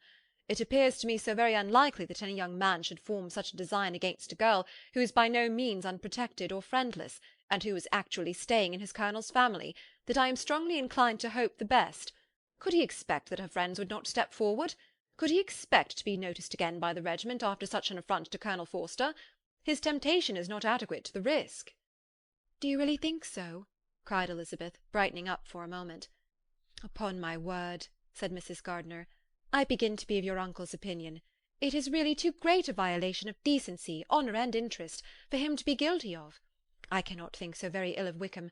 Can you yourself, Lizzie, so wholly give him up as to believe him capable of it?" "Not, perhaps, of neglecting his own interest, but of every other neglect I can believe him capable, if indeed it should be so. But I dare not hope it. Why should they not go on to Scotland if that had been the case?" "In the first place," replied Mr. Gardiner, "there is no absolute proof that they are not gone to Scotland." "Oh, but their removing from the chaise into a hackney coach is such a presumption, and besides, no traces of them were to be found on the Barnet road." "Well, then, supposing them to be in London, they may be there, though for the purpose of concealment, for no more exceptional purpose. It is not likely that money should be very abundant on either side, and it might strike them that they could be more economically, though less expeditiously, married in London than in Scotland." "But why all this secrecy? Why any fear of detection? Why must their marriage be private?" "Oh, no, no, this is not likely. His most particular friend, you see, by Jane's account, was persuaded of his never intending to marry her. Wickham will never marry a woman without some money. He cannot afford it. And what claims has Lydia? What attraction has she beyond youth, health, and good humour that could make him, for her sake, forego every chance of benefiting himself by marrying well? As to what restraint the apprehensions of disgrace in the corps might throw on a dishonourable elopement with her, I am not able to judge, for I know nothing of the effects that such a step might produce. But as to your other objection, I am afraid it will hardly hold good. Lydia has no brothers to step forward, and he might imagine from my father's behaviour, from his indolence and the little attention he has ever seemed to give to what was going forward in his family, that he would do as little, and think as little about it, as any father could do in such a matter. But can you think that Lydia is so lost to everything but love of him, as to consent to live with him on any terms other than marriage? It does seem, and it is most shocking indeed, replied Elizabeth with tears in her eyes, that a sister's sense of decency and virtue in such a point could admit of doubt. But really I know not what to say. Perhaps I am not doing her justice. But she is very young. She has never been taught to think on serious subjects, and for the last half-year, nay, for a 12-month, she has been given up to nothing but amusement and vanity. She has been allowed to dispose of her time in the most idle and frivolous manner, and to adopt any opinions that came in her way. Since the Blankshire were first quartered in Meryton, nothing but love, flirtation, and officers have been in her head. She has been doing everything in her power, by thinking and talking on the subject, to give greater, what shall I call it, susceptibility to her feelings, which are naturally lively enough. And we all know that Wickham has every charm of person and address that can captivate a woman. But you see that Jane, said her aunt, does not think so very ill of Wickham as to believe him capable of the attempt. Of whom does Jane ever think ill? And who is there, whatever might be their former conduct, that she would think capable of such an attempt, till it were proved against them? But Jane knows, as well as I do, what Wickham really is. We both know that he has been profligate in every sense of the word, that he has neither integrity nor honour, that he is as false and deceitful as he is insinuating. And do you really know all this? cried Mrs. Gardiner, whose curiosity as to the mode of her intelligence was all alive. I do indeed, replied Elizabeth, colouring. I told you the other day of his infamous behaviour to Mr. Darcy, and you yourself, when last at Longbourn, heard in what manner he spoke of the man who had behaved with such forbearance and liberality towards him. And there are other circumstances which I am not at liberty, which it is not worth while to relate, but his lies about the whole Pemberley family are endless. From what he said of Miss Darcy, I was thoroughly prepared to see a proud, reserved, disagreeable girl. Yet he knew to the contrary himself. He must know that she was as amiable and unpretending as we have found her. But does Lydia know nothing of this? Can she be as ignorant of what you and Jane seem so well to understand? Oh, yes, that is the worst of it all. Till I was in Kent, and saw so much both of Mr. Darcy and his relation Colonel Fitzwilliam, I was ignorant of the truth myself. And when I returned home, the Blankshire was to leave Meryton in a week or fortnight's time. As that was the case, neither Jane, to whom I related the whole, nor I thought it necessary to make our knowledge public. For of what use could it apparently be to any one, that the good opinion which all the neighbourhood had of him should then be overthrown? And even when it was settled that Lydia should go with Mrs. Forster, the necessity of opening her eyes to his character never occurred to me. That she could be in any danger from the deception never entered my head. That such a consequence as this could ensue, you may easily believe was far enough from my thoughts. When they all removed to Brighton, therefore, you had no reason, I suppose, to believe them fond of each other? Not the slightest. I can remember no symptom of affection on either side, and had anything of the kind been perceptible, you must be aware that ours is not a family on which it could be thrown away. When first he entered the corps, she was ready enough to admire him, but so we all were. Every girl in or near Meryton was out of her senses about him for the first 2 months, but he never distinguished her by any particular attention, and consequently, after a moderate period of extravagant and wild admiration, her fancy for him gave way, and others of the regiment, who treated her with more distinction, again became her favourites. It may be easily believed that however little of novelty could be added to their fears, hopes, and conjectures on this interesting subject by its repeated discussion, no other could detain them from it long, during the whole of the journey. From Elizabeth's thoughts it was never absent. Fixed there by the keenest of all anguish, self-reproach, she could find no interval of ease or forgetfulness. They travelled as expeditiously as possible, and sleeping one night on the road, reached Longbourn by dinner-time the next day. It was a comfort to Elizabeth to consider that Jane could not have been wearied by long expectations. The little gardeners, attracted by the sight of a chaise, were standing on the steps of the house as they entered the paddock, and when the carriage drove up to the door, the joyful surprise that lighted up their faces, and displayed itself over their whole bodies, in a variety of capers and frisks, was the first pleasing earnest of their welcome. Elizabeth jumped out, and after giving each of them a hasty kiss, hurried into the vestibule, where Jane, who came running down from her mother's apartment, immediately met her. Elizabeth, as she affectionately embraced her, whilst tears filled the eyes of both, lost not a moment in asking whether anything had been heard of the fugitives. "Not yet," replied Jane, "but now that my dear uncle has come, I hope everything will be well." "Is my father in town?" "Yes, he went on Tuesday, as I wrote you word." "And have you heard from him often?" "We have heard only twice. He wrote to me a few lines on Wednesday to say that he had arrived in safety, and to give me his directions, which I particularly begged him to do. He merely added that he should not write again till he had something of importance to mention." "And my mother, how is she? How are you all?" "My mother is tolerably well, I trust, though her spirits are greatly shaken. She is upstairs, and will have great satisfaction in seeing you all. She does not yet leave her dressing-room. Mary and Kitty, thank heaven, are quite well." "But you, how are you?" cried Elizabeth. "You look pale. How much you must have gone through." Her sister, however, assured her of being perfectly well, and their conversation, which had been passing while Mr. and Mrs. Gardiner were engaged with their children, was now put an end to by the approach of the whole party. Jane ran to her uncle and aunt, and welcomed and thanked them both with alternate smiles and tears. When they were all in the drawing-room, the questions which Elizabeth had already asked were of course repeated by the others, and they soon found that Jane had no intelligence to give. The sanguine hope of good, however, which the benevolence of her heart suggested had not yet deserted her, she still expected that it would all end well, and that every morning would bring some letter, either from Lydia or her father, to explain their proceedings, and perhaps announce their marriage. Mrs. Bennet, to whose apartment they all repaired after a few minutes' conversation together, received them exactly as might be expected, with tears and lamentations of regret, invectives against the villainous conduct of Wickham, and complaints of her own sufferings and ill-usage, blaming everybody but the person to whose ill-judging indulgence the errors of her daughter must principally be owing. "If I had been able," said she, "to carry my point in going to Brighton with all my family, this would not have happened.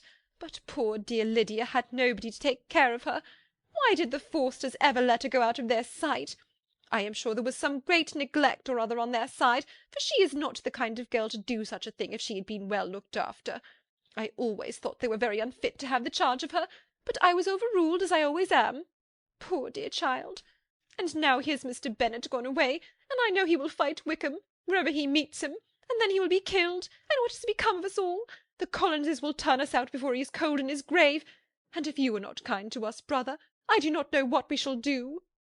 They all exclaimed against such terrific ideas, and Mr. Gardiner, after general assurances of his affection for her and all her family, told her that he meant to be in London the very next day, and would assist Mr. Bennet in every endeavour for recovering Lydia. "Do not give way to useless alarm," added he.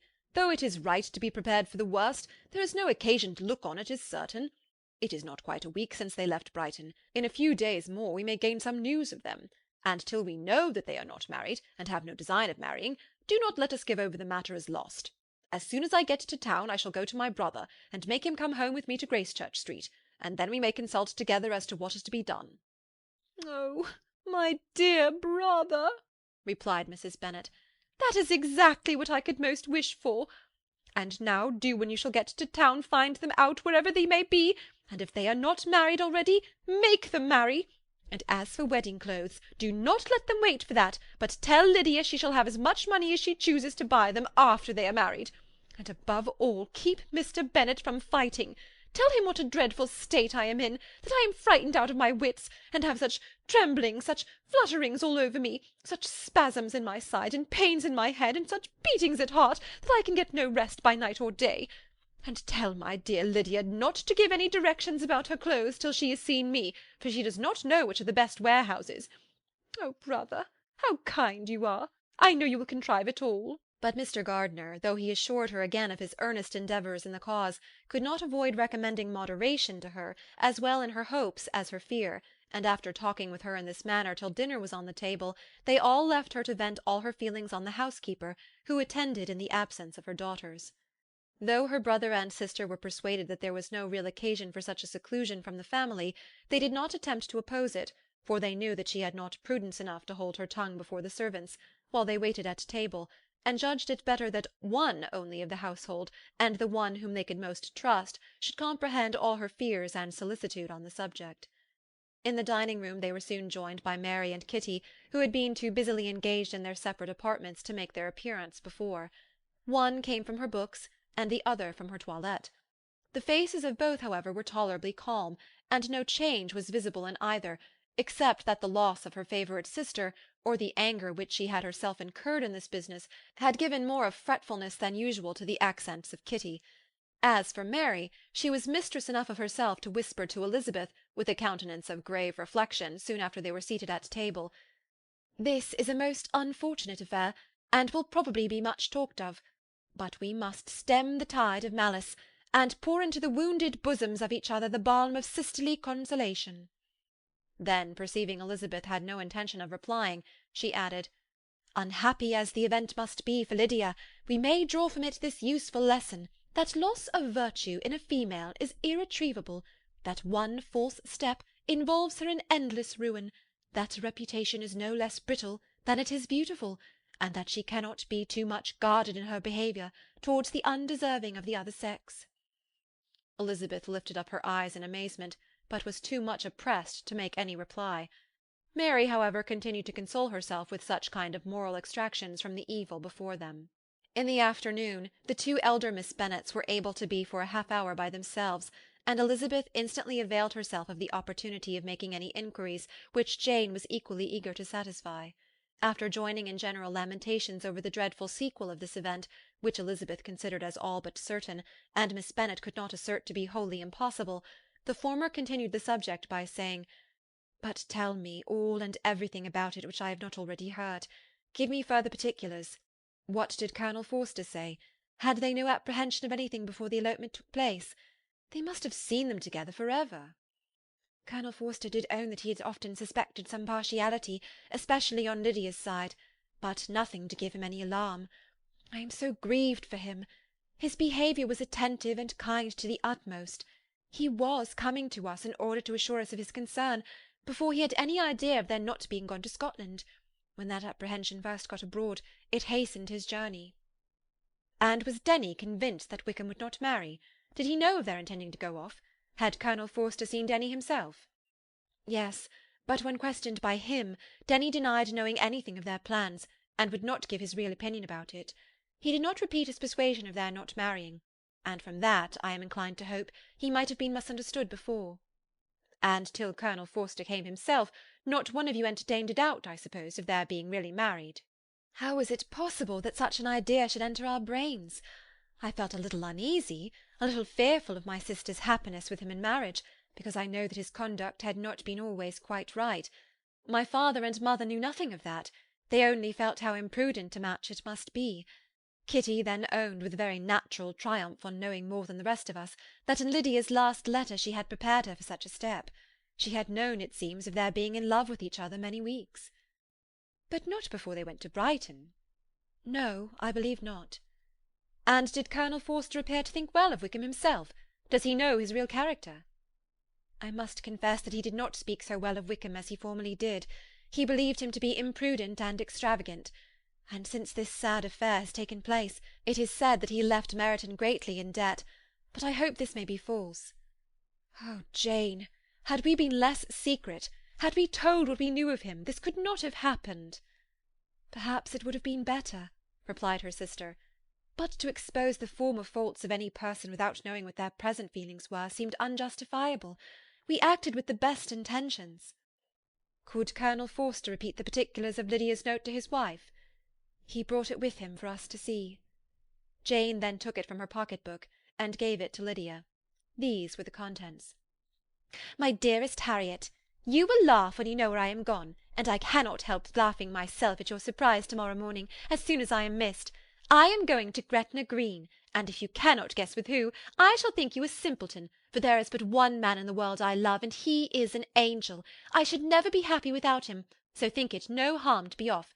You need not send them word at Longbourn of my going if you do not like it, for it will make the surprise the greater when I write to them and sign my name Lydia Wickham. What a good joke it will be! I can hardly write for laughing.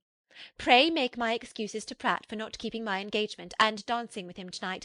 Tell him I hope he will excuse me when he knows all, and tell him I will dance with him at the next ball we meet with great pleasure. I shall send for my clothes when I get to Longbourn, but I wish you would tell Sally to mend a great slit in my worked muslin gown before they are packed up. Good-bye. Give my love to Colonel Forster. I hope you will drink to our good journey. Your affectionate friend, Lydia Bennet.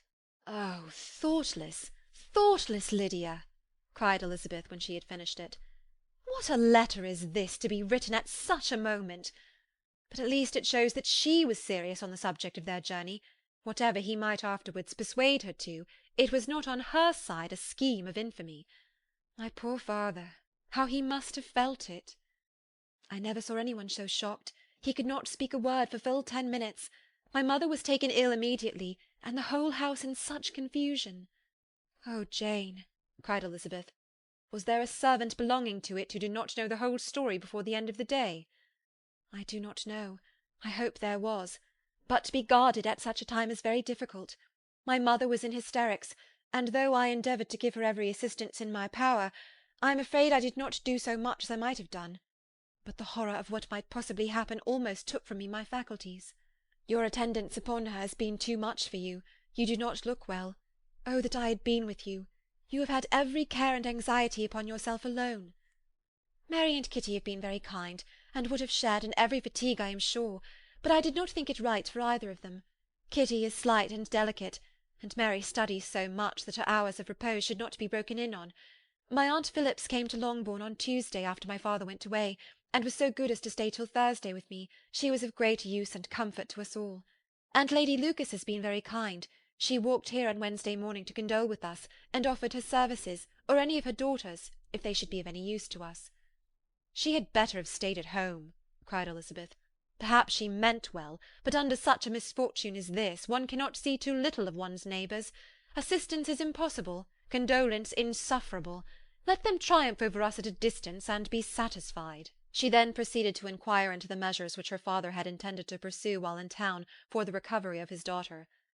He meant, I believe, replied Jane, to go to Epsom, the place where they last changed horses, see the postillions, and try if anything could be made out from them.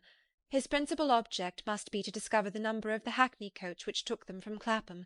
It had come with a fare from London, and as he thought that the circumstance of a gentleman and ladies removing from one carriage into another might be remarked, he meant to make inquiries at Clapham.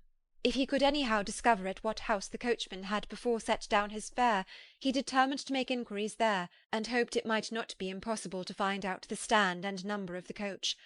I do not know of any other designs that he had formed, but he was in such a hurry to be gone, and his spirits so greatly discomposed, that I had difficulty in finding out even so much as this. End of chapter 47.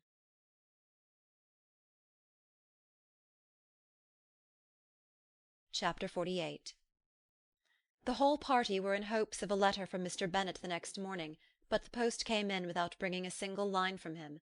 His family knew him to be, on all common occasions, a most negligent and dilatory correspondent, but at such a time they had hoped for exertion. They were forced to conclude that he had no pleasing intelligence to send, but even of that they would have been glad to be certain. Mr. Gardiner had waited only for the letters before he set off. When he was gone, they were certain at least of receiving constant information of what was going on, and their uncle promised, at parting, to prevail on Mr. Bennet to return to Longbourn, as soon as he could, to the great consolation of his sister, who considered it as the only security for her husband's not being killed in a duel. Mrs. Gardiner and the children were to remain in Hertfordshire a few days longer, as the former thought her presence might be serviceable to her nieces.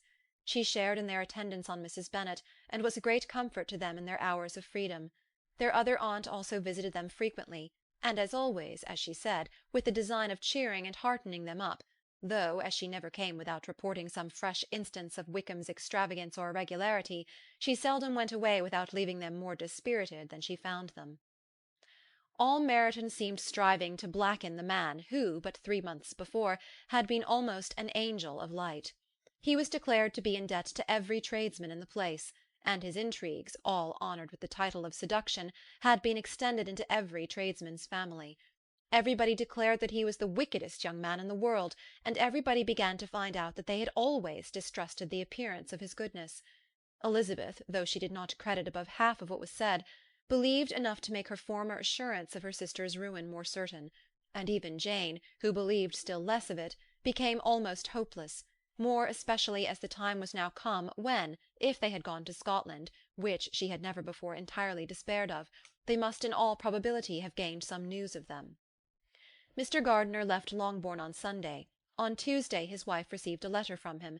It told them that, on his arrival, he had immediately found out his brother, and persuaded him to come to Gracechurch Street; that Mr. Bennet had been to Epsom and Clapham before his arrival, but without gaining any satisfactory information; and that he was now determined to inquire at all the principal hotels in town, as Mr. Bennet thought it possible that they might have gone to one of them, on their first coming to London, before they procured lodgings. Mr. Gardiner himself did not expect any success from this measure, but as his brother was eager in it, he meant to assist him in pursuing it. He added that Mr. Bennet seemed wholly disinclined at present to leave London, and promised to write again very soon. There was also a postscript to this effect. "I have written to Colonel Forster to desire him to find out, if possible, from some of the young man's intimates in the regiment, whether Wickham has any relations or connections who would be likely to know in what part of town he has now concealed himself. If there were any one that one could apply to with a probability of gaining such a clue as that, it might be of essential consequence. At present we have nothing to guide us. Colonel Forster will, I dare say, do everything in his power to satisfy us on this head. But on second thoughts, perhaps, Lizzie could tell us what relations he has now living better than any other person." Elizabeth was at no loss to understand from whence this deference to her authority proceeded, but it was not in her power to give any information of so satisfactory a nature as the compliment deserved. She had never heard of his having had any relations, except a father and a mother, both of whom had been dead many years. It was possible, however, that some of his companions in the shire might be able to give more information, and though she was not very sanguine in expecting it, the application was a something to look forward to. Every day at Longbourn was now a day of anxiety, but the most anxious part of each was when the post was expected. The arrival of letters was the grand object of every morning's impatience. Through letters, whatever of good or bad was to be told would be communicated, and every succeeding day was expected to bring some news of importance. But before they heard again from Mr. Gardiner, a letter arrived for their father, from a different quarter, from Mr. Collins, which, as Jane had received directions to open all that came for him in his absence, she accordingly read, and Elizabeth, who knew what curiosities his letters always were, looked over her and read it likewise. It was as follows: "My dear Sir, I feel myself called upon, by our relationship and my situation in life, to condole with you on the grievous affliction you are now suffering under, of which we were yesterday informed by a letter from Hertfordshire. Be assured, my dear Sir, that Mrs. Collins and myself sincerely sympathise with you and all your respectable family in your present distress, which must be of the bitterest kind, because proceeding from a cause which no time can remove. No arguments shall be wanting on my part that can alleviate so severe a misfortune, or that may comfort you under a circumstance that must be of all others the most afflicting to a parent's mind. The death of your daughter would have been a blessing in comparison of this, and it is the more to be lamented, because there is reason to suppose, as my dear Charlotte informs me, that this licentiousness of behaviour in your daughter has proceeded from a faulty degree of indulgence, though, at the same time, for the consolation of yourself and Mrs. Bennet, I am inclined to think that her own disposition must be naturally bad, or she could not be guilty of such an enormity at so early an age. Howsoever that may be, you are grievously to be pitied, in which opinion I am not only joined by Mrs. Collins, but likewise by Lady Catherine and her daughter, to whom I have related the affair. They agree with me in apprehending that this false step in one daughter will be injurious to the fortunes of all the others, for who, as Lady Catherine herself condescendingly says, will connect themselves with such a family. And this consideration leads me moreover to reflect, with augmented satisfaction, on a certain event of last November, for had it been otherwise, I must have been involved in all your sorrow and disgrace. Let me then advise you, dear sir, to console yourself as much as possible, to throw off your unworthy child from your affection for ever, and leave her to reap the fruits of her own heinous offence. I am, dear sir, etc., etc. Mr. Gardiner did not write again till he had received an answer from Colonel Forster, and then he had nothing of a pleasant nature to send. It was not known that Wickham had a single relationship with whom he kept up any connection, and it was certain that he had no one near living. His former acquaintances had been numerous, but since he had been in the militia, it did not appear that he was on terms of particular friendship with any of them. There was no one, therefore, who could be pointed out as likely to give any news of him, and in the wretched state of his own finances there was a very powerful motive for secrecy, in addition to his fear of discovery by Lydia's relations, for it had just transpired that he had left gaming debts behind him to a very considerable amount. Colonel Forster believed that more than £1,000 would be necessary to clear his expenses at Brighton. He owed a great deal in town, but his debts of honour were still more formidable. Mr. Gardiner did not attempt to conceal these particulars from the Longbourn family. Jane heard them with horror. "A gamester!" she cried. "This is wholly unexpected. I had not an idea of it." Mr. Gardiner added in his letter that they might expect to see their father at home on the following day, which was Saturday. Rendered spiritless by the ill success of all their endeavours, he had yielded to his brother-in-law's entreaty that he would return to his family, and leave it to him to do whatever occasion might suggest to be advisable for continuing their pursuit. When Mrs. Bennet was told of this, she did not express so much satisfaction as her children expected, considering what her anxiety for his life had been before. "What! Is he coming home, and without poor Lydia?" she cried. "Sure he will not leave London before he has found them. Who is to fight Wickham and make him marry her, if he comes away?" As Mrs. Gardiner began to wish to be at home, it was settled that she and the children should go to London at the same time that Mr. Bennet came from it. The coach therefore took them at the first stage of their journey, and brought its master back to Longbourn. Mrs. Gardiner went away in all the perplexity about Elizabeth and her Derbyshire friend that had attended her from that part of the world. His name had never been voluntarily mentioned before them by her niece, and the kind of half-expectation which Mrs. Gardiner had formed of their being followed by a letter from him had ended in nothing. Elizabeth had received none since her return that could come from Pemberley. The present unhappy state of the family rendered any other excuse for the lowness of her spirits unnecessary. Nothing therefore could be fairly conjectured from that, though Elizabeth, who was by this time tolerably well acquainted with her own feelings, was perfectly aware that, had she known nothing of Darcy, she could have borne the dread of Lydia's infamy somewhat better. It would have spared her, she thought, one sleepless night out of 2. When Mr. Bennet arrived, he had all the appearance of his usual philosophic composure. He said as little as he had ever been in the habit of saying, made no mention of the business that had taken him away, and it was some time before his daughters had courage to speak of it. It was not till the afternoon, when he had joined them at tea, that Elizabeth ventured to introduce the subject, and then, on her briefly expressing her sorrow from what he must have endured, he replied, "Say nothing of that. Who should suffer but myself? It has been my own doing, and I ought to feel it." "You must not be too severe upon yourself," replied Elizabeth. "You may well warn me against such an evil. Human nature is so prone to fall into it. No, Lizzie, let me once in my life feel how much I have been to blame. I am not afraid of being overpowered by the impression. It will pass away soon enough." "Do you suppose them to be in London?" "Yes. Where else can they be so well concealed?" "And Lydia used to want to go to London," added Kitty. "She is happy, then," said her father dryly, "and her residence there will probably be of some duration." Then, after a short silence, he continued, "Lizzie, I bear you no ill will for being justified in your advice to me last May, which, considering the event, shows some greatness of mind." They were interrupted by Miss Bennet, who came to fetch her mother's tea.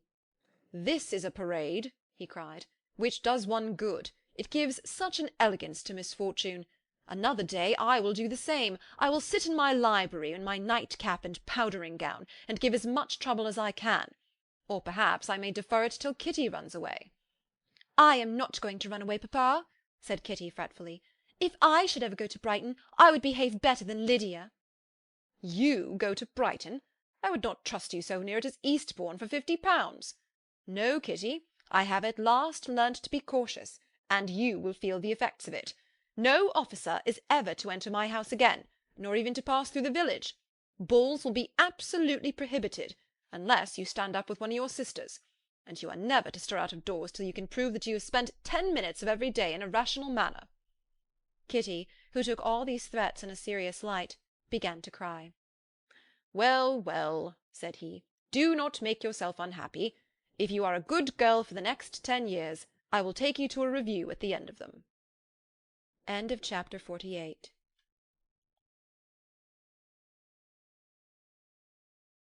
Chapter 49.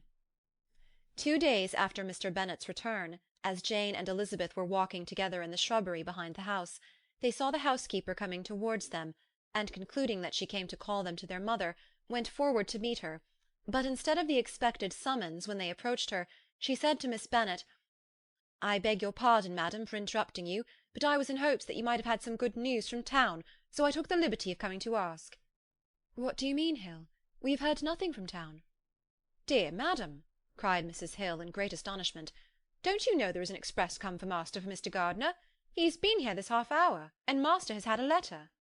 Away ran the girls, too eager to get in to have time for speech. They ran through the vestibule into the breakfast-room, from thence to the library. Their father was in neither, and they were on the point of seeking him upstairs with their mother, when they were met by the butler, who said, "If you are looking for my master, ma'am, he is walking towards the little copse." Upon this information, they instantly passed through the hall once more, and ran across the lawn after their father, who was deliberately pursuing his way towards a small wood on one side of the paddock. Jane, who was not so light nor so much in the habit of running as Elizabeth, soon lagged behind, while her sister, panting for breath, came up with him and eagerly cried out, "Oh, papa, what news? What news? Have you heard from my uncle?" "Yes, I have had a letter from him by express." "Well, and what news does it bring, good or bad?" "What is there of good to be expected?" said he, taking the letter from his pocket. "But perhaps you would like to read it." Elizabeth impatiently caught it from his hand. Jane now came up. "Read it aloud," said their father, "for I hardly know myself what it is about." "Gracechurch Street, Monday, August 2nd. My dear brother, at last I am able to send you some tidings of my niece, and such as, upon the whole, I hope it will give you satisfaction. Soon after you left me on Saturday, I was fortunate enough to find out in what part of London they were. The particulars I reserve till we meet. It is enough to know they are discovered. I have seen them both." "Then it is as I always hoped," cried Jane. "They are married." Elizabeth read on. "I have seen them both. They are not married, nor can I find there was any intention of being so. But if you are willing to perform the engagements which I have ventured to make on your side, I hope it will not be long before they are.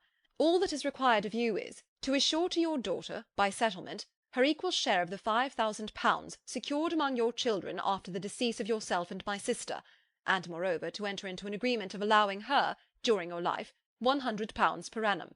These are conditions which, considering everything, I had no hesitation in complying with, as far as I thought myself privileged, for you. I shall send this by express, that no time may be lost in bringing me your answer. You will easily comprehend from these particulars that Mr. Wickham's circumstances are not so hopeless as they are generally believed to be. The world has been deceived in that respect, and I am happy to say there will be some little money, even when all his debts are discharged, to settle on my niece, in addition to her own fortune. If, as I conclude will be the case, you send me full powers to act in your name throughout the whole of this business, I will immediately give directions to Haggerston for preparing a proper settlement. There will not be the smallest occasion for your coming to town again. Therefore stay quiet at Longbourn, and depend on my diligence and care. Send back your answer as fast as you can, and be careful to write explicitly. We have judged it best that my niece should be married from this house, of which I hope you will approve. She comes to us to-day. I shall write again as soon as anything more is determined on. Yours, etc., Edward Gardiner." "Is it possible?"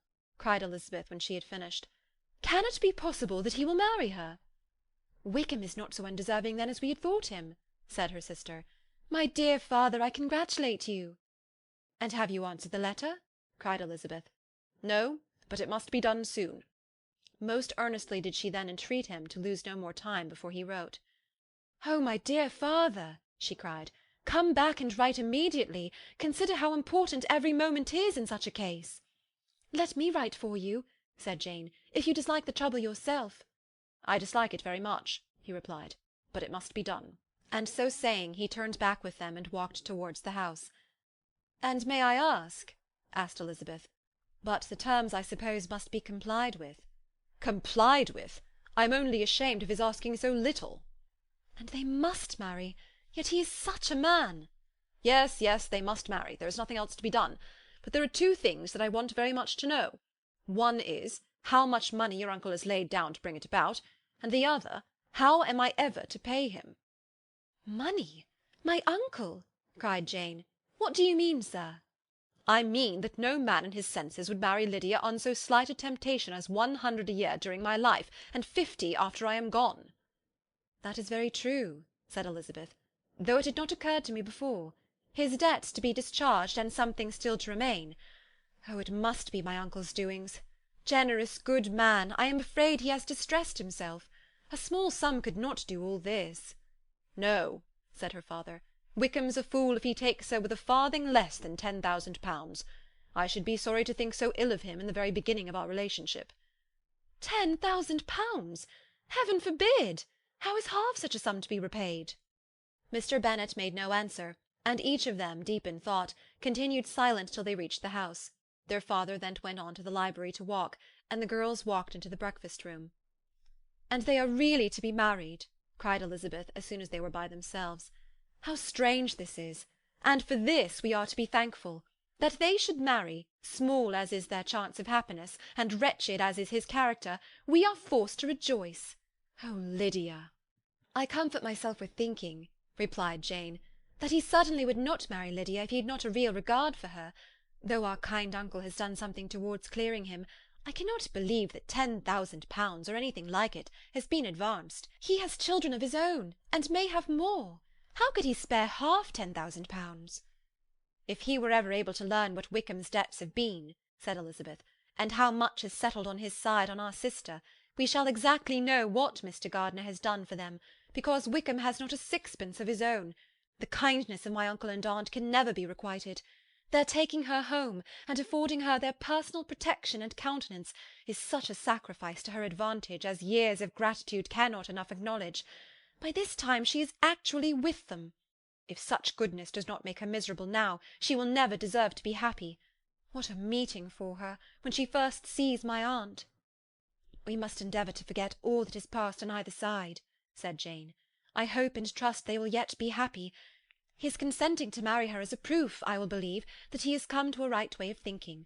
Their mutual affection will steady them, and I flatter myself they will settle so quietly, and live in so rational a manner, as may in time make their past imprudence forgotten." "Their conduct has been such," replied Elizabeth, "as neither you nor I nor anybody can ever forget. It is useless to talk of it." It now occurred to the girls that their mother was in all likelihood perfectly ignorant of what had happened. They went to the library, therefore, and asked their father whether he would not wish them to make it known to her. He was writing, and without raising his head, coolly replied, "Just as you please." "May we take my uncle's letter to read to her?" "Take whatever you like and get away."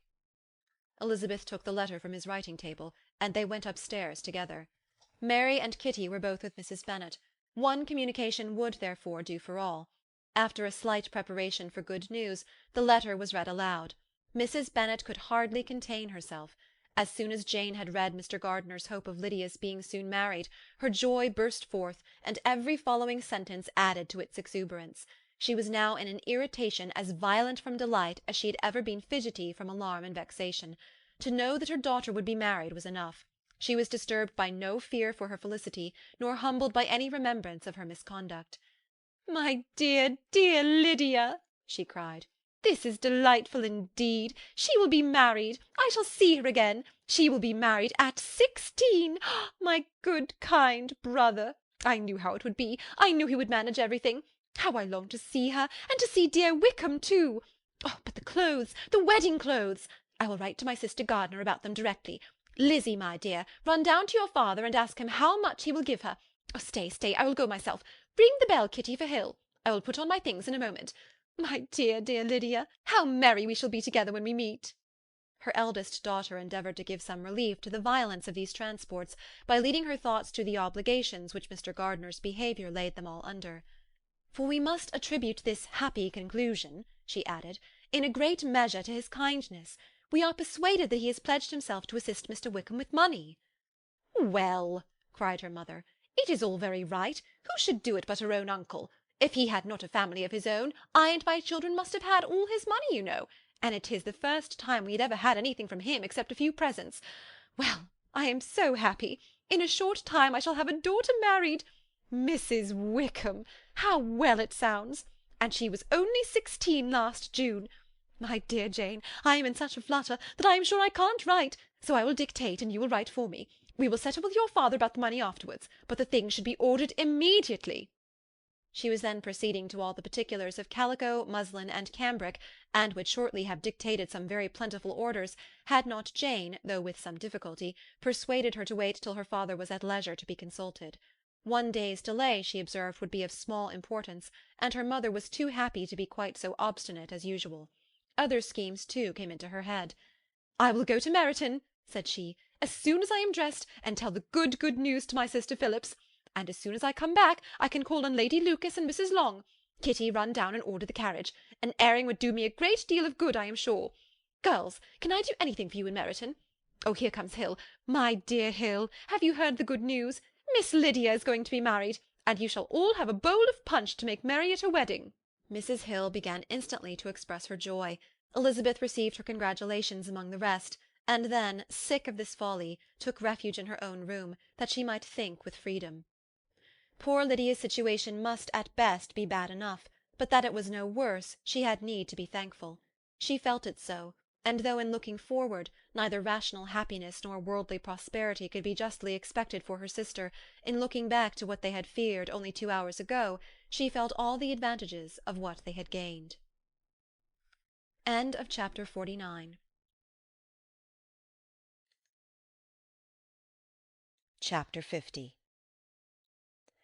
Mr. Bennet had very often wished before this period of his life that, instead of spending his whole income, he had laid by an annual sum for the better provision of his children and of his wife, if she survived him.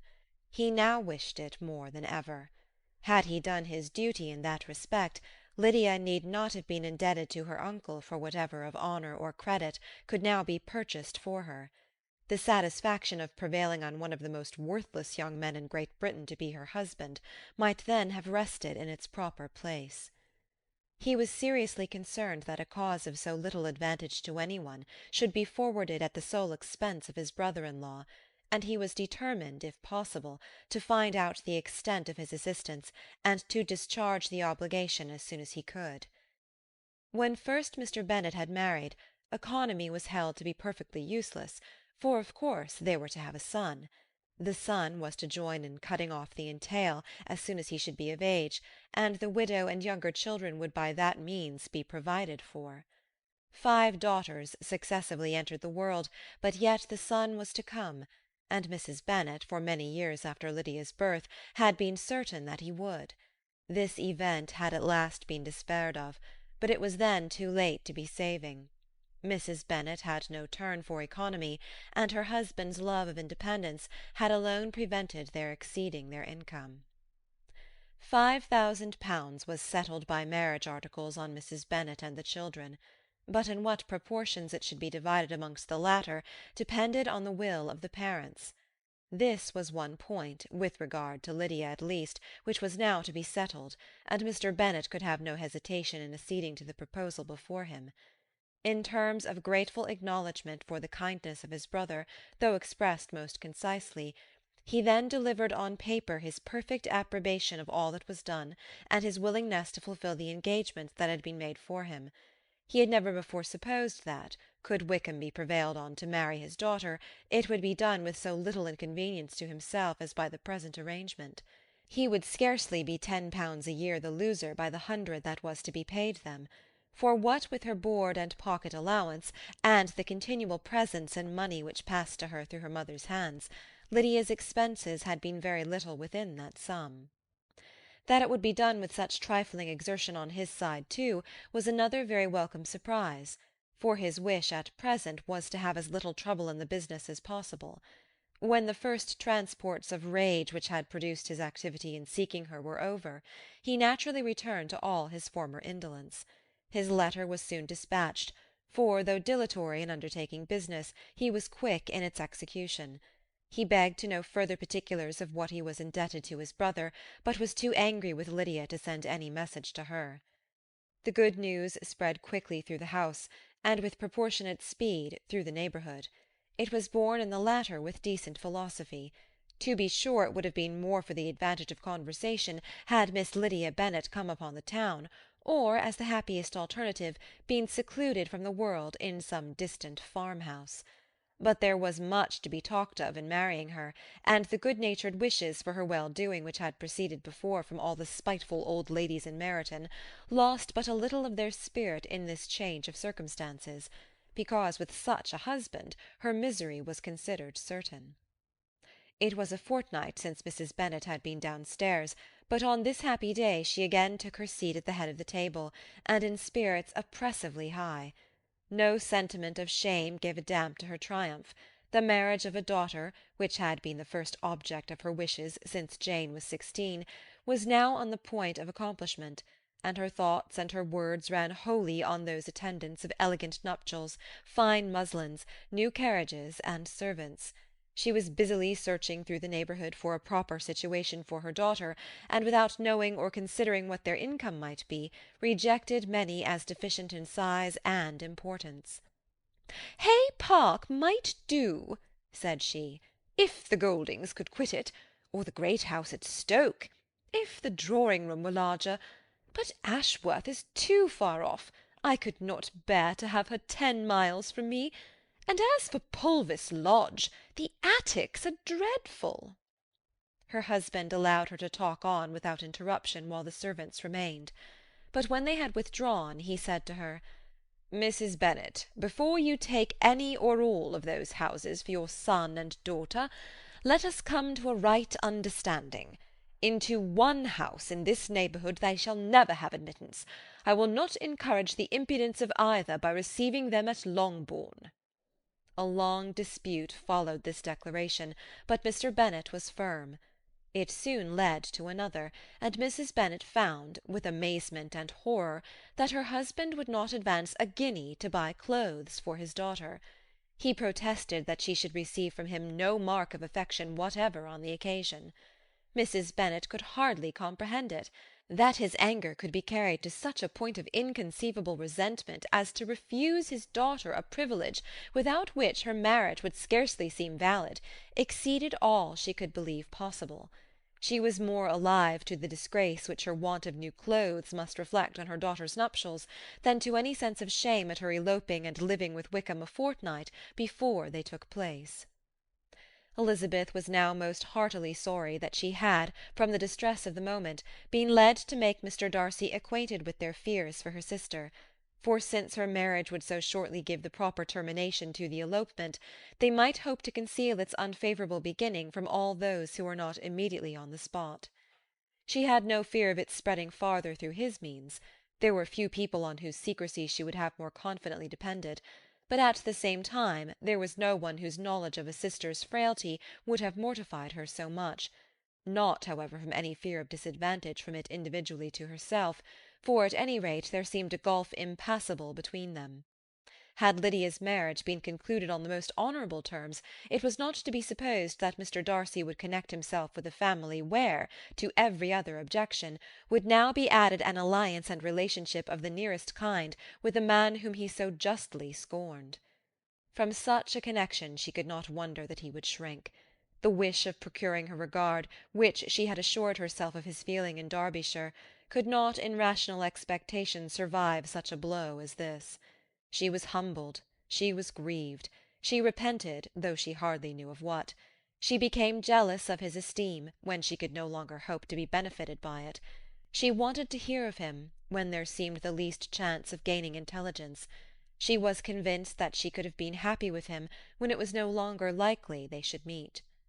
What a triumph for him, as she often thought, could he know that the proposals which she had proudly spurned only 4 months ago would now have been most gladly and gratefully received.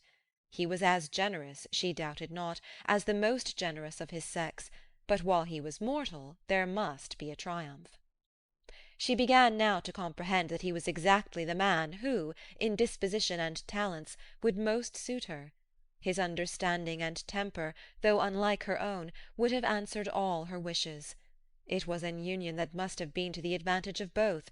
By her ease and liveliness his mind might have been softened, his manners improved, and from his judgment, information, and knowledge of the world she must have received benefit of greater importance. But no such happy marriage could now teach the admiring multitude what connubial felicity really was. An union of a different tendency, and precluding the possibility of the other, was soon to be formed in their family. How Wickham and Lydia were to be supported in tolerable independence she could not imagine, but how little of permanent happiness could belong to a couple who were only brought together because their passions were stronger than their virtue, she could easily conjecture. Mr. Gardiner soon wrote again to his brother. To Mr. Bennet's acknowledgments he briefly replied, with assurance of his eagerness to promote the welfare of any of his family, and concluded with entreaties that the subject might never be mentioned to him again. The principal purport of his letter was to inform them that Mr. Wickham had resolved on quitting the militia. "It was greatly my wish that he should do so," he added, "as soon as his marriage was fixed on, and I think you will agree with me in considering the removal from that corps as highly advisable, both on his account and my niece's. It is Mr. Wickham's intention to go into the regulars, and among his former friends there are still some who are able and willing to assist him in the army. He has the promise of an ensigncy in General Blank's regiment, now quartered in the north. It is an advantage to have it so far from this part of the kingdom. He promises fairly, and I hope among different people, where they may each have a character to preserve, they will both be more prudent. I have written to Colonel Forster to inform him of our present arrangements, and to request that he will satisfy the various creditors of Mr. Wickham in and near Brighton with assurances of speedy payment, for which I have pledged myself. And will you give yourself the trouble of carrying similar assurances to his creditors in Meryton, of whom I shall subjoin a list according to his information. He has given in all his debts. I hope at least he has not deceived us. Haggerston has our directions, and all will be completed in a week. They will then join his regiment, unless they are first invited to Longbourn, and I understand from Mrs. Gardiner that my niece is very desirous of seeing you all before she leaves the south. She is well, and begs to be dutifully remembered to you and your mother. Yours, etc., E. Gardiner. Mr. Bennet and his daughters saw all the advantages of Wickham's removal from the Blankshire as clearly as Mr. Gardiner could do. But Mrs. Bennet was not so well pleased with it.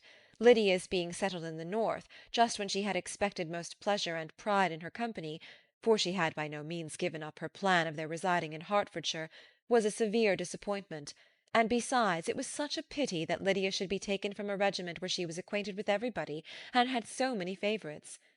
"She is so fond of Mrs. Forster," said she, "it'll be quite shocking to send her away. And there are several of the young men, too, that she likes very much. The officers may not be so pleasant in General Blank's regiment." His daughter's request, for such it might be considered, of being admitted into her family again before she set off for the north, received at first an absolute negative. But Jane and Elizabeth, who agreed in wishing, for the sake of their sister's feelings and consequence, that she should be noticed on her marriage by her parents, urged him so earnestly, yet so rationally and so mildly, to receive her and her husband at Longbourn as soon as they were married, that he was prevailed on to think as they thought and act as they wished. And their mother had the satisfaction of knowing that she would be able to show her married daughter in the neighbourhood before she was banished to the north. When Mr. Bennet wrote again to his brother, therefore, he sent his permission for them to come, and it was settled that as soon as the ceremony was over they should proceed to Longbourn.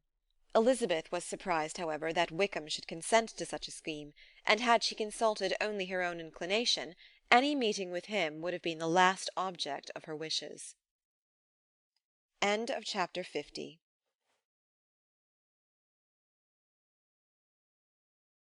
Chapter 51. Their sister's wedding day arrived, and Jane and Elizabeth felt for her probably more than she felt for herself.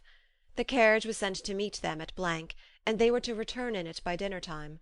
Their arrival was dreaded by the elder Miss Bennets, and Jane more especially, who gave Lydia the feelings which would have attended herself had she been the culprit, and was wretched in the thought of what her sister must endure.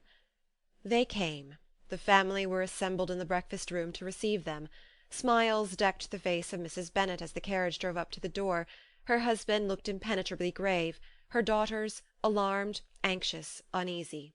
Lydia's voice was heard in the vestibule, the door was thrown open, and she ran into the room. Her mother stepped forwards, embraced her, and welcomed her with rapture, gave her hand with an affectionate smile to Wickham, who followed his lady, and wished them both joy with an alacrity which showed no doubt of their happiness. Their reception from Mr. Bennet, to whom they then turned, was not quite so cordial. His countenance rather gained in austerity, and he scarcely opened his lips. The easy assurance of the young couple, indeed, was enough to provoke him. Elizabeth was disgusted, and even Miss Bennet was shocked. Lydia was Lydia still, untamed, unabashed, wild, noisy, and fearless. She turned from sister to sister, demanding their congratulations, and when at length they all sat down, looked eagerly round the room, took notice of some little alteration in it, and observed with a laugh that it was a great while since she had been there. Wickham was not at all more distressed than herself, but his manners were always so pleasing that had his character and his marriage been exactly what they ought, his smiles and his easy address, while he claimed their relationship, would have delighted them all. Elizabeth had not before believed him quite equal to such assurance, but she sat down, resolving within herself to draw no limits in future to the impudence of an impudent man. She blushed, and Jane blushed, but the cheeks of the two who caused their confusion suffered no variation of colour. There was no want of discourse. The bride and her mother could neither of them talk fast enough, and Wickham, who happened to sit near Elizabeth, began inquiring after his acquaintance in that neighbourhood, with a good-humoured ease which she felt very unable to equal in her replies. They seemed each of them to have the happiest memories in the world. Nothing of the past was recollected with pain, and led Lydia involuntarily to subjects which her sisters would not have alluded to for the world. "Only think of its being 3 months," she cried, "since I went away. It seems but a fortnight, I declare, and yet there have been things enough happened in the time. Good gracious, when I went away I am sure I had no more idea of being married till I came back again, though I thought it would be very good fun if I was." Her father lifted up his eyes. Jane was distressed.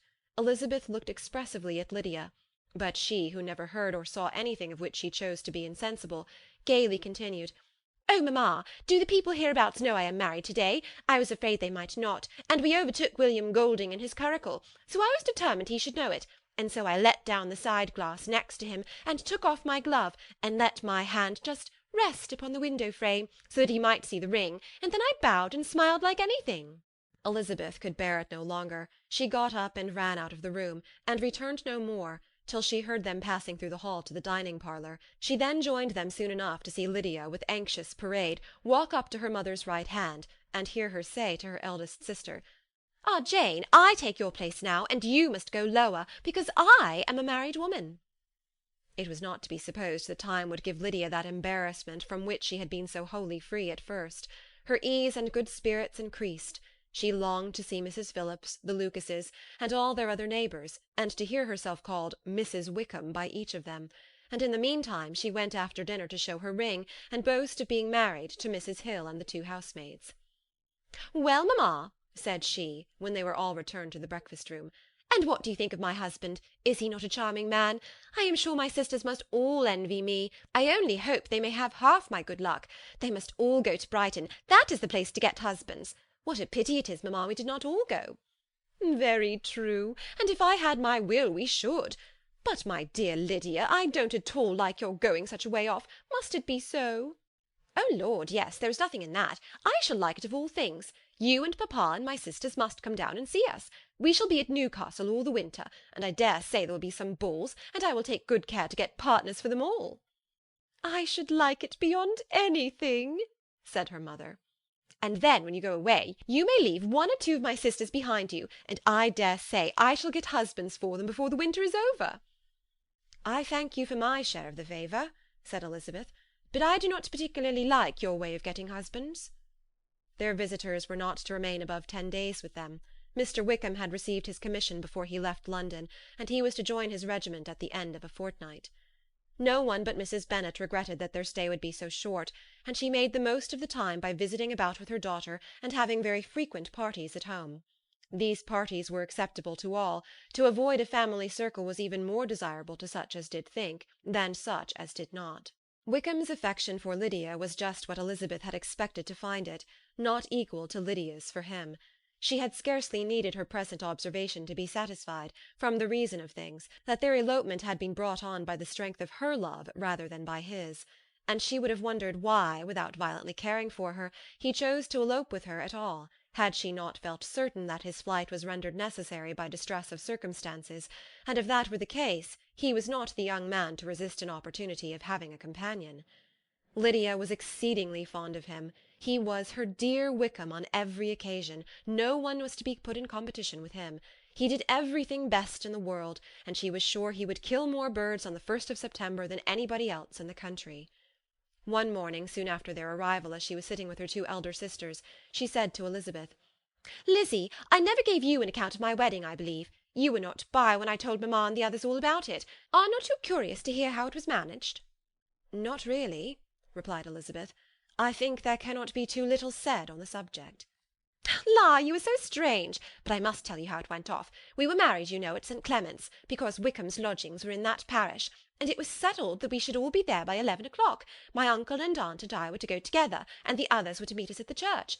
Well, Monday morning came, and I was in such a fuss. I was so afraid, you know, that something would happen to put it off, and then I should have gone quite distracted. And there was my aunt, all the time I was dressing, preaching and talking away just as if she was reading a sermon. However, I did not hear above 1 word in 10, for I was thinking, you may suppose, of my dear Wickham. I longed to know whether he would be married in his blue coat.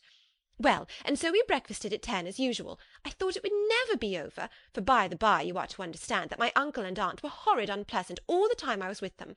If you'll believe me, I did not once put my foot out of doors, though I was there a fortnight, not one party or scheme or anything. To be sure, London was rather thin, but however the little theatre was open. Well, and so just as the carriage came to the door, my uncle was called away upon business to that horrid man, Mr. Stone. And then, you know, when once they got together, there is no end of it.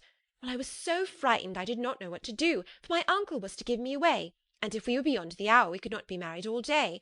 But luckily he came back again in 10 minutes' time, and then we all set out. However, I recollected afterwards that if he had been prevented going, the wedding need not be put off, for Mr. Darcy might have done as well." "Mr. Darcy?" repeated Elizabeth in utter amazement. "Oh, yes, he was to come there with Wickham, you know." "Oh, but gracious me! I quite forgot. I ought not to have said a word about it. I promised them so faithfully. What will Wickham say? It was to be such a secret." "If it was to be a secret," said Jane, "say not another word on the subject. You may depend upon my seeking no further." "Oh, certainly," said Elizabeth, though burning with curiosity. "We will ask you no questions." "Thank you," said Lydia, "for if you did, I should certainly tell you all, and then Wickham would be angry." On such encouragement to ask, Elizabeth was forced to put it out of her power by running away. But to live in ignorance on such a point was impossible, or at least it was impossible not to try for information. Mr. Darcy had been at her sister's wedding. It was exactly a scene, and exactly among people where he had apparently least to do, and least temptation to go. Conjectures as to the meaning of it, rapid and wild, hurried into her brain, but she was satisfied with none. Those that best pleased her, as placing his conduct in the noblest light, seemed most improbable. She could not bear such suspense, and hastily seizing a sheet of paper, wrote a short letter to her aunt, to request an explanation of what Lydia had dropped, if it were compatible with the secrecy which had been intended. "You may readily comprehend," she added, "what my curiosity must be to know how a person unconnected with any of us, and comparatively speaking a stranger to our family, should have been amongst you at such a time.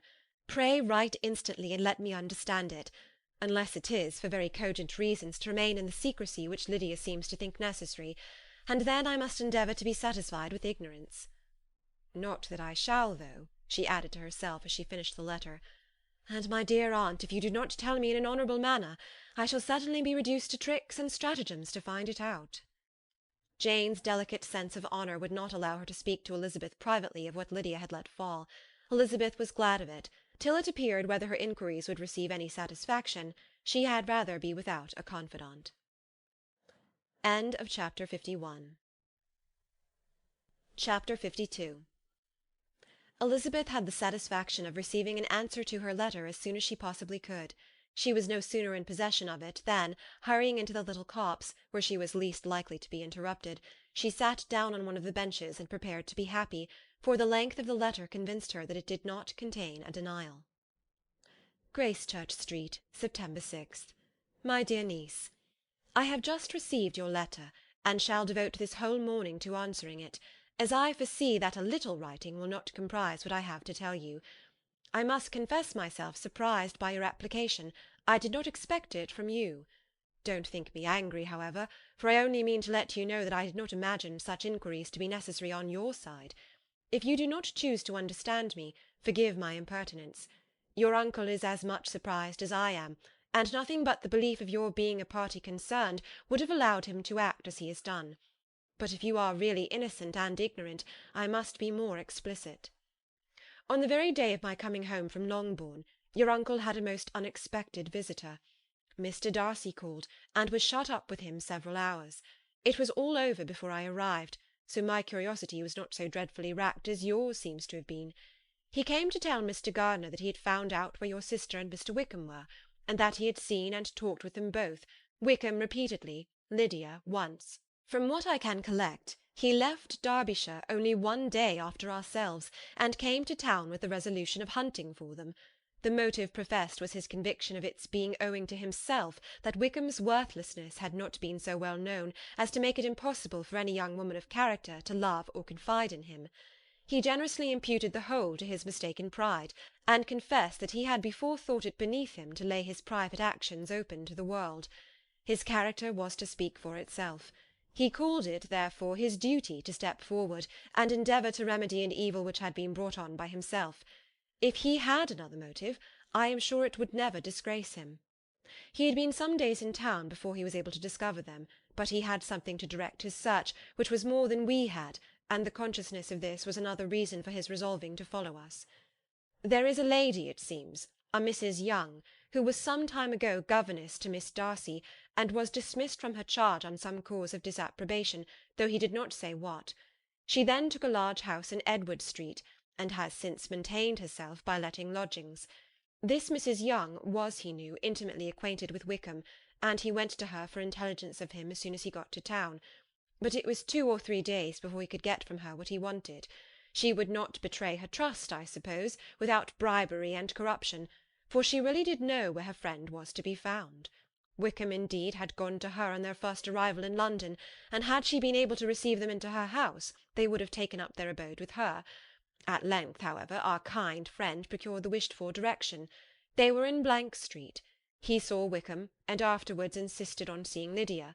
His first object with her, he acknowledged, had been to persuade her to quit her present disgraceful situation, and return to her friends as soon as they could be prevailed on to receive her, offering his assistance as far as it would go. But he found Lydia absolutely resolved on remaining where she was. She cared for none of her friends, she wanted no help of his, she would not hear of leaving Wickham. She was sure they should be married some time or other, and it did not much signify when. Since such were her feelings, it only remained, he thought, to secure and expedite a marriage, which in his very first conversation with Wickham he easily learnt had never been his design. He confessed himself obliged to leave the regiment, on account of some debts of honour which were very pressing, and scrupled not to lay the ill consequences of Lydia's flight on her own folly alone. He meant to resign his commission immediately, and as to his future situation, he could conjecture very little about it. He must go somewhere, but he did not know where, and he knew he should have nothing to live on.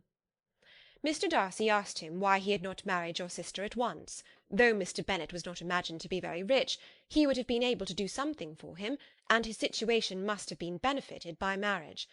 But he found in reply to this question that Wickham still cherished the hope of more effectually making his fortune by marriage in some other country. Under such circumstances, however, he was not likely to be proof against the temptation of immediate relief. They met several times, for there was much to be discussed. Wickham, of course, wanted more than he could get, but at length was reduced to be reasonable.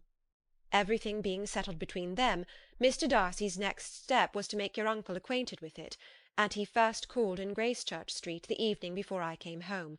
But Mr. Gardiner could not be seen, and Mr. Darcy found, on further inquiry, that your father was still with him, but would quit town the next morning.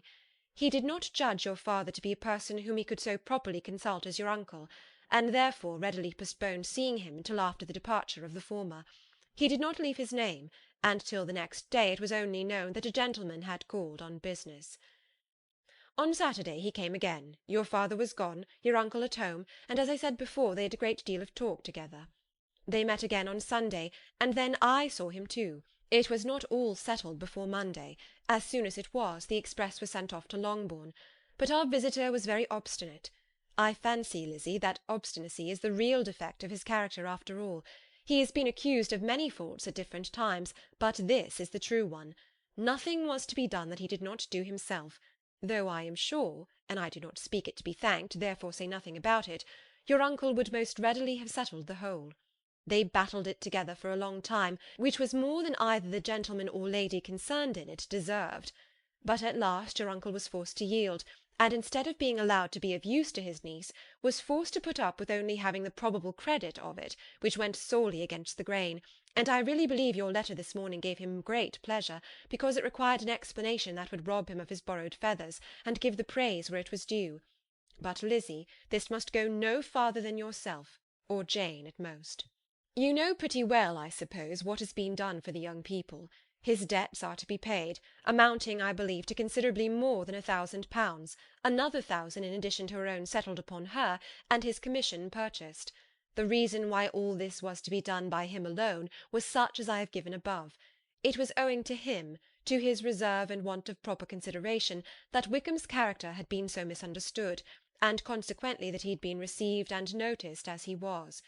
Perhaps there was some truth in this, though I doubt whether his reserve, or anybody's reserve, can be answerable for the event. But in spite of all this fine talking, my dear Lizzie, you may rest perfectly assured that your uncle would never have yielded, if we had not given him credit for another interest in the affair. When all this was resolved on, he returned again to his friends, who were still staying at Pemberley. But it was agreed that he should be in London once more when the wedding took place, and all money matters were then to receive the last finish. I believe I have now told you everything. It is a relation which you tell me is to give you great surprise. I hope at least it will not afford you any displeasure. Lydia came to us, and Wickham had constant admission to the house. He was exactly what he had been when I knew him in Hertfordshire, but I would not tell you how little I was satisfied with her behaviour while she stayed with us, if I had not perceived by Jane's letter last Wednesday that her conduct on coming home was exactly of a piece with it, and therefore what I now tell you can give you no fresh pain. I talked to her repeatedly in the most serious manner, representing to her all the wickedness of what she had done, and all the unhappiness she had brought on her family. If she heard me, it was by good luck, for I am sure she did not listen. I was sometimes quite provoked, but then I recollected my dear Elizabeth and Jane, and for their sakes had patience with her. Mr. Darcy was punctual in his return, and as Lydia informed you, attended the wedding. He dined with us the next day, and was to leave town again on Wednesday or Thursday. Will you be very angry with me, my dear Lizzie, if I take this opportunity of saying, what I was never bold enough to say before, how much I like him? His behaviour to us has in every respect been as pleasing as when we were in Derbyshire. His understanding and opinions all please me. He wants nothing but a little more liveliness, and that, if he marry prudently, his wife may teach him. I thought him very sly. He hardly ever mentioned your name. But slyness seems the fashion. Pray forgive me if I have been very presuming, or at least do not punish me so far as to exclude me from P. I shall never be quite happy till I have been all round the park. A low phaeton with a nice little pair of ponies would be the very thing. But I must write no more. The children have been wanting me this half hour. Yours very sincerely, M. Gardiner. The contents of this letter threw Elizabeth into a flutter of spirits, in which it was difficult to determine whether pleasure or pain bore the greatest share. The vague and unsettled suspicions which uncertainty had produced of what Mr. Darcy might have been doing to forward her sister's match, which she had feared to encourage as an exertion of goodness too great to be probable, and at the same time dreaded to be just, from the pain of obligation, were proved beyond their greatest extent to be true. He had followed them purposely to town. He had taken on himself all the trouble and mortification attendant on such a research, in which supplication had been necessary to a woman whom he must abominate and despise, and where he was reduced to meet, frequently meet, reason with, persuade, and finally bribe, the man whom he always most wished to avoid, and whose very name it was punishment to him to pronounce. He had done all this for a girl whom he could neither regard nor esteem. Her heart did whisper that he had done it for her, but it was a hope shortly checked by other considerations, and she soon felt that even her vanity was insufficient, when required to depend on his affection for her, for a woman who had already refused him, as able to overcome a sentiment so natural as abhorrence against relationship with Wickham. Brother-in-law of Wickham! Every kind of pride must revolt from the connection. He had, to be sure, done much.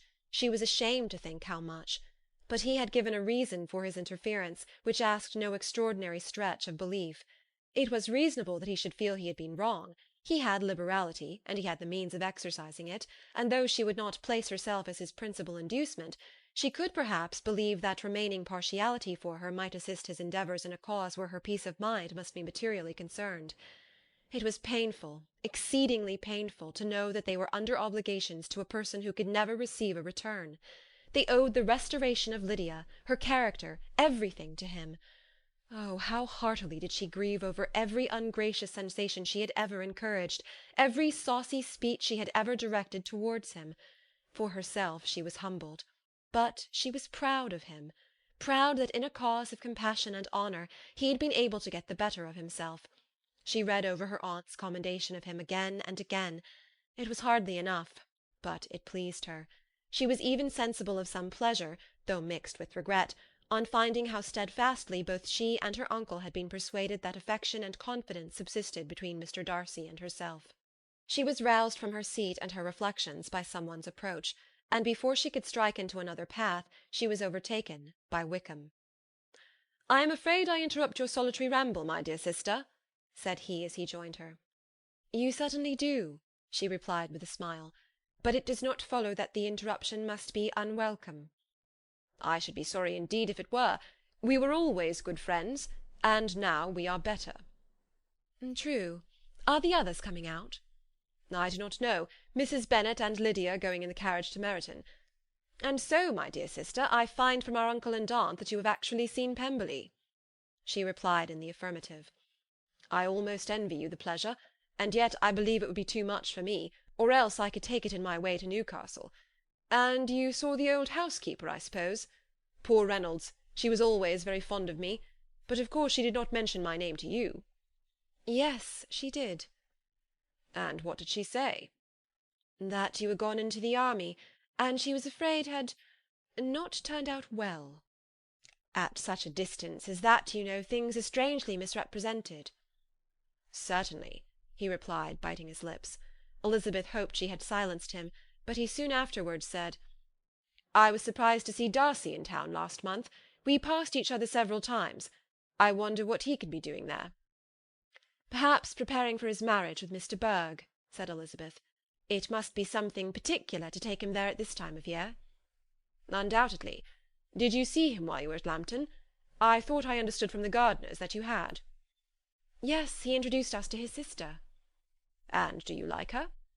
"Very much. I have heard, indeed, that she has uncommonly improved within this year or two.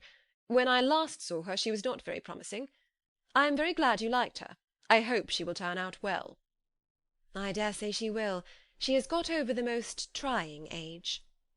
"Did you go by the village of Kympton?" "I do not recollect that we did." "I mention it because it is the living which I ought to have had. A most delightful place, excellent parsonage house. It would have suited me in every respect." "How should you have liked making sermons?" "Exceedingly well. I should have considered it as part of my duty, and the exertion would have been nothing. One ought not to repine, but to be sure it would have been such a thing for me. The quiet, the retirement of such a life would have answered all my ideas of happiness. But it was not to be. Did you ever hear Darcy mention the circumstance when you were in Kent?" "I have heard from authority, which I thought as good, that it was left you conditionally only, and at the will of the present patron." "You have? Yes, there was something in that. I told you so from the first, you may remember." "I did hear, too, that there was a time when sermon-making was not so palatable to you as it seems to be at present, that you actually declared your resolution of never taking orders, and that the business had been compromised accordingly." "You did? And it was not wholly without foundation. You may remember what I told you on that point when first we talked of it." They were now almost at the door of the house, for she had walked fast to get rid of him, and unwilling for her sister's sake to provoke him, she only said in reply with a good-humoured smile, Come, Mr. Wickham, we are brother and sister, you know. Do not let us quarrel about the past. In future, I hope we shall always be of one mind. She held out her hand. He kissed it with affectionate gallantry, though he hardly knew where to look, and they entered the house. End of chapter 52.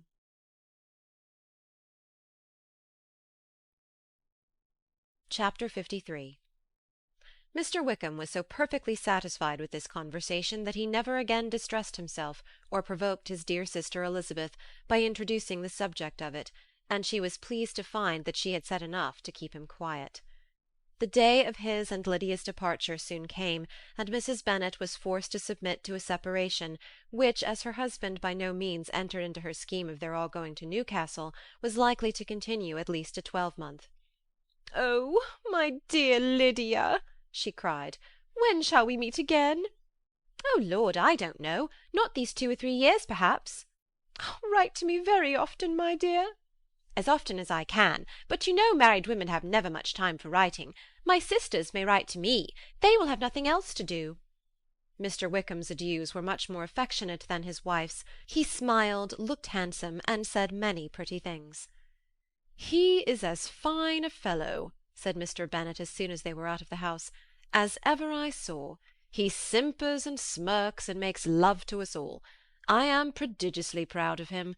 I defy even Sir William Lucas himself to produce a more valuable son-in-law." The loss of her daughter made Mrs. Bennet very dull for several days. "I often think," said she, "that there is nothing so bad as parting with one's friends. One seems so forlorn without them." "This is the consequence, you see, madam, of marrying a daughter," said Elizabeth. "It must make you better satisfied that your other 4 are single."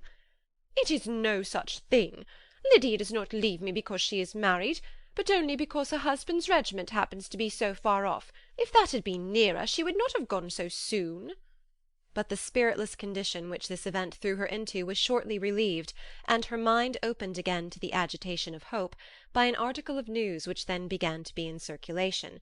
The housekeeper at Netherfield had received orders to prepare for the arrival of her master, who was coming down in a day or 2 to shoot there for several weeks. Mrs. Bennet was quite in the fidgets. She looked at Jane, and smiled and shook her head by turns. "Well, well, and so Mr. Bingley is coming down, sister," for Mrs. Phillips first brought her the news. "Well, so much the better. Not that I care about it, though. He is nothing to us, you know, and I am sure I never want to see him again. But, however, he is very welcome to come to Netherfield if he likes it, and who knows what may happen? But that is nothing to us. You know, sister, we agreed long ago never to mention a word about it.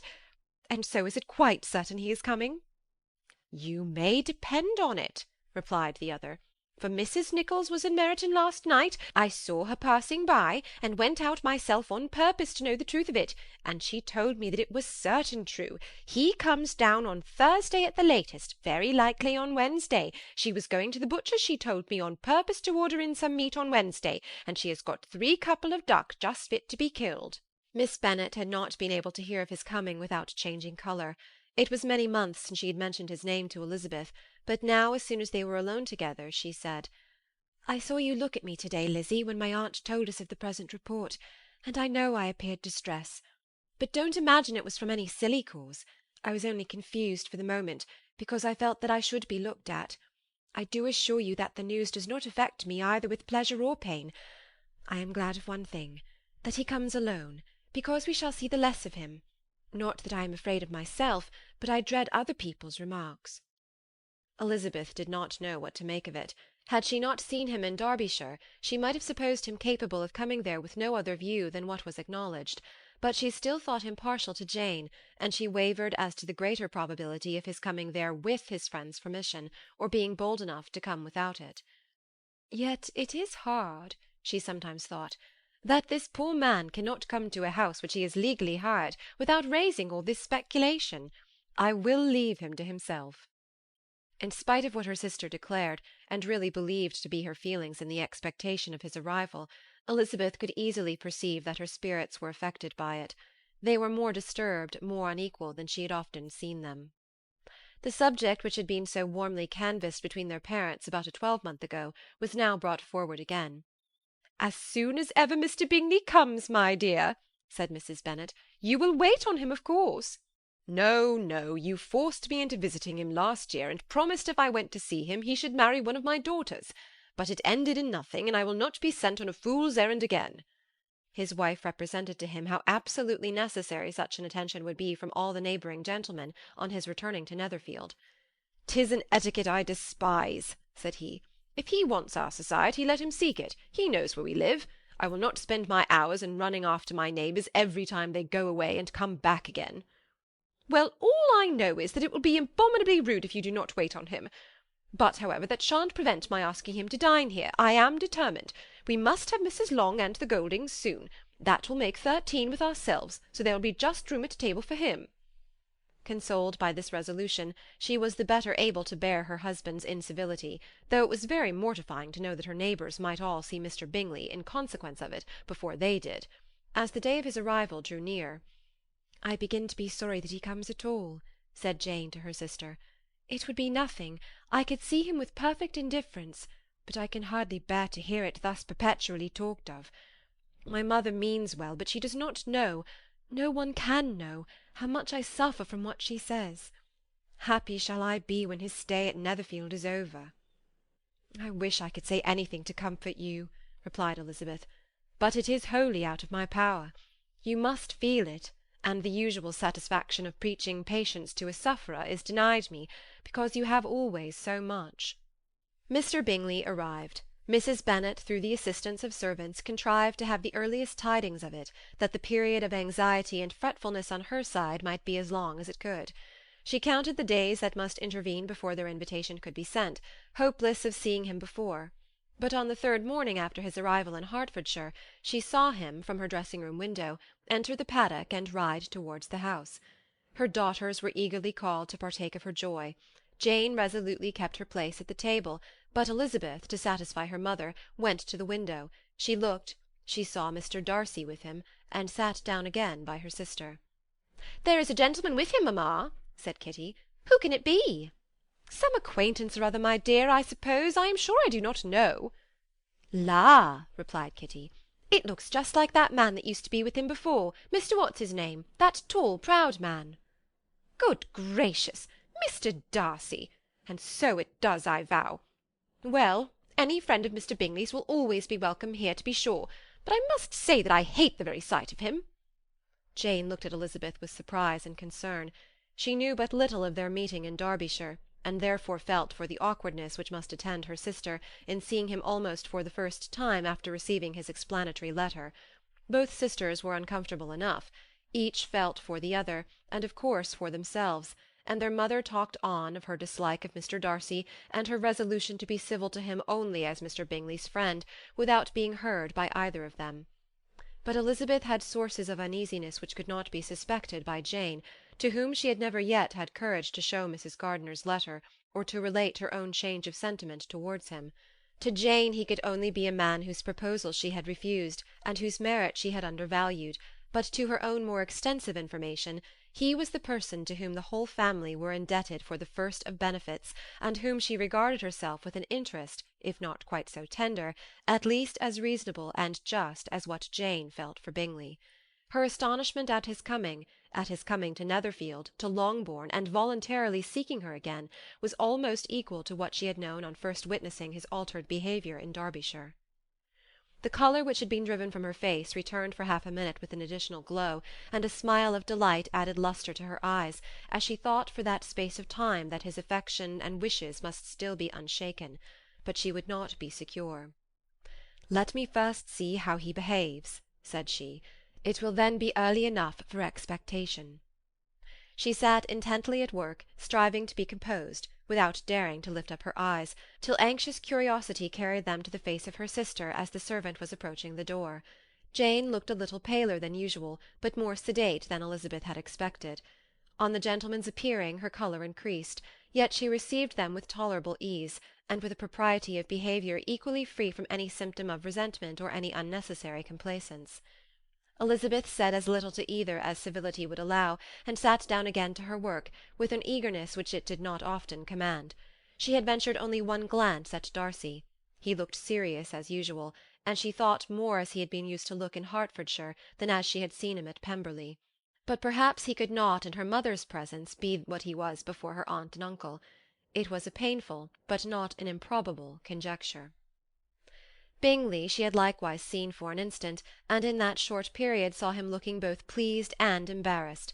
He was received by Mrs. Bennet with a degree of civility which made her two daughters ashamed, especially when contrasted with the cold and ceremonious politeness of her curtsy and address to his friend. Elizabeth particularly, who knew that her mother owed to the latter the preservation of her favourite daughter from irremediable infamy, was hurt and distressed to a most painful degree by a distinction so ill applied. Darcy, after inquiring of her how Mr. and Mrs. Gardiner did, a question which she could not answer without confusion, said scarcely anything. He was not seated by her, perhaps that was the reason of his silence, but it had not been so in Derbyshire. There he had talked to her friends when he could not to herself, but now several minutes elapsed without bringing the sound of his voice, and when occasionally, unable to resist the impulse of curiosity, she raised her eyes to his face, she as often found him looking at Jane as at herself, and frequently on no object but the ground. More thoughtfulness and less anxiety to please than when they had last met were plainly expressed. She was disappointed, and angry with herself for being so. "Could I expect it to be otherwise?" said she. "Yet why did he come?" She was in no humour for conversation with any one but himself, and to him she had hardly courage to speak. She inquired after his sister, but could do no more.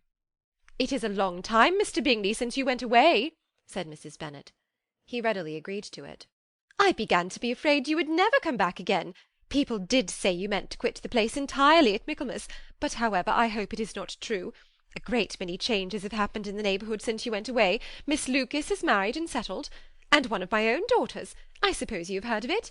Indeed, you must have seen it in the papers. It was in the Times and the Courier, I know, though it was not put in as it ought to be.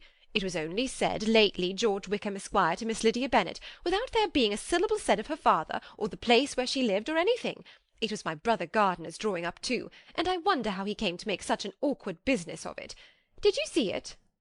Bingley replied that he did, and made his congratulations. Elizabeth dared not lift up her eyes. How Mr. Darcy looked, therefore, she could not tell. "It is a delightful thing, to be sure, to have a daughter well married," continued her mother. "But at the same time, Mr. Bingley, it is very hard to have her taken such away from me. They are gone down to Newcastle, a place quite northward, it seems, and there they are to stay I do not know how long. His regiment is there, for I suppose you have heard of his leaving the Blankshire, and of his being gone into the regulars. Thank heaven, he has some friends, though perhaps not so many as he deserves." Elizabeth, who knew this to be levelled at Mr. Darcy, was in such a misery of shame that she could hardly keep her seat. It drew from her, however, the exertion of speaking, which nothing else had so effectually done before, and she asked Bingley whether he meant to make any stay in the country at present. A few weeks, he believed. "When you have killed all your own birds, Mr. Bingley," said her mother, "I beg you will come here and shoot as many as you please on Mr. Bennet's manor. I am sure he'll be vastly happy to oblige you, and will save all the best of the coveys for you." Elizabeth's misery increased at such unnecessary, such officious attention. Were the same fair prospect to arise at present as had flattered them a year ago, everything, she was persuaded, would be hastening to the same vexatious conclusion. At that instant she felt that years of happiness could not make Jane or herself amends for moments of such painful confusion. "The first wish of my heart," said she to herself, "is never more to be in company with either of them. Their society can afford no pleasure that will atone for such wretchedness as this. Let me never see either one or the other again." Yet the misery, for which years of happiness were to offer no compensation, received soon afterwards material relief, from observing how much the beauty of her sister rekindled the admiration of her former lover. When first he came in he had spoken to her but little, but every 5 minutes seemed to be giving her more of his attention. He found her as handsome as she had been last year, as good-natured and as unaffected, though not quite so chatty. Jane was anxious that no difference should be perceived in her at all, and was really persuaded that she talked as much as ever, but her mind was so busily engaged that she did not always know when she was silent. When the gentlemen rose to go away, Mrs. Bennet was mindful of her intended civility, and they were invited and engaged to dine at Longbourn in a few days' time. "You are quite a visit in my debt, Mr. Bingley," she added, for when you went to town last winter you promised to take a family dinner with us as soon as you returned. I have not forgot, you see, and I assure you I was very much disappointed that you did not come back and keep your engagement." Bingley looked a little silly at this reflection, and said something of his concern at having been prevented by business. Then they went away. Mrs. Bennet had been strongly inclined to ask them to stay and dine there that day, but though she always kept a very good table, she did not think anything less than 2 courses could be good enough for a man on whom she had such anxious designs, or satisfy the appetite and pride of one who had 10,000 a year. End of chapter 53.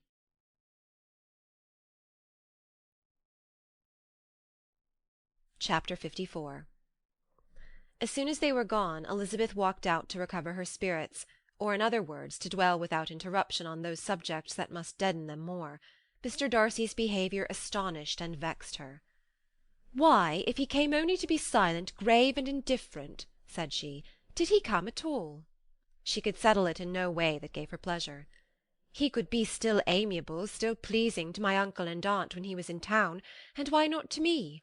If he fears me, why come hither? If he no longer cares for me, why silent? Teasing, teasing man! I will think no more about him." Her resolution was for a short time involuntarily kept by the approach of her sister, who joined her with cheerful look, which showed her better satisfied with their visitors than Elizabeth. "Now," said she, "that this first meeting is over, I feel perfectly easy. I know my own strength, and I shall never be embarrassed again by his coming. I am glad he dines here on Tuesday. It will then be publicly seen that on both sides we meet only as common and indifferent acquaintance." "Yes, very indifferent indeed," said Elizabeth laughingly.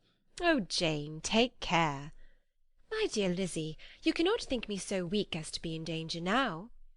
"I think you are in very great danger of making him as much in love with you as ever." They did not see the gentleman again till Tuesday, and Mrs. Bennet in the meanwhile was giving way to all the happy schemes which the good humour and common politeness of Bingley in half an hour's visit had revived. On Tuesday there was a large party assembled at Longbourn, and the two who were most anxiously expected, to the credit of their punctuality as sportsmen, were in very good time. When they repaired to the dining-room, Elizabeth eagerly watched to see whether Bingley would take the place which, in all their former parties, had belonged to him by her sister. Her prudent mother, occupied by the same ideas, forbore to invite him to sit by herself. On entering the room he seemed to hesitate, but Jane happened to look round, and happened to smile. It was decided. He placed himself by her. Elizabeth, with a triumphant sensation, looked towards his friend. He bore it with noble indifference, and she would have imagined that Bingley had received his sanction to be happy, had she not seen his eyes likewise turned towards Mr. Darcy, with an expression of half-laughing alarm. His behaviour to her sister was such, during dinner-time, as showed an admiration of her, which, though more guarded than formerly, persuaded Elizabeth that if left wholly to himself, Jane's happiness and his own would be speedily secured. Though she dared not depend upon the consequence, she yet received pleasure from observing his behaviour. It gave her all the animation that her spirits could boast, for she was in no cheerful humour. Mr. Darcy was almost as far from her as the table could divide them. He was on one side of her mother. She knew how little such a situation would give pleasure to either, or make either appear to advantage. She was not near enough to hear any of their discourse, but she could see how seldom they spoke to each other, and how formal and cold was their manner whenever they did. Her mother's ungraciousness made the sense of what they owed him more painful to Elizabeth's mind, and she would at times have given anything to be privileged to tell him that his kindness was neither unknown nor unfelt by the whole of the family. She was in hopes that the evening would afford some opportunity of bringing them together, that the whole of the visit would not pass away without enabling them to enter into something more of conversation than the mere ceremonious salutation attending his entrance. Anxious and uneasy, the period which passed in the drawing-room, before the gentlemen came, was wearisome and dull to a degree that made her almost uncivil. She looked forward to their entrance as the point on which all her chance of pleasure for the evening must depend. "If he does not come to me, then," she said, "I shall give him up for ever." The gentleman came, and she thought he looked as if he would have answered her hopes, but alas, the ladies had crowded round the table where Miss Bennet was making tea, and Elizabeth pouring out the coffee, in so close a confederacy that there was not a single vacancy near her which would admit of a chair, and on the gentleman's approaching, one of the girls moved closer to her than ever, and said in a whisper, "The men shan't come and part us, I am determined. We want none of them, do we?" Darcy had walked away to another part of the room. She followed him with her eyes, envied everyone to whom he spoke, had scarcely patience enough to help anybody to coffee, and then was enraged against herself for being so silly. A man who has once been refused! How could I ever be foolish enough to expect a renewal of his love? Is there one among the sex who could not protest against such a weakness as a second proposal to the same woman? There is no indignity so abhorrent to their feelings. She was revived a little, however, by his bringing back his coffee-cup himself, and she seized the opportunity of saying, "Is your sister at Pemberley still?" "Yes, she will remain there till Christmas." "And quite alone? Have all her friends left her?" "Mrs. Annesley is with her. The others have gone on to Scarborough these 3 weeks." She could think of nothing more to say, but if he wished to converse with her he might have better success. He stood by her, however, for some minutes in silence, and at last, on the young lady's whispering to Elizabeth again, he walked away. When the tea-things were removed, and the card-tables placed, and the ladies all rose, and Elizabeth was then hoping to be joined by him, when all her views were overthrown by seeing him fall a victim to her mother's rapacity for whist-players, and in a few moments after seated with the rest of the party. She now lost every expectation of pleasure. They were confined for the evening at different tables, and she had nothing to hope, but that his eyes were so often turned towards her side of the room as to make him play as unsuccessfully as herself. Mrs. Bennet had designed to keep the 2 Netherfield gentlemen to supper, but their carriage was unluckily ordered before any of the others, and she had no opportunity of detaining them. "Well, girls," said she, as soon as they were left to themselves, "what say you to the day? I think everything is passed off uncommonly well, I assure you. The dinner was as well dressed as any I ever saw, the venison was roasting to a turn, and everybody said they never saw so fat a haunch. The soup was 50 times better than what we had at the Lucases last week, and even Mr. Darcy acknowledged that the partridges were remarkably well done, and I suppose he has 2 or 3 French cooks at least. And, my dear Jane, I never saw you look in greater beauty. Mrs. Long said so too, for I asked her whether you did not. And what do you think she said besides? 'Ah, Mrs. Bennet, we shall have her at Netherfield at last.' She did indeed. I do think Mrs. Long is as good a creature as ever lived, and her nieces are very pretty behaved girls, and not at all handsome. I like them prodigiously." Mrs. Bennet, in short, was in very great spirits. She had seen enough of Bingley's behaviour to Jane to be convinced that she would get him at last, and her expectations of advantage to her family, when in a happy humour, were so far beyond reason that she was quite disappointed at not seeing him there again the next day to make his proposals. "It has been a very agreeable day," said Miss Bennet to Elizabeth. "The party seemed so well selected, so suitable with one another. I hope we may often meet again." Elizabeth smiled. "Lizzy, you must not do so. You must not suspect me. It mortifies me. I assure you that I have now learnt to enjoy his conversation as an agreeable and sensible young man, without having a wish beyond it. I am perfectly satisfied, from what his manners now are, that he had never any design of engaging my affection. It is only that he is blessed with greater sweetness of address, and a stronger desire of generally pleasing, than any other man." "You are very cruel," said her sister. "You will not let me smile, and are provoking me to it every moment." "How hard it is in some cases to be believed!" "And how impossible in others!" "But why should you wish to persuade me that I feel more than I acknowledge?" "That is a question which I hardly know how to answer. We all love to instruct, though we can teach only what is not worth knowing. Forgive me, and if you persist in indifference, do not make me your confidant." End of Chapter 54.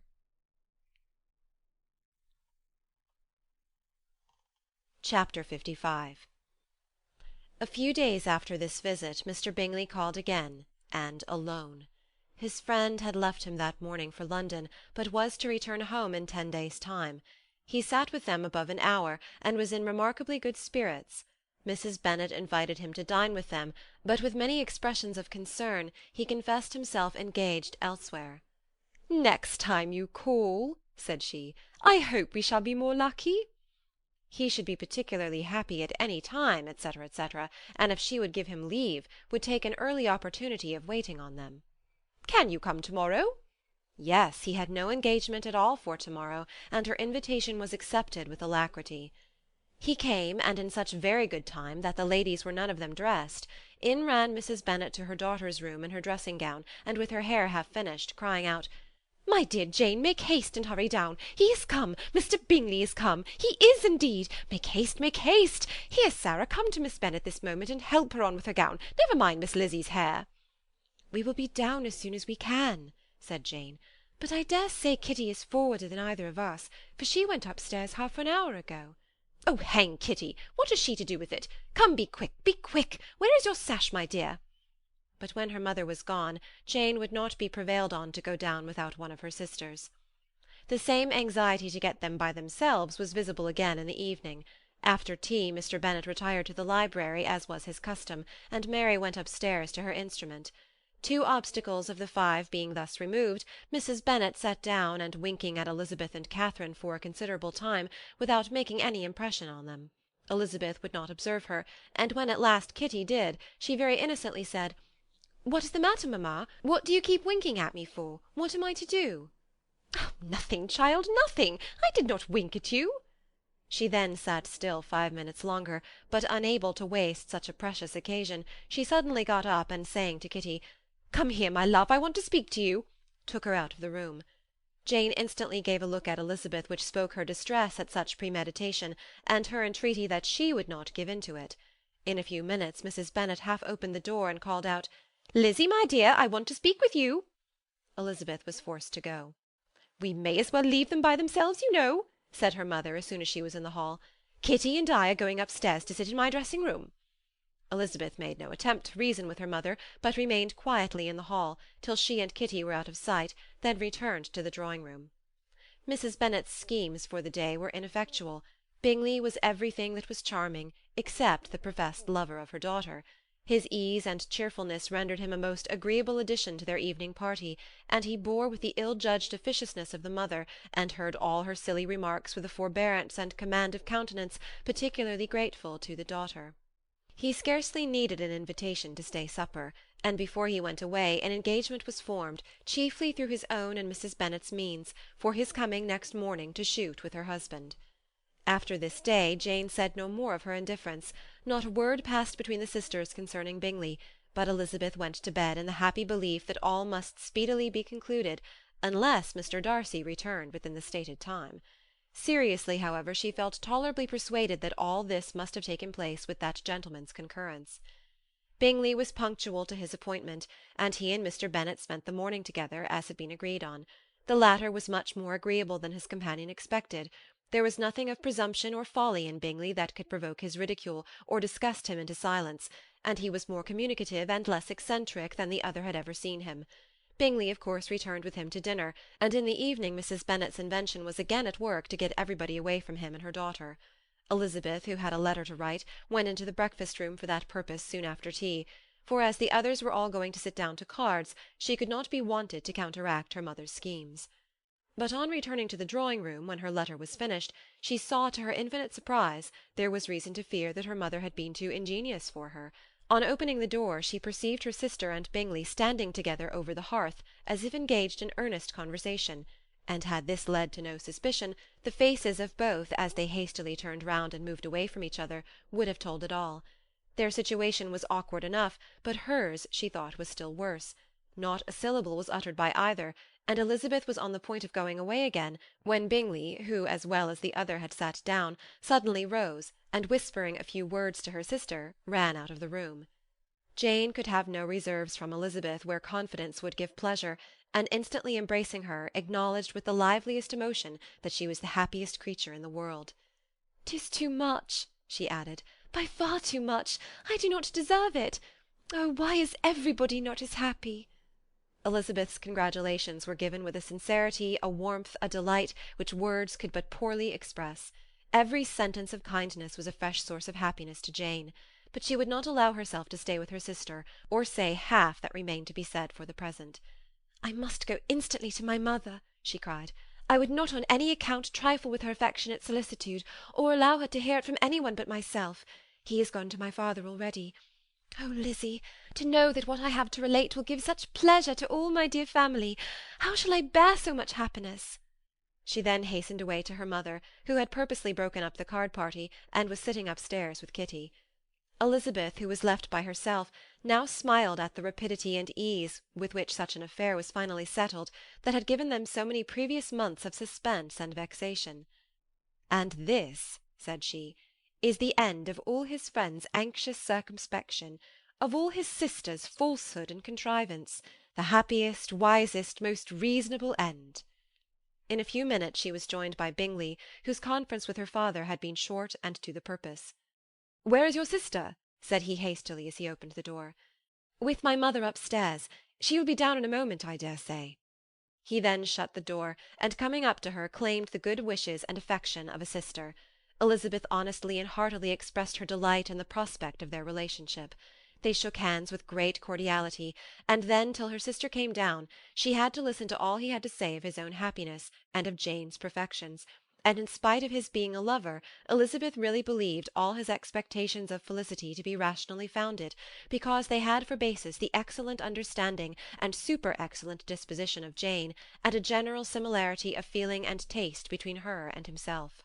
It was an evening of no common delight to them all. The satisfaction of Miss Bennet's mind gave a glow of such sweet animation to her face as made her look handsomer than ever. Kitty simpered and smiled, and hoped her turn was coming soon. Mrs. Bennet could not give her consent or speak her approbation in terms warm enough to satisfy her feelings, though she talked to Bingley of nothing else for half an hour, and when Mr. Bennet joined him at supper, his voice and manner plainly showed how really happy he was. Not a word, however, passed his lips in allusion to it, till their visitor took his leave for the night, but as soon as he was gone, he turned to his daughter and said, "Jane, I congratulate you. You will be a very happy woman." Jane went to him instantly, kissed him, and thanked him for his goodness. "You are a good girl," he replied, "and I have great pleasure in thinking you will be so happily settled. I have not a doubt of your doing very well together. Your tempers are by no means unlike.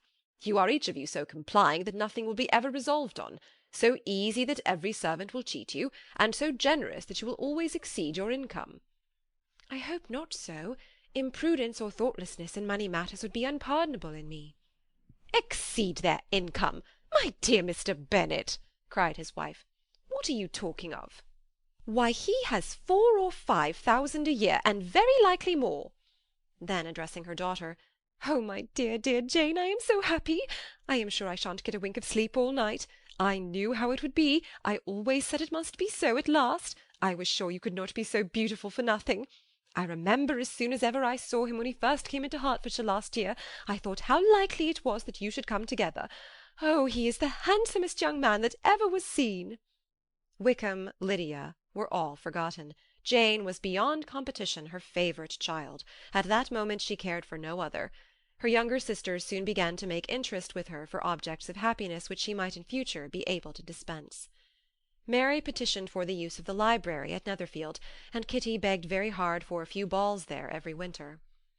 Bingley from this time was of course a daily visitor at Longbourn, coming frequently before breakfast and always remaining till after supper, unless when some barbarous neighbour, who could not be enough detested, had given him an invitation to dinner which he thought himself obliged to accept.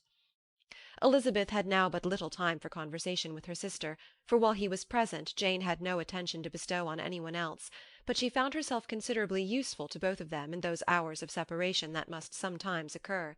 In the absence of Jane he always attached himself to Elizabeth, for the pleasure of talking with her, and when Bingley was gone Jane constantly sought the same means of relief.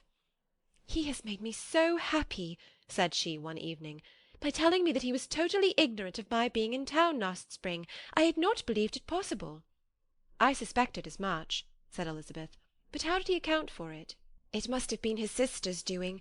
They were certainly no friends to his acquaintance with me, which I cannot wonder at, since he might have chosen so much more advantageously in many respects. But when they see, as I trust they will, that the brother is happy with me, they will learn to be contented, and we shall be on good terms again, though we can never be what we once were to each other." "That is the most unforgiving speech," said Elizabeth, "that I ever heard you utter. Good girl! It would vex me indeed to see you again the dupe of Miss Bingley's pretended regard." "Would you believe it, Lizzie, that when he went to town last November he really loved me, and nothing but a persuasion of my being indifferent would have prevented his coming down again?" "He made a little mistake, to be sure, but it is to the credit of his modesty." This naturally introduced a panegyric from Jane on his diffidence, and the little value he put on his own good qualities. Elizabeth was pleased to find that he had not betrayed the interference of his friend, for though Jane had the most generous and forgiving heart in the world, she knew it was a circumstance which must prejudice her against him. "I am certainly the most fortunate creature that ever existed," cried Jane. "Oh, Lizzie, why am I thus singled from my family and blessed above them all? If I could but see you as happy, if there were but such another man for you! If you were to give me 40 such men, I could never be so happy as you. Till I have your disposition, your goodness, I can never have your happiness. No, no, let me shift for myself, and perhaps, if I have very good luck, I may meet with another Mr. Collins in time." The situation of affairs in the Longbourn family could not be long a secret. Mrs. Bennet was privileged to whisper it to Mrs. Phillips, and she ventured without any permission to do the same by all her neighbours in Meryton. The Bennets were speedily pronounced to be the luckiest family in the world, though only a few weeks before, when Lydia had first run away, they had been generally proved to be marked out for misfortune. End of chapter 55.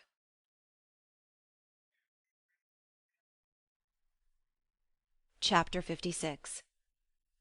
One morning, about a week after Bingley's engagement with Jane had been formed, as he and the females of the family were sitting together in the dining-room, their attention was suddenly drawn to the window by the sound of a carriage, and they perceived a chaise and four driving up the lawn.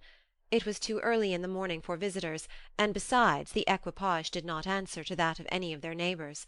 The horses were post, and neither the carriage nor the livery of the servant who preceded it were familiar to them. As it was certain, however, that somebody was coming, Bingley instantly prevailed on Miss Bennet to avoid the confinement of such an intrusion, and walk away with him into the shrubbery. They both set off, and the conjectures of the remaining three continued, though with little satisfaction, till the door was thrown open and their visitor entered. It was Lady Catherine de Bourgh. They were, of course, all intending to be surprised, but their astonishment was beyond their expectation, and on the part of Mrs. Bennet and Kitty, though she was perfectly unknown to them, even inferior to what Elizabeth felt. She entered the room with an air more than usually ungracious, made no other reply to Elizabeth's salutation than a slight inclination of the head, and sat down without saying a word. Elizabeth had mentioned her name to her mother on her ladyship's entrance, though no request of introduction had been made. Mrs. Bennet, all amazement, though flattered by having a guest of such high importance, received her with the utmost politeness. After sitting for a moment in silence, she said very stiffly to Elizabeth, "I hope you are well, Miss Bennet. That lady, I suppose, is your mother?" Elizabeth replied very concisely that she was. "And that, I suppose, is one of your sisters?" "Yes, madam," said Mrs. Bennet, delighted to speak to Lady Catherine. "She is my youngest girl but one. My youngest of all is lately married, and my eldest is somewhere about the grounds, walking with a young man who, I believe, will soon become a part of the family." "You have a very small park here," returned Lady Catherine after a short silence. "It is nothing in comparison of Rosings, my lady, I dare say, but I assure you it is much larger than Sir William Lucas's." "This must be a most inconvenient sitting-room for the evening in summer. The windows are full west." Mrs. Bennet assured her that they never sat there after dinner, and then added, "May I take the liberty of asking your ladyship whether you left Mr. and Mrs. Collins well?" "Yes, very well. I saw them the night before last." Elizabeth now expected that she would produce a letter for her from Charlotte, as it seemed the only probable motive for her calling. But no letter appeared, and she was completely puzzled. Mrs. Bennet with great civility begged her ladyship to take some refreshment, but Lady Catherine very resolutely, and not very politely, declined eating anything, and then rising up said to Elizabeth, "Miss Bennet, there seemed to be a prettyish kind of a little wilderness on one side of your lawn. I should be glad to take a turn in it, if you will favour me with your company." "Go, my dear," cried her mother, "and show her ladyship about the various walks. I think she will be pleased with the hermitage." Elizabeth obeyed, and running into her own room for her parasol, attended her noble guest downstairs. As they passed through the hall, Lady Catherine opened the doors into the dining-parlour and drawing-room, and pronouncing them after a short survey to be decent-looking rooms, walked on. Her carriage remained at the door, and Elizabeth saw that her waiting-woman was in it. They proceeded in silence along the gravel walk that led to the copse. Elizabeth was determined to make no effort for conversation with a woman who was now more than usually insolent and disagreeable. "How could I ever think her like her nephew?" said she, as she looked in her face. As soon as they entered the copse, Lady Catherine began in the following manner. "You can be at no loss, Miss Bennet, to understand the reason of my journey hither. Your own heart, your own conscience must tell you why I come." Elizabeth looked with unaffected astonishment. "Indeed, you are mistaken, madam. I have not been at all able to account for the honour of seeing you here." "Miss Bennet," replied her ladyship in an angry tone, "you ought to know that I am not to be trifled with. But however insincere you may choose to be, you shall not find me so. My character has ever been celebrated for its sincerity and frankness, and in a cause of such moment as this I shall certainly not depart from it. A report of a most alarming nature reached me 2 days ago. I was told that not only was your sister on the point of being most advantageously married, but that you, that Miss Elizabeth Bennet, would in all likelihood be soon afterwards united to my nephew, my own nephew, Mr. Darcy. Though I know it must be a scandalous falsehood, though I would not injure him so much as to suppose the truth of it possible, I instantly resolved on setting off for this place, that I might make my sentiments known to you." "If you believed it impossible to be true," said Elizabeth, colouring with astonishment and disdain, "I wonder you took the trouble of coming so far. What could your ladyship propose by it?" "At once to insist upon having such a report universally contradicted." "Your coming to Longbourn to see me and my family," said Elizabeth coolly, "will be rather a confirmation of it, if indeed such a report is in existence." "If! Do you then pretend to be ignorant of it? Has it not been industriously circulated by yourselves? Do you not know that such a report is spread about?" "I never heard that it was." "And can you likewise declare that there is no foundation for it?" "I do not pretend to possess equal frankness with your ladyship. You may ask questions which I shall not choose to answer." "This is not to be borne. Miss Bennet, I insist on being satisfied. Has my nephew made you an offer of marriage?" "Your ladyship has declared it to be impossible." "It ought to be so. It must be so while he retains the use of his reason. But your arts and allurements may, in a moment of infatuation, have made him forget what he owes to himself and to all his family. You may have drawn him in." "If I have, I shall be the last person to confess it." "Miss Bennet, do you know who I am? I have not been accustomed to language such as this. I am almost the nearest relation he has in the world, and am entitled to know all his dearest concerns." "But you are not entitled to know mine, nor will such behaviour as this ever induce me to be explicit." "Let me be rightly understood. This match, to which you have the presumption to aspire, can never take place. No, never. Mr. Darcy is engaged to my daughter. Now what have you to say?" "Only this, that if he is so, you can have no reason to suppose he will make an offer to me." Lady Catherine hesitated for a moment, and then replied, "The engagement between them is of a peculiar kind. From their infancy they have been intended for each other. It was the favourite wish of his mother as well as of hers. While in their cradles we planned the union. And now, at the moment when the wishes of both sisters would be accomplished in their marriage, to be prevented by a young woman of inferior birth, of no importance in the world, and wholly unallied to the family. Do you pay no regard to the wishes of his friends? To his tacit engagement with Mr. Berg? Are you lost to every feeling of propriety and delicacy? Have you not heard me say that from his earliest hours he was destined for his cousin?" "Yes, and I had heard it before. But what is that to me? If there is no other objection to my marrying your nephew, I shall certainly not be kept from it by knowing that his mother and aunt wished him to marry Mr. Berg. You both did as much as you could in planning the marriage. Its completion depended on others. If Mr. Darcy is neither by honour nor inclination confined to his cousin, why is he not to make another choice? And if I am that choice, why may I not accept him?" "Because honour, decorum, prudence, nay, interest forbid it. Yes, Miss Bennet, interest.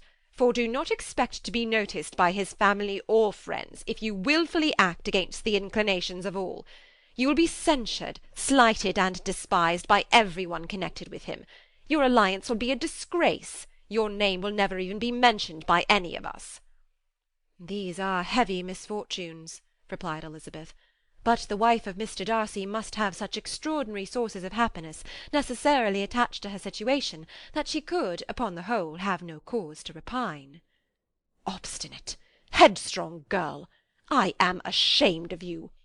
Is this your gratitude for my attentions to you last spring? Is nothing due to me on that score? Let us sit down. You are to understand, Miss Bennet, that I came here with the determined resolution of carrying my purpose, nor will I be dissuaded from it. I have not been used to submit to any person's whims. I have not been in the habit of brooking disappointment." "That will make your ladyship's situation at present more pitiable, but it will have no effect on me." "I will not be interrupted. Hear me in silence. My daughter and my nephew are formed for each other. They are descended on the maternal side from the same noble line, and on the father's from respectable, honourable, and ancient, though untitled, families. Their fortune on both sides is splendid. They are destined for each other by the voice of every member of their respective houses. And what is to divide them? The upstart pretensions of a young woman without family connections or fortune. Is this to be endured? But it must not, shall not be. If you were sensible of your own good, you would not wish to quit the sphere in which you have been brought up." "In marrying your nephew, I should not consider myself as quitting that sphere. He is a gentleman, I am a gentleman's daughter. So far we are equal." "True, you are a gentleman's daughter. But who was your mother? Who are your uncles and aunts? Do not imagine me ignorant of their condition." "Whatever my connections may be," said Elizabeth, "if your nephew does not object to them, they can be nothing to you." "Tell me once and for all, are you engaged to him?" Though Elizabeth would not, for the mere purpose of obliging Lady Catherine, have answered this question, she could not but say, after a moment's deliberation, "I am not." Lady Catherine seemed pleased. "And will you promise me never to enter into such an engagement?" "I will make no promise of the kind." "Miss Bennet, I am shocked and astonished. I expected to find a more reasonable young woman. But do not deceive yourself into a belief that I will ever recede. I shall not go away till you have given me the assurance I require." "And I certainly never shall give it. I am not to be intimidated into anything so wholly unreasonable.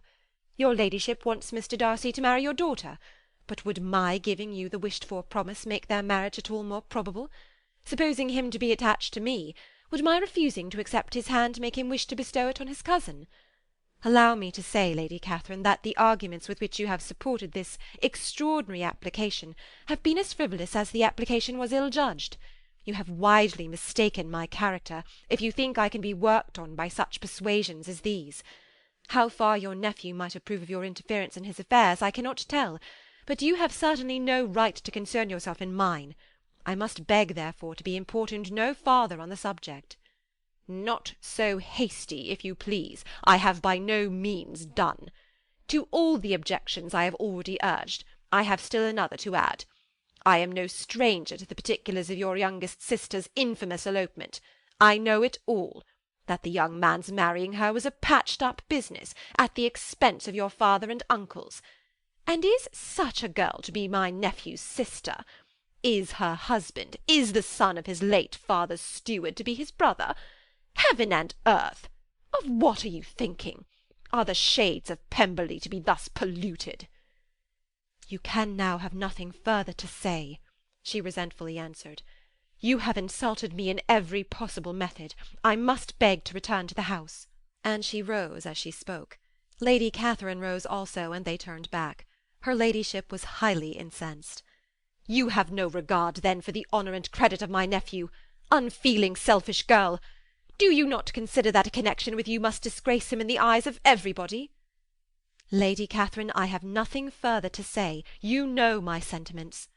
"You are then resolved to have him?" "I have said no such thing. I am only resolved to act in that manner which will in my own opinion constitute my happiness, without reference to you, or to any person so wholly unconnected with me." "It is well. You refuse, then, to oblige me. You refuse to obey the claims of duty, honour, and gratitude. You are determined to ruin him in the opinion of all his friends, and make him the contempt of the world." "Neither duty, nor honour, nor gratitude," replied Elizabeth, "have any possible claim on me in the present instance.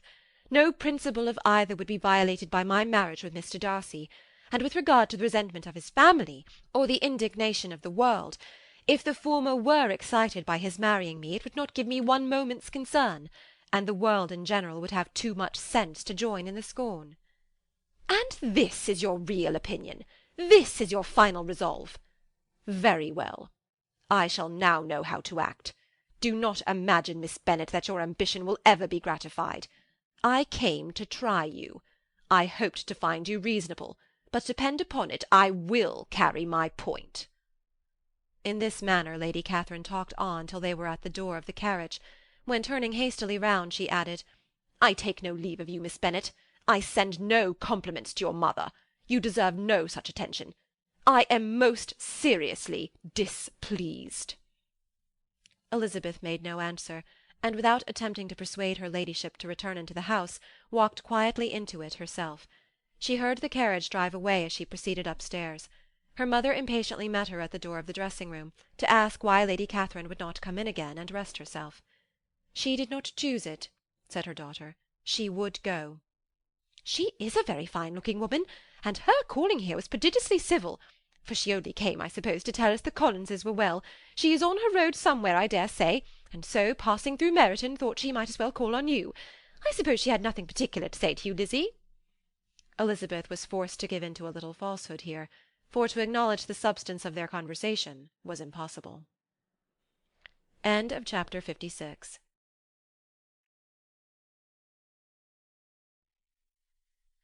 57. The discomposure of spirits which this extraordinary visit threw Elizabeth into could not be easily overcome, nor could she for many hours learn to think of it less than incessantly. Lady Catherine, it appeared, had actually taken the trouble of this journey from Rosings for the sole purpose of breaking off her supposed engagement with Mr. Darcy. It was a rational scheme, to be sure, but from what the report of their engagement could originate, Elizabeth was at a loss to imagine, till she recollected that his being the intimate friend of Bingley, and her being the sister of Jane, was enough, at a time when the expectation of one wedding made everybody eager for another, to supply the idea. She had not herself forgotten to feel that the marriage of her sister must bring them more frequently together, and her neighbours at Lucas Lodge, therefore, for through their communication with the Collinses the report, she concluded, had reached Lady Catherine, had only set that down as almost certain and immediate, which she had looked forward to as possible at some future time. In revolving Lady Catherine's expressions, however, she could not help feeling some uneasiness as to the possible consequence of her persisting in this interference. From what she had said of her resolution to prevent their marriage, it occurred to Elizabeth that she must meditate an application to her nephew, and how he might take a similar representation of the evils attached to a connection with her she dared not pronounce. She knew not the exact degree of his affection for his aunt, or his dependence on her judgment, but it was natural to suppose that he thought much higher of her ladyship than she could do, and it was certain that, in enumerating the miseries of a marriage with one, whose immediate connections were so unequal to his own, his aunt would address him on his weakest side. With his notions of dignity, he would probably feel that the arguments, which to Elizabeth had appeared weak and ridiculous, contained much good sense and solid reasoning. If he had been wavering before as to what he should do, which had often seemed likely, the advice and entreaty of so near a relation might settle every doubt, and determine him at once to be as happy as dignity unblemished could make him. In that case he would return no more. Lady Catherine might see him in her way through town, and his engagement to Bingley of coming again to Netherfield must give way. "If, therefore, an excuse for not keeping his promise should come to his friend within a few days," she added, "I shall know how to understand it. I shall then give over every expectation, every wish of his constancy. If he is satisfied with only regretting me, when he might have obtained my affections and hand, I shall soon cease to regret him at all." The surprise of the rest of the family on hearing who their visitor had been was very great, but they obligingly satisfied it with the same kind of supposition which had appeased Mrs. Bennet's curiosity, and Elizabeth was spared from much teasing on the subject. The next morning, as she was going downstairs, she was met by her father, who came out of his library with a letter in his hand. "Lizzie," said he, "I was going to look for you. Come into my room." She followed him thither, and her curiosity to know what he had to tell her was heightened by the supposition of its being in some manner connected with the letter he held. It suddenly struck her that it might be from Lady Catherine, and she anticipated with dismay all the consequent explanations. She followed her father to the fireplace, and they both sat down. He then said, "I have received a letter this morning that has astonished me exceedingly. As it principally concerns yourself, you ought to know its contents. I did not know before that I had 2 daughters on the brink of matrimony. Let me congratulate you on a very important conquest." The colour now rushed into Elizabeth's cheeks in the instantaneous conviction of its being a letter from the nephew instead of the aunt, and she was undetermined whether most to be pleased that he explained himself at all, or offended that his letter was not rather addressed to herself, when her father continued, "You look conscious. Young ladies have great penetration in such matters as these, but I think I may defy even your sagacity to discover the name of your admirer. This letter is from Mr. Collins." "From Mr. Collins? And what can he have to say?"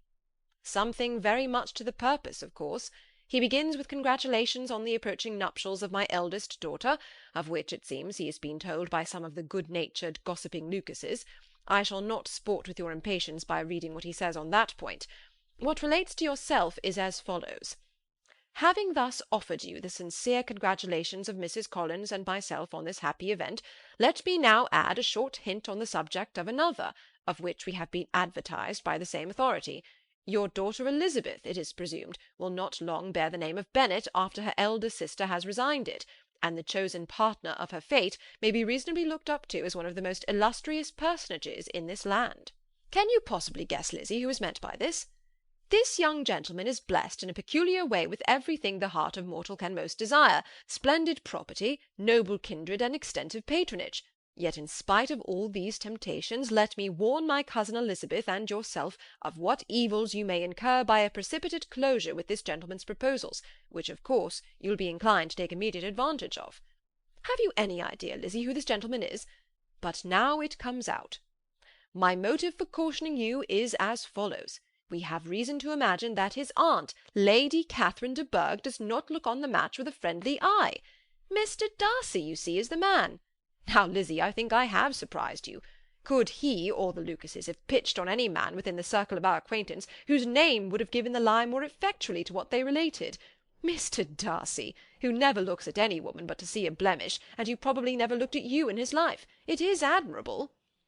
Elizabeth tried to join in her father's pleasantry, but could only force one most reluctant smile. Never had his wit been directed in a manner so little agreeable to her. "Are you not diverted?" "Oh, yes. Pray read on." After mentioning the likelihood of this marriage to her ladyship last night, she immediately, with her usual condescension, expressed what she felt on the occasion, when it became apparent that on the score of some family objections on the part of my cousin, she would never give her consent to what she termed so disgraceful a match. I thought it my duty to give the speediest intelligence of this to my cousin, that she and her noble admirer may be well aware of what they are about, and not run hastily into a marriage which has not been properly sanctioned. Mr. Collins, moreover, adds, I am truly rejoiced that my cousin Lydia's sad business has been so well hushed up, and am only concerned that their living together before the marriage took place should be so generally known.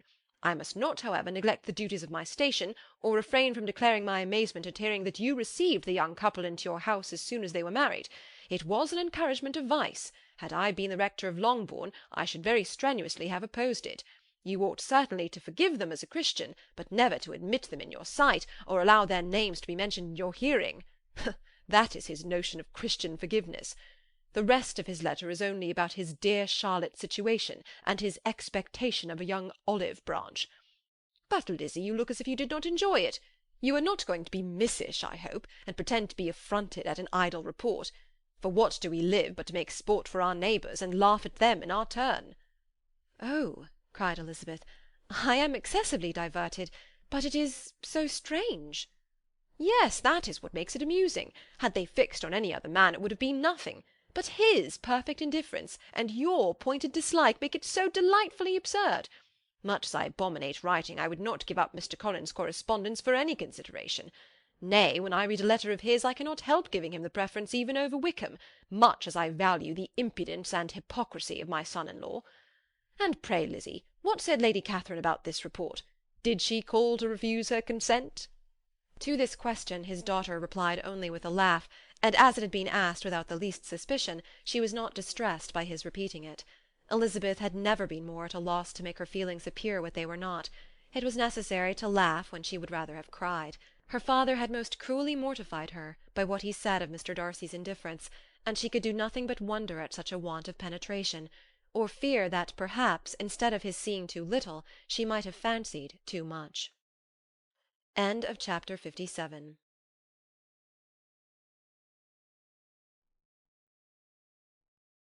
Chapter 58. Instead of receiving any such letter of excuse from his friend, as Elizabeth half expected Mr. Bingley to do, he was able to bring Darcy with him to Longbourn before many days had passed after Lady Catherine's visit. The gentleman arrived early, and before Mrs. Bennet had time to tell him of their having seen his aunt, of which her daughter sat in momentary dread, Bingley, who wanted to be alone with Jane, proposed their all walking out. It was agreed to. Mrs. Bennet was not in the habit of walking, Mary could never spare time, but the remaining 5 set off together. Bingley and Jane, however, soon allowed the others to outstrip them. They lagged behind, while Elizabeth, Kitty, and Darcy were to entertain each other. Very little was said by either. Kitty was too much afraid of him to talk, Elizabeth was secretly forming a desperate resolution, and perhaps he might be doing the same. They walked towards the Lucases because Kitty wished to call upon Maria, and as Elizabeth saw no occasion for making it a general concern, when Kitty left them she went boldly on with him alone. Now was the moment for her resolution to be executed, and while her courage was high, she immediately said, "Mr. Darcy, I am a very selfish creature, and for the sake of giving relief to my own feelings, care not how much I may be wounding yours. I can no longer help thanking you for your unexampled kindness to my poor sister. Ever since I have known it, I have been most anxious to acknowledge to you how gratefully I feel it. Were it known to the rest of my family, I should not have merely my own gratitude to express." "I am sorry, exceedingly sorry," replied Darcy in a tone of surprise and emotion, "that you have ever been informed of what may, in a mistaken light, have given you uneasiness. I did not think Mrs. Gardiner was so little to be trusted." "You must not blame my aunt. Lydia's thoughtlessness first betrayed to me that you had been concerned in the matter, and of course I could not rest till I knew the particulars. Let me thank you again and again in the name of all my family for that generous compassion which induced you to take so much trouble and bear so many mortifications for the sake of discovering them." "If you will thank me," he replied, "let it be for yourself alone. That the wish of giving happiness to you might add force to the other inducements which led me on, I shall not attempt to deny. But your family owe me nothing. Much as I respect them, I believe I thought only of you." Elizabeth was too much embarrassed to say a word. After a short pause her companion added, "You are too generous to trifle with me. If your feelings are still what they were last April, tell me so at once. My affections and wishes are unchanged, but one word from you will silence me on this subject for ever." Elizabeth, feeling all the more than common awkwardness and anxiety of his situation, now forced herself to speak, and immediately, though not very fluently, gave him to understand that her sentiments had undergone so material a change since the period to which he alluded, as to make her receive with gratitude and pleasure his present assurances. The happiness which this reply produced was such as he had probably never felt before, and he expressed himself on the occasion as sensibly and as warmly as a man violently in love can be supposed to do.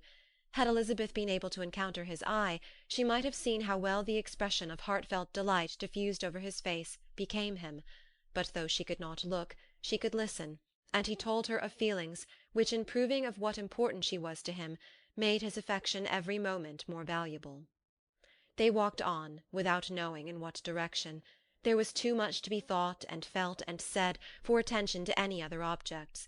She soon learnt that they were indebted for their present good understanding to the efforts of his aunt, who did call on him in her return through London, and there relate her journey to Longbourn, its motive, and the substance of her conversation with Elizabeth, dwelling emphatically on every expression of the latter which, in her ladyship's apprehension, particularly denoted her perverseness and assurance. in the belief that such a relation must assist her endeavours to obtain that promise from her nephew which she had refused to give. But unluckily for her ladyship, its effect had been exactly contrariwise. "It taught me to hope," said he, "as I had scarcely ever allowed myself to hope before. I knew enough of your disposition to be certain that, had you been absolutely, irrevocably decided against me, you would have acknowledged it to Lady Catherine, frankly and openly." Elizabeth coloured and laughed as she replied, "Yes, you know enough of my frankness to believe me capable of that. After abusing you so abominably to your face, I could have no scruple in abusing you to all your relations." "What did you say of me that I did not deserve? For though your accusations were ill-founded, formed on mistaken premises, my behaviour to you at the time had merited the severest reproof. It was unpardonable. I cannot think of it without abhorrence." "We will not quarrel for the greater shame of blame annexed that evening," said Elizabeth. "The conduct of neither, if strictly examined, will be irreproachable. But since then we have both, I hope, improved in civility." "I cannot be so easily reconciled to myself. The recollection of what I then said, of my conduct, my manners, my expressions during the whole of it, is now, and has been many months, inexpressibly painful to me. Your reproof, so well applied, I shall never forget. Had you behaved in a more gentlemanlike manner. Those were your words. You know not, you can scarcely conceive how they have tortured me, though it was some time, I confess, before I was reasonable enough to allow their justice." "I was certainly very far from expecting them to make so strong an impression. I had not the smallest idea of their ever being felt in such a way." "I can easily believe it. You thought me then devoid of every proper feeling. I am sure you did. The turn of your countenance I shall never forget, as you said that I could not have addressed you in any possible way that would have induced you to accept me." "Oh, do not repeat what I then said. These recollections will not do at all. I assure you that I have long been most heartily ashamed of it." Darcy mentioned his letter. "Did it," said he, "did it soon make you think better of me? Did you, on reading it, give any credit to its contents?" She explained what its effect on her had been, and how gradually all her former prejudices had been removed. "I knew," said he, "that what I wrote must give you pain, but it was necessary. I hope you have destroyed the letter. There was one part especially, the opening of it, which I should dread your having the power of reading again. I can remember some expressions which might justly make you hate me." "The letter shall certainly be burnt if you believe it essential to the preservation of my regard. But though we have both reason to think my opinions not entirely unalterable, they are not, I hope, quite so easily changed as that implies." "When I wrote that letter," replied Darcy, "I believed myself perfectly calm and cool, but I am since convinced that it was written in a dreadful bitterness of spirit." "The letter perhaps began in bitterness, but it did not end so. The adieu is charity itself. But think no more of the letter. The feelings of the person who wrote and the person who received it are now so widely different from what they then were, that every unpleasant circumstance attending it ought to be forgotten. You must learn some of my philosophy. Think only of the past as its remembrance gives you pleasure." "I cannot give you credit for any philosophy of the kind. Your retrospections must be so totally void of reproach that the contentment arising from them is not of philosophy, but, what is much better, of innocence. But with me it is not so. Painful recollections will intrude which cannot, which ought not, to be repelled. I have been a selfish being all my life, in practice though not in principle. As a child I was taught what was right, but I was not taught to correct my temper. I was given good principles, but left to follow them in pride and conceit.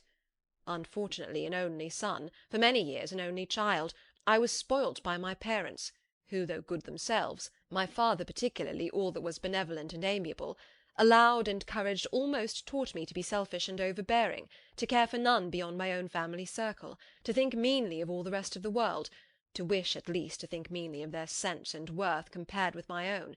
Such I was from 8 to 28, and such I might still have been but for you, dearest, loveliest Elizabeth.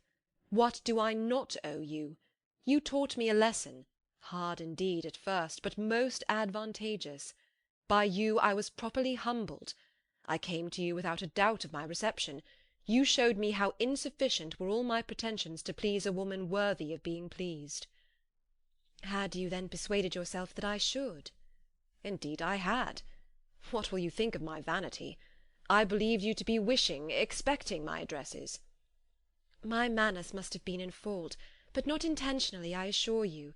I never meant to deceive you, but my spirits might often lead me wrong. How you must have hated me after that evening!" "Hate you? I was angry, perhaps, at first, but my anger soon began to take a proper direction." "I was almost afraid of asking what you thought of me when we met at Pemberley. You blamed me for coming?" "No, indeed. I felt nothing but surprise." "Your surprise could not be greater than mine in being noticed by you. My conscience told me that I deserved no extraordinary politeness, and I confess that I did not expect to receive more than my due." "My object, then," replied Darcy, "was to show you, by every civility in my power, that I was not so mean as to resent the past, and I hoped to obtain your forgiveness, to lessen your ill opinion, by letting you see that your reproofs had been attended to. How soon any other wishes introduced themselves I can hardly tell, but I believe in about half an hour after I had seen you." He then told her of Georgiana's delight in her acquaintance, and of her disappointment at its sudden interruption, which naturally leading to the cause of that interruption, she soon learnt that his resolution of following her from Derbyshire in quest of her sister had been formed before he quitted the inn, and that his gravity and thoughtfulness there had arisen from no other struggles than what such a purpose must comprehend. She expressed her gratitude again, but it was too painful a subject to each to be dwelt on further. After walking several miles in a leisurely manner, and too busy to know anything about it, they found at last, on examining their watches, that it was time to be at home. What could become of Mr. Bingley and Jane? Was a wonder which introduced the discussion of their affairs. Darcy was delighted with their engagement. His friend had given him the earliest information of it. "I must ask whether you were surprised," said Elizabeth. "Not at all. When I went away I felt that it would soon happen." "That is to say, you had given your permission. I guessed as much." And though he exclaimed at the term, she found that it had been pretty much the case. "On the evening before my going to London," said he, "I made a confession to him, which I believe I ought to have made long ago. I told him of all that had occurred to make my former interference in his affairs absurd and impertinent. His surprise was great. He had never had the slightest suspicion. I told him, moreover, that I believed myself mistaken in supposing, as I had done, that your sister was indifferent to him, and as I could easily perceive that his attachment to her was unabated, I felt no doubt of their happiness together." Elizabeth could not help smiling at his easy manner of directing his friend. "Did you speak from your own observation," said she, "when you told him that my sister loved him, or merely from my information last spring?" "From the former. I had narrowly observed her during the 2 visits which I had lately made here, and I was convinced of her affection." "And your assurance of it, I suppose, carried immediate conviction to him?" "It did. Bingley is most unaffectedly modest. His diffidence had preventing his depending on his own judgment in so anxious a case, but his reliance on mine made everything easy. I was obliged to confess one thing, which for a time, and not unjustly, offended him. I could not allow myself to conceal that your sister had been in town 3 months last winter, that I had known it, and purposely kept it from him. He was angry. But his anger, I am persuaded, lasted no longer than he remained in any doubt of your sister's sentiments. He has heartily forgiven me now." Elizabeth longed to observe that Mr. Bingley had been a most delightful friend, so easily guided that his worth was invaluable, but she checked herself.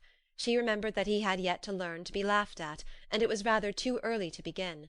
In anticipating the happiness of Bingley, which of course was to be inferior only to his own, he continued the conversation till they reached the house. In the hall they parted. End of Chapter 58.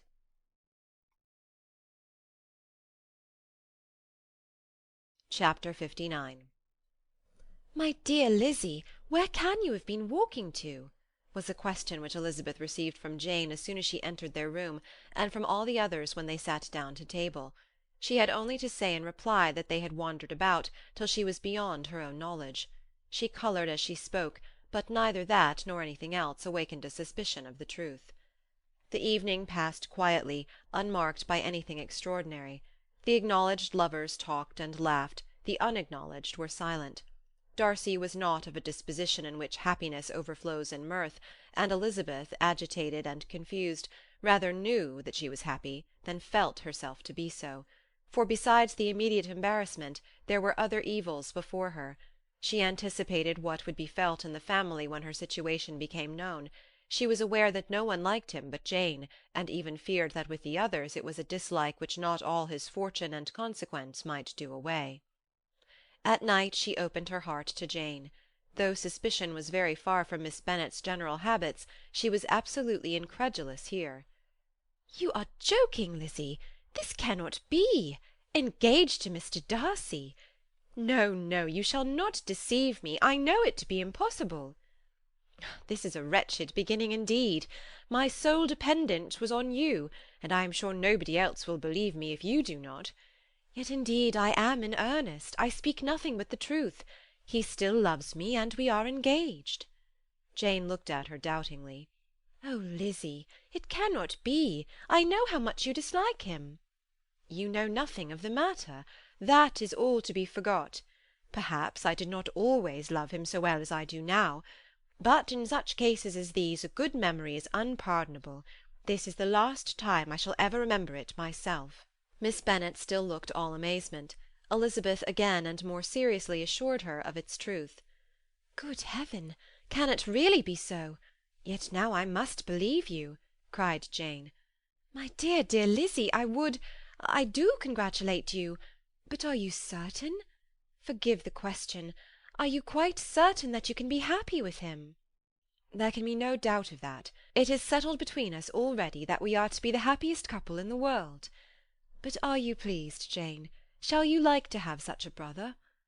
"Very, very much. Nothing could give either Bingley or myself more delight. But we considered it, we talked of it as impossible. And do you really love him quite well enough? Oh, Lizzie, do anything rather than marry without affection. Are you quite sure that you feel what you ought to do?" "Oh, yes. You will only think I feel more than I ought to do when I tell you all." "What do you mean?" "Why, I must confess that I love him better than I do Bingley. I am afraid you will be angry." "My dearest sister, now be serious. I want to talk very seriously. Let me know everything that I am to know without delay. Will you tell me how long you have loved him?" "It has been coming on so gradually that I hardly know when it began. But I believe I must date it from my first seeing his beautiful grounds at Pemberley." Another entreaty that she would be serious, however, produced the desired effect, and she soon satisfied Jane by her solemn assurances of attachment. When convinced on that article, Miss Bennet had nothing further to wish. "Now I am quite happy," said she, "for you will be as happy as myself. I always had a value for him. Were it for nothing but his love of you, I must always have esteemed him. But now, as Bingley's friend and your husband, there can only be Bingley and yourself more dear to me. But, Lizzie, you have been very sly, very reserved with me. How little did you tell me of what passed at Pemberley and Lambton! I owe all that I know of it to another, not to you." Elizabeth told her the motives of her secrecy. She had been unwilling to mention Bingley, and the unsettled state of her own feelings had made her equally avoid the name of his friend. But now she would no longer conceal from her his share in Lydia's marriage. All was acknowledged, and half the night spent in conversation.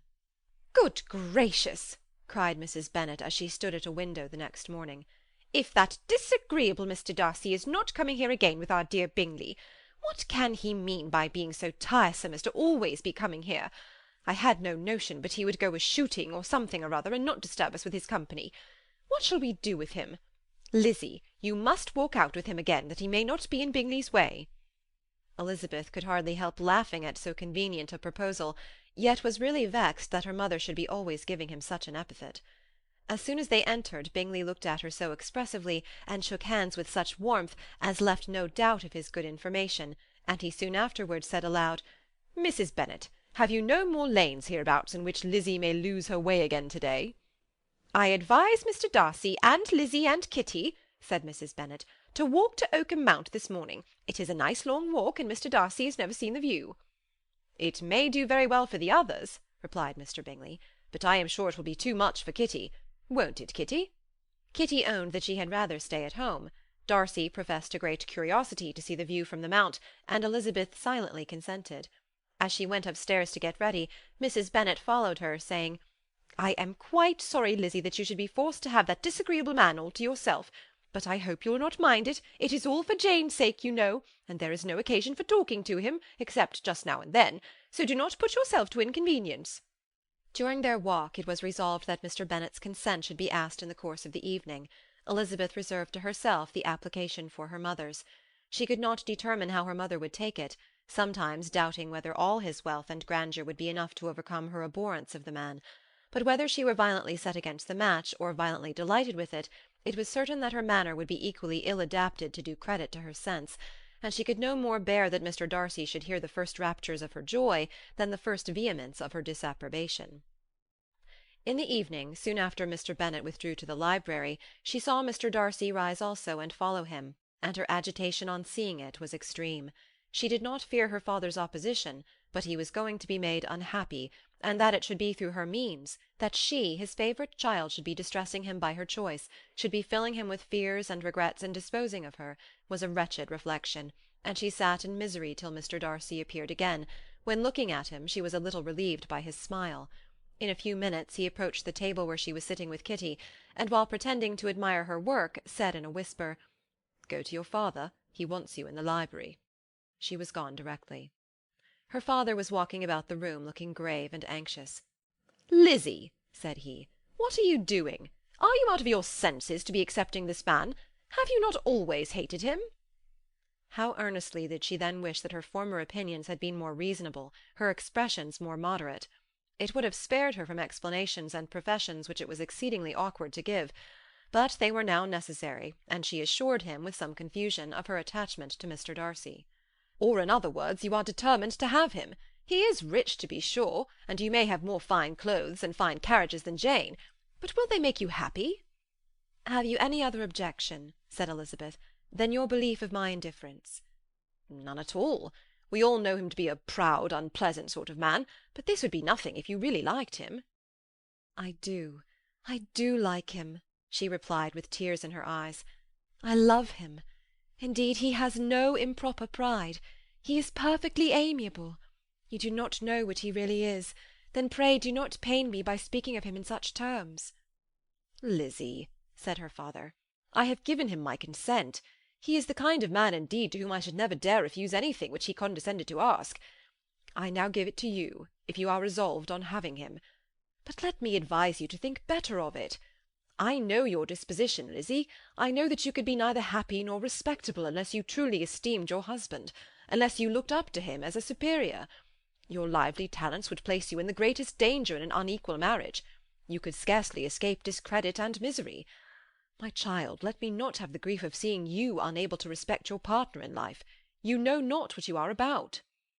Elizabeth, still more affected, was earnest and solemn in her reply, and at length, by repeated assurances that Mr. Darcy was really the object of her choice, by explaining the gradual change which her estimation of him had undergone, relating her absolute certainty that his affection was not the work of a day, but had stood the test of many months' suspense, and enumerating with energy all his good qualities, she did conquer her father's incredulity, and reconcile him to the match.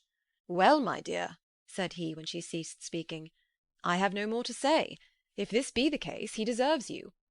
I could not have parted with you, my Lizzie, to any one less worthy." To complete the favourable impression, she then told him what Mr. Darcy had voluntarily done for Lydia. He heard her with astonishment. "This is an evening of wonders indeed. And so Darcy did everything, made up the match, gave the money, paid the fellow's debts, and got him his commission. So much the better. It will save me a world of trouble and economy. Had it been your uncle's doing, I must and would have paid him. But these violent young lovers carry everything their own way. I shall offer to pay him to-morrow. He will rant and storm about his love for you, and there will be an end of the matter." He then recollected her embarrassment a few days before, on his reading Mr. Collins's letter, and after laughing at her some time, allowed her at last to go, saying, as she quitted the room, "If any young men come for Mary or Kitty, send them in, for I am quite at leisure." Elizabeth's mind was now relieved from a very heavy weight, and after half an hour's quiet reflection in her own room, she was able to join the others with tolerable composure. Everything was too recent for gaiety, but the evening passed tranquilly away. There was no longer anything material to be dreaded, and the comfort of ease and familiarity would come in time. When her mother went up to her dressing-room at night, she followed her and made the important communication. Its effect was most extraordinary, for on first hearing it, Mrs. Bennet sat quite still, and unable to utter a syllable. Nor was it under many, many minutes that she could comprehend what she heard, though not in general backward to credit what was for the advantage of her family, or that came in the shape of a lover to any of them. She began at length to recover, to fidget about in her chair, get up, sit down again, wonder and bless herself. Good gracious! Lord bless me! Only think! Dear me! Mr. Darcy! Who would have thought it? And is it really true? Oh, my sweetest Lizzie, how rich and how great you will be! What pin-money, what jewels, what carriages you will have! James is nothing to it, nothing at all. Ah, I am so pleased, so happy! Such a charming man, so handsome, so tall! Oh, my dear Lizzie, pray apologise for my having disliked him so much before. I hope you will overlook it. Dear, dear Lizzie! A house in town, everything that is charming, 3 daughters married, 10,000 a year. Oh, Lord, what will become of me? I shall go distracted. This was enough to prove that her approbation need not be doubted, and Elizabeth, rejoicing that such an effusion was heard only by herself, soon went away. But before she had been 3 minutes in her own room, her mother followed her. My dearest child, she cried, I can think of nothing else. 10,000 a year, and very likely more. 'Tis as good as a lord. And a special licence. You must and shall be married by a special licence. But, my dearest love, tell me what dish Mr. Darcy is particularly fond of, that I may have it to-morrow. This was a sad omen of what her mother's behaviour to the gentleman himself might be, and Elizabeth found that, though in the certain possession of his warmest affection, and secure of her relations' consent, there was still something to be wished for. But the morrow passed off much better than she expected, for Mrs. Bennet luckily stood in such awe of her intended son-in-law that she ventured not to speak to him unless it was in her power to offer him any attention or mark her deference for his opinion. Elizabeth had the satisfaction of seeing her father taking pains to get acquainted with him, and Mr. Bennet soon assured her that he was rising every hour in his esteem. "I admire all my 3 sons-in-law highly," said he. "Wickham, perhaps, is my favourite, but I think I shall like your husband quite as well as Jane's." End of chapter 59.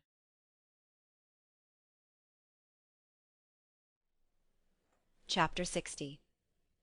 Elizabeth's spirits soon rising to playfulness again, she wanted Mr. Darcy to account for his having ever fallen in love with her. "How could you begin?" said she.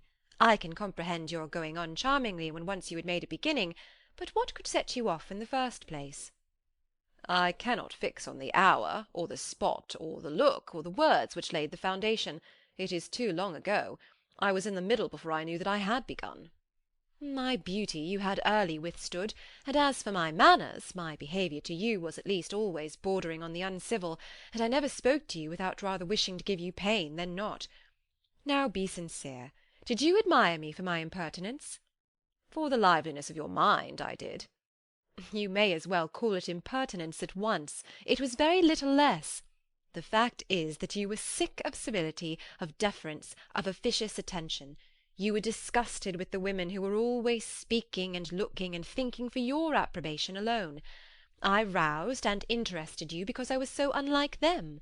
Had you not been really amiable, you would have hated me for it, but in spite of the pains you took to disguise yourself, your feelings were always noble and just, and in your heart you thoroughly despised the persons who so assiduously courted you. There, I have saved you the trouble of accounting for it, and really, all things considered, I begin to think it perfectly reasonable. To be sure, you knew no actual good of me, but nobody thinks of that when they fall in love." "Was there no good in your affectionate behaviour to Jane while she was ill at Netherfield?" "Dearest Jane! Who could have done less for her? But make a virtue of it by all means. My good qualities are under your protection, and you are to exaggerate them as much as possible. And in return it belongs to me to find occasions for teasing and quarrelling with you as often as may be. And I shall begin directly by asking you what made you so unwilling to come to the point at last. What made you so shy of me when you first called, and afterwards dined here? Why, especially when you called, did you look as if you did not care about me?" "Because you were grave and silent, and gave me no encouragement." "But I was embarrassed." "And so was I." "You might have talked to me more when you came to dinner." "A man who had felt less might." "How unlucky that you should have a reasonable answer to give, and that I should be so reasonable as to admit it. But I wonder how long you would have gone on if you had been left to yourself. I wonder when you would have spoken if I had not asked you. My resolution of thanking you for your kindness to Lydia had certainly great effect. Too much, I am afraid, for what becomes of the moral if our comfort springs from a breach of promise? For I ought not to have mentioned the subject. This will never do.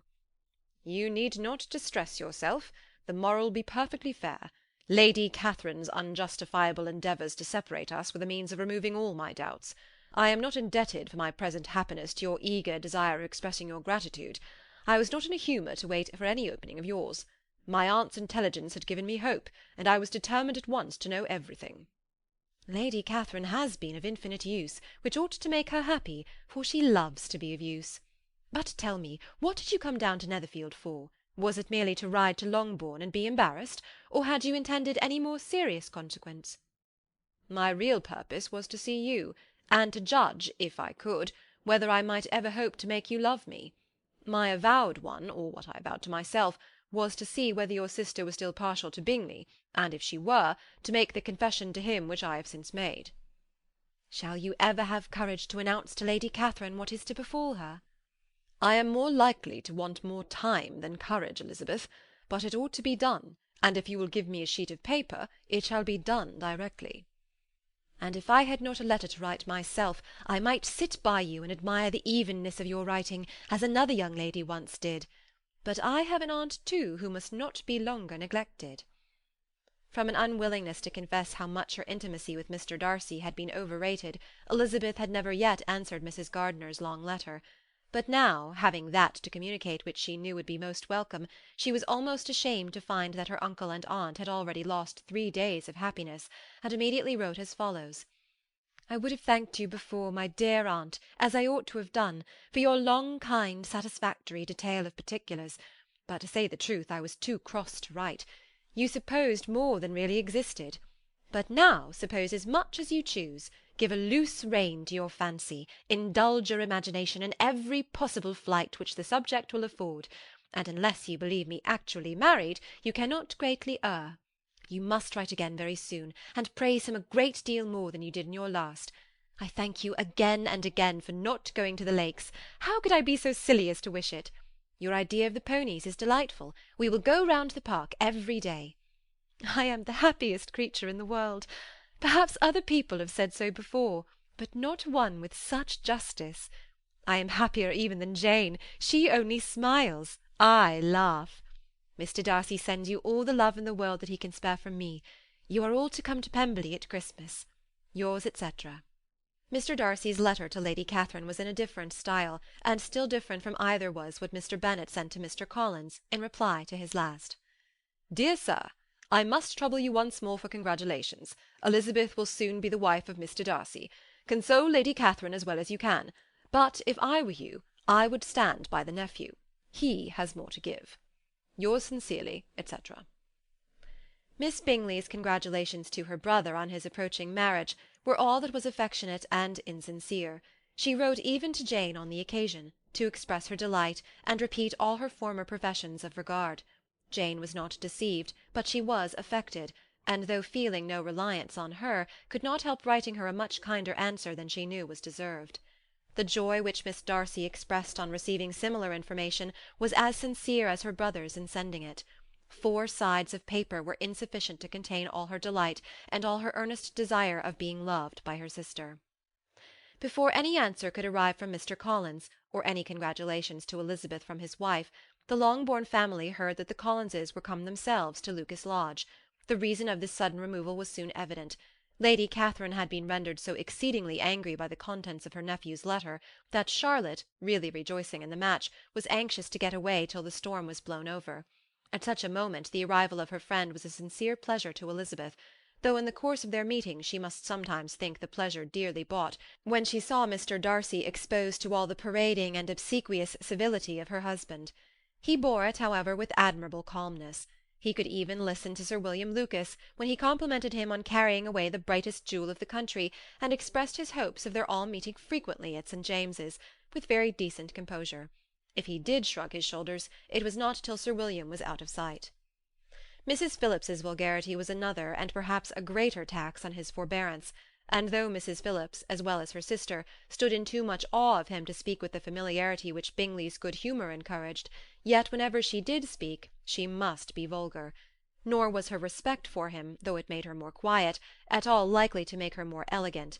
Elizabeth did all she could to shield him from the frequent notice of either, and was ever anxious to keep him to herself, and to those of her family with whom he might converse without mortification, and though the uncomfortable feelings arising from all this took from the season of courtship much of its pleasure, it added to the hope of the future, and she looked forward with delight to the time when they should be removed from society so little pleasing to either, to all the comfort and elegance of their family party at Pemberley. End of chapter 60.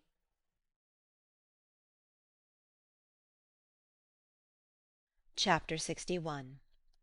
Happy for all her maternal feelings was the day on which Mrs. Bennet got rid of her two most deserving daughters. With what delighted pride she afterwards visited Mrs. Bingley, and talked of Mrs. Darcy, may be guessed. I wish I could say, for the sake of her family, that the accomplishment of her earnest desire in the establishment of so many of her children produced so happy an effect as to make her a sensible, amiable, well-informed woman for the rest of her life, though perhaps it was lucky for her husband, who might not have relished domestic felicity in so unusual a form, that she was still occasionally nervous and invariably silly. Mr. Bennet missed his second daughter exceedingly. His affection for her drew him oftener from home than anything else could do. He delighted in going to Pemberley, especially when he was least expected. Mr. Bingley and Jane remained at Netherfield only a twelvemonth. So near a vicinity to her mother and Meryton relations was not desirable even to his easy temper or her affectionate heart. The darling wish of his sisters was then gratified. He bought an estate in a neighbouring county to Derbyshire, and Jane and Elizabeth, in addition to every other source of happiness, were within 30 miles of each other. Kitty, to her very material advantage, spent the chief of her time with her two elder sisters. In society so superior to what she had generally known, her improvement was great. She was not of so ungovernable a temper as Lydia, and removed from the influence of Lydia's example, she became, by proper attention and management, less irritable, less ignorant, and less insipid. From the further disadvantage of Lydia's society she was of course carefully kept, and though Mrs. Wickham frequently invited her to come and stay with her, with the promise of balls and young men, her father would never consent to her going. Mary was the only daughter who remained at home, and she was necessarily drawn from the pursuit of accomplishments by Mrs. Bennet's being quite unable to sit alone. Mary was obliged to mix more with the world, but she could still moralize over every morning visit, and as she was no longer mortified by comparisons between her sister's beauty and her own, it was suspected by her father that she submitted to the change without much reluctance. As for Wickham and Lydia, their characters suffered no revolution from the marriage of her sisters.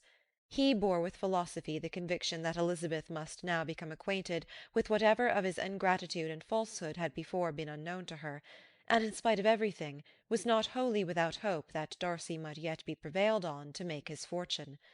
The congratulatory letter which Elizabeth received from Lydia on her marriage explained to her that, by his wife at least, if not by himself, such a hope was cherished. The letter was to this effect: "My dear Lizzie, I wish you joy. If you love Mr. Darcy half as well as I do my dear Wickham, you must be very happy.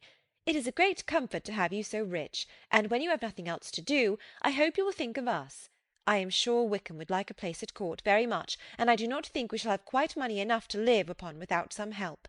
Any place would do, of about 300 or 400 a year, but however do not speak to Mr. Darcy about it, if you had rather not. Yours, etc."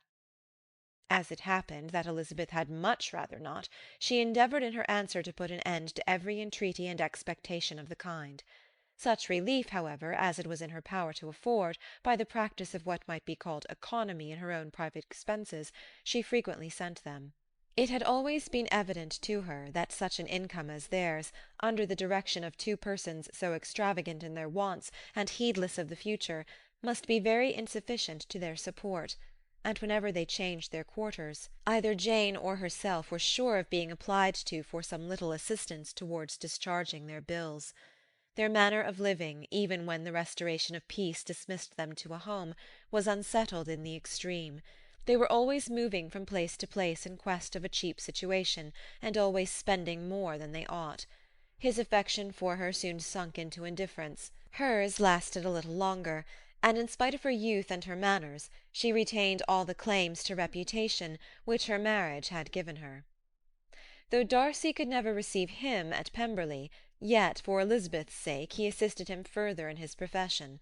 Lydia was occasionally a visitor there, when her husband was gone to enjoy himself in London or Bath, and with the Bingleys they both of them frequently stayed so long that even Bingley's good humour was overcome, and he proceeded so far as to talk of giving them a hint to be gone.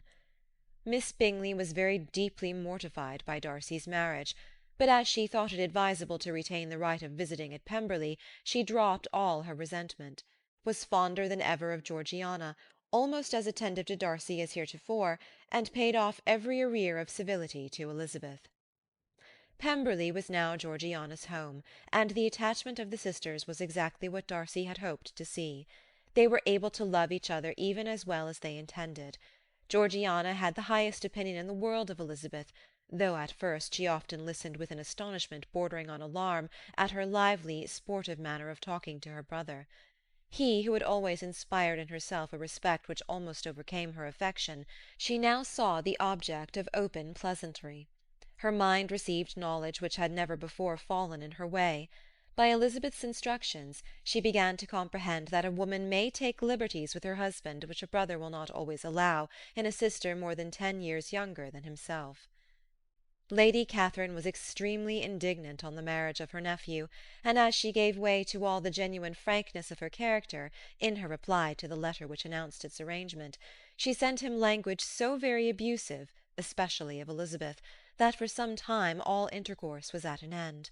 But at length, by Elizabeth's persuasion, he was prevailed on to overlook the offence, and seek a reconciliation, and after a little further resistance on the part of his aunt, her resentment gave way, either to her affection for him, or her curiosity to see how his wife conducted herself, and she condescended to wait on them at Pemberley, in spite of that pollution which its woods had received, not merely from the presence of such a mistress, but the visits of her uncle and aunt from the city.